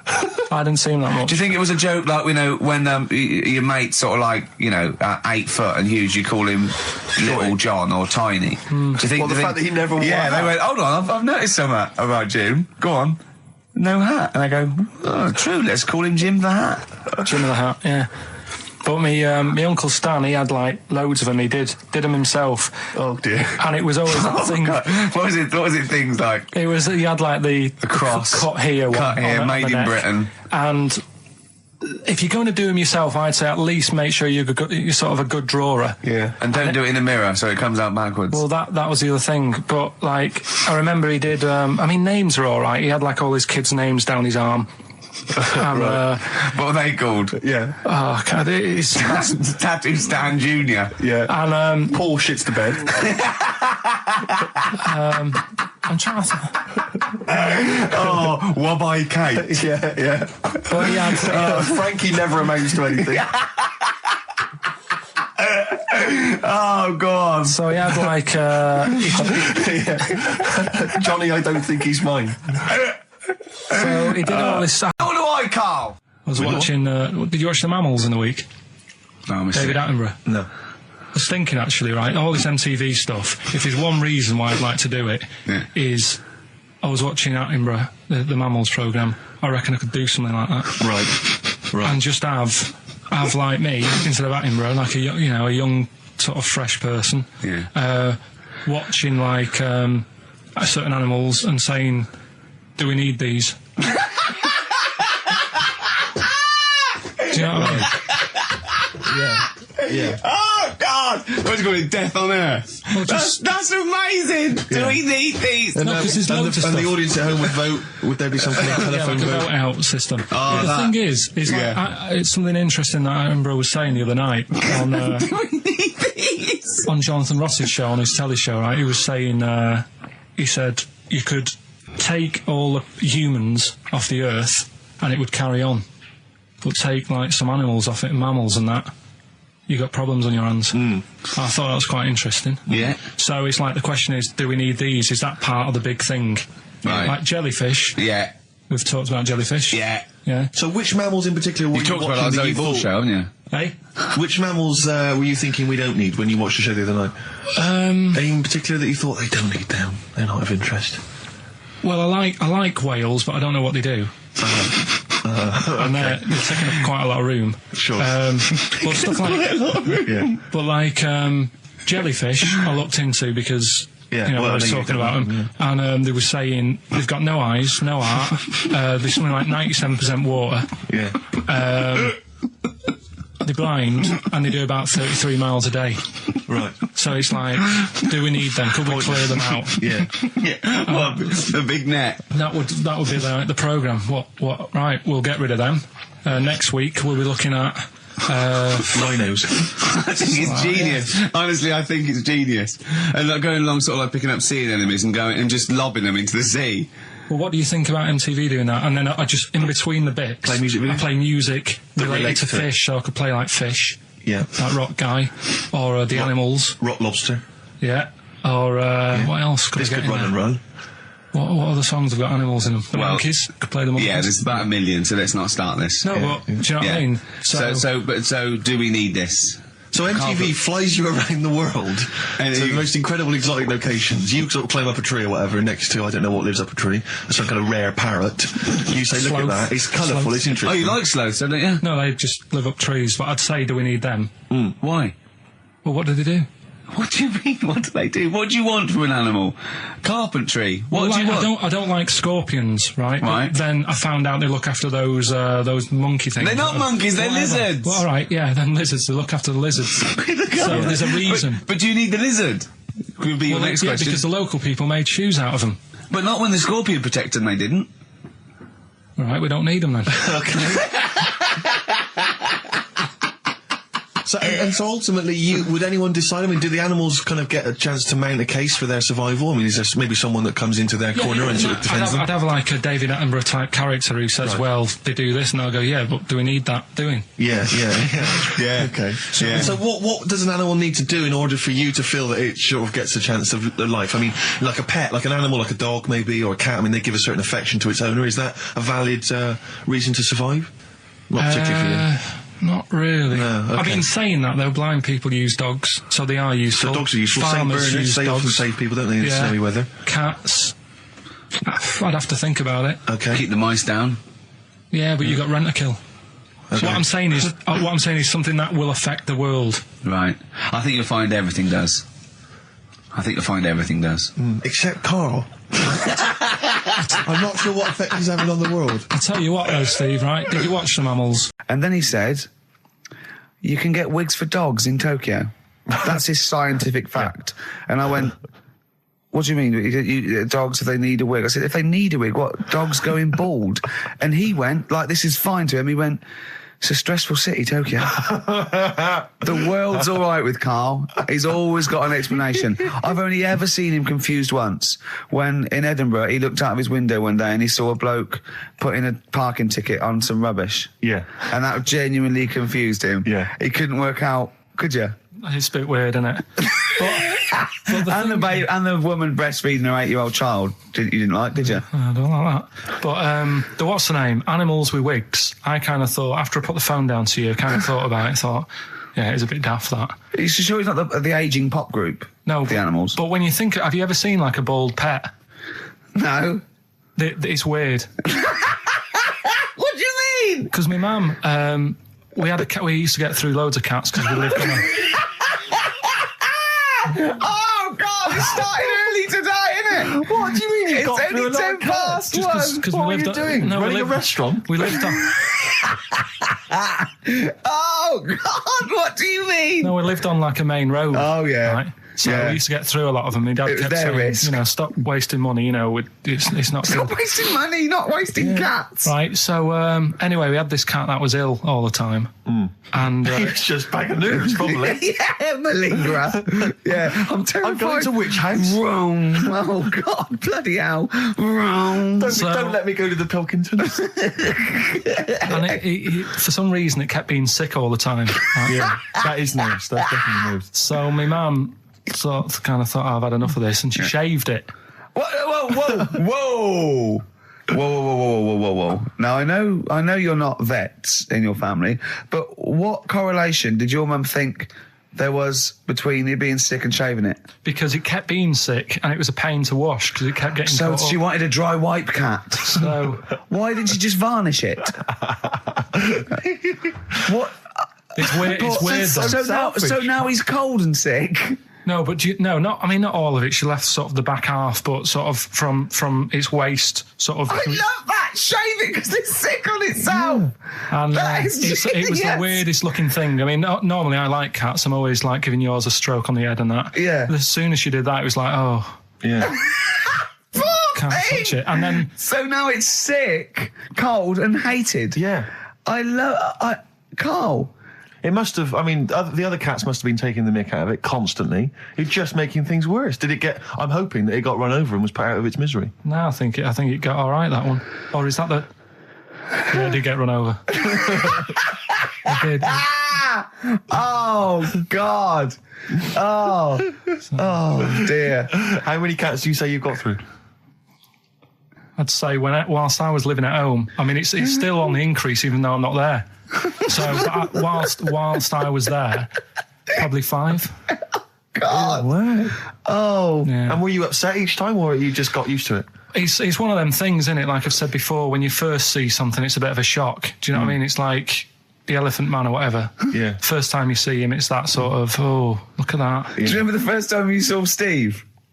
No, I'm not being funny. Do you remember the first? Yeah, but I've said this before. It's always, then you get used to how people look and you don't... You know Parkinson? Uh-huh. What about Pilkington?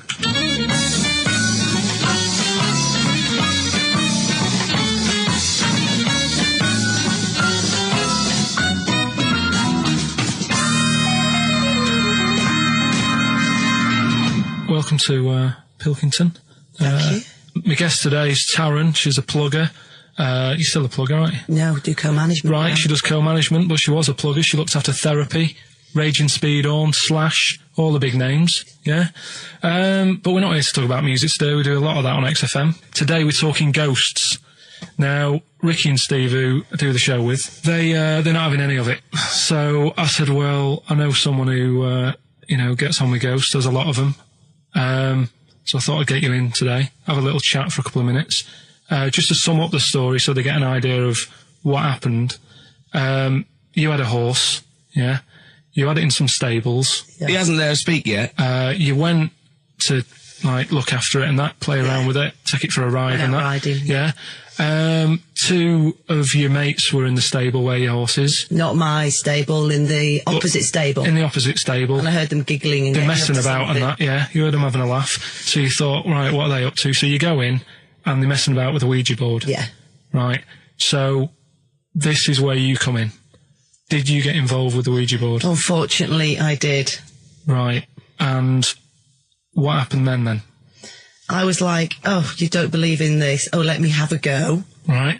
And ask a few questions, put our hands on, and it actually started moving. So a lot of the stuff you asked it, did the things happen that you asked? Yes, they did. Right? So that's scary for a start, right? We haven't even got to the ghost bit yet. So you mess about Trap with that. soul, Yeah. I like to call All right, it. trap soul. So you're messing about on the Ouija board. You say, right, I've had enough of this now. Yeah. I've got all the answers I need. Yeah. You go home. I didn't like them. You go in the house and it's a bit nippy. The flat is absolutely fine. It's when I went into the bedroom. You've got to remember, it's a very, very warm, hot evening. Right. And walk into the bedroom and note it is cold, colder than usual. But I'm actually quite glad because it's so hot. Right, okay. Completely ignored the fact that the windows were all shut but the curtains were blowing. Didn't sleep well at all. Right. Next evening, same again. Freezing. Yeah, very, very noticeably cold. Curtains blowing. Yeah, I'm fast asleep, get woken up, the wardrobe's opening. So at this point, this is where we clear up. You're not on crack. You're not. Oh, never touched drugs in my entire life. You're not a drinker. No. I will have the odd glass of red wine. Yeah, right. That's all right. They recommend that anyway. They say it's good for your heart. What started happening was, as the week progressed, I also felt the bed covers at one point at night fold over, double bed, the bed covers fold over, and it was like someone was getting in the bed next to me. But you've got to remember, when you're in a deep sleep, you're not quite thinking, and you're thinking, I'm losing it. I was getting more and more tired, more and more a little stressed, and really thinking I was having a breakdown. The final straw was when the clothes on the end of my bed that I just throw hit me. How come you were going back home at night? Because I was sceptical. In fact, 6 months ago, I just said, I don't want to go there. People will think I'm mad. But you know what? I don't care. Yeah. I know there's more out there. Well, brilliant. Well, cheers for that. And thanks for being a guest on Pilkington.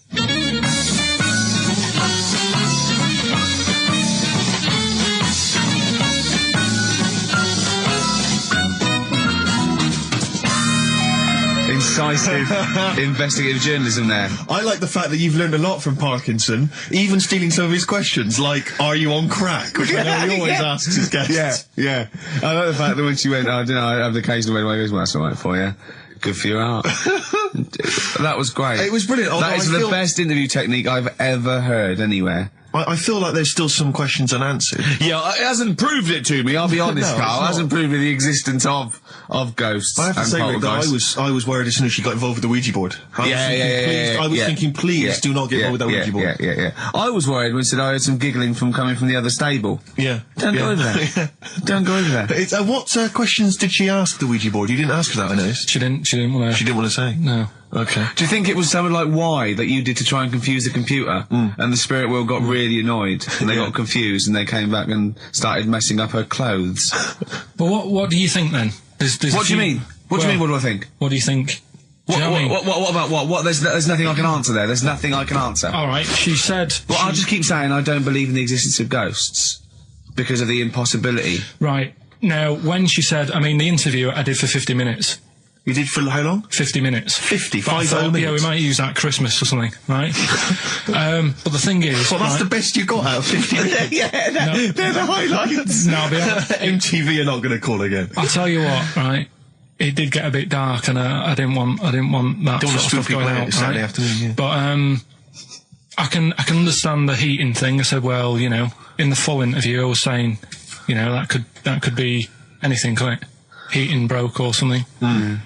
Now, she said what else was she talking about? Someone got into the bed next to her. Yeah, I mean, I sort of said, well, you know, how did that happen? Yeah. She couldn't explain it herself, but I said, but it did wake you up. Maybe you're a little bit sort of, still. Although the only explanation I can think of, if she didn't actually see anyone, is it was a ghost. Yeah, well, she's probably got a ghost getting in bed. But what about cupboards opening and shutting? See, again, the only explanation for that is a ghost. Yeah. I can't think of anything else. Play a record. It's got to be a ghost. It is ghost. I think you've proven it to us. Yeah. A spirit. Yeah. Street spirit? Yeah. Nice. Hey. Okay, it's the film review. Carl, you just tell it from the heart. Tell us what you thought about the film, what you thought Can I just ask, is this the first time you'd seen Gladiator? You'd never seen it before? No. Okay. And what were your thoughts? Okay. The film review. Gladiator. It's alright. Nothing great. It's like an old, sort of an old version of Rocky done in the olden days, really. Right. A bloke fighting other people. Sure. How sort of well known is the story? Do you reckon people know the basics? Well, just very quickly, just do the plot. Quickly. There's a guy called Max. Maximus, yeah. Yeah. There's Caesar, and there's Caesar's kid, and Max goes to war, sort of wins it, comes back. Caesar says, you're good at what you do. I wish my son was as good as you. So I want you to be in charge when I die. His kid finds out, a bit annoyed about it, kills his dad, because he don't want anyone to hear that he said that he wants him to be in charge. Yeah. So his kid gets in charge and thinks, I'll show you. You're not going to be king, I am. You're going to be a slave or something. And then... next thing you see is... Sorry, can I just stop there? My only thought is the film's 3 hours long, so maybe we shouldn't go through the whole plot. We've done the first 10 minutes, but go on. So, yeah, he's a slave and then... Yeah, but then, that was an interesting bit that I thought, right? I mean, I was watching this with a girlfriend, she was already annoyed because she wanted to watch Friends on E4. Okay. Yeah. It was a good episode as well this week. Was it? Yeah. Don't tell her that. Okay. Right, so she was annoyed and she said, come on then, put it on. And I got it wrong straight away because it says on the back 149, so I thought that was an hour and 49 minutes. It turned out it was 149. No, I thought it was 1 hour 49. Yeah. But it was 149 minutes. Sure. So it overran anyway. By 40 minutes. Yeah. So anyway, the interesting bit was where he was going across the desert on a horse. And I think to show you how long he'd been going across the desert on his horse, he's showing you a shot of the horse's knees and they were bleeding. And I just wondered whether that's what horses do if they run for a long time. Do you know? I don't. Good. Right, so anyway, so he goes on, he keeps going on like this. He's a slave, and then he has a fight at the end with the Caesar's kid, and he kills him. And that's how it ended. Okay, good. What did you think of it? Just generally, what bits... what do you think was wrong with it? Right, well, I've read up on it, and there's already a fact that is wrong. Right. Caesar's kid, he didn't actually kill his dad. His dad died of a natural death. Right, in real life, you mean? Yeah. Okay. And what's Caesar's kid's name? Comedian or something? I think it's comedian. Yeah. Yeah. That's where the name comes from. When a funny person is called a comedian. He didn't actually get killed in real life by Max. No. He died by his sister poisoning him, and he didn't die. No. Are you saying that this is not a historical document? It's wrong. All over the place. Yeah. Well, next week I'm giving you Braveheart, and that is actually true. That is factually accurate. I can't handle it. It is. It was a little Australian fella that helped him out. Just for people who watched it, they know that the guy, Caesar's kid. Yeah. He died. His sister tried to poison him. That didn't work. Apparently, he was a gay fella, and his boyfriend, who was a wrestler, strangled him. Where did you get this information? On the internet. I thought I'd look it up to see how much of it I actually got right. Yes. And that's what I read. Okay, so out of 10? 5. Really? Yeah. Okay. It's no good. I wouldn't get it out. And it's annoying the way it says, like, this film's got to be seen at the cinema, because I saw it at home and I don't think I missed out on anything. Very good point. I think that's probably the point they're making, but yours is valid too. The Mad Monk. Go on then. When things like that happen, right? You've been told not to mention it. Yeah. And you're like a little kid. Yeah. And once things are in your head, yeah, it's difficult not to mention it. I mean, when I was a kid, yeah, right? Yeah. My mum's sister Hazel, right, was seeing another bloke. It's weird because she's a lesbian now. That's really weird. That must have been an interesting Christmas. But anyway, she was seeing this bloke, and he looked like Ken Dodd, apparently. He looked like Ken Dodd. Looked like Ken Dodd. So people said, don't mention it because it gets on his nerves when you like meet him and you go, oh god, you look like Ken Dodd. So I said, all right, his name's Will or whatever. And I was introduced to him. First thing I said, nice to meet you, Ken.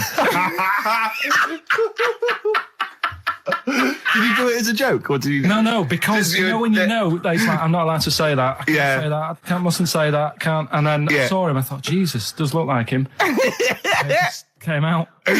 Was it Dodd who turned her into a lesbo? Do you think? Well, he wasn't a good-looking bloke, so possibly. She started going out with Esther Ranson though, which is weird. Out of the frying pan. What was the story with the lesbianism then? How did she announce that to everyone? What age was she when she realised? Well, I mean, we're not a close family, do you know what I mean? We're not a sort of family who keeps in touch with everyone. And I think my mum called her up one Christmas and sort of said, how's the Diddy men? Yeah, how's Nutty Ash? And she said, oh, no, I don't do that anymore. I'm knocking about with Sandra or whatever. Right. And it was like, oh, right. Not big butch Sandra with the big earrings and the skinhead. He used to live down the road from you. I don't know. He used to get Doc Martens wholesale. That's Sandra. If not, maybe if it was all scrunched up, sitting on your lap, right, it might just pop up to the middle, just pop out, like, Well, next week we'll be finding out where yours is. Where's Ricky's bollocks? Right then, which leads us nicely into Knob News. Oh, it's the welcome return of Knob News. Right, okay, it's very much like the news at 10, this, isn't it? I do a bong, or in this case a schlong. And he gives me the headlines, the knob news of the day. Where have you collected all this knob news? Was there a lot of knob news this week? It was mental this week. The amount of stuff. The way it works, you give us the bong. I'll give you the headline. Okay. Steve decides which stories we're going to talk about. And now on XFM, knob news. Schlong. Man grows knob on his arm. Schlong. Man gets doctors to make him a second knob. Schlong. Turkish prisoners made hole in cell wall to produce third inmate. Schlong.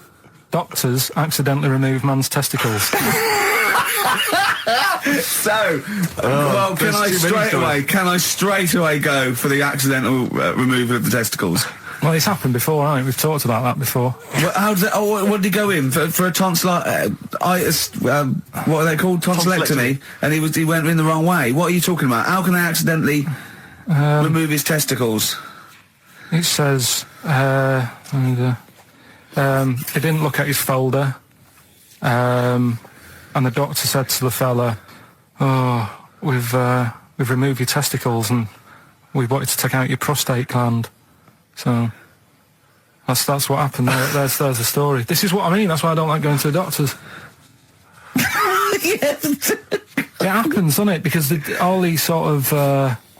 it's when they say things like, oh, it's just, we do loads of these operations. That's when they're not concentrating. Brilliant. Do you know what I mean? When they say it's procedure, that's like having a boring job that you do every day when you're not going to be concentrating. I prefer them to go, this is a tricky one, this. I know what you mean. I sort of do know what you mean. People, you watch TV programmes about, like, you know, removing someone's second head or whatever, and there's like the best surgeons from all over the world. It's televised. They can't make a mistake. They can't go, we took his legs off by mistake. Whereas the fella who's having a prostate's like, oh, do you want to do it? I'm sick of doing that. Yeah. And they're probably doing a crossword whilst they're at it. Of course they are. I've seen that actually in operating theatres. They're doing a crossword. That's what I mean. Yeah. I was just examining some of the other knob news, Rick, a little bit more closely. Man gets doctors to make him a second penis. I'm sure we're all interested in what happened there. Yeah. A German who persuaded doctors to give him a second penis has lost his wife after he showed her the result. Biker Michael Gruber lost his original penis in a motorbike accident, and doctors built him a second one using a mixture of skin, bone and other tissues. Bone? Apparently, the penis worked so well that he was even able to father a child with his wife Bianca. But Gruber was still not happy and asked doctors to repeat the operation and build him a better organ, to which they agreed. From his hospital bed, he said, I've got 2 penises, but no wife. I'm hoping when I get rid of one of the penises, I'll get her back. What do you mean? Sorry, he had 2 put on. What side does he wear? So he's had both. So he's had 3 then? Yeah. This is probably the thing that happened with Hitler, when he had 1 ball, but he had 3 at one point, didn't he? So he just got one in the Albert Hall, gave his mum one, and got the other one. Man grows penis on his arm. I mean, why people are constantly losing their penises around the world? I have no idea. But why? I didn't realise it was a bit... What do you mean why on the arm? It's just a graft, isn't it? Yeah, but put it on, like, your buttock or your side. You can't wear a short sleeve shirt. Why did they've done that before? I don't understand it. Why not just graph it onto the side of your leg or something where it's high up, close to where it should be? I don't know. To get it used to the environment. Like when you were like released a duck into the wild. I've never understood that. If there's a doctor, again, you know, we had a doctor last time, there's someone who can let us know why they put it on the arm. So they can keep an eye on it, presumably. He's not going to work with this knob on his arm. He's probably in a hospital bed and under examination. Right. So what do you think? They pop the knob on the arm, say, come back in 3 weeks. What do you do, by the way? I'm a mechanic. Keep the knob, keep the long sleeve shirt, because the blokes go, why have you got a knob on your arm, mate? What are you talking about? He doesn't go back to normal as a teacher. Sir, what is it, Simpkins? You got a knob on your arm. No, don't worry about that. Do your maths. What do you think this bloke's walking around with a big knob coming out of his arm? Why on the arm? So they can keep an eye on it. So it's not... But if he's in bed, just get him to not put any undies on or whatever and just have a little sly look at how it's going. Even in hospital, if you're in a shared, like, little hospital room, people going, oh, I've had heart problems, what's your problem? He's there with his arm out. This is the first time I've managed to sort of... Well, let's go through them then. What have they got wrong? The first one. The first one? What was the first one? Well, hang on, let's do them in reverse order for a second. So what's the last one? The last one, the clue was, that bloke does sport on the telly and he's got a little kid. What's that? That's Destiny's Child. Des, who does ITV Sport, has got a Tiny's Child, right? No, that's fine, they got that. Destiny's Child. What's the middle one? Right, the middle one. Right.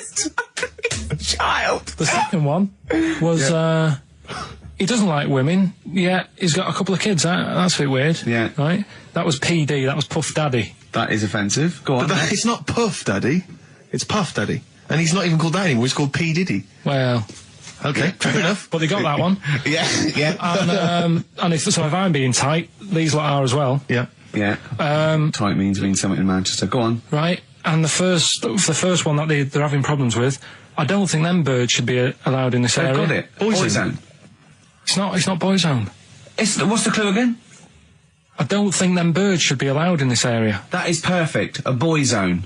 No birds. No women. No women, yeah, birds, right? A Boyzone. Sorry, Carl. If that isn't the answer, their clue is better than yours. That is brilliant. What was yours? Boyzone, it works perfectly. What's your answer then? Bangles. What? I have no idea what that means. Like seagulls. So you don't want them in this area, so you're banning them. Bangles.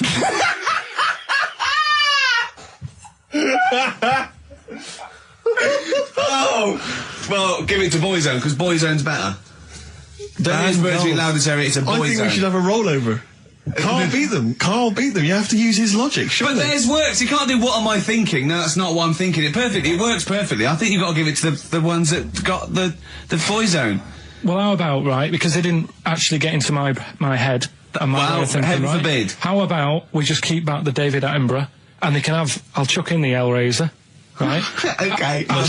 And Blondie album and the Madness one. Yeah, okay, pick a winner at random.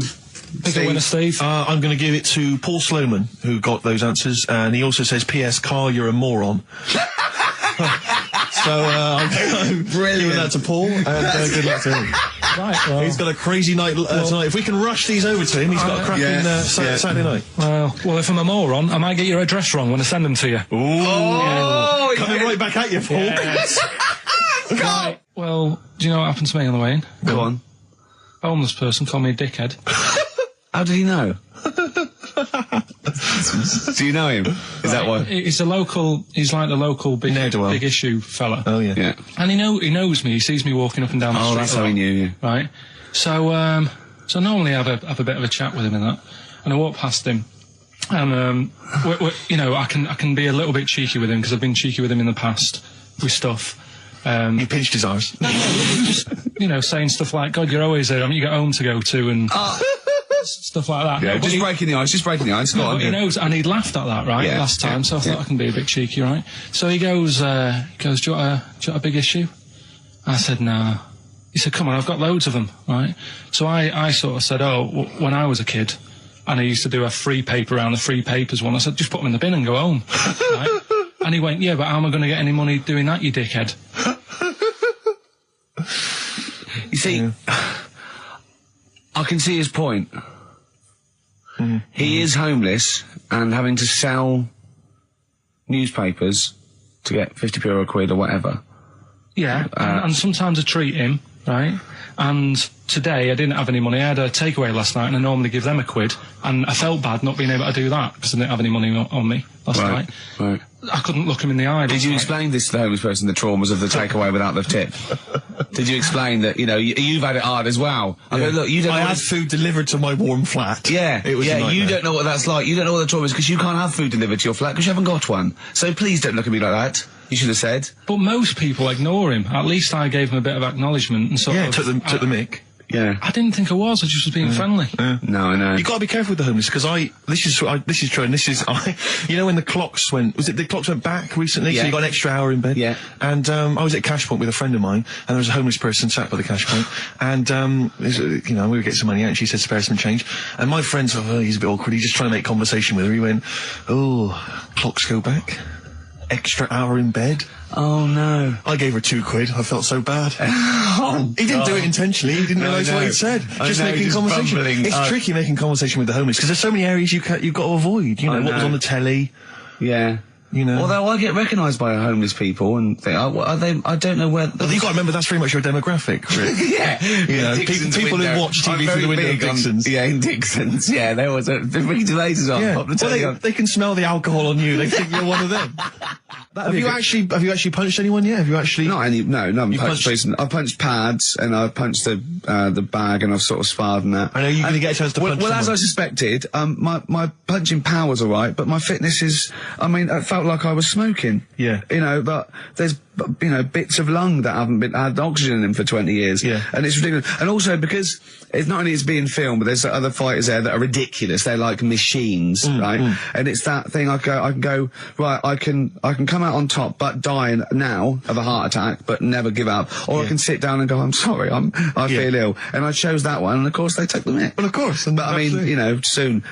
You know, as I said, I haven't got the respect yet of the boxing fraternity. But how long have you got then before? 4 weeks. Okay. So and do they think that they can turn you around health-wise in that time? No, they're going to be coming out on a Zimmer. No, they're going to teach me the basics and see how it goes. You know, right. But I mean, and each round is 4 seconds. Is that right? Yeah, 2 4-second rounds with a 2-hour break in between each one. Sit down meal. So give them a number. I want serious suggestions of my fighting name. Nothing insulting. Something we can actually use. Well, let's give out the email. BBC. That's always the easiest. Ricky.Gervais at xfm.co.uk. What's the number, Carl? 08700 800 1234. And it doesn't have to be in the middle, it could be at the beginning, like... The Rage. Okay. Ricky the Rage. Ricky the Tits. Yeah, sure. Ricky the Man Play a record. It was a good day, yeah. Ice Cube talks to me about my life in the pub. Yeah. A couple of emails are already coming in. Rush. They're flooding in, Rick, inevitably, as boxing name suggestions for you. This is one from Matt, I think. He's given a couple, actually. Ricky the Pudding Gervais. Ricky Big Mac Gervais. There's a theme here. Ricky Pasty Gervais. The pasty. I quite like the pasty. Here comes the pasty. As Carl said, he said the thing is, if you have a really good nickname, it's embarrassing when you lose. Whereas if you just call yourself, it's not so embarrassing when you lose. Carl, this is doing no good for my ego. Do you know what I mean? If you have like Killer Gervais. Yeah, and then you end up like vomiting, choking on your own vomit upside down, hanging out the ring. What happens if you win? Do you have to do something? Whereas there goes the pasty being stretchered off in the first 2 minutes.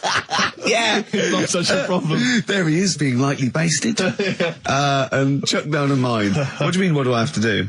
Say if you beat Grant, say if that happened. Yeah. What happens next? What do you mean, what happens next? What? Do you think, this is a contention fight for the big one? But do they... Well, then we make Ricky 2. No, but, you know, do you know if they're planning on making more money? Because it's for comic relief, isn't it? So what happens on the night? No, it's for a charity of our Comic choice. relief would make sense. Yeah. Well, whatever, right. Yeah, it was last time. I think that was last time. Is it sport relief? It's not sport. It was last time, yeah, but I think this is a programme where And how do you make money for charity from this? Do we pay to sort of, for how many punches to the head you're going to take? Or no, I just how long you're going to last? I assume the BBC donate money, or someone, or a sponsor or whatever, I don't know, just donate money. Because it's actually a programme, this is more about a programme with a charity angle. So, yeah. So as if you get, like, killed, there's more money and food to go around. Maybe.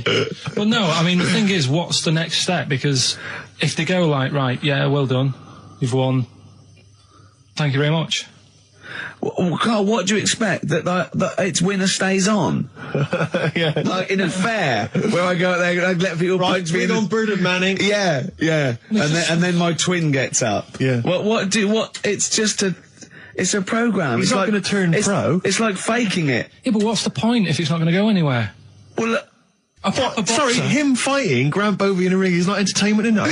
Yeah, what's the matter with you, Carl? Man's going to get his face pummeled in. Right, you ready then? So, just in case you haven't heard it before, I'll give you some initials of a band or an artist. We're not doing Rockbusters now, are we? Yeah, I thought, well, we've just... Oh, no, we keep that going. Then we got... I love educating Ricky. That's my favourite thing now.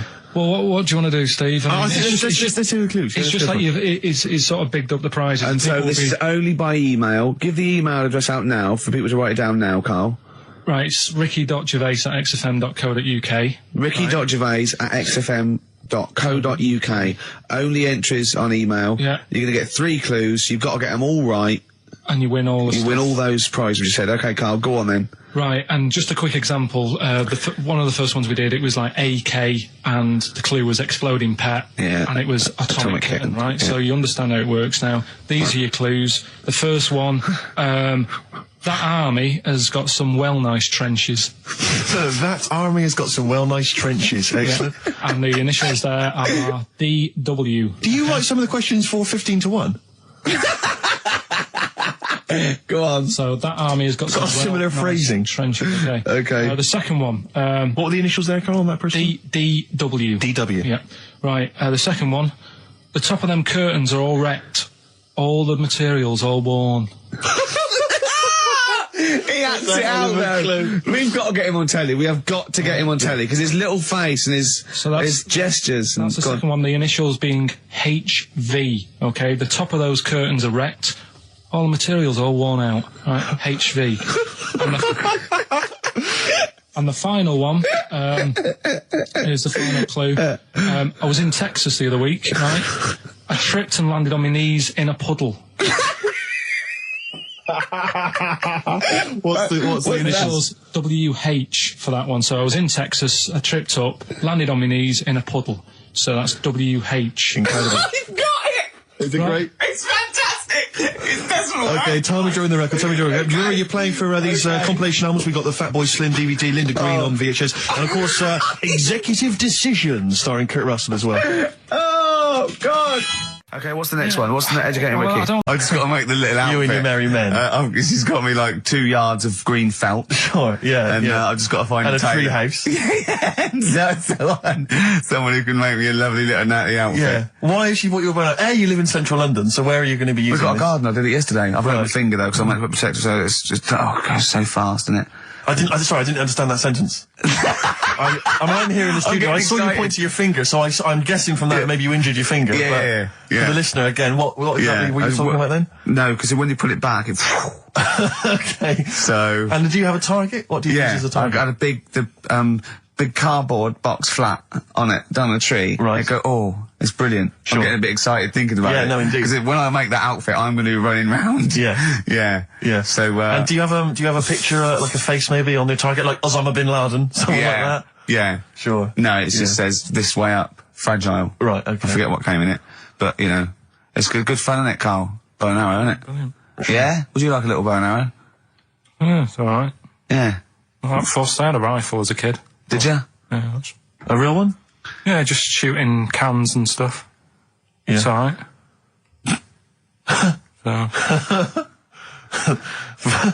Well, a wonderful anecdote. Well, I went out with a drink with Carl in the week, and we went to a restaurant, didn't we, Carl? It's a good night. And we sat there, and next to me, when Carl came, next to me was, what's his name? Ross Kemp. And he was sitting there, and I saw Carl, and I tapped him on the shoulder, Ross Kemp on the shoulder, and I pointed to Carl and him, and I said, it's nice to see you two back together again. Nice. And Carl was horrified.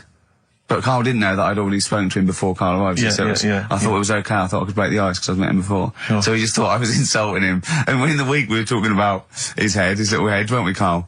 And Carl suddenly stopped the conversation and said, if I had hair, what would we be talking about now? I think he had enough of everyone talking about it. He looked good though. He had a special little do. He had it sort of, cropped a little bit more. I like it when he's just freshly had it done. Mm. Do you like? Yeah. Has that ever happened to you, Steve? If you're somewhere, say if you sat somewhere, does someone sort of, is he anyone else who you look like, or would you say you're a bit of a one-off? I love these two. But to be fair, to be fair, he seems to be having to go at me an awful lot more than I do at him now. I mean, he just starts it. He starts it out of nowhere. I think his is sort of a get back for the way you treat him as a producer, not. But he's not a producer. If he produced the show, I wouldn't have a reason to criticise. But I think this is it. Oh, but God. Seriously, I mean, it really winds me up though, because it started as a joke, but now it's abuse. Yeah. He got annoyed at Heat because it said Carl, producer, well, not so much a producer as just a bald mank. And he went, can they say that? Yeah. Can they say that? See, that's a magazine, an independent publication that's identified what exactly it is you do. Yeah. Oh, here we go then. Go on, bring it on, because here we go. He's looking at me. I know he's thinking. I can hear the cogs I'm not thinking anything. It's no, that is true. Never a true word. Play a record. Now then, I heard this on VH1 in the week, and I have not been able to get it out of my head, and I really kind of want to get it in everyone else's mind now so they understand the pain I've been going through. Miss You by the Rolling Stones. Yeah. I hope that's now embedded in your brain and you can ruin a week by having to sing that constantly, irritating people in shops and everywhere you go. Miss You by the Rolling Stones. Good track. Carl, Jonathan Ross came out with us last week, and we were talking about stuff, and Carl was mesmerised when Jonathan told a story that he was bored once in a hotel room and shaved his arse. He shaved his arse? Yeah. Sure. And Carl, you didn't stop questioning him, did you, for about... I just wondered, at what point do you sort of say, this is getting on my nerves? Do you know what I mean? Yeah. It's way too long, tucking it in his socks or whatever. Yeah. But it's not, it is boring in hotel rooms, because I told you before about when I was in Edinburgh, and I had nothing to do, there was nothing on the telly, and you've eaten the shortbread biscuits, and and so that's when I read the phone book to see how many... That's when you read the phone book? Well, to see how many Macs were in Scotland, McAteer, Macintosh, Sure. Yeah. And there was 42 pages. Yeah. Jonathan, I don't know if he'd already done that. Yeah. And, he said he shaved his arse. Now, when we say he shaved his arse, not his cheeks, all of it? Yeah, all of it. Did he say that? Well, I think that's... But other than the cheeks, there's not much left, is there? But then we got to the fact that me and Jonathan, if we pooled our wealth, we could have shaved Carl's arse for £1,000. Right. And he said, yeah, for £1,000 you can shave my arse. Suzanne said, can I say this bit? Your girlfriend said what, Carl? She was annoyed. She says, well, I'm not allowed to go there. Why is anyone else? And of course, the whole table stopped and leant in and said, what? He doesn't like me touching him there. I went, what do you mean? This is too much information. It was too much information. I like the fact that you've had this conversation with her. I like the idea that she touched your arse once and you went, woo, hands off. Yeah. I love you, but keep your hands away from my arse. Do you know why he said he's talking about the most intimate part of the arse, the middle arse he's talking about, and he said, I said, why? He went, it's a bit gay, innit? I said, how can a girl touching it be a bit gay? If you stood behind it, it could be anyone, doesn't it?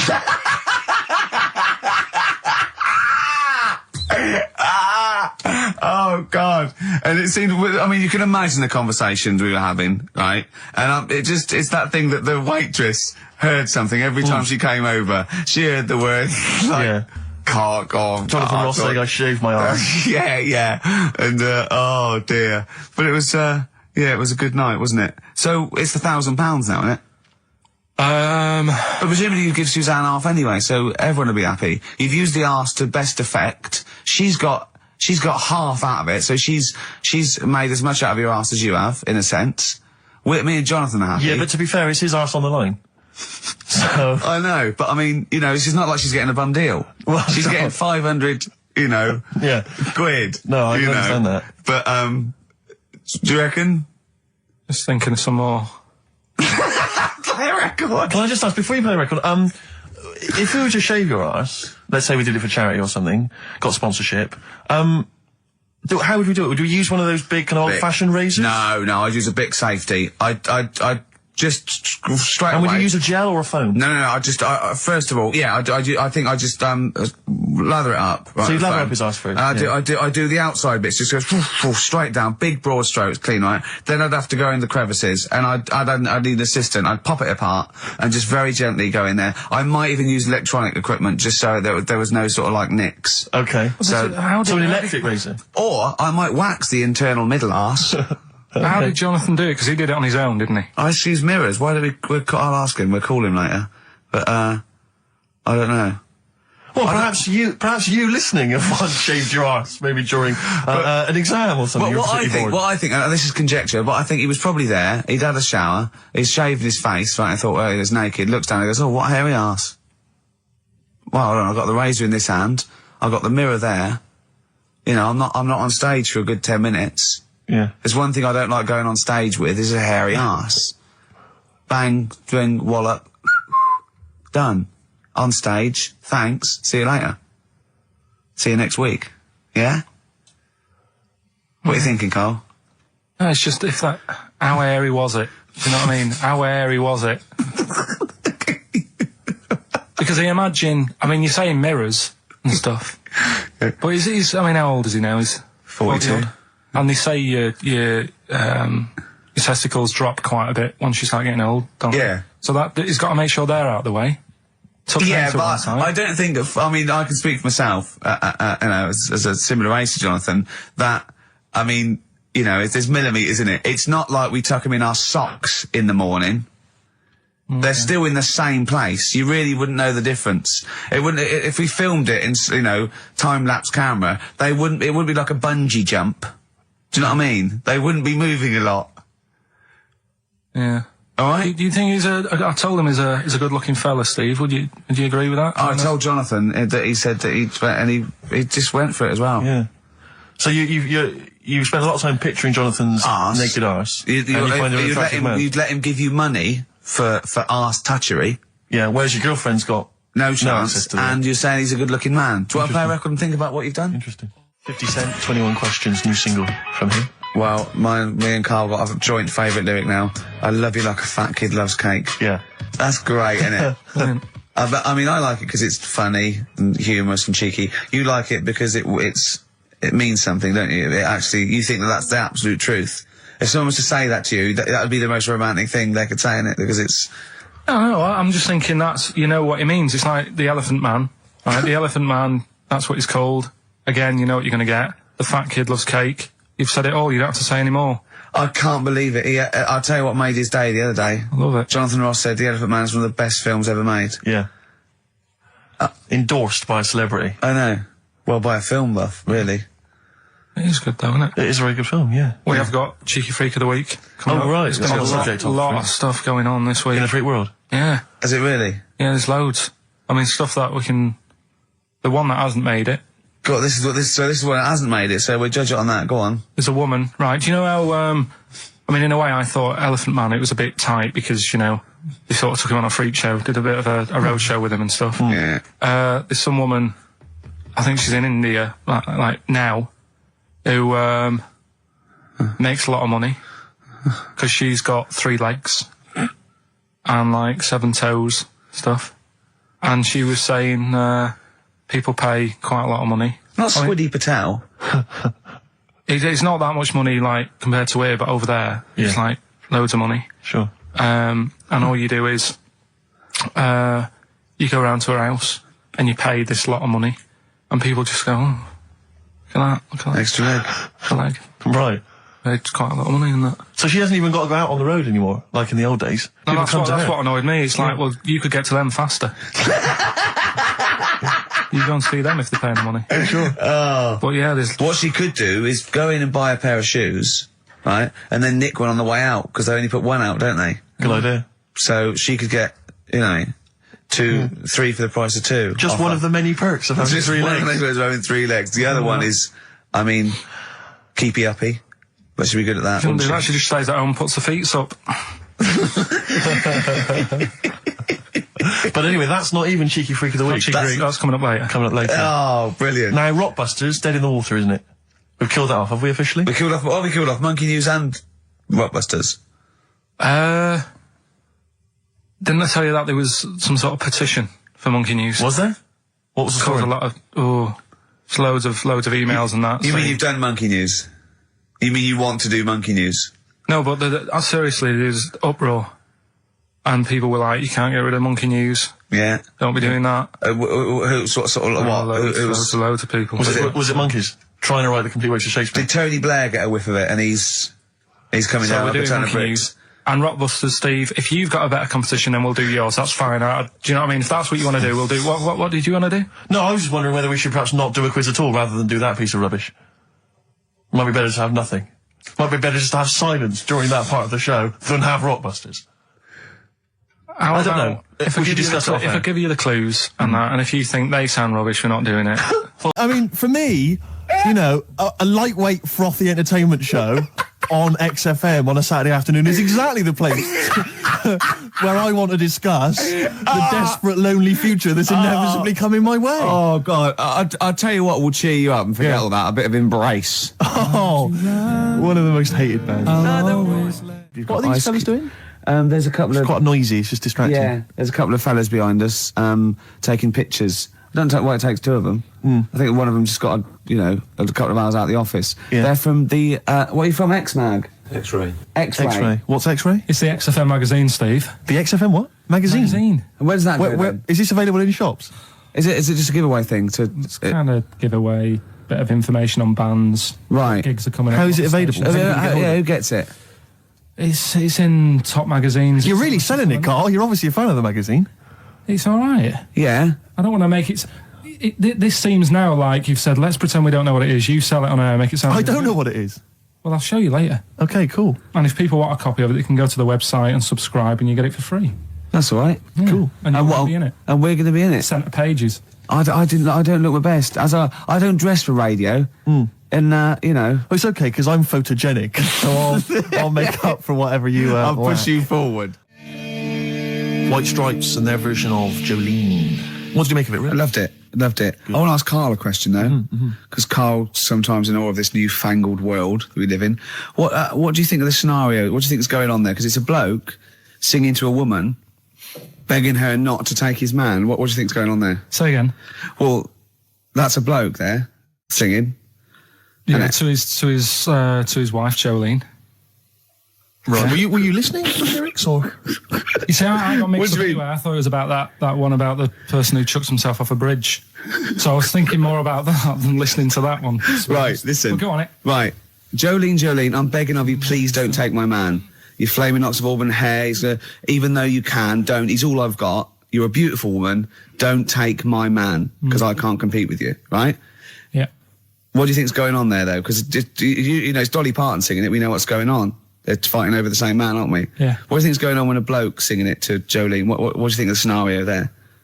That's one of them names, isn't it? That could be a bloke's name. It's like Leslie. Oh, Christ. Okay, sorry, it was a... I wish you'd not asked him that question. It's so exhausting. I love him. Do ants sleep, Carl? Which bird's got a cock? Swan. Swan. Okay, nice one. Listen, I want to play that song for various people who've emailed and phoned in saying they want requests. We don't really play requests on the show. We'd like to mention them anyway. Matt Barr, Magic Thighs. That's not Matt Barr's Magic Thighs. No. That's Matt Barr and Magic Thighs. Yeah. Kieran in Dublin, Stuart in Hackney, Lisa and Alison in Crouch End, and Glenn in Crystal Palace, who was phoning up with a nice message earlier. All of you, thanks for listening and thanks for enjoying it. Sorry I didn't play your requests, but tune in next time. It'll be fun. Anyway, I just thought I wanted to say, really. Here's tragic. What's tragic? What did you want me to say about that song?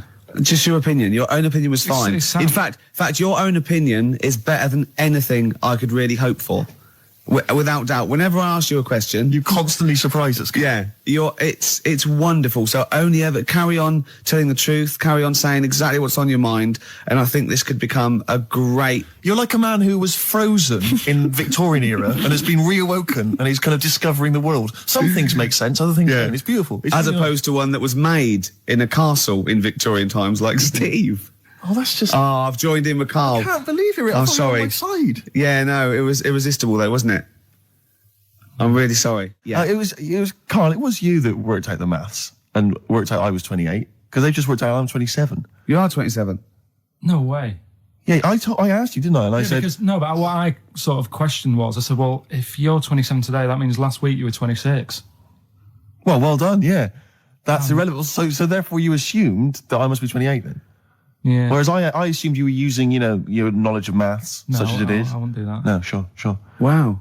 I actually got lost in that conversation because I genuinely didn't know what he meant would mean last week you were 26. I don't know what that meant. I don't know what it meant. Wow. Well, it is Steve's birthday. But he would have been 26 last week. Sometimes you genuinely frighten me because it's those staring eyes. There's nothing behind him. It's this little bald head. Looks like Davros looking at me. Genuine fear on his face when he enters into a conversation with another human being. What bit don't you understand? If he's 27 today, he would have been 26 last week, and he doesn't look 26. He didn't look 26 last week. He looks older than 28 today. You've started on his birthday. You're still having a go at him. Carl, I don't look like the kind of hot stud that I actually am, but face facts, that's the truth, mate. Yeah, live with it. Get with the programme, jeez. Well, let's have a little bit of cake. Okay. Oh, that's appropriate. See the what it birthday.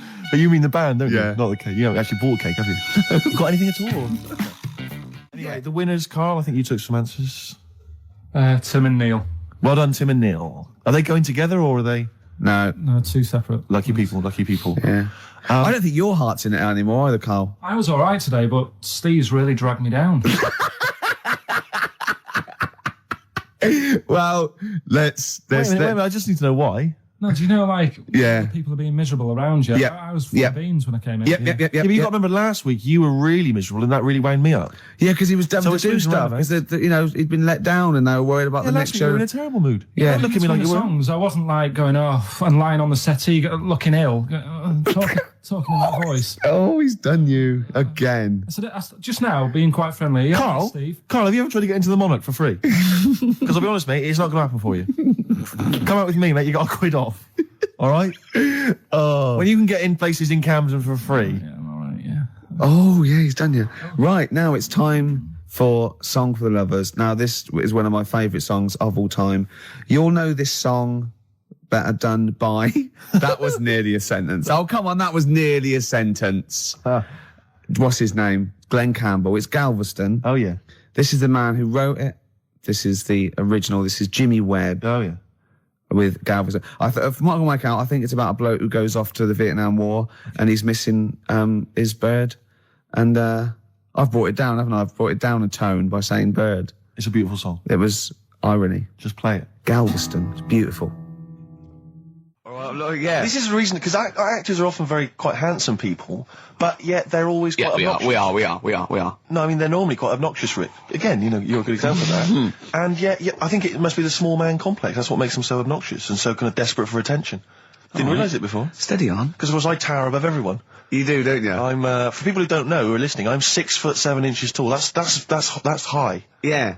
And for people who've never seen him, he doesn't hold it well. It's not like he's a sort of handsome athlete, is it, Carl? He's a bit of a, what do you call him? Carl, don't answer. No. Don't get drawn into that. You know the game he's playing. No. Do you know yesterday when you were in the office? Yeah. You did a little move, and it reminded me of Blakey. Oh, I hate you, Gervais. Oh, I hate you, Pilkington. That's his stance. Yeah, but even he held it a little bit better, didn't he? Because he was a man, you know, he had a big coat and everything, and a peak cap. But, yeah. I can't believe you. Like, I've not suffered enough from being freakishly tall. Now, two of my best buddies, live on radio, are just... It's not just the height, though, is it? It's the posture and the face and everything. But it's got your places, hasn't it? No? What do you mean it's got me places? I think people give you a bit more of a chance in your career and stuff. It's like... Well, yeah, stacking shelves. Because I can reach to a high level. Muse, Plug-in Baby on XFM 104.9. Rick, Gervais, go on. Well, yeah, but I know you guys are laughing about the height thing, and for those that have only just tuned in, I am 6'7" tall, which is tall, and that's big, and I pride myself on it in a way. You know, I've worked hard, I've not smoked, I ate well, you know. Yeah. It's an accomplishment, but obviously I didn't have much involvement in it, I just am. And it's a curse, because mainly the problem is that you can't get stuff, you can't get clothes, you can't get shoes, you know. Yeah, he's size 14 feet. Yeah, but it is genuine, and I don't know, I mean, it costs a lot to buy a pair of size 14 shoes, and if you were genuinely poor, I don't know how you'd afford to be tall, because the clothing costs more, everything costs more. I've seen this in comics, that you'd actually go to school in a barrel. Wearing a barrel. With just braces, it'd just be a barrel, and you'd have sort of flip-flops, and you'd take a mule with you. They all had a mule, didn't they, the poor people? People always think, like you'll be in a pub or something, and people just think they can talk to you about it. They just think, hey, you lanky, it's just like, because it's like they But that really annoys you, doesn't it? Well, it annoys me because it's like they think I should be proud of it. Like, well, exactly, but they don't think that this is not a disadvantage, this is not a disability, is it? You're taller than most people. It might get disability. No, if you were 8'3", it'd be slightly disabilitating, you would, but... Disabilitating? What? Disabilitating? Yeah. No, you're a medical man, aren't you? But, no, the point is, it's a disabilitating because when you go on public transport, like if you're on a coach... yeah. The only place I can sit on a coach is that seat... On the driver's lap. Either on the driver's lap or that seat at the very end. Yeah. You know, which sits into the aisle. Yeah. That's the only place I can sit. Well, you stand up, some sort of kids at the back waving at drivers. You could drive it from the back.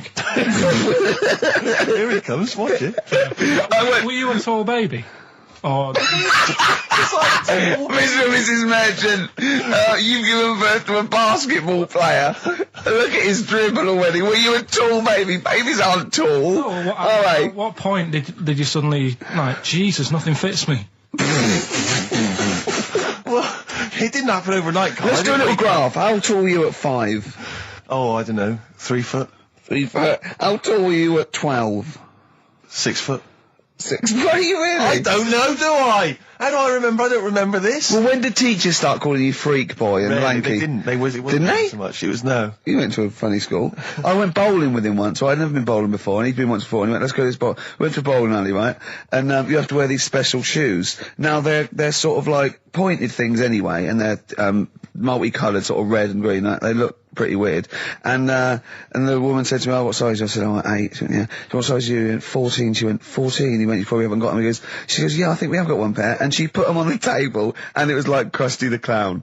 And I just started laughing. They looked so long, and he had to run round this bowling alley in these freaky clown shoes. But they don't look freaky clown like when I'm wearing them, because the rest of me is in proportion to it. It looked like a little wall bracket. One of the worst things that happened to me was when I was, I don't know, when I was about 16 or something, we went to, there's a fire alarm going off. There's a fire alarm going off. And the fire light's going off. Yeah. Should we not just maybe play a record and go and check that out? Wrap it up if you want. No, not wrap it up. Play a record. I'm gonna go. No, that's See you right. later. It's gone off, Rick. It's gone off. Oh, well, they might have burnt down. Yeah, I think we'd know about it. The flames licking around our ankles would be a clue. God. I'm gonna go and investigate. You shouldn't ignore a fire alarm, did you? Blimey. We're entertaining the nation. Oh, look at him, he's scared of fire. What do you mean?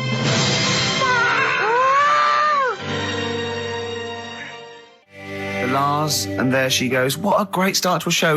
We've had 20 minutes of some of the best banter, chatter and music and anecdote anywhere on the dial. You're damn right. High five. Yeah. Sweet, man, sweet. Oh, what are we talking about? Well, I love that track. It's lovely. They've got a bit of the Liverpool gene pool, haven't they? That sort of doddy. You know what I mean? I like the Scouse sort of look. You know, the Cilla Black and the Stan Boardman. Yeah, it's particularly unique to Liverpool. It's sort of happy in teeth and ears. And, it's you know what I happy mean? in teeth and ears. Yeah. Oh, brilliant description. Yeah. Happy in teeth and ears. Yeah, that's just 3 of my friends.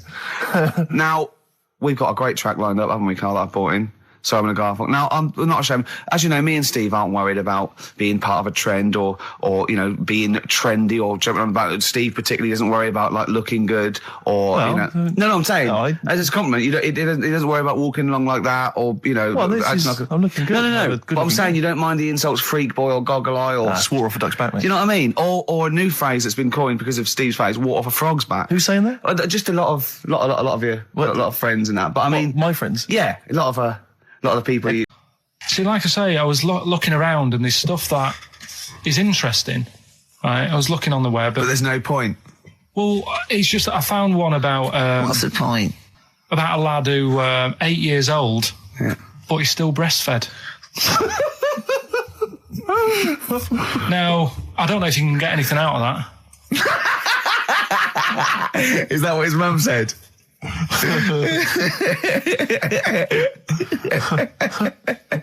So, what do you mean I don't know if I can get anything out of that? You don't need to. No, it's just that, you know... Where did you read that? That was on the internet. Oh, well, yeah.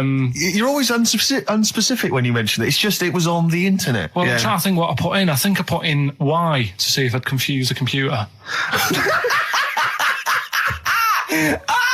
And then, go! You are... No, honestly. I did a search, put in why, and it came up with funny things that, like, why is this person doing that? Why is that? And it had a picture of this 8-year-old lad, sort of, you know, on his mum's nipple. And it was saying, you know, is this healthy?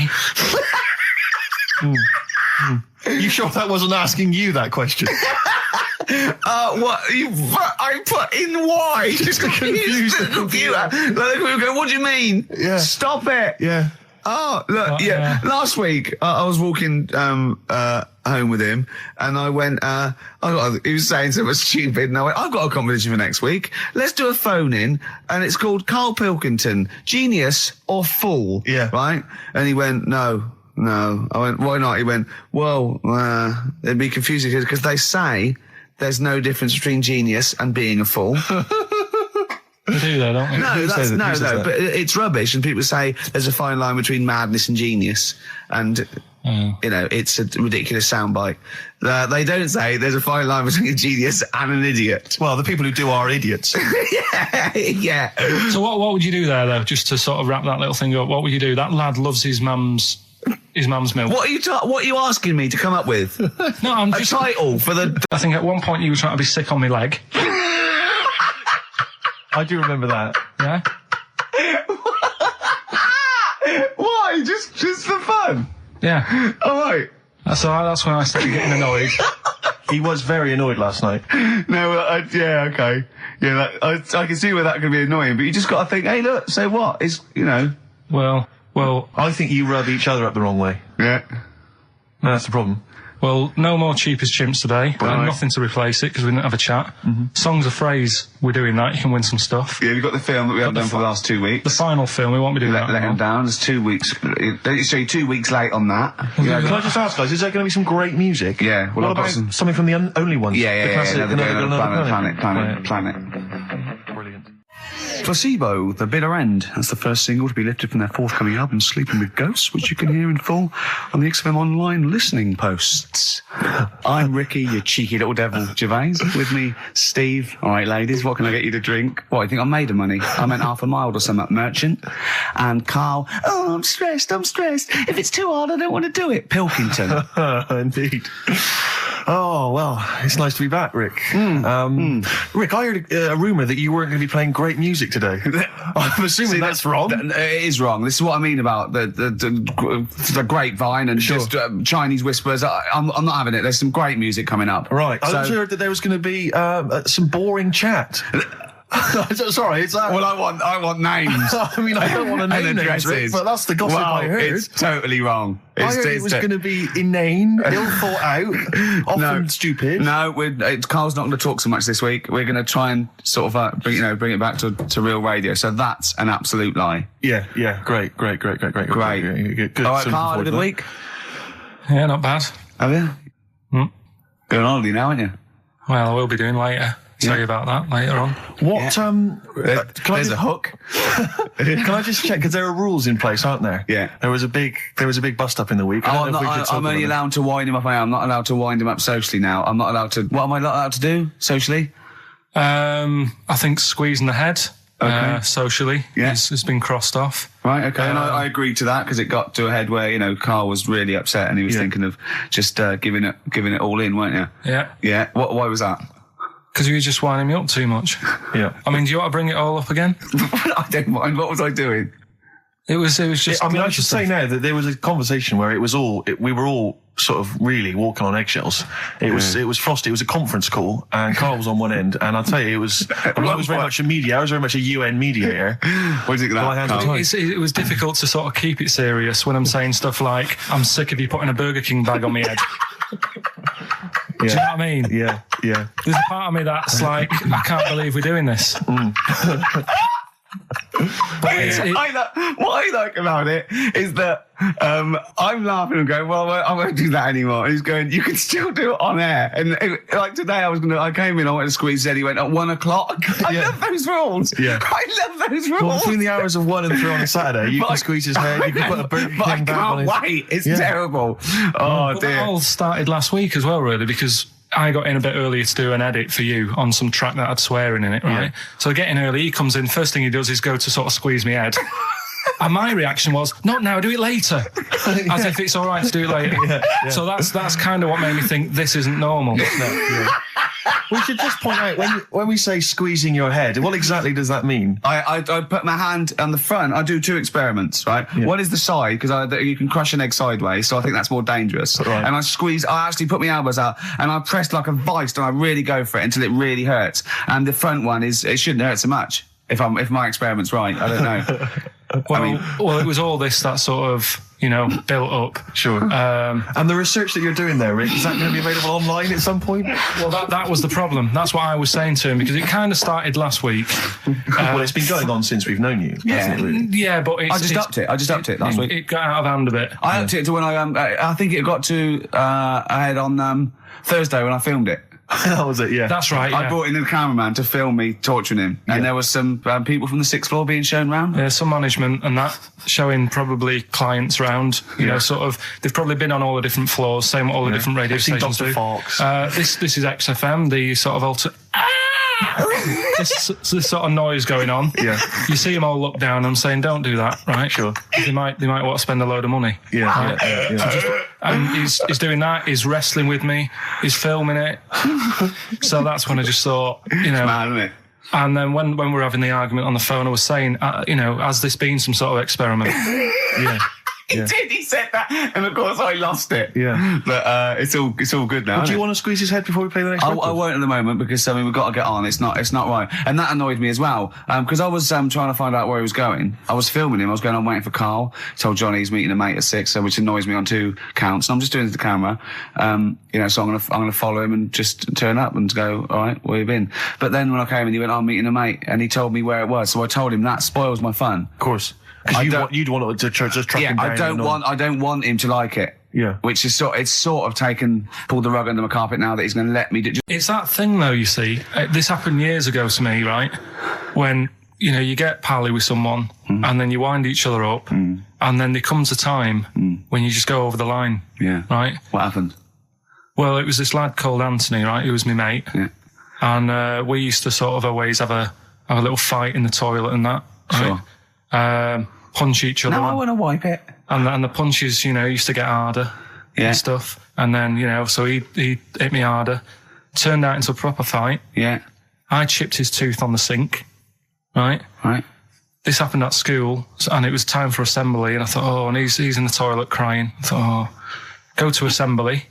There's police in there in the assembly that day telling people about unnecessary violence. And you thought they were there for you? So I'm like, oh no, Anthony's going to come in a minute, like crying with all blood coming from his mouth. So I'm going to get arrested. Yeah.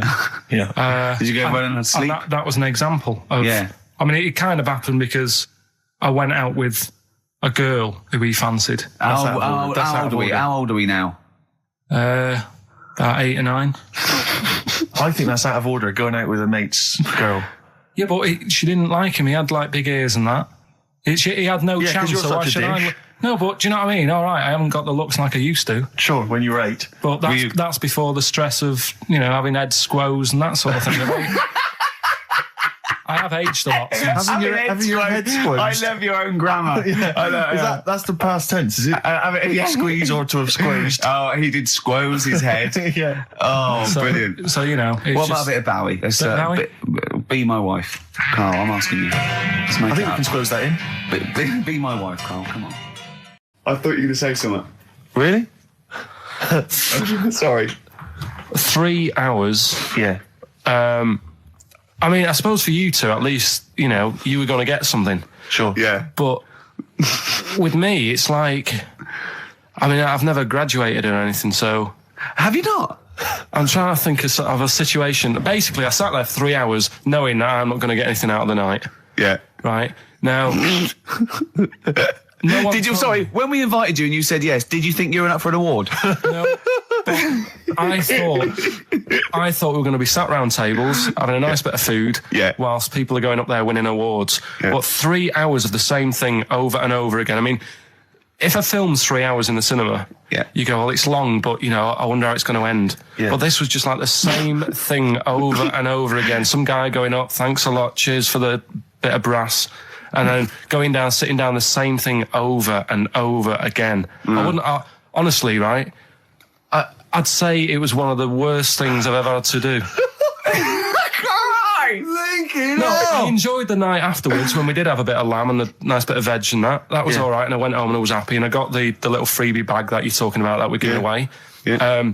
Which wasn't much good stuff in it. Oh, all right. Right. No, what would you have done on that Saturday night? Suzanne what would you have done or the Sunday night rather? What would you have done had you been at home?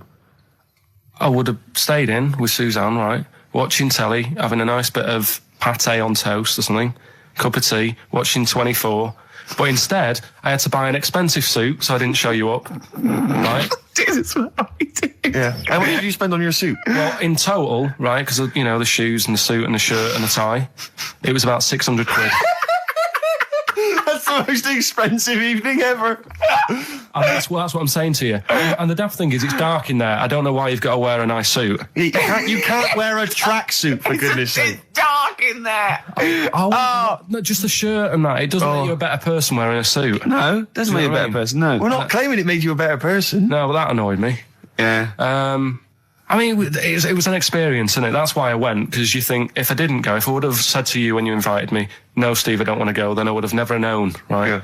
And that's my sort of thing in life, right? Yeah. If something comes up, you should take it, even if you're not going to like it. It's a bit of an experience. Right. Do you know what he said to me? I phoned him up because we had to meet up. And obviously he had to pose as my gay lover. Yeah. To get in, right? Yeah. He phoned, you said something to me like, I bought a suit, I'm looking good. He said, I'm looking good.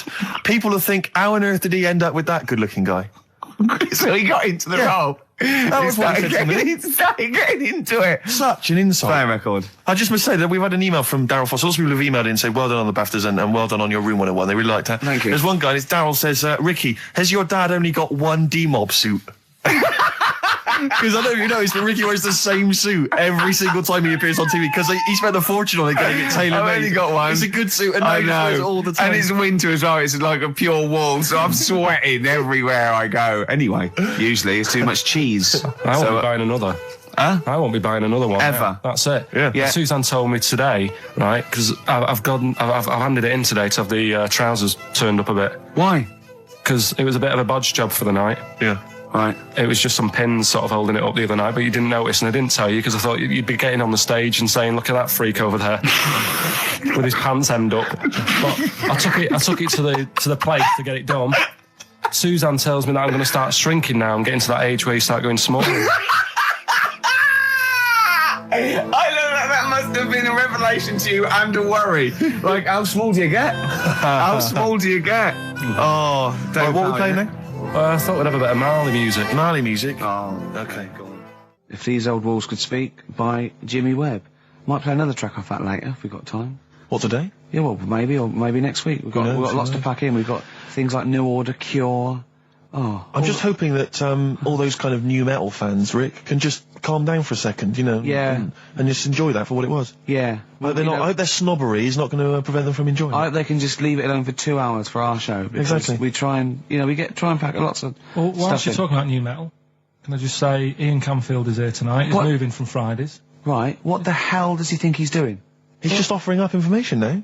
No, it's just that you were talking about the new metalers, and now seems like a good time to. Carl, listen. You're here for our amusement. Yeah. You don't sort of come in any time you want.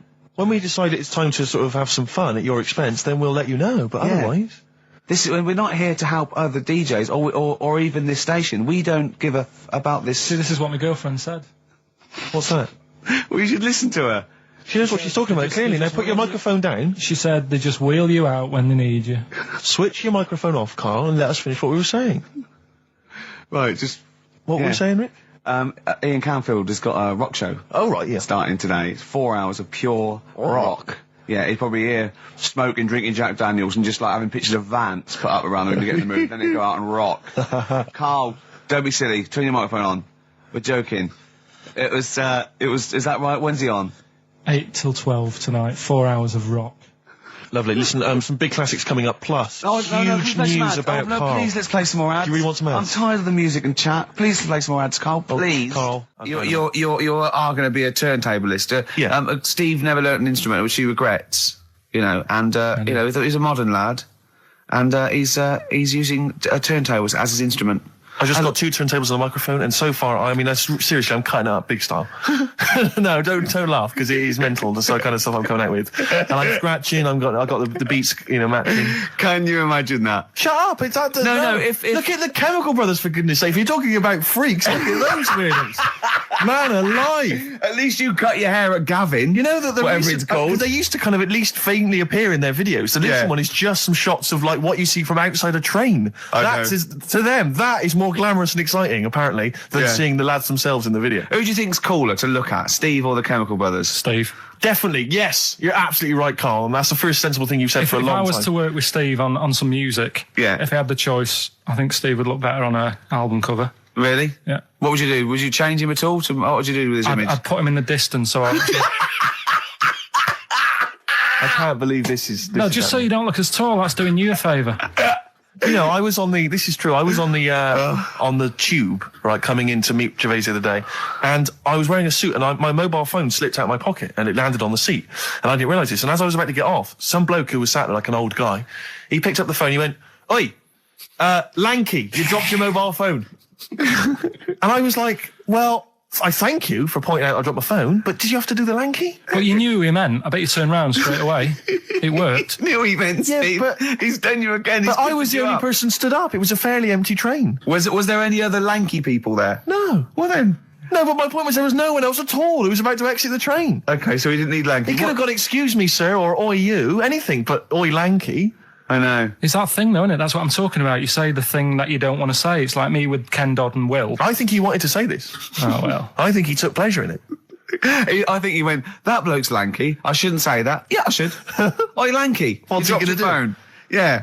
Do you want your phone back or not? Electric Soft Parade. Same way every day on XFM 104.9. I'm Ricky Gervais. Within Steve Merchant. Sure. Rick, I only had one thing I had to do all week. Okay, was that? I was all week. I was so excited about getting up Friday morning, phoning, getting Bruce Springsteen tickets. Yeah. The Boss is playing in October, and basically got up too late. Well, not sold out already. You just sold out. It had sold out, but I started calling about 12:30. It sold out. I trawled the net. I trawled all the phone lines. Some of those buys are bulk buys for selling on, aren't they? They're not all individuals. This is the problem. I mean, I don't know how many people they can fit in Wembley Arena, but sold out by 12:30, and that's popular. Wembley Arena? Yeah. It's about 12,000, isn't it? I was so gutted. It was all I had to do. I was so looking forward to it. I phoned up one of those, like, quite dodgy ticket agencies. Do you know how much he was offering to, they're 45 quid to buy. He said the starting price is 225 quid.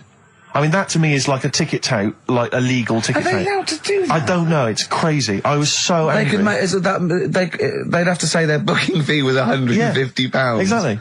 So but now I'm like desperate. I don't know what to do. I'm just wondering if I can abuse our position on the radio and just try and scrounge them from anyone who's listening. No, I mean anyone who's listening who's got the power to get them, or this is begging, isn't it? It's exactly what it is, Rick. Yeah. I was going to try and dress it up. Yeah. But it's just begging. That ticket touts after you as well. For dissing him. Ricky.Gervais. Don't bring me into it. Shut up. Ricky.Gervais@xfm.co.uk. If there's anything you can do to get me a ticket, I'm willing to pay for it. Up to the price of 45 quid. Yeah, wow. No, second hand. 30. You don't want to throw your money around, I'll Steve. give 25 quid, come on. Don't you know who I am?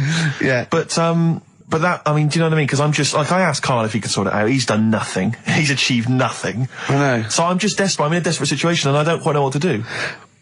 I'll tell you this though, Karl. Don't bother doing favours for him because he's not grateful. You give him something and he goes, right, does this mean I have to give you something back? And I go, well, no. He goes, good. Well, I got you Cure tickets and you did nothing but whinge about rubbish, that gig. There you go. It was rubbish. I went along to that gig. It was a balmy summer's night. The Cure, as far as I'm concerned, owe me a balmy summer's night because I wasted it. Hour and a half they played for. They played 4 hits. I don't want to hear their dirge from like some dodgy album and from like 1984. I'm not interested. Play the hits. Boys Don't Cry, Love Cats, blah, blah, blah, blah, blah. Instead, I got nothing. I was so angry. I was just, oh man, I was You were probably angry at Karl, weren't you? I was angry at Karl for wasting my time getting me the tickets for free. If I paid for it, are you getting to see what sort of a bloke Steve Merchant is? Doves, Caught by the River on XFM 104.9. I'm Ricky Gervais, Steve Merchant, hello, Karl Pilkington and everything. No, I'm going to be honest with you. Go on. A little bit hungover, don't feel very well. Yeah. I don't know if I'm hungover or still a bit drunk, but I don't feel... You sound like you're still a bit drunk. Yeah, so what I'm worried about... You do every week, so... But what I'm worried about is that the standard will slip. Sure. If I'm not right on the ball. And the other thing is I haven't had a lot of time to prepare the show today. Okay. So I don't feel, 100%. Yeah. I haven't done the Karl. Right. Look. Have you finished that sentence? I don't make me laugh because it hurts as well. And there's the other side effect to me being a little bit hungover or drunk or whatever, right, is that I can be annoying. Right, yes. Because just to amuse myself, I sort of like turn my body off a little bit and just poke and like that and annoy people and that. I want to sort of like... Well, you do the physical equivalent of freewheeling.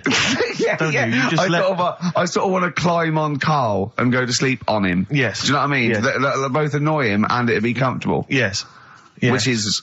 can be annoying. Just a little thing just to make this show a bit easier. If you'd put your hand up when you want one of us to speak, because I'm not quite sure when the sentences are finished. The hands are up. Okay, good. So, the hands are up. Okay. Okay. Good, alright. Okay. Are you gonna just keep them up the rest of the show, or? No, Karl, do what you, huh? Good, alright. Do you want to, is there an excuse as to why you're a bit hungover? Too much wine. Okay. Last night, Yeah. Good. Thanks for that. Because this is the only work you've got to do all week, isn't it? Unless I'm very much mistaken. You don't have to do anything. You just sit at home eating cheese. Yeah. Then occasionally you do a bit of sort of shadow boxing. And that's exercise. And then you sit out and watch TV. Yeah. Is that roughly what you did this week? Yeah. Uh-huh. So this is the only 2 hours you had to do anything for all week. This is to prepare for this. Yeah, but who can plan a hangover? Right. You'd think, Karl, you said you had some stuff. Yeah. What have you got? I love the fact that, whereas I was a little bit slow, Karl there leapt into action to keep this show afloat, keep the pace up. Go on. Right, well, Carl, are you hungover as well, or? I'm just a bit annoyed because I'm with you. Do you know what I mean? He hasn't got much to do all week. You're having a laugh. What? What angers me is I kind of hope that maybe I could have quite a long career in radio, and I sort of feel like I don't know, the word sinking ship. Those words spring to mind. But because it feels like, I mean, Carl, you're just a chancer anyway. You weren't even supposed to be on air, and we've made you into something of a household name, and that's cool. Household name. And Ricky's already a celebrity. He's got it stitched up. He's got corporates. He's got voiceover work. But I've got nothing. I'm running on empty. I'm not nothing. I've got nothing. I'm sort of dependent a bit on this. Yeah. Financially. And go on then. What and you two are sort of bringing it down, really. Right. Do you reckon I can get my own show, Carl? Carl. Tell them what I did out there with a bit. No, Carl, tell them how funny I was out there with a bit in that a minute ago. So anyway, come on, I'm bored of this. I'll tell you what. will we tease them with what we've got coming up next? Yeah, Carl, tease us after the next record. I think we've already got them for 2 hours. Yeah, we've hooked them, Carl. Don't worry, this is textbook radio. What's this? Badly Gone Boy. Yeah. Rick, can I just... Sorry, I don't mean to abuse our position again, but...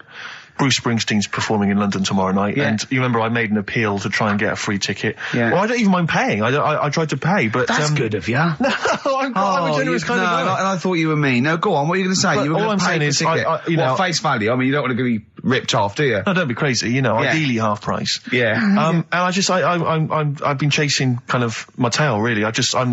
I'm not going at the moment. I'm not going, and I'm desperate to see him, man. I mean, he's going to do a great concert. It's his only one in London. I can't believe that being on the radio, being on XFM, the listenership's going up apparently. I can't believe I can't get a ticket. I've asked Carl. He's done nothing. Hang on a minute. No, Carl had a very good point. Nothing. Carl, say what you said when he was whinging in the but first of all, whilst you're moaning, you also asked in the week for a Badly Drawn Boy album. Yeah. You got in today. Yeah.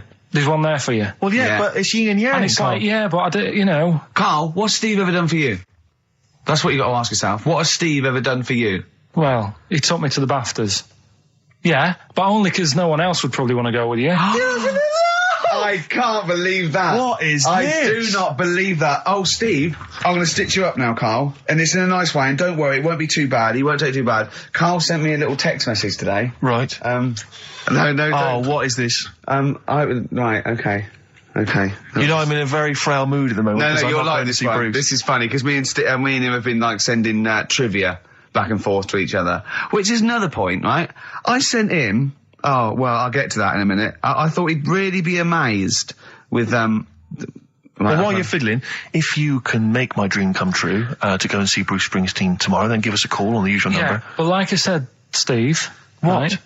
It wouldn't be right. You just said when the song was on, can't believe it, right? We work at XFM and I can't get tickets for Springsteen, right? Yeah. We work in radio, we should get tickets. Right now, think of the willing to pay for. Yeah, but think of but if it's sold out, it's sold out. Yeah, right? Yeah, but that's just something they say. Right, that's just what they say, is it? Right, so everybody on local radio stations say, do you know, I like that Bruce Springsteen, I want a free ticket, right? So another say, I tried to phone. I phoned for an hour and a half. I couldn't get through. Not long enough. I've put the hours in. Not long enough. Not long enough. What are you talking about? I've put the hours in. No. Right? So another 400 people turn up at the gig. They cram them all in. There's people being crushed.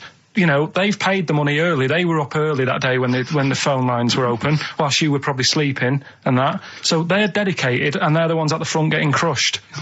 What? Would your Why mum and dad be happy if you were there getting crushed? I don't mind. I'll sit at the side of the stage and watch him. Yeah, but I don't mind. But everyone will say that then. And then before you know it, no one can see anything because you're all on the stage. On this one. Right, I'm going to give you this. I'm now handing over my mobile phone to Steve to read you can see it's from Carl at the top, but just read it out as you scroll down. Just read it out loud. Is this a text message from... Yeah, this is a text message to me from Carl. Read it out. To see at night as well as an owl, you would need eyes the size of grapefruits. If only Stephen could turn his head right round as well. Carl, I can't believe it. What upsets me most, Carl, right, is not the fact that you've been slagging me off behind my back. It's the fact that you've got the cheek to come on here and moralise because you failed to get me tickets and make a dream come true. You've come on here trying to pass the buck and say that it's a health and safety problem, when in actual fact it's a Karl Pilkington problem. See that? I've got it in a bin. I'm devastated. Let's play a record. I'm upset. I should have eaten this banana off air. What's the number? It's 08700 800 1234. But if it's sold out, Steve, it's sold out. A bit of a classic here. R.E.M. I bet if Ricky wanted to go, it'd be fine. I'm sure someone could sort it out then. Who? Oh, if Ricky Gervais wants to go, then I'm going. Are you? No. You want some tickets, then? Yeah. had a bit of good news this morning. Go on.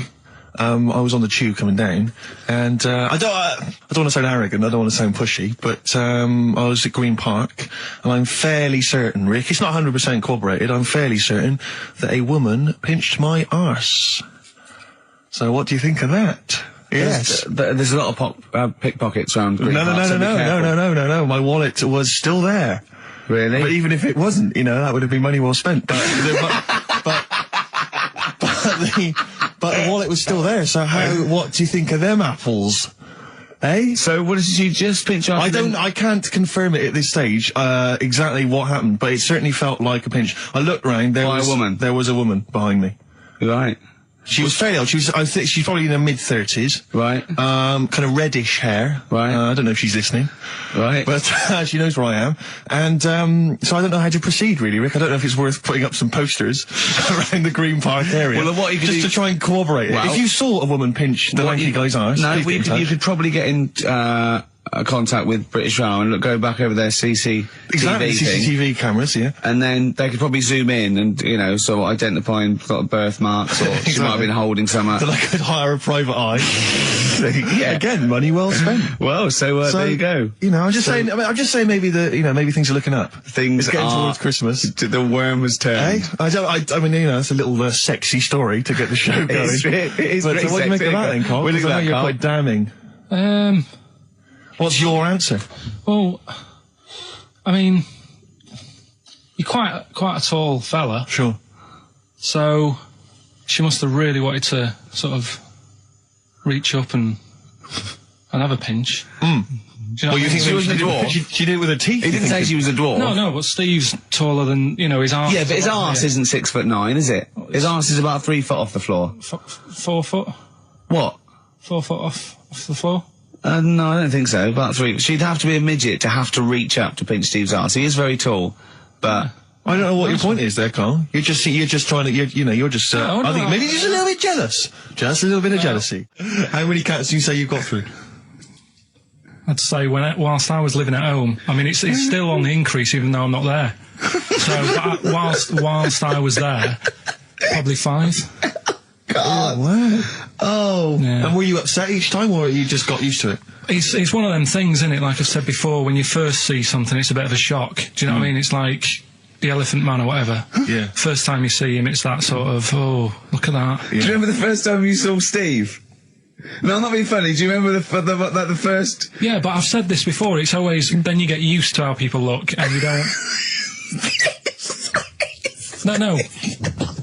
I'm gonna burst. You have to play a record. No, because I just see Steve's face. No, but I've got used to it. Shut up. But what I'm saying is, there's bits of it that I really miss. Yeah. Like last Sunday, right? When I'd met up with Ricky. We had spaghetti bolognese, which was all right. And then I said to her, I need some soil. Damn, I wish you'd invited me. It sounds amazing. So I need some soil. What do you think? You need some what? Soil? Soil, yeah. I need to repot a plant, right? Yeah. So, you need to repot a plant? Yeah. Fair enough. So, I'm like, where you can't see these shops in London. Do you know what I mean? There's nothing around. I took him straight to one in my street. Yeah, but near your street, and that's probably the only one in London. Well, you say that, Carl. No, it does annoy me. Round my way, it's like, you know... You can't move for soil shops. You can't. There's earth. You can just pick up handfuls walking down the street. Yeah, incredible. People just lean over into someone's front garden. You can take the plants as well. No, but what I'm saying is, Manchester, there's loads of decent hardware shops. Yeah. Here, you know, if you want a panini and a latte or whatever, you can't move from. But for soil, I had to go virtually how many miles away from me to carry that soil home and stuff.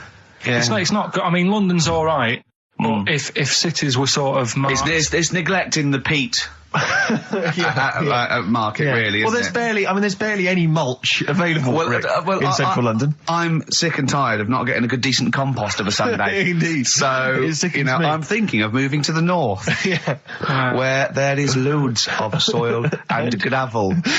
Indeed. And animal shite. Whatever. Yeah. So you were going to say, if you were marking cities out of 10, what would you give London? Well, if you were marking them on, like, you know, on what they have. Right. As opposed to what? Well, as opposed to how you spell it. Say, like, I think the greatest city in the world is Rome. Right, it's pretty amazing. Yeah. Have you been? What? Yeah. Why do you think that though? Just because, like, you turn a corner and there's something there that's really old. Right. Like, you're going down a normal street. go and stay in a Derby and Joan club. Yeah. No. But it's like you're going down the road and then you turn a corner and like the Colosseum's in the middle of a busy road. It's like, what's that doing there? Yeah. And just when you think there's no more, you turn another corner. It's almost as if that was there first. Yeah. Well. Yeah. But do you know what I mean? London. Yeah. What have we got? You know, Trafalgar Square is world known. And you go there, what's there? Yeah. Do you know what I mean? So there's a lot of space there. Get one big B&Q. In Trafalgar Square. To cater for the whole of people who live sort of central Londonish. Yeah. And then I'd be happy, but what I'm saying with is... Nelson just popping up through the middle? Because you can still see it, couldn't you? Yeah. It's a great idea. So B&Q could be like the whole sort of flat thing and make it sort of grey so it looked like rock, and then Nelson popping up... Make it classy is what you're saying. Yeah. Stone clad it. Yeah. So it looks like you've made an effort. And then you can pop in, and then you can go out and go, oh, look, Nelson's column. Oh, look at that. Isn't Nelson? Oh, look at that. The victory.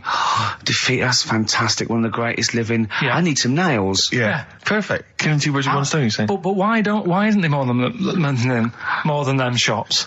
Because when I went into yours, every time I've been in there twice now. The first time was to get a shower head. Right. And I went in there, couldn't resist buying something else. I ended up getting some super glue as well. Blimey. Hey, big spender. And then, last Sunday we went in there, got 2 bags of soil, not one, I bought 2. And I bought some scissors to cut plants with. Secateurs. Well, Scissors. You never know when you want, you might need more soil, I suppose. Well, I've got You've stocked out now. Where'd you keep it under your bed? Sorry, this isn't going out, is it, this conversation? It's not going out on air. I got a feeling it might be. You're joking. We better play a record. Okay. Play a classic. Karl Pilkington in the chair now. The talked about, the acclaimed Educating Ricky. Right, well, just in case anyone's new, doesn't normally listen. Basically, I'm educating Ricky. Graham. And it was all a con, so Karl could get Mondays off. Poor Graham, the station's struggling enough as it is. Yeah. It's like running around like a headless chicken. Yeah. No one's listening. That's why I don't bother talking on a record then, because there's no loss to London. Sure. Right? It's pointless, this show. We don't do it for the money. We don't do it for the kudos. I don't know why we do it. No. Is there anything on telly at this time? I'm going to have to lie in. I know. But... it's all a ruse to get Mondays. He's got Mondays off now, because he has to do the show, 2 hours, right? And he's still getting paid. And it's all a con, because he knows that he's holding him over a barrel, and it's like, we've got to keep Karl happy. Right? I had Mondays and Tuesdays off before Duncan got involved. No, but you know what I mean, though? And it's like, poor Graham, who's the MD, in charge of the thing, probably pulling his hair out, worrying about the station, right? You know, it's a sinking ship. And then Karl comes along, well, I'll do it, but I want Mondays off. He's probably sitting at home now. His family, he's probably ridiculed by his wife. His kids almost certainly would have lost all respect for him. That he's been fooled by Karl Pilkington. He calls his mates and goes, oh, I'm busy, Graham. I don't, I just can't think. It's just... It's embarrassing. But do you know what I mean? And you think it's funny, and you think you've got one over him. He's going, Monday's off for 2 hours. Yeah, you do. You think, and now you're embarrassed we've said it on air. But you're only conning yourself in the long run. Because, do you know what I mean? I hate that sort of, the world owes me a living, what can I get out of the world? What are you going to give back to the world, Karl? What are you doing now then? Are you going to prepare Mondays? No, I told you, what have you prepared for this show now? You've had 3 months to prepare. Yeah. What have you got? What have you got for us? Okay, what's happened in the last 3 months? What? In this place or just my life? Well, what have you got for us? 3 months, we're cloning about, you get Mondays off, you're getting paid for it, you've got a cushy deal, you're having a laugh, you're taking the piss out of the management, right? So, what have you got for us? Give it to us. I've kind of, updated Rockbusters a bit. Right, brilliant. Yeah. Right, so... And you said don't mess with it. If something's good, don't mess with it. What do you mean it wasn't good? It was never good. It was never good. Of course we had to fix it. It was fun to do. It was a laugh. I mean, I imagine it was much more fun for me than the 450 listeners. You know what I mean? I enjoyed it. I enjoyed squeezing your head and dressing you up. No, but that's just it. When I had a meeting with Graham, right, I said, look, I'm not being funny. I don't want to do it anymore. I've had enough of it.